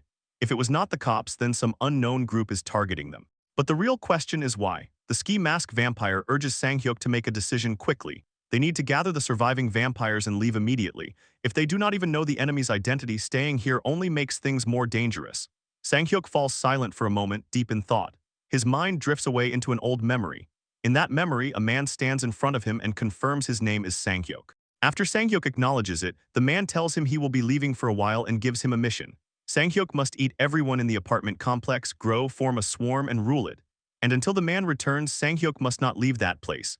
Sanghyuk thanks him for entrusting him with such an important mission. However, he cautiously asks what would happen if something occurs that he cannot handle while the man is gone. The man smiles with clear amusement and praises Sanghyuk for being cautious. If it were the others, they would be bouncing around in excitement just thinking about getting stronger. After hearing the praise, Sanghyuk thanks him again. Then the man wearing a devilish smile says they should prepare a contingency plan just in case. If something truly dangerous happens, he will tell Sanghyuk the location where he will be staying. If Sanghyuk ever truly needs him, then he can come find him. The memory fades and the scene returns to the present. Sanghyuk calls out to the vampire with the ski mask. His name is revealed to be Sun Jihwan. Sanghyuk asks him a simple question whether he is the fastest vampire here. Jihwan confirms that he is, confused about why Sanghyuk suddenly asks. Sanghyuk's expression turns terrifying as he makes his decision. They are not moving bases, they are waiting here. Jihwan immediately protests, but Sanghyuk cuts him off. Judging by the enemy's recent moves, whoever attacked them will probably strike again very soon. Before it is too late, Jihwan needs to deliver a message to the one who made Sanghyuk. That person is Young-Hoon. Sanghyuk tells him to inform Young-Hoon that they need his help. The scene shifts to evening. A building comes into view, something that looks like a guest house. Inside, blood is splattered all over the floor. One man is desperately begging for his life, struggling to breathe. Another vampire questions why they are being treated like this after being turned into vampires when they were dying. Standing among the bodies is none other than Young-Hoon himself, casually slaughtering vampires. Young-Hoon responds coldly. Depending on how you look at it, he says they might see it that way. The terrified vampire asks if they are not of the same kind. Young-Hoon replies that since they seem to need to understand, he will make an exception and explain it clearly. A vampire is naturally a monster that eats people, but humans are way too lacking in nutrition. At that moment, horrifying blood tentacles burst out from Young-Hoon's back. The blood constructs spear through the vampire's body and begin draining him dry. Young-Hoon calmly explains that eating humans is not efficient for growth. Then he brings up a twisted question. If a vampire grows by eating lots of humans and then gets eaten by another vampire, what do you think happens? The answer is obvious. The one who consumes them absorbs highly concentrated nutrients all at once. After draining him completely, Young-Hoon casually drops the empty vampire body he was holding. He asks if the situation is clear now about why he turned them into vampires. In short, they are not vampires. He is the vampire. The vampire lying on the floor begs him not to come any closer. Young-Hoon simply smiles and calls them livestock. His blood tentacles pierce the vampire again and suck him dry. The writhing blood tendrils drain every last drop as Young-Hoon casually evaluates the result. He notes that the vampire has ripened nicely, but it is still not enough. Thinking to himself, Young-Hoon remembers that it has been quite some time since he looted another location. By now it should be perfectly ready to eat. The only problem is that he cannot quite remember where that place was. He tries to recall the name of the location. Right then, the front door opens. Sun Jihwan arrives at the building and politely introduces himself. He states his name and explains that he is Sanghyuk's subordinate. An unknown organization carried out a terror attack in Deondong, so Sanghyuk sent him all the way here to request help. Young-Hoon looks at the unexpected visitor in silence. Then suddenly realization hits him. He remembers now. That place was his food storage, it was them. Jihwan finally notices the piles of slaughtered vampires around him and completely panics, wondering what the hell happened here. Meanwhile, Young-Hoon calmly finishes remembering the location. Deondong. The scene transitions into night. A beautiful moon hangs in the sky. In front of the vampire base, Dongjin and his party stand ready. Dongjin asks if this is the place Jae-hun mentioned. Then he orders everyone to draw their weapons and get ready. From this moment onward, they will exterminate every single vampire in that place. The entire party prepares for a full slaughter. Before the long-awaited clash between Dongjin's party and the vampires could even begin, the scene rewinds a few moments earlier, setting the stage for everything about to go down. Jae-hun drops the bombshell, revealing the existence of vampires to Dongjin's party, and yeah, the reaction is exactly what you'd expect, pure shock. No one saw that coming. Jae-hun confirms that's exactly why he gathered everyone here. Dongjin immediately presses him, asking if the vampires are still in Deondong. Jae-hun reassures them they've been tracking the situation using Seo Yejin's rats, but so far the vampires haven't made any major moves. Then Jae-hun gets real. Based on their current strength, Dongjin's party should be able to wipe them out without much trouble. In fact, they're strong enough to overwhelm even the strongest fighter on the enemy's side. Easy win, right? Not quite. Because the real problem isn't strength, it's humanity. Jae-hun reminds them that these vampires were once human. Not monsters, people. They can talk, they can beg, and when they're about to die, they might scream for mercy. And that kind of thing, that kind of brutal, up-close reality can mess with your head, break your heart, leave scars. Guilt is inevitable. So he asks the question straight, are they really okay with doing this? Dongjin doesn't hesitate. He understands the concern, but he's already made peace with it. In this broken, ever-changing world, survival isn't clean. It's ugly. And this is just part of the process. Something they have to go through at least once. Because next time it might not even be vampires, it might be real humans, and when that day comes, they won't hesitate. The entire group locks in. No fear, no backing out. They're ready to smash. Dongjin reassures Jae-hun not to worry. Him and his squad aren't fragile like that. Even if their hearts break, they'll get back up again. They've done it before, they'll do it again. Jae-hun watches him in silence, realizing the weight behind those words. This is a man who lost his family and still stands tall, still choosing to protect others. Then Dongjin casually points at Kang and Jiyeon, joking that if things get too rough, they can always drown themselves in alcohol like those two did before. Jae-hun sighs, a small chuckle escaping. Maybe he really did worry too much. Having them here is more reassuring than he expected. He puts his trust in them once again. And just like that, the scene snaps back to the present. Inside the vampire stronghold, Sang-hyuk drums his long, claw-like nails against the table, clearly irritated. He's waiting for Jihoon, who should have been back by now. Way past the expected time, something's off. He starts wondering if something went wrong, maybe even on Young-hoon's side. Nearby, the masked vampire Shim Hyung-sik starts talking trash, cursing Jihoon and calling him a coward who probably dipped to save his own skin. But Sang-hyuk immediately shuts that down. That's not the kind of man Jihoon is. Still, the delay is suspicious. Maybe he ran into a monster, and right as that thought lands, a spear comes flying in at insane speed with lethal velocity slicing through the air. Before Hyung-sik can even finish reacting, the spear blasts past them, leaving both him and Sang-hyuk completely stunned. The sheer power behind that throw is unreal. They turn to look at it, yeah, definitely a spear. And then they see them. Dongjin's party has arrived. Dongjin gives the command to begin combat, and at the same time, Sang-hyuk orders every vampire in the complex to mobilize immediately. The whole place goes on high alert. Hyung-sik, already heated, calls it insane and charges straight at Kang in a fit of rage. But Kang, completely unfazed, absolute chill. As Hyung-sik rushes in, Kang simply raises his halberd and in one clean motion slices him in half. The entire vampire squad freezes. Shock spreads like wildfire. Even Sang-hyuk can't process what he just saw. Hyung-sik, one of the strongest among the low-tier vampires, just got folded in a single hit. What kind of monsters are these people? A system panel pops up confirming the kill. A level 28 low-tier vampire has been hunted. Hyung-sik's body starts dissolving, fading out of existence. And just like that, Sang-hyuk connects the dots. These are the same people who previously used rats to mess with their base. Through the building's speaker system, Sang-hyuk issues a full-scale command. Every vampire is ordered to fight back, no matter the cost. This place was entrusted to them by Young-hoon, and they're not letting it fall. At least that's the plan, because reality hits different. Dongjin's party moves like seasoned killers. Gaeyong fires an arrow that cleanly pierces through the bald vampire's skull. Yeonju in her bare form goes absolutely feral, tearing through enemies left and right. Meanwhile, Jiyeon, glasses and rifle locked in, keeps dropping targets from a distance. This isn't a battle, it's a massacre. Sang-hyuk watches in disbelief. They outnumber the intruders by a huge margin, so why are they getting completely destroyed? Why can't they even compete? These people aren't just strong, they're experienced. They are built different. Panic starts creeping in. They need another plan, fast. But it's already too late. In the blink of an eye, Dongjin appears right in front of Sang-hyuk and drives his spear straight through him. Sang-hyuk can't even process what just happened. Dongjin makes it clear they'll never win. Unlike the vampires, who only take from others, his group knows what it means to lose everything. And that difference, that's what makes them unstoppable. Then he unleashes a relentless barrage of spear strikes, tearing into Sang-hyuk's body. Sang-hyuk, barely holding on, calls out to Young-hoon in his mind, clinging to the promise he once made. And right then, something crashes down from above. The impact is massive, cutting straight into the middle of the battlefield. Dongjin instantly senses the danger and pulls back, because the one who just arrived is on a completely different level. Young-hoon, he casually mutters about being late because he grabbed a quick snack. Sang-hyuk, lying in his own pool, vision fading, looks up at him with relief. Finally, salvation. He made it in time, but Young-hoon barely spares him a glance. He wonders if Sang-hyuk is already dead and complains that the freshness is ruined. Bro has zero empathy. Then he turns. His eyes lock onto Dongjin's party, radiating pure killing intent. And with a voice dripping in menace, he demands to know if they're the bastards who tore up his food storage. Kang moves like a straight-up menace, cutting down vampires left and right with his halberd. No hesitation, no mercy, just pure slaughter.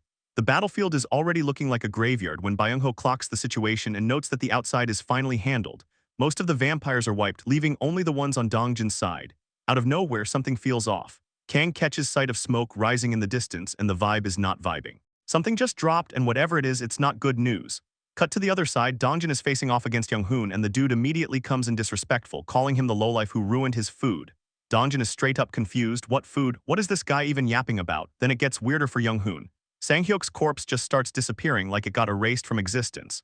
Young-hoon is visibly thrown off for a second, realizing he can't even eat it. Bro is pissed, his meal just got deleted mid-game. At that exact moment, Jae-hun jumps in through the ring of communication, urgently warning Dongjin to fall back. The enemy in front of him isn't just any vampire, this guy is a high-tier vampire. But before Dongjin can even react, Young-hoon vanishes. Gone, and then he's right in front of Dongjin in less than a blink, swinging with everything he's got. The impact hits like a sonic explosion, launching Dongjin straight out of the complex. He crashes hard, landing on his flat ass, but somehow manages to get back up. The squad is already panicking, calling out to him, but Dongjin steadies himself and confirms he blocked the strike. He warns everyone, stay sharp. That bastard is high-tier, no joke. Young-hoon, meanwhile, is already analyzing, curious about the ability that made the corpses vanish without a trace. Then suddenly he pauses, he smells something, and his whole demeanor flips. Humans are supposed to taste like trash to him, low nutrition, not worth it. But this scent is different. Dude straight up licks his lips in a disgusting way and decides right then and there these guys aren't just enemies anymore. They're his next meal. Kang hears this nonsense and is like, what kind of absolute BS is this clown spouting? Young-hoon doesn't care. In his mind, it's simple, his food got wiped, so now they're replacing it. He lashes out instantly, blood tentacles snapping forward toward Kang. Kang doesn't back down, he charges head-on, ready to throw hands, but the difference in power is brutal. In the next second, Kang's silver armor shatters like glass. Kang freezes for a split second, shocked, and that's all it takes. Young-hoon appears right in front of him, ready to finish it. But clutch timing, Byung-ho teleports in and yoinks Kang out of there just before the killing blow lands. Clean save. Absolute MVP moment. Young-hoon is immediately annoyed while Byung-ho checks on Kang. Kang acknowledges it straight, if not for that save, he was done for. Young-hoon, though, is amused now. Teleportation 2? Interesting, Kang isn't done either. He taps into Sung Jinwoo's power and drops Arise. Instantly, multiple Iron Knights erupt from the ground like an army pulling up. Instead of fear, Young-hoon is actually enjoying this, calling it fun. Kang orders the charge and the Knights rush in without hesitation. And then they get absolutely folded. Young-hoon proves exactly why he's high tier. One clean sweep of his blood tentacles and the entire Knight squad gets obliterated like they were made of paper. He straight up calls them toys because to him that's all they are, but the team isn't done. While Young-hoon is busy flexing, Gae-young steps in. She's already drawn her bow, arrow of light fully charged. In the next second, she releases it with everything she's got. The arrow splits mid-flight into multiple projectiles, raining down and piercing into Young-hoon. It actually hurts him. Perfect timing, Dajung buffs Yeonju, who immediately dashes in. She launches herself into the air, aiming to strike from above, but Young-hoon reacts fast. His blood tentacles wrap around her midair, locking her down instantly. Yeonju gets caught off guard, completely restrained, and then she is thrown away like nothing. Gae-young fires again, but Young-hoon isn't falling for the same trick twice. He dodges the arrow easily, except not really, because the arrow curves, full 360, comes right back and slams into him anyway. That's her piercing skill kicking in, and the damage actually shows on his face this time. Then from above, the real combo hits. Jiyeon in crow form is carrying Dongjin into the sky. Dongjin is fully cloaked in black flames, looking like a aura farmer. He locks onto Young-hoon and drops a single command. Die. With full force, he hurls his spear downward, crashing into Young-hoon as he lands. The impact is massive. For a second, it actually feels like it might be over. Dongjin questions it. Did they finally finish him? Nope. Young-hoon's voice cuts through the aftermath. He's still alive, not just alive, impressed. He admits it himself, this is the first time he's struggled this much. Which means one thing, he's about to go all out. And his first target, the archer. His eyes lock onto Gae-young. His leg muscles tense, and in the next instant he disappears and reappears right in front of her, calling her a stupid bitch, ready to end her. But Gae-young doesn't panic, she smiles, because she's not alone. Backing her up is the real monster of this squad, Jae-hun, the god of this apocalypse. As Young-hoon closes in, Jae-hun calmly opens a system panel. The moment it appears, Young-hoon actually looks shocked for the first time. Too late, Jae-hun has already summoned a 20 kg plate and it's inches away from Young-hoon's face before he can even react. Impact. The heavy plate pierces straight through him. Yeah, bro is cooked. And just to add insult to injury, Gae-young throws in a final jab from the back. What an idiot. We see the party gathered, discussing Young-hoon's condition as he lies unconscious, his head completely smashed in, yet somehow healing, which has everyone low-key freaking out, as they question what kind of monsters they're even dealing with and whether this insane regeneration is what high-tier vampires are capable of. Dongjin cuts through the noise, telling everyone to be quiet as he notices Young-hoon starting to regain consciousness, and in the next moment Young-hoon's eyes slowly open, his vision blurred before gradually focusing on Dongjin's party surrounding him.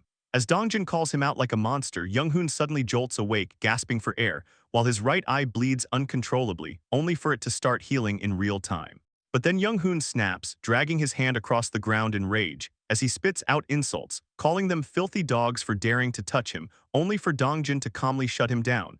By explaining that his body won't move the way he wants because they fed him a neurotoxin while he was regenerating, which leaves Young-hoon visibly shocked. With a spear pointed directly at his neck, Dongjin makes it clear that if Young-hoon wants to live, he better start answering properly, pressing him for information about who he is, what the vampire leader is like, and where they can be found, demanding that he spill everything.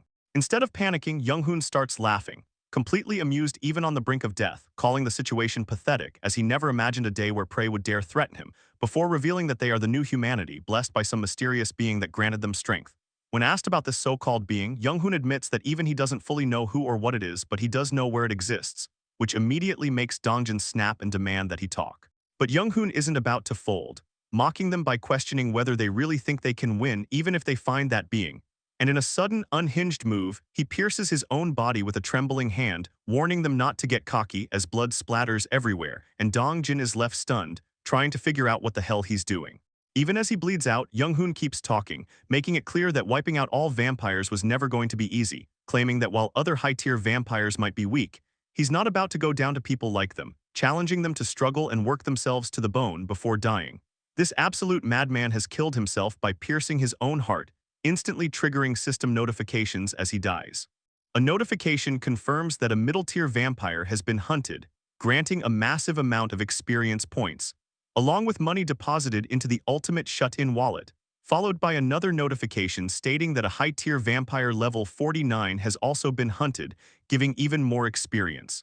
However, because the individual died by his own hand, the settlement amount is adjusted, and another notification reveals that the leader of the Deondong Pure Castle apartment complex has been killed, unlocking the ability to build an outpost base in that area. As the system continues popping off, we see skill levels increasing, including the House Declaration skill reaching level 25, and as the protagonist levels up again, his territory expands once more with the system confirming the expansion. As always, Jae-hun drops to his knees, overwhelmed by the intense pain that comes with leveling up, while behind him, Seo Yejin watches with concern, asking if the territory expanded again. Jae-hun is surprised she can tell, but Seo Yejin explains that every time the territory expands, he ends up like this, clearly worried about whether he's actually okay, which makes Jae-hun realize that she's often been by his side during these moments. He reassures her that it's only temporary before shifting focus, asking about the situation around Deondong, and Seo Yejin reports that it looks like all the vampires have been exterminated. Right then, Dongjin contacts Jae-hun telepathically, confirming that they've finished searching the complex as instructed, but after a pause, he admits that there don't seem to be any survivors. Jae-hun acknowledges this calmly, saying it's as expected before telling them to return and rest, and the party follows his orders. He then turns back to Seo Yejin, thanking her for her hard work and telling her she can head back as well, and as she leaves, she reminds him that rest is important too and tells him not to push himself too hard.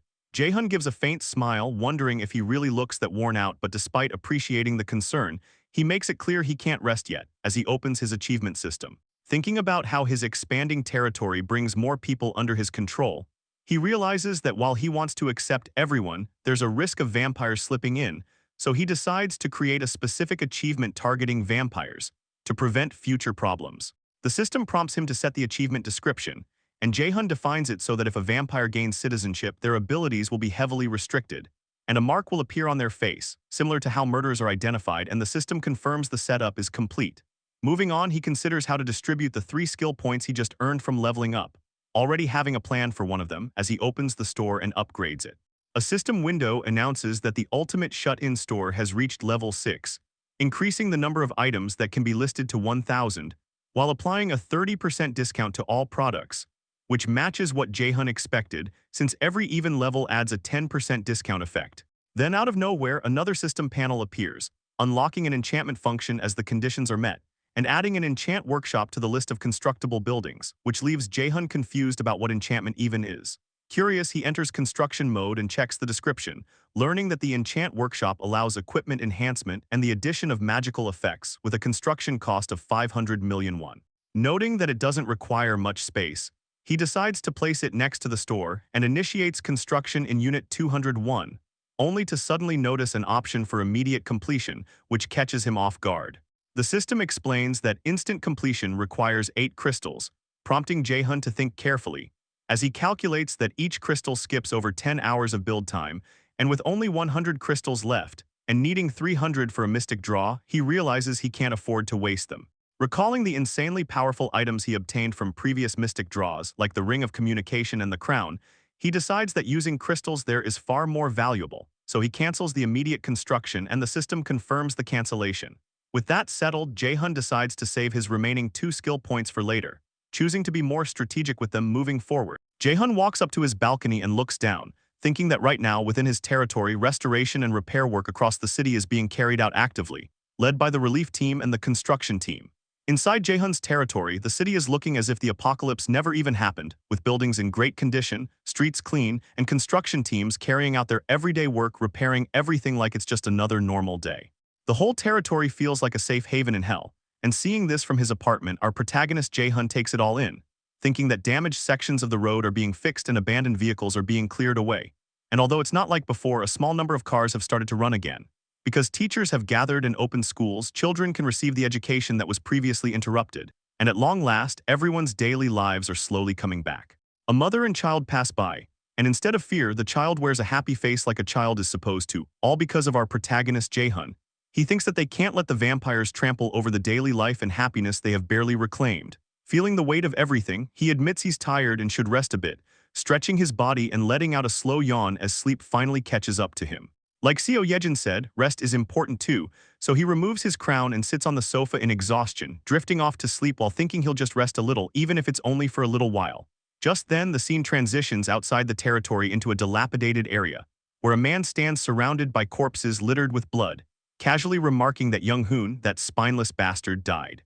The bulky man smiles, revealing sharp teeth, and it becomes obvious that he is also a vampire as that grin says everything. We see Jae-hun drift, only to find himself in a completely unknown place. A black void, swallowing everything around him, a suffocating darkness with no sense of direction or escape. He looks around, confused and unsettled, trying to make sense of where he is and how he ended up here, his mind already starting to spiral. Just then, a voice cuts through the emptiness, calling out to him and asking why he did that, and suddenly figures begin to appear in front of him.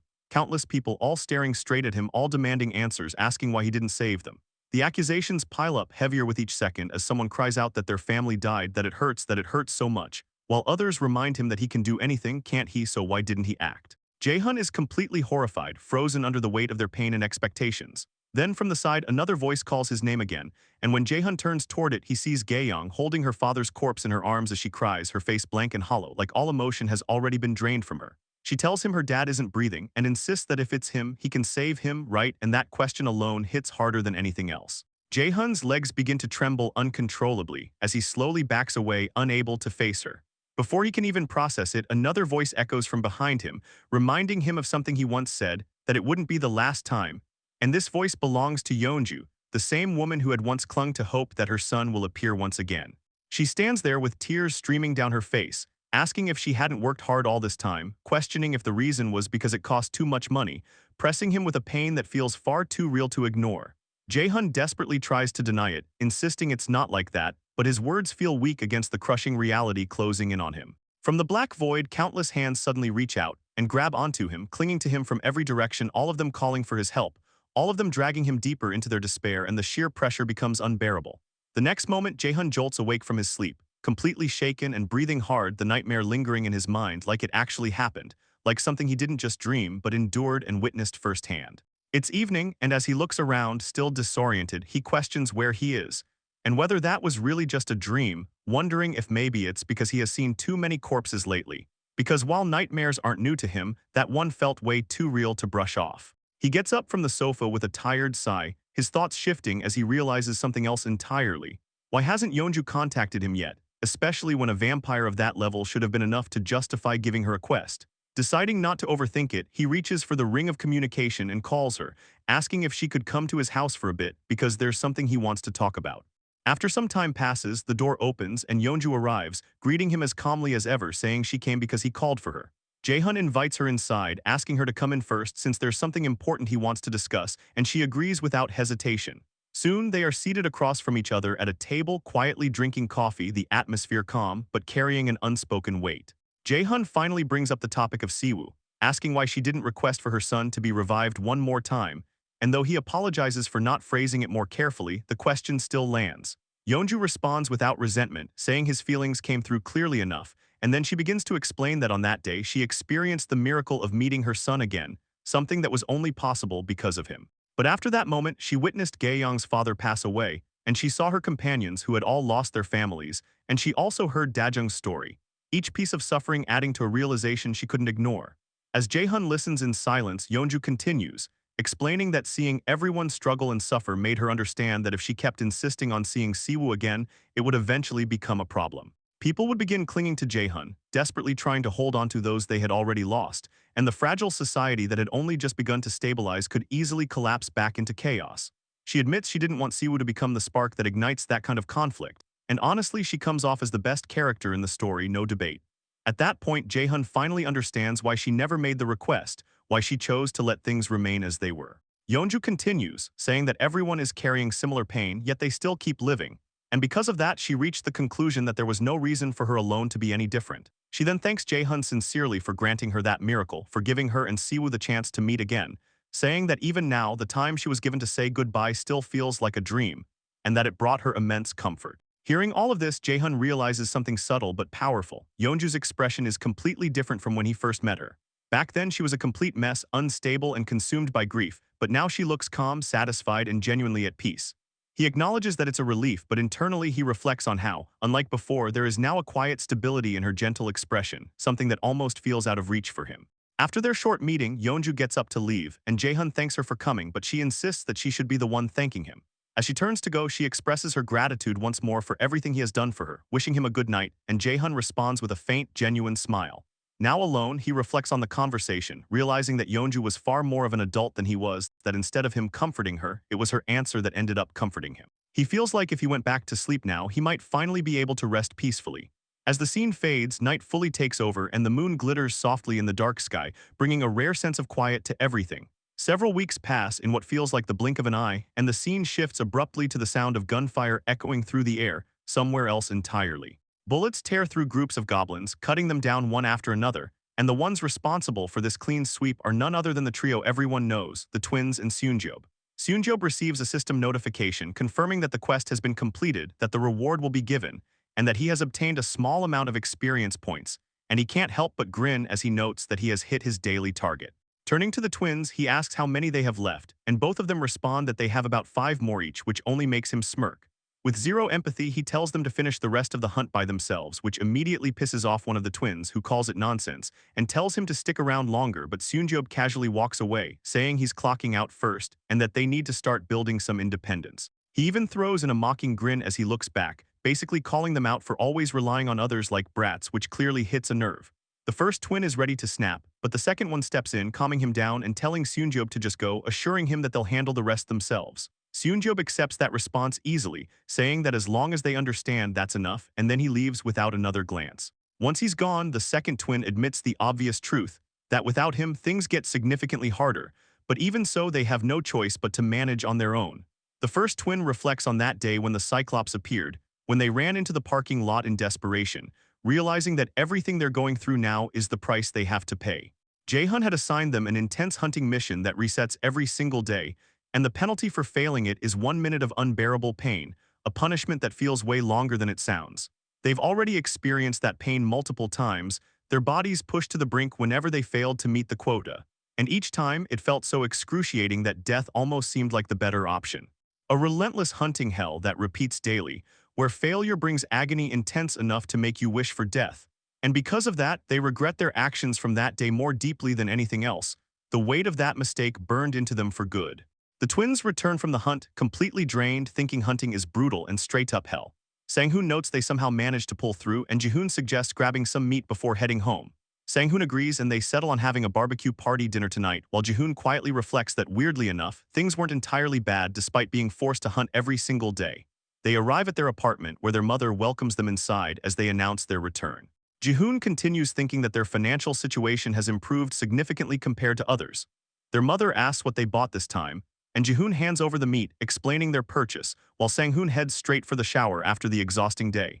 Jihoon keeps thinking that thanks to their financial stability, they no longer have to worry about what they can or cannot afford, and that's probably why these thoughts keep coming to him lately. After a while, Sang-hoon comes out of the shower looking satisfied, saying he feels refreshed. He tells Jihoon to go wash up as well since he's done, and Jihoon remarks that he takes way too long.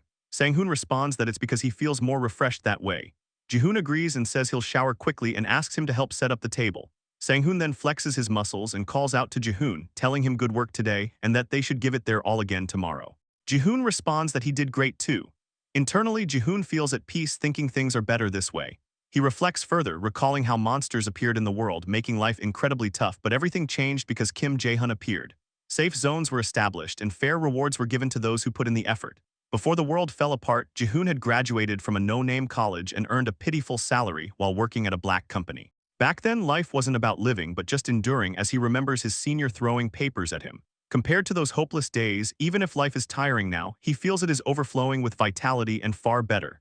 He looks outside at the sky, thinking the moon is beautiful and that everything feels peaceful. He acknowledges that without Kim Jae-hun, he could never have dreamed of such peace.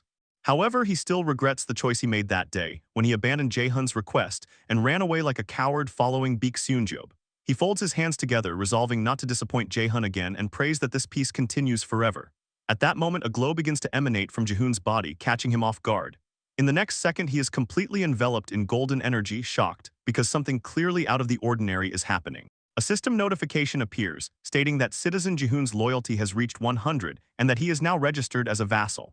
His vassal capacity limit increases and his status is displayed, title of 21st Servant and Goblin Slayer, trust at 89 and loyalty at 100. Because his loyalty reached the maximum, he awakens a new ability called Cold Aura. This A-rank ability consumes mental strength to emit cold in all directions. Seeing this, Jae-hun is pleased and uses the ring of communication to contact Jihoon. Jihoon is startled, confused by the voice in his head, but Jae-hun reassures him not to be alarmed and identifies himself. Hearing his name, Jihoon calms down and greets him, then hesitantly asks why he contacted him so suddenly. Jae-hun tells him he has something to discuss and asks if he is free early the next morning, smiling as the scene transitions. The next morning arrives, and Jihoon is visibly nervous, sweating, as he sits inside Jae-hun's apartment, thinking the rumors are actually true.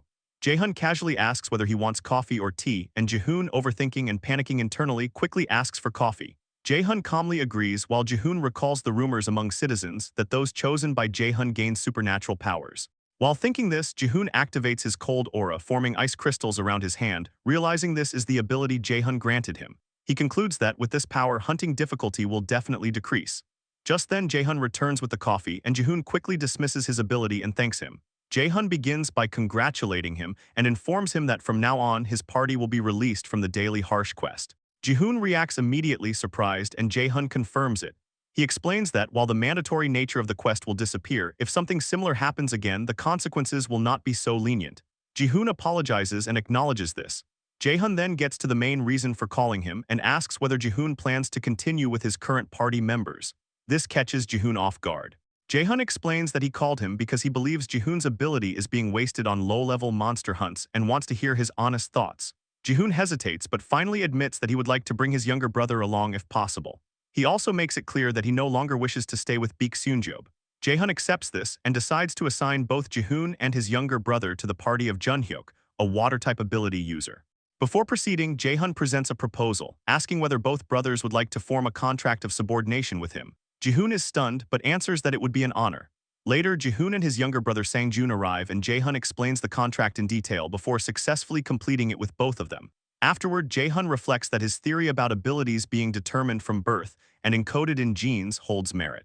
This is supported by the fact that Jihoon's younger brother gained a similar cold-type ability, meaning both brothers manifested the same power. Combined with Junhyuk's ability, their synergy has the potential to be extremely powerful. After sending the brothers off, Jae-hun feels hopeful that they could develop into an ace party, capable of rivaling Dongjin's party. A system panel suddenly appears in front of the protagonist, announcing that a group meeting the conditions to be accepted as citizens has approached near the house and asking whether to propose citizenship. Jae-hun pauses, noticing that it's been a long time since this kind of alert rang from the status window, and he starts wondering what's been going on lately. Hardly anyone has been approaching the territory these days. Curious, he immediately opens the citizen information window. As he checks the details, he's shocked. A person named Yu Henkel appears in the list, sitting at level 39 and carrying an A-rank skill. Seeing that combination instantly raises green flags. Jae-hun quickly activates his ultimate eyes to inspect the situation more closely, thinking that even if someone started at level 30 with an A-rank ability, reaching level 39 wouldn't have been easy at all. Through his skill, he observes the group and realizes they're heavily armed, carrying guns and rifles. That makes things clearer. If Yu Henkel has been actively hunting monsters using firearms, reaching level 39 isn't impossible. Still, accepting them as citizens is that simple. Jae-hun decides their weapons have to go first. He issues a command to store all their weapons in storage and assigns them a quest. The condition is straightforward: reach his location. The quest setup completes instantly. He gets up from the couch, yawning, thinking it's been a while since he had to welcome new people and deciding to prepare. Right then, another notification pops up. A being that meets the conditions for citizenship has approached near the house. Again, the system asks if he wants to propose citizenship.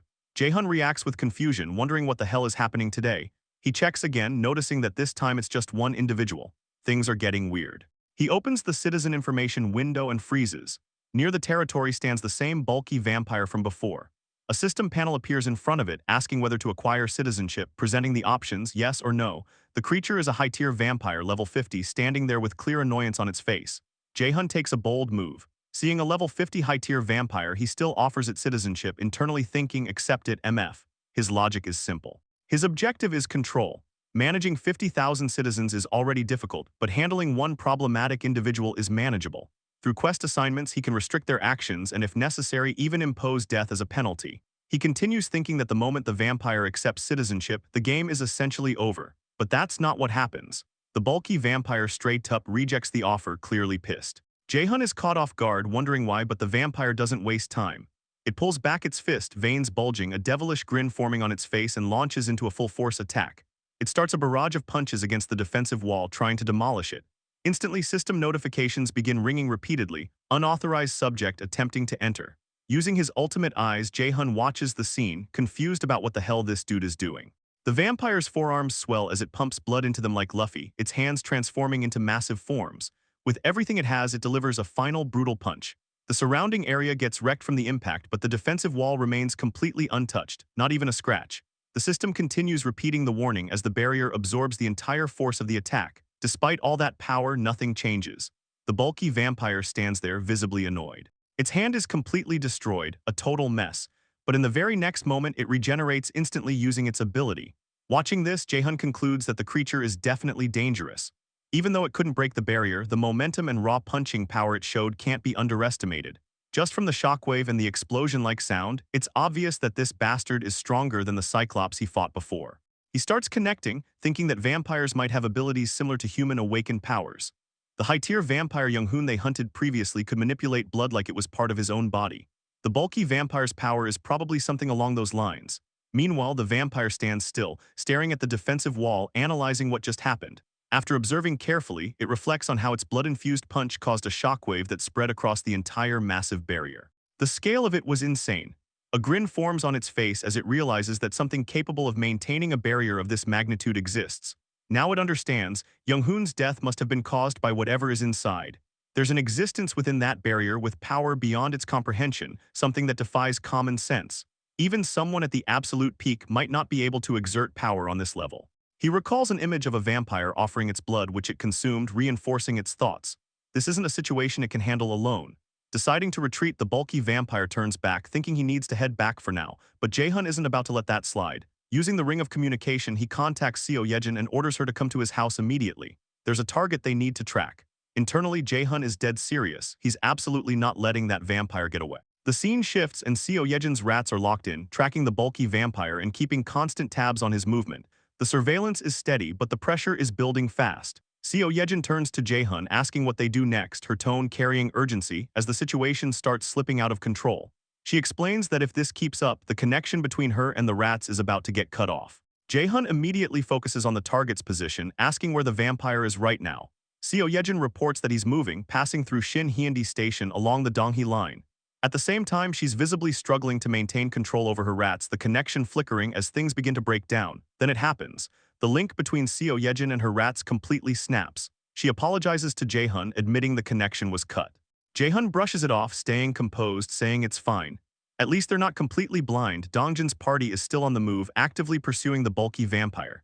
Seo Yejin wipes sweat from her face, relieved that the chase hasn't completely collapsed. Meanwhile, Jae-hun runs through the situation in his head, analyzing every detail. He starts speculating whether the vampire is planning to go all the way to Jijengun. The original plan was to track him back to the vampire headquarters, but the distance already feels way farther than expected. Then a bigger question hits him: why the Donghae line out of all possible routes? That line connects Busan to Tiwagang Station in Ulsan. The realization creeps in and it's not looking good. There's a real possibility that their headquarters might actually be in Ulsan. That assumption alone is enough to raise the stakes to a dangerous level. Ulsan is a massive city with a population of over 1 million. If vampires have been operating there, that means an insane number of humans could have already been used as nourishment. The implication is obvious: there could be a huge number of high-tier vampires waiting there. And then comes the worst-case scenario. The same bastard who scouted their area could return to that base and come back leading a full squad of high-tier vampires. If that happens, it's game over. Even if it sounds extreme, Jae-hun knows it's not something they can afford to ignore. If that situation becomes real, things are going to spiral into something seriously catastrophic. He makes the call. No hesitation in his decision. There's no way they can let that vampire escape alive. At the same time, Dongjin's party continues the pursuit, closing in, while maintaining communication through the ring of communication.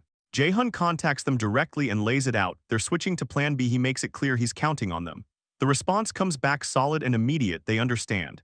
Elsewhere, the tone shifts completely as chaos breaks out in another location. A bald man is losing his temper, furious over the fact that their guns have suddenly disappeared. The situation is already tense, and this just sends him over the edge. Yu Hankel steps in, trying to calm everyone down, but the bald guy isn't having any of it. He snaps back, questioning how anyone can stay calm right now. He reminds Hankel that he came all this way, trusting his word, and now their most critical weapons are just gone. He demands answers, demanding to know how Hankel plans to take responsibility for this mess. Hankel is clearly cornered but tries to hold his ground. He apologizes about the guns but insists that if they just see what's ahead for themselves, they'll change their minds. He calls out to another man, urging him to at least listen. The man pushes back immediately, saying this isn't something they can handle without weapons. Moving around in this place alone is already dangerous. Hankel doubles down, claiming there are no monsters here, but that argument gets shut down instantly. The man calls it out as complete nonsense. Especially in a situation like this, no one is buying that. Hankel tries one last angle, reminding him of his ability, asking if that doesn't count for anything. The man admits he knows what Hankel can do, but that still doesn't make this plan any less insane. Going in unarmed and potentially running into a horde of monsters is basically asking for total annihilation. From his perspective, Hankel is asking everyone to bet their lives on his personal judgment, and there's still a real chance he could be wrong. The argument is still heating up when suddenly everything stops. Every single person receives a system panel notification. A glowing interface appears in front of them, catching everyone off guard. Confusion spreads instantly as they try to process what's happening. The panel displays a quest. The objective is clear: find your way to room 3002 in building 114. The bulky vampire tears through the railway tracks, while someone silently chases him from above, tracking his every movement from the sky. The figure following him turns out to be Jian. Using his wings, Jian flies directly overhead while reporting to Jae-hun that he found the target Jae-hun mentioned. Keeping his eyes locked on the vampire below, Jian confirms the monster is right in front of him. Jae-hun immediately gives the order to begin Plan B. In the next moment, a system panel opens near Jian's stomach area as his storage activates. Poison mist starts pouring directly out of the system window, flooding the railway tracks with thick green smoke. The bulky vampire slows down in confusion, trying to understand what the hell is happening around him. Then suddenly, Byung-ho appears behind him using teleportation. Already locked in with his rifle, Byung-ho unloads multiple shots straight into the bulky vampire. But the attacks are completely ineffective against a level 50 vampire. The bullets bounce right off his body like they are nothing. The bulky vampire slowly turns toward Byung-ho with a terrifying glare, demanding to know who the hell he is. Then in a flash, the vampire disappears from his position and instantly appears in front of Byung-ho. With his blood-pumped fist cocked back, he smashes the ground so hard that Byung-ho gets launched away violently. Byung-ho stumbles backward, trying to recover, but he suddenly stops because Gae-yong is already standing behind him with her bow prepared. Before firing, she quickly checks if Byung-ho is okay, and after confirming he is still fine, she immediately focuses on the vampire. Gae-yong coldly declares she has nothing to say to the likes of him before firing an arrow of light directly at the bulky vampire. But the vampire reacts insanely fast, hopping sideways just in time to dodge the attack. Hearing her insult, the bulky vampire realizes they already know what he is. The moment he understands they recognize him as a vampire, he becomes visibly furious. Right then, Kang arrives in silver armor. Without wasting time, he commands his forces to arise, and numerous golem knights appear instantly, before charging straight toward the bulky vampire. The massive golems gang up on him together, swinging heavy swords from every direction. But despite their size and numbers, the vampire easily dodges every strike with overwhelming speed. While avoiding the attacks, the bulky vampire deliberately moves deeper into the thick, poisonous mist. Watching everything carefully, Jae-hun calls the decision foolish. No matter how hard the vampire tries to hold his breath, escaping without inhaling any poison is impossible. Once Hiren's paralysis toxin enters his body, tracking him down becomes easy. Jae-hun also points out that the rest of the team has already circled around the other side of the poisonous mist and is waiting for him there. To him, the vampire looks like someone trying to escape from the palm of Buddha's hand. Using the ring of communication, Jae-hun contacts Dongjin and tells him to buy as much time as possible together with Yeonju. But before he can continue speaking, the entire situation flips. The bulky vampire suddenly smashes the ground with all his strength. A gigantic shockwave erupts outward, blasting through the entire area and completely dispersing the poisonous mist. The green smoke vanishes instantly. Even Dongjin's group feels the impact of the shockwave from a distance, immediately realizing the enemy they are fighting is on a completely different level. Yeonju is shocked that the vampire literally blew away the poison mist just by striking the ground. The bulky vampire grins, admitting he already suspected they were not ordinary humans. Then he smiles and mentions Young-hoon, realizing these are the people who killed that bastard. At the same time, his terrifying form fully reveals itself. Blood pumps violently throughout his body as his entire figure turns red from the strain of his power. Now surrounded by Dongjin's party, the bulky vampire looks even more monstrous. Jae-hun immediately realizes the truth and curses under his breath. The vampire never jumped into the poison mist to escape. He entered the mist to hide himself long enough to activate his abilities. Back on the battlefield, Kang's golem knights attack once more. But the bulky vampire rears back his fist and punches the absolute hell out of every single golem, blasting them away while yelling for them to get out of his way. Kang then charges personally. In a blink, he closes the distance with his halberd raised and swings directly at the vampire, but the vampire is already prepared. Clenching his fist tightly, he lands one brutal punch straight into Kang. Kang coughs up blood as he gets sent flying far backward. Before the impact becomes fatal, Byung-ho teleports in and takes the hit alongside him. But the vampire immediately grabs Byung-ho by the leg. The bulky vampire admits he does not know what fighting Young-hoon was like, but warns them that if they try to fight him the same way, every single one of them will die. Then, with overwhelming force, he slams Byung-ho and Kang straight into the ground, like Hulk smashing Loki in Avengers. Gae-young cries out in panic, but she does not even get time to react properly, because the bulky vampire instantly appears behind her. He coldly points out that this is not the time to worry about others. A second later, he strikes Gae-young and sends her flying directly toward Dongjin and Yeonju. Dongjin completely loses his temper after seeing his fiancée get attacked. Furious, he unleashes his spear with all his strength, while activating black flames at the same time, raging at the vampire. But the bulky vampire casually dodges the incoming spear by simply tilting his head slightly to the left. Dongjin and Yeonju still charge together without hesitation, but the difference in strength is brutal. The vampire suddenly clasps both hands together above his head, before smashing both of them down with overwhelming force. In an instant, Dongjin and Yeonju are completely defeated and lying on the ground. The vampire stands over them victoriously, admitting that they are pretty impressive for humans. Grinning down at them, he tells them to stay there and watch. After he crushes the rest of those bastards, he plans to drain every last drop of their blood. Then his attention shifts toward Jiyeon. Jiyeon spreads his wings protectively around Dajung and Gae-young, while the vampire tightens his leg muscles and leaps forward to finish them off. The bulky vampire declares that he will have them for dinner. Jiyeon closes his eyes, fully believing he is about to die. But then, right in the middle of the battlefield, blue lightning suddenly flashes into existence, signaling someone's arrival. The bulky vampire freezes in shock, unable to understand what just happened. Standing between the vampire and Jiyeon is an unfamiliar man. Calmly apologizing, the man explains that he received a call asking for help and came as fast as possible, though it seems he arrived late. Jiyeon stares at him in confusion, questioning who he is. The man casually asks if they are his son's friends before turning back toward Jiyeon with a reassuring smile. Then he finally introduces himself. He is Jae-hun's father. The man, the myth, the OG Kim Dong-hyuk has officially arrived to save the night. The scene transitions to a moment earlier when Dongjin's party was chasing down the bulky vampire. Jae-hun watches everything unfold while thinking that Dongjin's group would probably catch that vampire bastard soon enough. They had already dealt with higher-tier vampires before, so there was no real reason to panic yet. But the actual issue wasn't the vampire itself.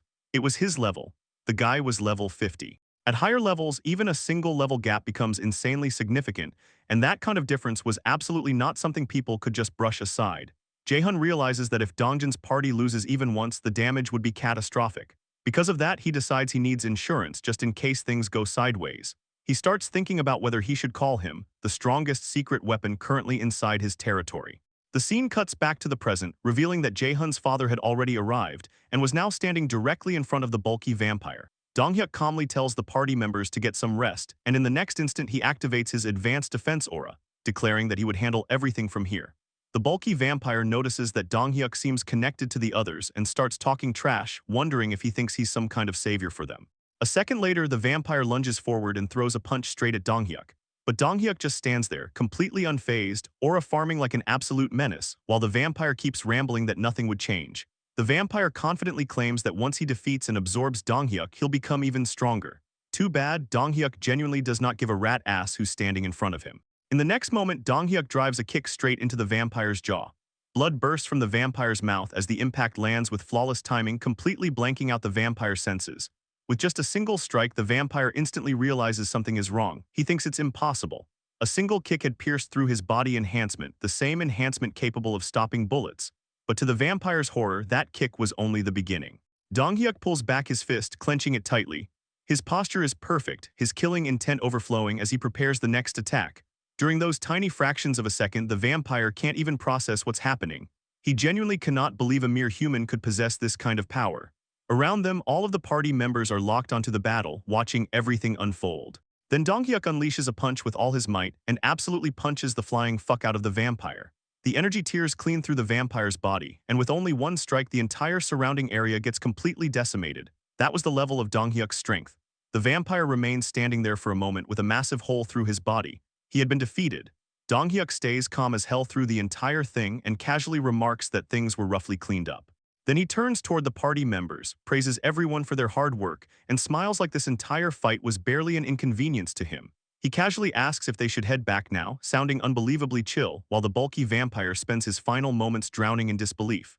The vampire thinks about how he lost despite being strengthened by that man's blood, and yet he still fell to a middle-aged human like Dong-hyuk. Realizing his failure, he apologizes for being unable to fulfill that person's will.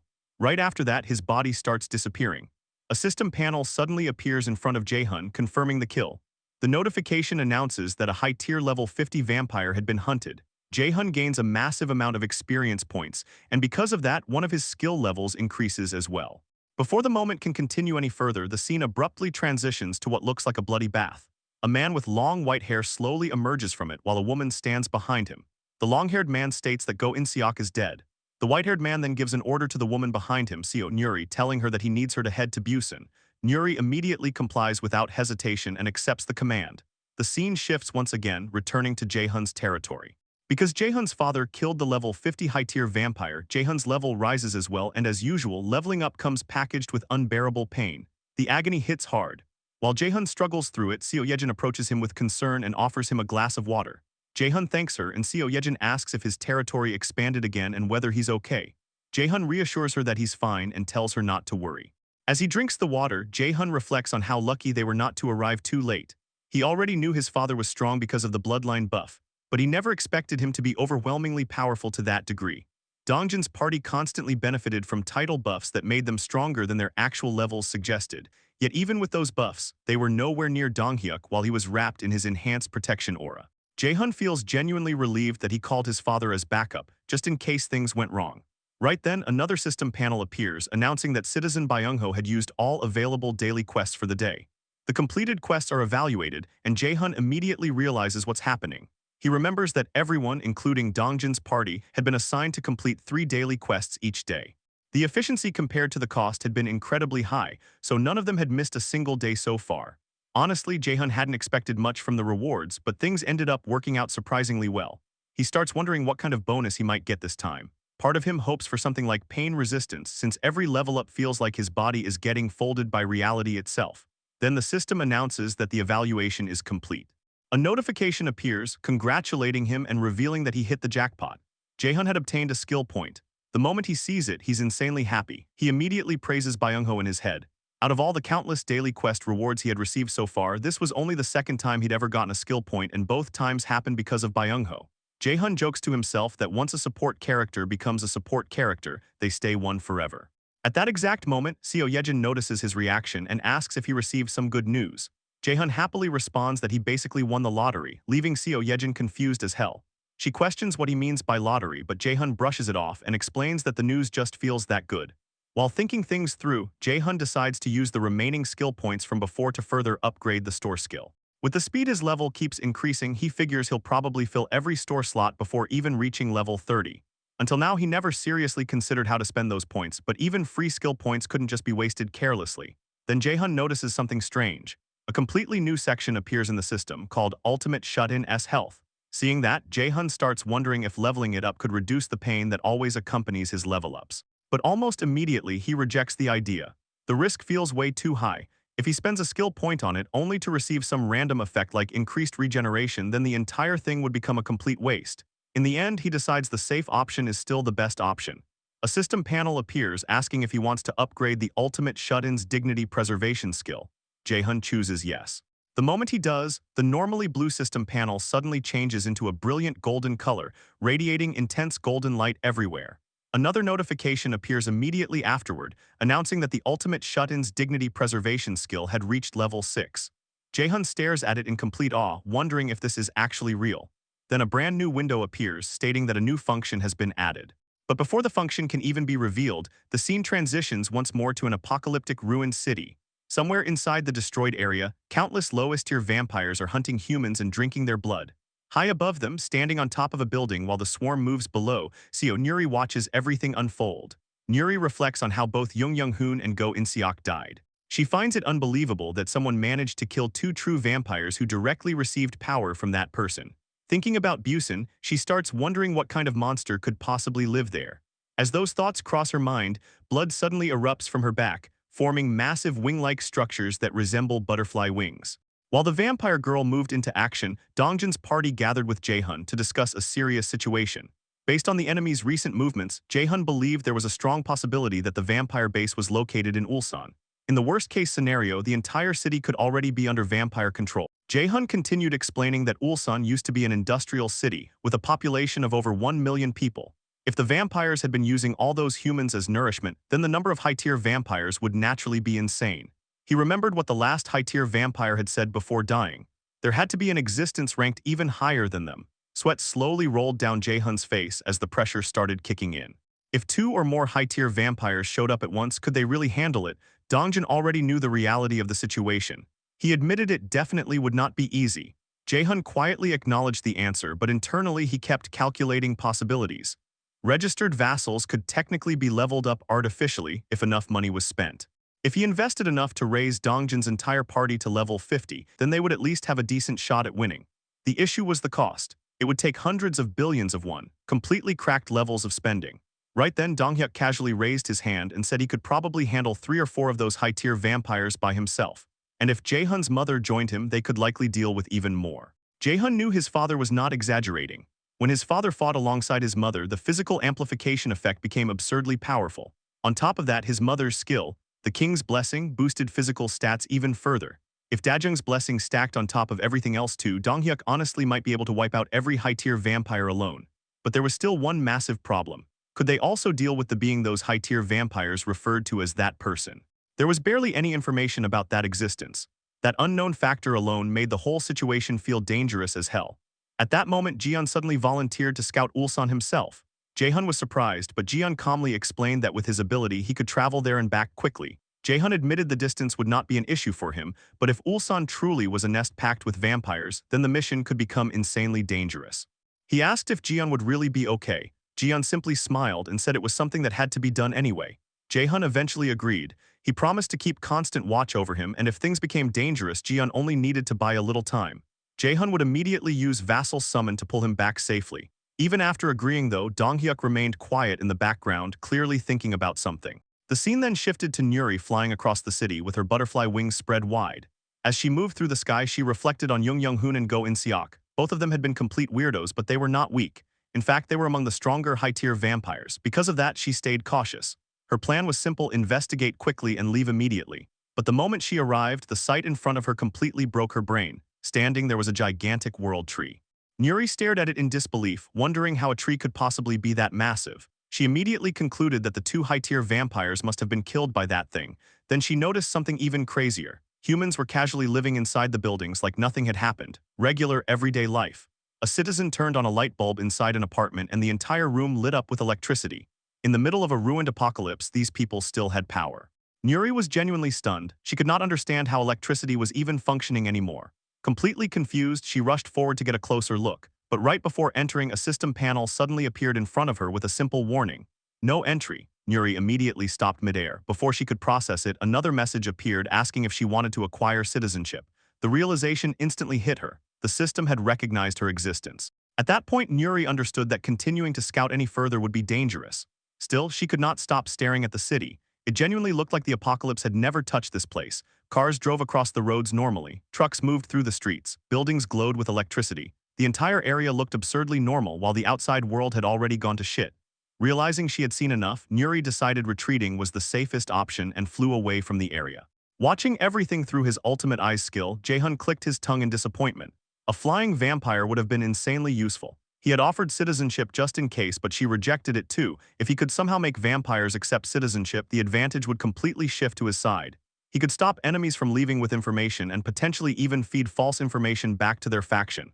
That would have been peak manipulation. Still, it was not a total loss. Jaehun figured there was a limit to how much information Nuri could report back anyway. At most, she could only describe three things: the world tree, the transparent barrier, and the fact that she had been offered citizenship. As Jaehun continued thinking things through, he realized the vampire's reaction speed was way faster than expected. After the first high-tier vampire died, it had taken almost a month for another one to appear. This time, a new high-tier vampire arrived before even a single day had passed. That raised another disturbing possibility. Maybe vampires could somehow sense the deaths of their subordinates. It sounded insane, but definitely not impossible. Either way, the quick reaction ended up helping Jaehun too. Thanks to Nuri, he had finally pinpointed the vampire's exact location. Far above the sky, Nuri continued flying forward, completely unaware that Jian was secretly following her in his crow transformation form. Jaehun carefully monitored the pursuit and judged that as long as Jian avoided direct combat and kept enough distance, there should not be a problem. Right then, Donghyuk suddenly called out to Jaehun, asking if they could talk for a moment since it had been a while. In his hand was a bottle of alcohol along with some special snacks. Before long, the two of them were sitting together, eating instant ramen at the table. Jaehun finally asked what his father wanted to discuss. Donghyuk first offered him a drink, but Jaehun refused since he was still busy monitoring the situation. Donghyuk sounded slightly disappointed, so Jaehun instead grabbed the bottle and poured the alcohol for him himself. After taking a moment, Donghyuk quietly told his son to come home more often because his grandmother missed him. Jaehun apologized immediately. As the fairy power kept growing stronger, the amount of time his grandmother stayed awake has increased by around 10 minutes every day. Most of the time, she remained asleep now. He had not worried too much because his mother stayed by her side, taking care of her constantly, but hearing it directly from his father still hit different. He admitted he really had not visited lately and promised he would come by soon. Donghyuk then took a long gulp of his drink before finally getting to the real topic. He asked Jaehun what exactly he planned to do about the vampires. Jaehun froze for a second, caught completely off guard by the question. Jaehun answered his father's question about the vampires calmly, saying the first thing he needed to figure out was their scale. Donghyuk listened carefully, and after a short pause, Jaehun continued, explaining that once he understood how big the threat actually was, he would decide how to wipe them out. For a moment, Donghyuk said nothing. Then he asked if there was really a specific reason Jaehun had to subjugate them in the first place. He pointed out that if vampires had truly taken over Ulsan, like Jaehun claimed, then going there himself would obviously be dangerous. Soon enough, their own people could end up caught in the mess too. Donghyuk questioned whether there was any reason to take such a massive risk right now. He continued, saying it wouldn't be too late to wait until the vampires came to them instead. If a battle happened on their own turf, they could fully utilize Jaehun's save zone ability. With a serious look on his face, Donghyuk explained that in the absolute worst-case scenario, everyone could just take shelter inside Jaehun's territory. So why was he forcing himself to hunt them down first? After hearing that, Jaehun fell silent. Honestly, his father wasn't wrong. Even if the vampires attacked, they wouldn't be able to get through the transparent barrier protecting his territory. Logically, staying put was the safer option. But Jaehun never wanted to relive something like that ever again. The painful memory still stuck to him like a curse. A single low-tier vampire had once slaughtered countless citizens under his watch. No matter how prepared he became, that anxiety never fully disappeared. Finally, Jaehun explained that back when he didn't even know vampires existed, he had unknowingly accepted one as a citizen. Quietly, he prepared himself to tell his father everything that happened that day. Deep down, Jaehun thought that every single bud capable of growing into a tragedy needed to be cut down before it bloomed. So he explained the entire incident from beginning to end. how he accepted a vampire into the territory, and how that same vampire later massacred many innocent citizens. It didn't take long for him to finish recounting the tragedy.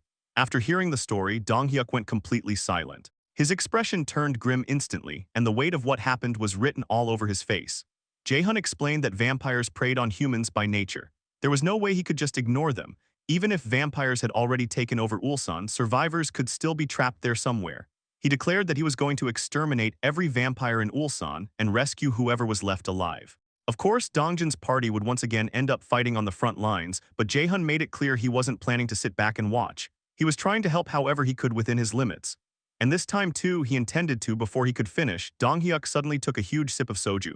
Then he apologized. Jae-hun looked confused and asked what exactly he was apologizing for. Hesitating awkwardly, Dong-hyuk admitted that he originally thought Jae-hun was doing all of this for experience points. Jae-hun was genuinely stunned. Was that really how his own father saw him? Like he would slaughter people just to farm EXP? Dong-hyuk nervously tried to explain himself, saying the experience points earned from killing powerful vampires were insanely huge, so naturally that was where his mind went. Then, clearly trying to dodge the awkward atmosphere after basically calling his son a psycho, Dong-hyuk casually asked if Jae-hun needed anything else and offered him more ramen. Seeing his father's embarrassed expression, Jae-hun couldn't help feeling amused. Still, Dong-hyuk quickly returned to being serious. If that was truly Jae-hun's intention, then he wouldn't stop him anymore. He just told him to always stay careful and cautious. And whenever he needed help, he should call him immediately, just like this time. Jae-hun answered with a warm smile, saying he would. Then he thanked his dad. As the scene shifted, Nuri soared high through the sky towards Samsundong in central Ulsan. Following closely behind her while secretly observing the area was Jian. As he watched the place below, Jian wondered if this was the vampire's main base. He considered descending for a closer look, but right then, chaos suddenly erupted nearby. One of the vampires screamed that a human had escaped. Immediately, a swarm of vampires rushed through the area, yelling at each other not to let her get away. From above, Jian noticed someone sprinting desperately through the streets. It was a girl. Tears streamed down her face while she ran for her life. As she fled, she desperately screamed at them to leave her alone and disappear.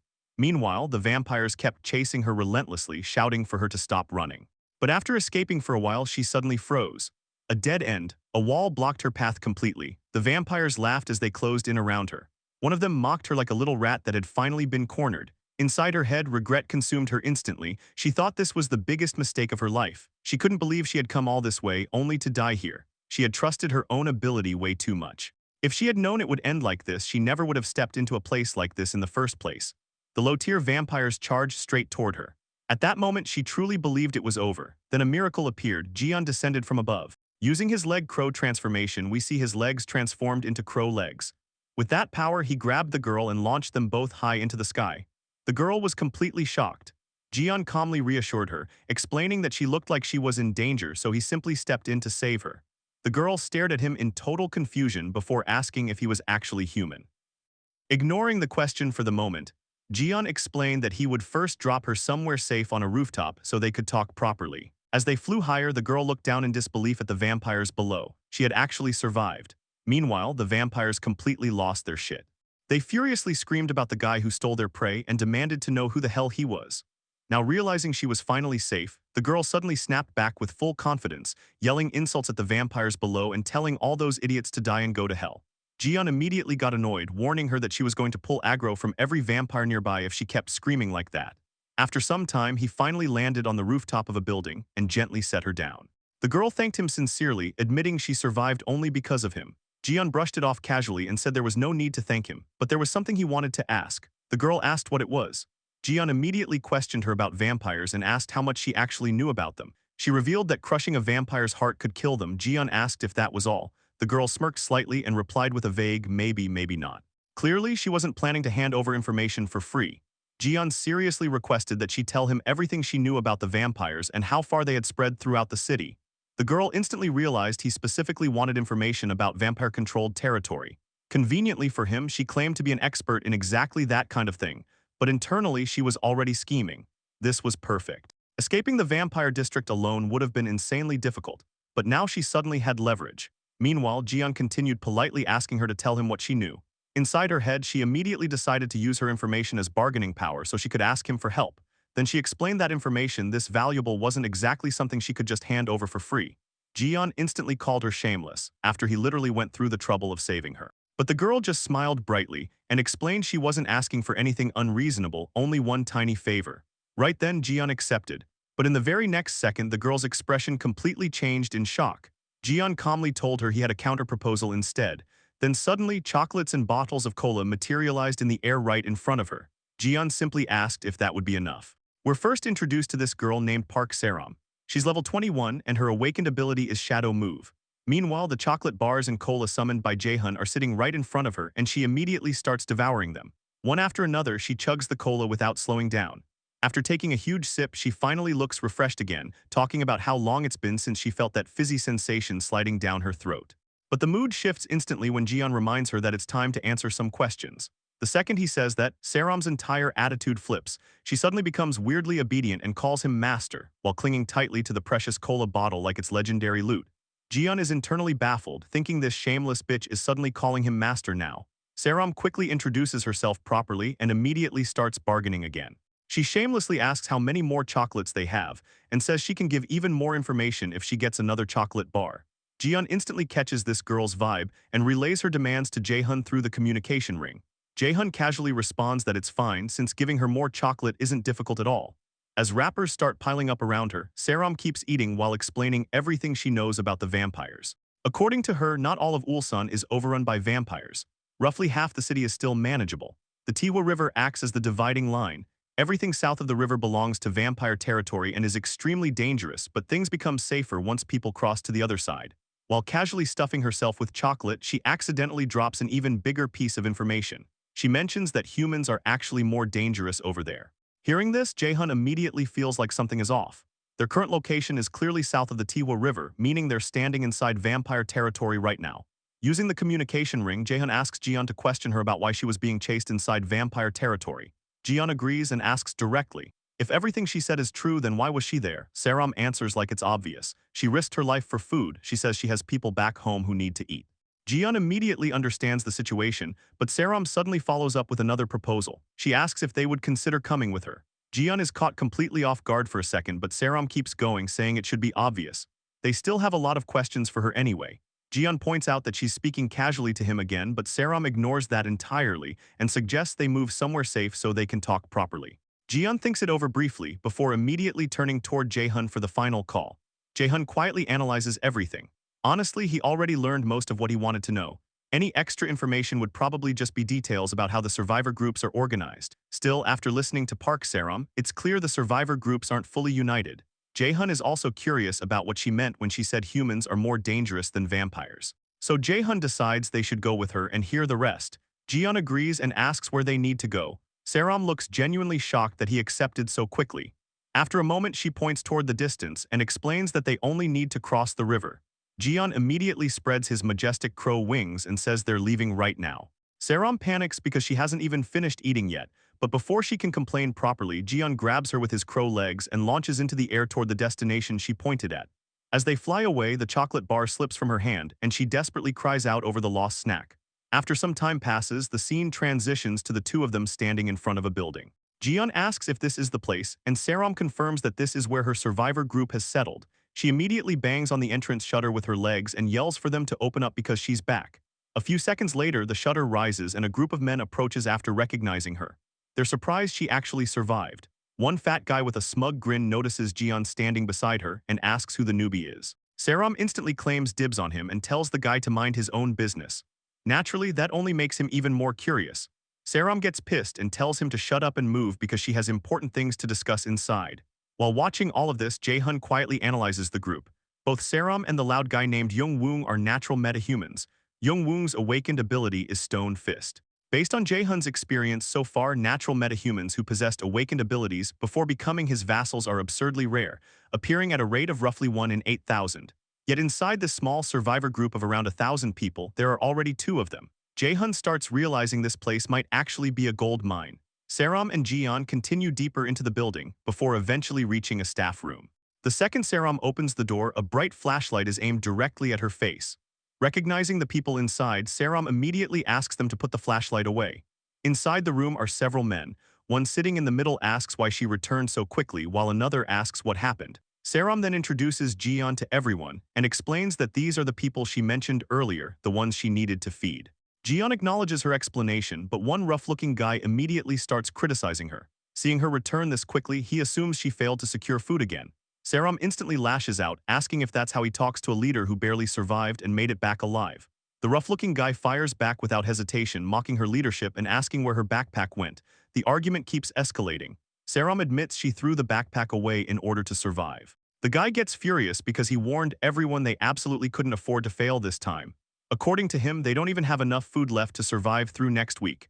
The adults can endure hunger for a few days if necessary, but the children at least need to eat. As he says this, several small cute children become visible in the background. At that moment, Saram finally stops talking. The rough-looking man continues venting. They trusted her because she's the only one there with an awakened ability, yet she came back empty-handed and dragged in some random stranger nobody knows. Meanwhile, Jae-hun quietly observes the entire situation. During the trip through the hypermarket, he already noticed how terrible things looked. Just from the expressions and physical condition of the survivors they passed, it was obvious they were desperately short on food. They've clearly reached their limit. Jae-hun then decides on the perfect approach. Before anything else, he'll give them exactly what they want most right now, food, and not just enough to survive, but far more than they're expecting. At that moment, Jae-hun calls out to Jiyeon. Jiyeon immediately responds to the rough-looking man, explaining that Saram did not fail to secure food. The man is completely confused and demands to know what he means. Jiyeon explains that Saram made a deal in exchange for information. At the exact same moment, Jae-hun opens his storage and summons an enormous amount of food and supplies directly into the room. Everyone instantly freezes in shock. Food and supplies literally materialized out of thin air right in front of them. Even Saram is stunned, despite already seeing chocolates appear from nowhere earlier. Jiyeon calmly asks if with this much food available now they can finally start their conversation properly. The rough-looking man is left completely speechless. Then his attitude flips instantly, just like Saram earlier. He suddenly welcomes Jiyeon respectfully, calling him master, and offering to guide him to the most comfortable seat available. Jiyeon simply gives a slight nod while the crow resting on his shoulder continues mogging everyone in the room. The scene later transitions into nighttime. Nuri is kneeling before the vampire boss while reporting everything that happened. She explains how she sensed an invisible barrier and discovered humans living normally as if the apocalypse never happened. There was even electricity. She reports every strange detail she witnessed. The vampire calmly asks if that's all the information she gathered. Nuri admits shamefully that it is. The vampire sitting across from her repeats the most bizarre parts aloud, mentioning the gigantic apartment-sized tree and citizenship.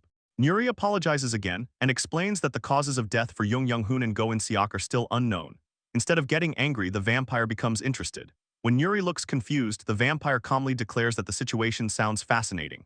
In a noble and commanding tone, he orders her to lead him to the location of the massive tree because he intends to see it himself. As he stands up beneath the glow of the full moon, his terrifying eyes radiate pure authority. Nuri nervously agrees to guide him there. While back on Jiyeon's side, the situation finally starts making a little more sense. Jiyeon tells Saram to explain everything properly, while survivors nearby continue distributing water bottles and food like an organized relief squad. Saram explains that there are multiple survivor groups still active in the area besides theirs. According to her, 3 major factions currently dominate Ulsan. One, the sports complex, another, Yongangdong, and the third, the industrial zone. Their own faction belongs to the sports complex group. Jiyeon immediately questions why they call themselves the sports complex group when they are clearly stationed inside a mart. Saram explains that they belong to Supply Unit Team 3 of the sports complex group, and this location is simply one of their operational bases. Hearing all this, Jae-hun is genuinely shocked. Until now, he assumed the people inside the mart were basically the entirety of the survivors around here. But the scale turns out to be way bigger than expected. The fact that this is only Supply Team 3 means there are at least 2 other organizations of similar size, already operating under the same faction. Assuming Teams 1 and 2 are roughly equal in manpower, then the supply divisions alone already total around 3,000 people. That realization immediately raises another question in Jae-hun's mind. If the supply units alone are this massive, then what the hell is the total population? Using the ring of communication, Jae-hun tells Jiyeon to ask about the organizational structure and total population of the sports complex group. Saram explains that the supply division consists of 3 teams, while the combat division also contains 3 separate teams. As for the total population, she estimates it to be a little over 10,000 people. Jiyeon then asks whether the other 2 major groups are roughly the same size. Saram explains that the sports complex group is the largest faction, but the other 2 are not drastically smaller. On top of that, there are countless smaller survivor groups scattered around apartment complexes and residential areas. According to her, their numbers are probably significant too. Listening carefully, Jae-hun starts calculating everything in his head. That means there are potentially around 30,000 survivors in this region alone. The number completely messes with him. The citizens currently under Jaehoon's own protection total around 50,000 people, and that includes the combined populations of Seomyeon and Jagalchi Market. Yet somehow this city still has tens of thousands of survivors, managing to stay alive without any special protection system. Even worse, Ulsan contains vampires that are incomparably stronger than goblins or orcs. The meta-human ratio here is also absurdly high. Something about this entire city feels deeply wrong. Jaehoon cannot shake the feeling that this place is unnatural. Meanwhile, Saram continues explaining the situation. The Yongandong group is stationed near the Tiwa River, where they actively block the vampires from advancing northward. The sports complex faction even dispatched combat units to support them in holding the line. But according to Saram, the real problem is the industrial zone group. Those bastards openly commit looting, violence, and crimes against other survivors. They are the reason she claimed humans are more dangerous. While hearing all this, Jaehoon suddenly feels something is completely off. One massive detail keeps bothering him. Why has nobody mentioned goblins or orcs even once? How are humans supposedly scarier than goblins and orcs if those monsters are roaming around everywhere? The situation feels insanely suspicious. Jaehoon immediately tells Jiyeon to ask about goblins and orcs.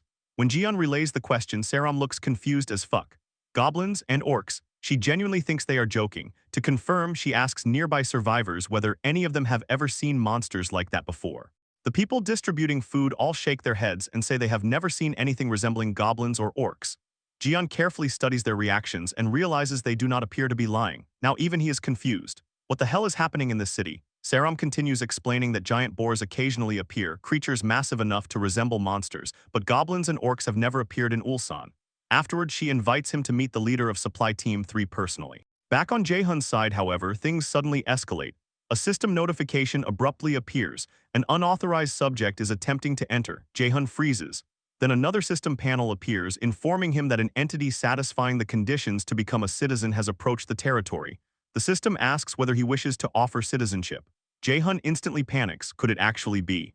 Using his ultimate eyes, he immediately checks the approaching presence and discovers Nuri flying around the territory. Jaehoon recognizes her immediately as the mysterious woman from before. But the next moment, another detail completely shocks him. She is not alone. Standing beside her is a terrifying stranger. The vampire leader himself has arrived. As they overlook the massive tree rising from the middle of the city, the vampire calmly remarks that the tree exists exactly as Nuri described. Nuri respectfully confirms his statement while addressing him with absolute reverence. Vlad Teeps, the great true ancestor, the man finally reveals himself. Level 62, title True Ancestor. The guy straight up radiates noble vampire energy. While staring at the gigantic tree, Vlad quietly comments that it is interesting. Watching this unfold, Jaehoon's mind starts racing. A true ancestor, that means this monster is the absolute leader of the vampires. But why reveal himself now? Then Vlad notices the transparent barrier surrounding the territory and calmly says that the barrier truly exists just as Nuri claimed. Immediately afterward, he decides to test it.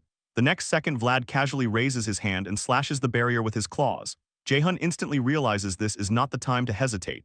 He rushes to wake his father, who is still trapped in deep sleep. But before he can do anything else, he suddenly feels something slicing through him. At the same time, system notifications begin flooding his vision. Unauthorized subject is attempting to enter. The strike from the true ancestor sends unimaginable agony through Jaehoon's body. The pain feels as though his entire body has been violently torn apart. Jaehoon cannot believe it. The barrier was breached. For the very first time since the apocalypse began, an actual slash appears across the transparent barrier, something that had literally never happened before. But only moments later, the barrier begins restoring itself.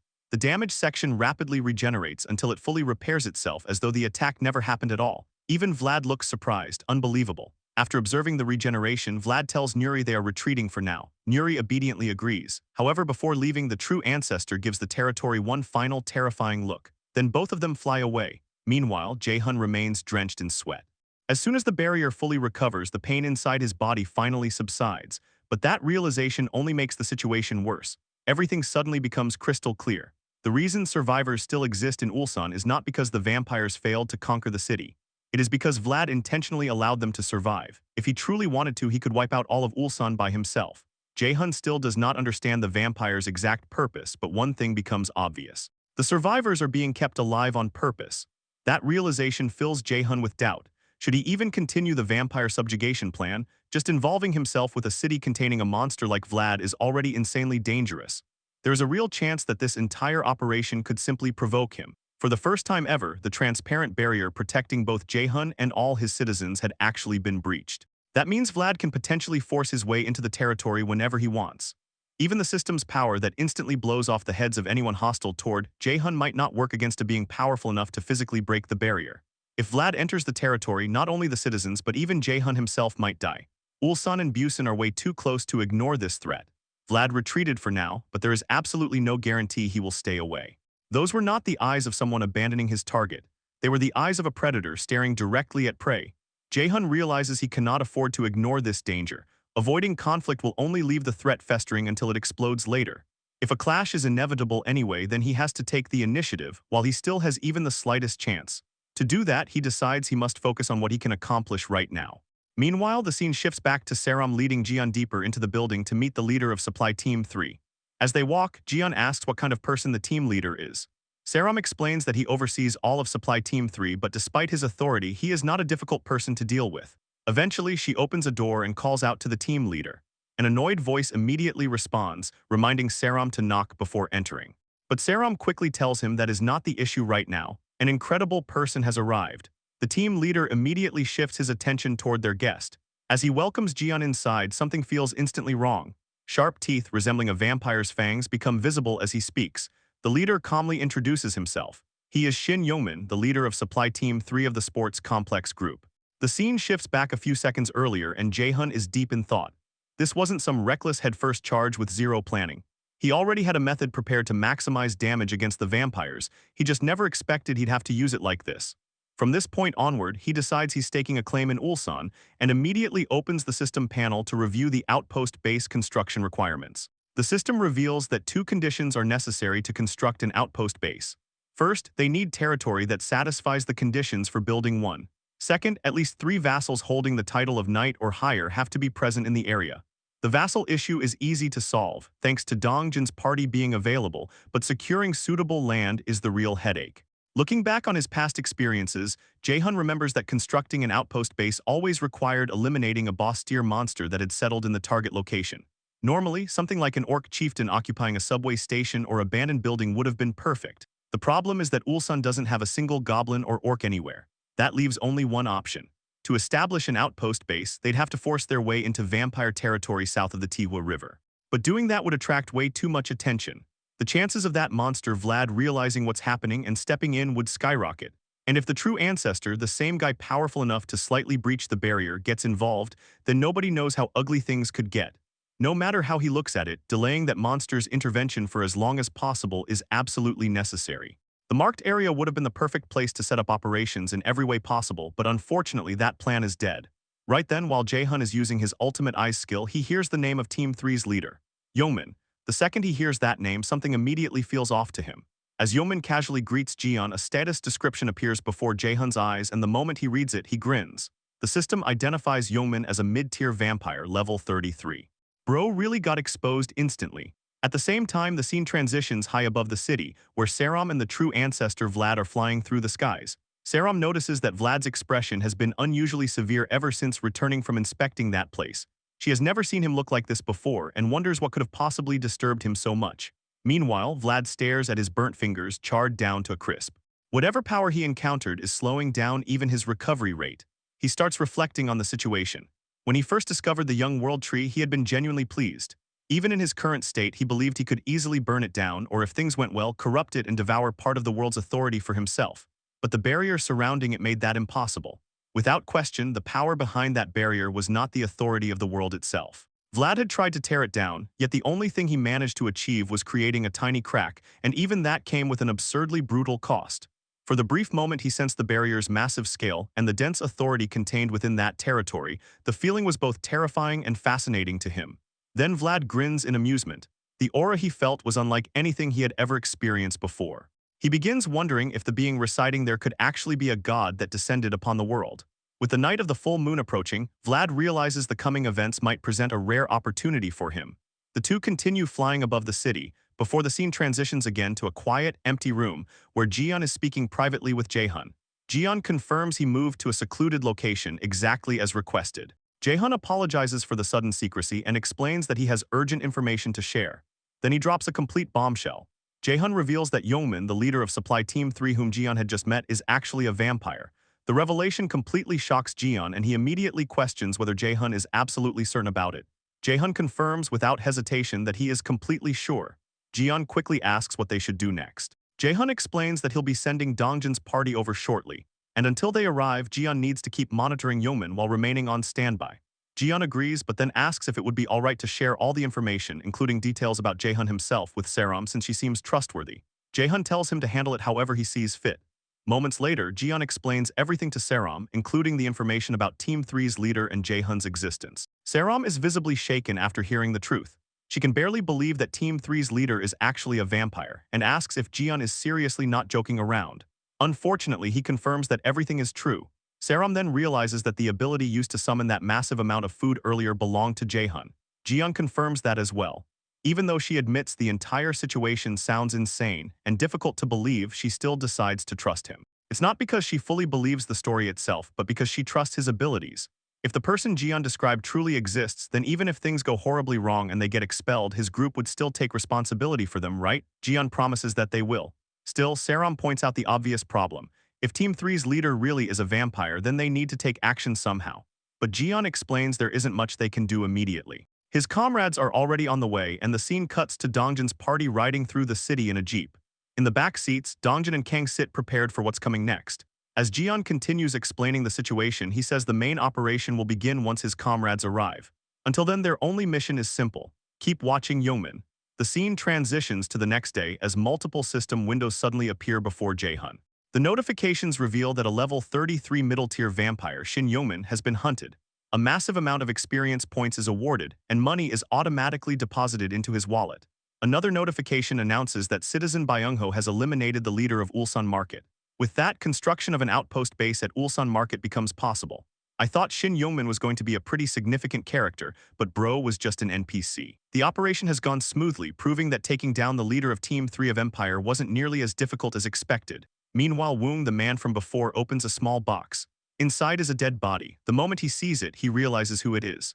The people Saram brought had been right all along. It really was the leader of Team 3, that MF of a vampire. Jaehyun reflects on everything that happened. By using Byungho's invisibility ability to search the leader's private quarters, they discovered corpses completely drained of blood. Finding a body is unfortunate, but at the same time, it's a relief. The leader of Team 3 had close relationships with many of the survivors in the market. If we hadn't been able to prove that he was a vampire, we would have faced massive backlash from everyone there. With the truth finally exposed, Jaehyun immediately activates construction mode. An outpost base construction panel appears before him. The system explains that this facility requires 3 citizens holding the title of knight or higher during construction. Under normal circumstances, construction would take 7 full days. The system asks whether he truly wishes to proceed. Jaehyun accepts without hesitation. Almost immediately, another system notification appears, catching him off guard. The notification states that 6 or more citizens with the title of knight or higher are currently gathered at the construction site. As a result, construction efficiency increases by 100%. The estimated completion time instantly drops to 83 hours, 59 minutes, and 59 seconds. Jaehyun smiles after seeing the unexpected bonus. The effect is even better than he anticipated. Thanks to this, he'll be able to save some crystals. In truth, he never intended to wait an entire week from the start. Another system panel appears. The system asks whether he would like to instantly complete construction of the outpost base facility. Doing so requires 9 crystals. Jaehyun immediately chooses to complete it. The system panel glows blue, and within a single second, a massive barrier rises around the market. The outpost base is fully constructed. As the barrier settles into place, another notification appears. It informs him that individuals who meet the requirements for citizenship have now been identified. The system asks whether he would like to grant them citizenship. Jaehyun approves the request. With that decision, the entirety of Ulsan Mart is now part of his territory. At the same time, he gains access to information regarding roughly 1,000 citizens living inside the market. While reviewing the data, he notices something alarming. Elsewhere inside Ulsan Mart, Dongjin believes the situation has finally been resolved. Then the overhead tube lights suddenly flicker. A second later, electricity surges throughout the entire market. Lights blaze back to life across the facility. The survivors are completely caught off guard. Nobody expected this to happen. They stare around in shock as the dull market becomes illuminated once again. After living without power for so long, seeing electricity return feels almost unbelievable, and all this thanks to our boy Jaehyun. Dongjin realizes that Lord Jaehyun's side must have completed their preparations as well. He contacts Jaehyun and asks whether the operation is finally over. The answer is simple, no. Hearing that immediately shocks Dongjin. After all, they had just killed a middle-tier vampire. Most people would assume the crisis had ended, but Jae-hun knows better. The operation isn't over yet. The reason becomes obvious moments later. Among the citizens, one person suddenly begins trembling, then another starts shaking as well. Someone nearby notices and questions what is wrong with them. The truth is soon revealed. Jae-hun announces that there are currently 19 vampires mixed among the citizens inside the mart. Because the vampires now exist within Jae-hun's territory, the vampire title immediately activates against them. All of their stats are reduced by 90%. Every buff previously affecting them is stripped away as well. Pain spreads through their entire bodies. Scarlet marks suddenly appear on their foreheads. Every vampire who had been hiding among the humans is overwhelmed by agonizing pain. They scream as the marks continue burning across their skin. Through the ring of communication, Jae-hun contacts Dongjin and issues a firm order. The vampires have been severely weakened by the title's effects. Now, eliminate every single one of them. Jae-hun activated Vassal Summon and transported all of Dongjin's party members directly near the 19 vampires that had been discovered. Above them, Dongjin gripped a spear in his hand. With all his strength and a terrifying gaze fixed on his target, he launched the spear forward. The weapon carried such destructive power that the surrounding area was devastated by the impact alone. The vampire struck by the spear had its stomach completely pierced and immediately screamed in agony. The crowd watching the scene was completely confused. Some wondered what was happening. Others realized that people had suddenly lost their minds and attacked them, yet these newcomers had stepped in and saved everyone. At the same time, multiple newly registered citizens showed increased trust toward Jae-hun. Jae-hun praised everyone's efforts. Internally, he reflected that thanks to the achievement's effect, nobody had been hurt. Now only one vampire remained. Deciding to move on, Jae-hun used the ring of communication and contacted Seo Yejin. He asked her to come up for a moment because there was somewhere he needed her to accompany him. Seo Yejin immediately agreed and told him she would be there right away. It was finally time to introduce themselves to the citizens inside the newly established outpost base. Reaching his apartment door, he activated the ultimate shut-ins door ability, connecting his room's entrance directly to the mart building's door. The moment he opened it, a bright light poured out. Seeing who emerged from the doorway, Saram was completely stunned. It was none other than everyone's dream guy, Jae-hun. Jae-hun addressed the crowd, mentioning that everyone from Sports Complex Group Supply Team 3 had probably already heard about him through the others. Saram could only stare in confusion. She couldn't understand how he had suddenly appeared there. Meanwhile, Jae-hun entered the building alongside Seo Yejin. He formally introduced himself as Kim Jae-hun and announced that he would explain the chaotic situation they were currently facing. After settling down, Jae-hun opened his storage and summoned a megaphone. The item materialized in his hand. After testing it to make sure it worked, he asked whether everyone could hear him. He then revealed a shocking truth. Some people may have already realized it, but those who had suddenly gone insane were actually vampires hiding among them. As Jae-hun spoke, a captured vampire could be seen tied up in the middle of the area. The revelation that vampires had been secretly living among humans left the citizens utterly shocked. Many couldn't believe what they were hearing. Some immediately questioned whether there had been more vampires besides the leader of Team 3. Jae-hun continued his announcement. He explained that the vampires had cleverly disguised themselves as ordinary people, infiltrated survivor organizations, secretly revealed their true identities when the time was right, and taken the lives of innocent people. Their purpose now was to expose those sins to the world and punish the guilty. The crowd erupted with a single demand. They wanted the vampire dead. People shouted that he was a cowardly traitor. Others screamed that vampires had murdered their families. However, the exposed vampire showed no fear. Instead, he shouted back, calling everyone inferior scum and questioning whether they truly believed they could punish him. Jae-hun quietly observed the reactions around him. There wasn't a single person present sentimental enough to pity a vampire that fed on human blood. Everyone there had suffered through unimaginable losses because of vampires. Even so, the tied-up vampire kept laughing and boasting. He claimed that someone would come to save him, and that once that person arrived, everyone present would. Before he could finish speaking, Jae-hun raised his hand. Opening his storage, multiple system panels appeared. Then live rounds erupted from the panels. Bullets tore into the restrained vampire from every direction. Blood sprayed everywhere as the rounds relentlessly pierced his body. The scene was cool, not gonna lie. Right before the citizens' eyes, Jae-hun carried out a public execution, openly displaying his power. A system notification appeared, announcing that a low-tier vampire, level 22, had been hunted. After witnessing the execution, many citizens experienced another surge in trust toward Jae-hun. The crowd cheered wildly as the vampire finally died. Listening to the cheers, Jae-hun sensed a trace of madness hidden within them, along with overwhelming fury toward vampires. That was simply the kind of world they lived in. The vampire's corpse disappeared after death. After all, nobody could survive in this insane world without becoming at least a little crazy themselves. Just then, Saram interrupted Jaehyun's thoughts and asked whether everything was over. Jaehyun confirmed that it was. At least within the mall, there were no remaining vampires. Saram then asked what they should do next. Behind her stood a crowd of newly accepted citizens waiting for direction. Jaehyun looked over all of them before reminding her that Supply Team 3's original responsibility had been supplying materials to the Yongandong group and the dispatchers. Saram confirmed that this was correct. Jaehyun told her to continue performing that exact role. If the team needed supplies, they only had to ask. He would provide as much as necessary. Then with a smile he announced that starting today, Park Saram would become the leader of Team 3. At first, Saram casually accepted the instruction. Then the meaning of what she had just agreed to finally registered. She was completely stunned. Jaehyun repeated himself and stated that they needed her to serve as Team 3's leader. If she was opposed to the idea, they could choose someone else. Before he could finish, Saram quickly cut him off and declared that she would do it.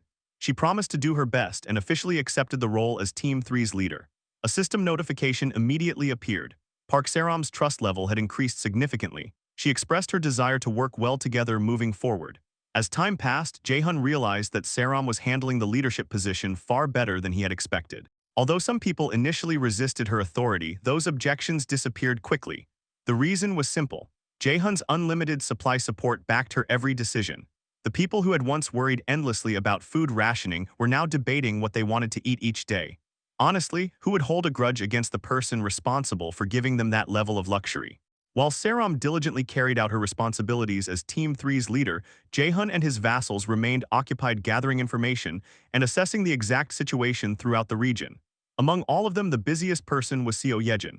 She sat in a lotus position and focused intensely. The rats she had tamed spread throughout Ulsan, functioning as scouts across the city.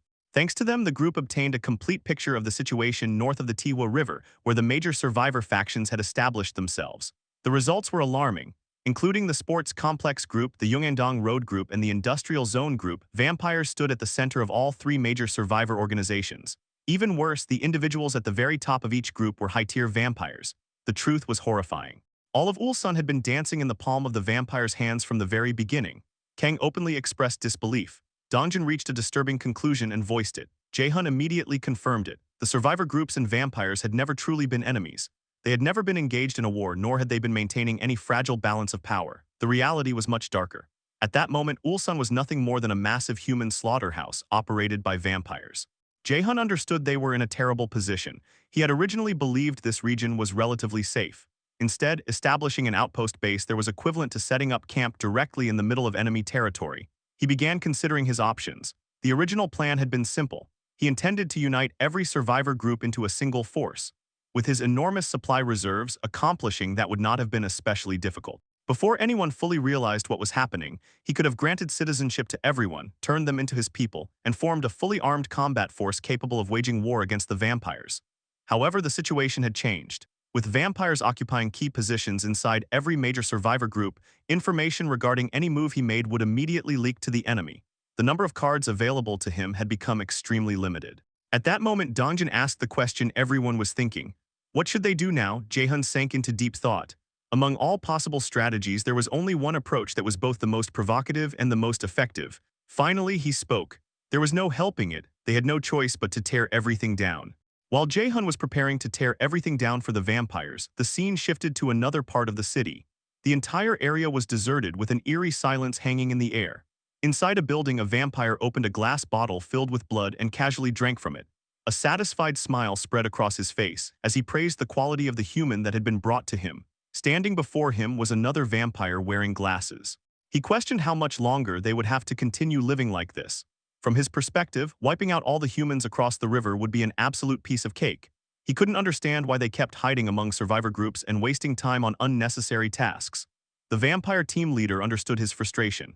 He admitted that barely surviving day by day was irritating, especially when countless fresh humans were right across the river. Placing a hand on the shoulder of the vampire with glasses, he told him to endure it just a little longer. With an evil expression, he revealed that the people across the river were sacrifices for an important ritual. The day would soon arrive, the night of the full moon that the true ancestor had spoken about. The vampire with glasses immediately realized the implication. The team leader confirmed it and began explaining what would happen when that time finally came. But before he could even finish speaking, a sharp pain suddenly pierced through his chest. Blood exploded outward and he couldn't even comprehend what had happened. A second later, he collapsed onto the ground dead. The vampire with glasses panicked and called out to his leader, but before he could react any further, he was dead too. Nearby vampires immediately went on high alert. They shouted that there was an intruder, while others desperately tried to understand what was happening. One vampire could hear the enemy but couldn't see anyone. Then a relentless volley of bullets rained down on them, killing them one after another. The culprit was none other than Byung-ho.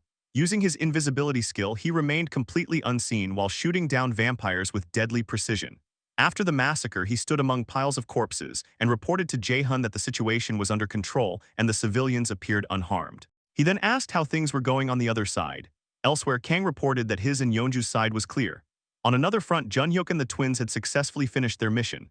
Ji-yeon also reported success, saying that his and Gae-young's side was secure as well. Jae-hun watched everyone's reports come in and praised them. His plan to tear apart the vampire forces was unfolding perfectly. He had divided everyone into multiple teams and spread them across Ulsan. Assassination missions led by Byung-ho, guerrilla operations commanded by Dongjin and Jun-hyuk's party, and poison mist attacks unleashed by Yo Hyerin and Seo Yejin were all working exactly as intended. Since they were going to get discovered eventually anyway, Jae-hun had decided to flip the entire table right from the beginning. A flood of notifications appeared, confirming the deaths of numerous low-tier and middle-tier vampires. Jae-hun knew the so-called true ancestor would receive reports about this soon enough. Once they grasped the situation, he and the high-tier vampires would inevitably make their move. But Jae-hun wasn't worried because their countermeasures were already solid. During a 2-day search operation, they had pinpointed the exact locations and numbers of every high-tier vampire scattered throughout Ulsan. They had also begun monitoring the true ancestor and all 11 high-tier vampires in real time. The reason that was possible was because of Mr. Yu Hankel. Hankel sat in a room while actively using his awakened ability. Jae-hun asked if there were any anomalies, and Hankel answered that the true ancestor still hadn't been informed of the situation. Jae-hun reflected on Hankel's awakened ability. His awakened power long-distance sight allowed him to thoroughly scan an enormous area. By forming a contract of subordination with him, its effectiveness had been pushed even further. Jae-hun told him to immediately report any unusual movements. By layering his ultimate eyes skill on top of Hankel's long-distance sight, he was now capable of tracking every high-tier vampire across Ulsan in real time. Suddenly, Hankel spoke up. An anomaly had occurred. One of the high-tier vampires had started moving. Jae-hun immediately asked which one. It was Target 11. Jae-hun calmly responded that it was right on schedule, which was actually a relief. To maximize the efficiency of their operation, they had assigned numbers from 1 to 11 to every high-tier vampire. To eliminate them quickly and accurately, they had also prepared an ace up their sleeve. Meanwhile, several vampires were desperately running for their lives. One shouted in confusion about what was happening, while another explained that humans had launched a large-scale invasion. The first vampire couldn't believe it. Then they suddenly stopped in their tracks. Standing right in front of them was their worst nightmare, the absolute powerhouse himself, Dongjin. As Jae-hun continued narrating, he explained what he had learned while fighting high-tier vampires. First, they possessed unique abilities and entered a completely different combat stance when activating them. Therefore, they absolutely could not be given time to transition into that state. Second, there were 2 attacks that posed a particularly serious threat to them. Every single time, the attacks that dealt critical damage were Gae-young's arrow of light infused with piercing and Dongjin's black energy combined with his spear. Back in the present, Dongjin stood directly in front of the fleeing vampires. A second later, they were dead. As everyone already knew, our boy Dongjin was a power fucking house. Hype my boy up. His zigzag movement sliced through them instantly. He moved like an assassin, except instead of daggers, this assassin wielded a spear. Multiple notifications appeared before Jae-hun, confirming the deaths of 1 high-tier vampire and 2 middle-tier vampires. Jae-hun thought the money they had invested was absolutely worth it. Dongjin's level had already reached 50. As expected, even though the followers serving Target 11 were fairly high-level middle-tier vampires, they had been mercilessly slaughtered by Dongjin's spear. Jae-hun crossed out the target on his map. Target 11 had been dealt with. Next would be the following target. At that moment, Hankel suddenly called out. 2 more high-tier vampires had started moving. Jae-hun asked which numbers. Hankel answered, Target 7 and 9. Jae-hun casually asked if something unusual was happening and then instructed Hankel to focus solely on Target 9. Confused, Hankel asked why. Jae-hun smiled, because Target 7 had already been assigned to their strongest combat power. The scene shifted once again. A group of vampires stood inside a building. Standing in front of them was none other than Jae-hun's father, Daddy Kim Dong-hyuk. Then an overwhelming burst of blinding light erupted. A second later, the entire building was completely devastated. The reason was simple. Daddy Kim Dong-hyuk had annihilated every vampire inside. Hankel shouted the update. Target 7 was down. Target 9 was moving. The moment Target 9 advanced, Jae-hun's party appeared and crushed them with a ferocious assault, immediately finishing off number 9. More notifications appeared, confirming the deaths of 1 high-tier vampire and 2 middle-tier vampires. Hankel excitedly announced that number 9 had been eliminated too. Jaehyun crossed number 9 off the board. His eyes radiated an overwhelming aura as he held the marker with the presence of a deity itself. Then he declared that one by one he would crush them all. As night falls and the scene transitions, a building comes into view where the true ancestor resides. He stares outside, convinced that Park Yeechin, Lee Yondo, and Choi Youngil are already dead. But something immediately catches his attention. The same overwhelming power he once felt in Busan is now radiating from across the Tihwa River. It feels like an invisible force is steadily closing in, trying to choke him. Just from his expression alone, it's obvious that the true ancestor, Vlad, is not happy about this situation at all. Still, he quickly comes to a decision. The moon has not completely reached its full phase yet, but he no longer has the luxury of waiting. He decides he has no choice but to begin right now. Meanwhile, Gaeyoung is absolutely cooking. She continuously fires arrows of light infused with piercing power, effortlessly piercing through vampires as she launches arrow after arrow without stopping. The results quickly pile up. Targets 11, 7, and 9 are eliminated, and target 4 is taken down as well. Jaehyun immediately evaluates the situation. Not long after the operation began, they have already eliminated a total of 4 high-tier vampires during their very first mission. It has been a massive success. However, he knows there's a serious downside. The true ancestor is definitely aware of them now. Since they exposed a significant portion of their combat strength during this operation, the vampires will undoubtedly begin preparing countermeasures. Pulling off achievements like this again without suffering casualties will be nearly impossible.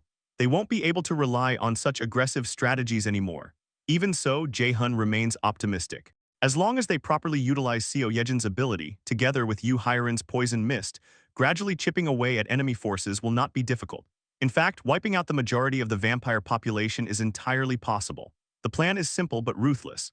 They will wage a terror campaign using the mice, while simultaneously using Byung-ho to swiftly eliminate the vampires that have spread like a tumor throughout the survivor groups. Their ultimate objective is to completely take over the region north of the Tihwa River. Suddenly, Henkel urgently calls out to Jaehyun. There's a huge problem. Jaehyun instantly panics and asks what's wrong. Henkel delivers the alarming news. The vampires have started going berserk. The moment he hears this, Jaehyun freezes. Across the entire area, every vampire has entered a berserk state. At the same time, survivors are left completely confused, wondering why everyone is suddenly acting this way. Among them, a man and a woman find themselves surrounded by multiple vampires that had previously disguised themselves as humans. Now those infiltrators have completely lost control. The man desperately tries to get them to snap out of it, but the situation instantly turns dangerous. The man and woman are cornered with no escape route in sight. Then in the middle of this dark situation, a ray of hope appears. Our boy Dongjin enters the scene and immediately kills a vampire with his spear. After securing them, he checks whether they're all right. The man confirms that they're safe. The man then explains that the people on their side suddenly started acting strange and began screaming out of nowhere. But Dongjin quickly clears up the misunderstanding. Those aren't humans. They're vampires that infiltrated and settled among the survivor groups. Hearing that leaves the man completely shocked. Dongjin then gives them simple instructions. If they look around, they'll see a mouse, and once they spot it, they need to follow it. Without wasting another second, Dongjin launches himself back into battle to deal with the other berserk vampires. The man is left confused. A mouse? What is that even supposed to mean? But then he notices something unusual. A mouse is literally standing there, staring directly at them. The man can't believe it. It really is a mouse. The mouse squeaks and signals toward them with its eyes. With no better option, the man and woman decide to follow it. Meanwhile, all of Jaehyun's warriors are busy dealing with the vampires that had infiltrated the survivor groups. Then a notification appears before Jaehyun. Individuals who meet the requirements to become citizens have approached the territory. As the warriors continue exterminating vampires, the rescued citizens are steadily guided toward safety. Jaehyun reflects on the situation. Thanks to Dongjin and his team's rescue efforts, they have successfully moved numerous citizens into the safe outpost-based territory. However, a huge problem immediately presents itself. There are simply too many citizens, and the available area is far too small to contain everyone. Jaehyun quickly realizes there's not enough space. It is impossible to accommodate every survivor across Ulsan inside the mart. They'll have to send a portion of the survivors to Seomyun instead. There's only one option available. He'll have to use the ultimate shut-in door skill. Unfortunately, it consumes an enormous amount of mental strength, and there's a limit to how many survivors can be transported to Seomyun within the available time. Jaehyun knows he has to reduce that burden even if it's only by a little. It can't be helped. He immediately opens the system window and enters the skill menu, deciding to spend his skill points.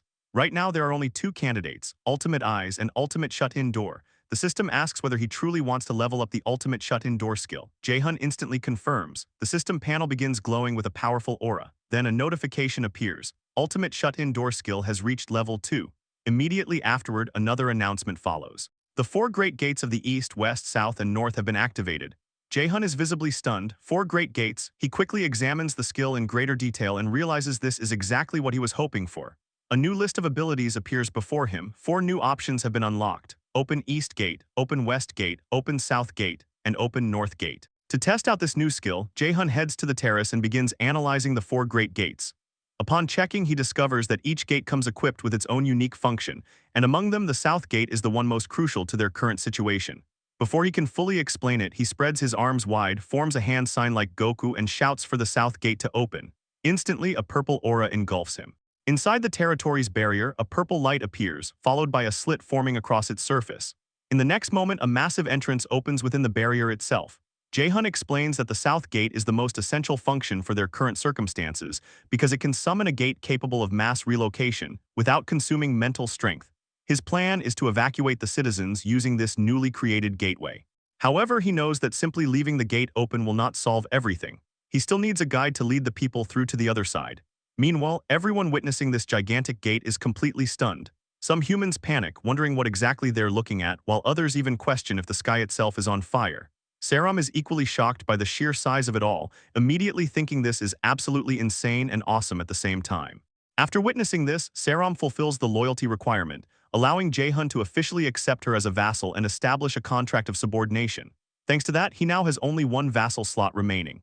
Using the ring of communication, he contacts Saram and explains that the structure in front of her is a gate he personally created, one that connects directly to their main base in Busan. He instructs her to send every incoming person through it. Saram immediately understands the assignment and loudly announces for all newcomers to follow her and her clones. Wait a second, she can create clones.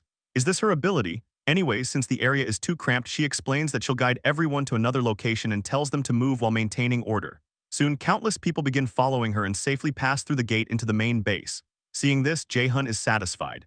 The crowd issue has been more or less resolved. Since he already explained the situation to Dabin before arriving here, he's confident she'll be able to manage things on the Busan side. She's highly capable after all. Still, to make her happy, our boy Jae-hun offers her a quadruple bonus. He knows she'll probably struggle a bit handling such a massive influx of people, but given the circumstances, it can't be helped. With that issue settled, he decides it's time to return and finish the operation to wipe out the high-tier vampires. But just then, Jae-hun suddenly stops after noticing something horrifying. He's immediately shocked when he sees Henkel kneeling on the ground in terrible condition. Without wasting a second, he uses teleport and appears right in front of him, asking what happened and whether he's okay. Henkel apologizes, explaining that he's probably just exhausted from overusing his ability. Jae-hun instantly realizes the problem and curses internally, wondering if Henkel burned through too much mental strength. Even so, he calmly tells him to rest for now. At least surveillance should still be possible because they still have Seo Yejin's mice. Right then, Seo Yejin suddenly appears from behind and urgently calls out to Jae-hun. He tells her the timing is perfect because he was just about to contact her himself, but she immediately interrupts him, saying that something is wrong. Jae-hun asks what happened, and Seo Yejin explains that she's been continuously observing the surroundings through the eyes of her mice. However, at this very moment, she cannot spot a single high-tier vampire anywhere within Ulsan. Jae-hun freezes upon hearing that. The scene then shifts to the true ancestor, Vlad. Vlad asks whether all of his subordinates have gathered. Every subordinate confirms that they have assembled according to Lord Vlad's orders. Vlad then turns toward them and announces that, although it is still early, circumstances have changed. In the very next moment, he snaps his fingers. Two gigantic claws made entirely of blood emerge from the ground and instantly engulf one of the vampires, completely killing it. Everyone gathered is left absolutely stunned after witnessing what their own true ancestor just did. Then Vlad finally reveals his true colors. He tells them to listen carefully because their sacrifices are required, making his intentions crystal clear. The true ancestor Vlad swings his hand once again, and in an instant, multiple streams of blood erupt from the ground, impaling and killing countless subordinates. Nuri watches the massacre unfold in complete disbelief as those subordinates are absorbed within seconds. She can't process what she's witnessing. The one responsible for everything is none other than the true ancestor himself. One question keeps echoing: why is the true ancestor doing this to them? But Vlad doesn't stop. He extends his hand once more, and blood suddenly bursts from his back before wrapping itself around Nuri, capturing her completely. As he calmly walks toward her, he reveals that this had been the plan from the very beginning. Nuri desperately begs him to stop, but another stream of blood instantly shoots forward and pierces her left eye, making her scream in agony. That bastard then explains that the blood festival held on the night of the full moon requires an enormous amount of energy. After saying that, he lets out a slight chuckle. Nuri continues struggling, but Vlad coldly tells her that if she doesn't want to end up like everyone else, she will become his eyes in the sky above the city. Her left eye turns completely crimson as an ominous aura pours out of it while blood streams down her face. Barely enduring the pain, Nuri finally gives in and accepts his command. The scene shifts to the battlefield where Kang is mowing down berserk vampires with his halberd. A single full-powered swing wipes out multiple vampires at once while tearing apart the surrounding area. Even then, he's completely fed up. No matter how many vampires they kill, even more keep showing up. He points out that none of the high-tier vampires are anywhere in sight. They're nowhere to be found, and nobody even knows where all these frenzied vampires came from because they're literally everywhere. Jae-hun silently observes the battlefield and reaches the same conclusion. The high-tier vampires aren't here either. When the vampires first went berserk, he expected the elite vampires to pour across the bridge north of the Tihwa River and launch an all-out assault during the chaos. That's exactly why he stationed his father and Junhyuk's party there. But just like this battlefield, they encountered nothing except endless swarms of frenzied vampires. If the vampires managed to create this much chaos, they should have already made their move. Instead, every single high-tier vampire has completely vanished. Jae-hun has no idea what they're planning, but his instincts scream that he can't ignore it. Even the spy vampires planted inside the survivor groups haven't revealed the true ancestors' objective. Why would Vlad create this massive frenzy, throw the entire city into chaos, and then disappear without a trace? Images of every high-tier vampire Jae-hun fought before flash through his mind. Then everything suddenly clicks.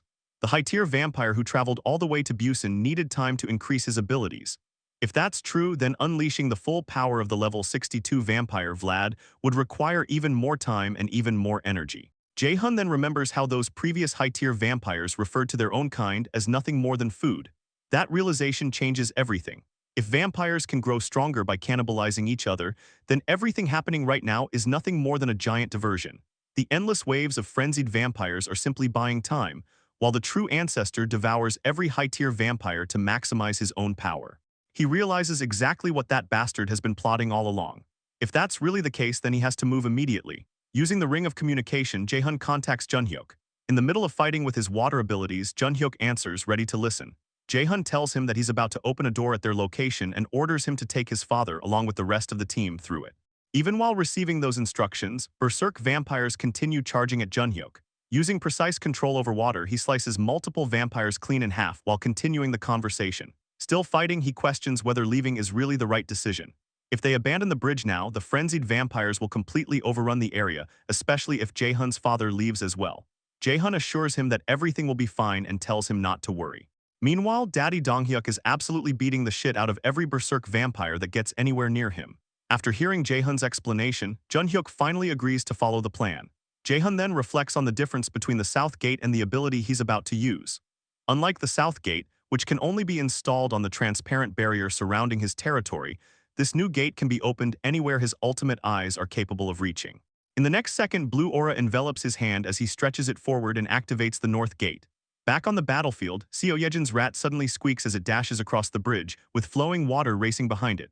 The little rat leaps high into the air, spraying that water across the battlefield. Junhyuk watches in complete shock as the scattered water instantly freezes into enormous ice crystals through the twins' cold aura ability. A massive crystal forms in the middle of the bridge, and moments later, a narrow slit appears across its surface. Junhyuk can hardly believe what he's seeing. The slit slowly opens, revealing an actual door. He instantly realizes it's the very door Jae-hun promised to create. Without wasting another second, Junhyuk calls out to Daddy Donghyuk and tells him they need to retreat for now because it's Jae-hun's order.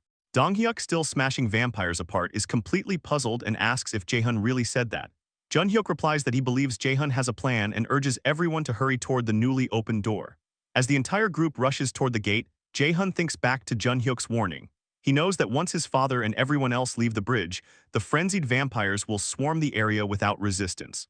That's exactly why, along with that bridge, he's planning to blow every last one of those bastards away. Jae-hun immediately summons the barbell from his storage, already having a plan locked in his mind. Without wasting a second, he activates the west gate. The moment it opens, a massive vortex of purple energy gathers across the ground before a mysterious gate materializes. Jae-hun then lets the barbell drop straight through it. As he analyzes the west gate's function, it becomes clear that this ability is completely different from a normal doorway. Rather than acting as a simple portal, the west gate creates an infinite maze that can only exist within the territory of his house. Its entrance and exit are directly connected, forming a continuous loop like a Möbius strip. At first glance, it seems like the perfect space to trap or punish someone, but its true feature is even crazier. There is no gravity inside. In other words, by creating an extremely long vertical space where the top and bottom are endlessly connected, an object can continue falling forever without ever stopping. With no air resistance slowing it down, the object keeps accelerating indefinitely before Jae-hun swallows it back into his storage. By the time the barbell is retrieved, it has accumulated an immeasurable amount of momentum, while retaining all of that energy inside the storage. Jae-hun then considers a terrifying possibility. What would happen if he fired that stored object directly at the bridge? Meanwhile, Jian is already near the bridge, where countless vampires are swarming the area. Just as planned, he reaches a position where the bridge is clearly visible. At the same time, Jae-hun stands there, looking like some terrifyingly powerful entity, capable of wiping everything out. As the frenzied vampires continue rushing forward, a purple light suddenly appears high in the sky. In the next moment, Jae-hun releases the barbell from his storage, still carrying that immeasurable momentum. Even though the barbell itself weighs only 200 grams, he figures its destructive power shouldn't be that immense. Still, it is more than enough for what he intends to do now. A split second later, the barbell plummets from the sky at an insanely high velocity, descending like a missile. It tears straight through the bridge, as if it were paper, carrying all of that accumulated destructive power before crashing into the river below. The impact launches an enormous amount of water into the air, and the entire bridge is completely shattered. The barbell has practically nuked the entire area. Almost immediately, multiple notifications appear before Jae-hun, confirming the successful hunting of numerous low-tier and middle-tier vampires. Moments later, all the river water blasted into the sky by the impact begins falling back down like rain. Watching the aftermath, Jae-hun realizes the attack is way stronger than he originally expected. A grin spreads across his face as another thought clicks into place. If he uses this method properly, he might actually be able to deal with the so-called true ancestor. The scene shifts to a completely dilapidated part of the city, where someone is tearing through the streets at insane speed. It's none other than Yuri, but something is clearly wrong. Her left eye has completely turned dark red because of a twisted fuck known as the true ancestor, showing she's still under the Vlad's influence. As she races across the city, she remembers the moment the true ancestor brutally tossed her onto the ground. Standing over her, ready to kill her at any second, he revealed that he had linked one of her eyes with his own. Everything she sees is now shared directly with him, meaning there's no point in trying to run away. He then ordered her to become his eyes in the sky and locate the bastards who attacked them. If she failed, she'd be absorbed completely and turned into nourishment for the night of the full moon, just like everyone else. Back in the present, Nuri desperately flies across the city, searching for Jae-hun's warriors. Panic spreads across her face as she realizes there's no time left. She has to find them fast. At this rate, after everything she did just to survive in this goddamn awful world, she'll end up getting eaten by him. She refuses to let it all in like that. She desperately scans every corner of the city, frantically searching for even the smallest clue. Where are they? Where the hell are they, please? Just give her something. Then finally she spots the bridge. A grin immediately spreads across her face. She found them by the bridge. Unfortunately for her, she has absolutely no idea that a fucking missile is already flying straight toward her. She senses something behind her and instantly turns around, only to discover that Jae-hun had literally dropped a barbell on her like a missile. In the next moment, the entire area erupts in a massive explosion, obliterating everything around it like a nuke just went off. High above the destruction, Jian watches the explosion and immediately reports to Jae-hun that they succeeded, as the entire area is engulfed in flames. But Jae-hun isn't celebrating yet. According to his calculations, the attack ended up weaker than expected, because the barbell accelerated too much during its descent. Air friction caused more than half of its mass to evaporate before impact. The true ancestor is level 62. An attack like this won't be enough to kill that bastard, but it should at least stall him for a while. Now all Jae-hun can do is hope the rest of the plan goes smoothly. Meanwhile, Uncle Sung-joon uses his telekinetic field to shield everyone from the devastating shockwave and the endless rain of debris caused by Jae-hun's barbell strike. Even he can't believe what he just witnessed. He's completely stunned, wondering if a single human is really capable of creating something that looks exactly like a massive bomb explosion. It leaves him questioning just who on earth Jae-hun really is. The story then flashes back to an earlier conversation between Sung-joon and Jae-hun. After receiving the details, Sung-joon is shocked that Jae-hun wants everyone to cross over to Ulsan through the door. Jae-hun calmly tells him he's counting on him and asks him to use his telekinesis to protect the vassals. Sung-joon immediately agrees but asks exactly what he needs to do. Jae-hun explains that he's about to trigger a massive explosion at the target location. Sung-joon is visibly surprised by that announcement, but Jae-hun confirms it's true and asks him to shield everyone from both the blast and the falling debris. He also reminds him that the most crucial part comes after the explosion. Returning to the present, Sung-joon announces that the explosion has finally subsided and orders everyone to move. Every warrior immediately acknowledges the command. At the same time, Jae-hun contacts everyone through the ring of communication, ordering them to reach the target before the true ancestor recovers and finish him off once and for all. The warriors rush toward the destroyed battlefield where Jae-hun dropped the barbell. The entire building has collapsed into rubble. Looking over the destruction, Jun-hyuk wonders if the true ancestor might already be dead, crushed beneath all the debris. Dong-jin immediately shuts that idea down. Considering who they're dealing with, just like Jae-hun warned them, there's no way they can afford to let their guard down. Sung-jun decides to scan the rubble first using his telekinetic field. Dong-jin is surprised to learn he can even do something like that. Sung-jun explains that by spreading his telekinetic field thinly across the area, he can detect any movement hiding underneath the debris. But the next second, everything goes horribly wrong. Something is rapidly approaching them, yet Sung-jun has absolutely no idea it's coming. Everyone screams for him to look out, but they're already too late. Sung-jun finally notices the terrifying presence at the last possible moment. Fear fills his face before a violent stream of blood suddenly bursts from his chest, completely piercing straight through him. Then the horror only gets worse. Every single drop of blood is instantly sucked out of Sung-jun's body until he's completely drained dry. His body rapidly shrinks before everyone's eyes. Moments later, a floating blob of blood appears in front of the rubble. It slowly begins taking shape before a hand emerges from within it. A chilling voice echoes across the battlefield, identifying the warriors as the rats who have kept interfering with him all this time. Sung-jun collapses onto the ground with a massive hole through his chest, while Dajung rushes over to desperately care for him. The rest of the warriors immediately prepare themselves for whoever just appeared. The one standing before them is none other than the true ancestor, Vlad. He admits that he's genuinely impressed that mere humans managed to push him this far. But it no longer matters because the blood festival has already begun. Countless blood tentacles erupt into the air, gathering together to form an enormous blood orb hanging over the city. Vlad proudly announces that within just a few minutes, the entire world will be covered in blood and fall into ruin, allowing his own world to take its place. As he grins, the blood orb continues growing larger every single second. Then multiple streams of blood burst out from the ground, twisting and taking shape into blood vampires. Dongjin immediately wonders if they're really who he thinks they are. Jun-hyuk quickly realizes the truth. They're the high-tier vampires who had previously disappeared. One after another, those high-tier vampires emerge, completely formed from blood itself. Vlad confidently declares that nobody can stop his plan. He orders the high-tier vampires to keep the warriors tied down until the blood festival fully begins. The blood-made monsters instantly roar and charge straight toward Jae-hun's group, while the warriors also prepare themselves for battle. Just before both sides collide, a streak of blue energy suddenly tears across the battlefield, slicing straight through the blood high-tier vampires. The one making his entrance is none other than Daddy Dong-hyuk, Aura farming as always, and casually stealing the entire show. Everyone immediately recognizes him, but Dong-hyuk wastes no time. He declares that he'll handle Vlad himself and orders everyone else to stop those blood high-tier vamp bastard charging toward them. Without hesitation, every warrior acknowledges the command and prepares to engage the incoming enemies. The clash between the true ancestor and Daddy Dong-hyuk was inevitable, and now the two powerhouses finally stood face to face. The true ancestor immediately acknowledged Dong-hyuk's strength, admitting that he was one of the stronger humans present. But he quickly followed it up with pure disrespect, laughing as he declared that even with that level of power, Dong-hyuk still couldn't do shit against him. Without wasting another second, the battle exploded into action. The two traded relentless attacks in a brutal back and forth, each trying to overwhelm the other. Daddy Dong-hyuk managed to seize the early advantage, landing a devastating punch that rocked the hell out of the true ancestor. But that momentum didn't last for long. Vlad instantly adapted, regained control of the fight, and swung a deadly strike toward Dong-hyuk. Although Dong-hyuk barely managed to dodge, the exchange left him genuinely shocked. Even with his enhanced protection aura, he was still getting pushed back, while the true ancestor continued launching relentless attacks without giving him a single moment to recover. Then the fight took a brutal turn. Vlad landed a decisive slash that tore straight through Daddy Dong-hyuk's gut. Declaring that Dong-hyuk could never even dream of defeating him, the true ancestor sent him flying with that single attack. Dong-hyuk crashed violently into a building before slamming in it.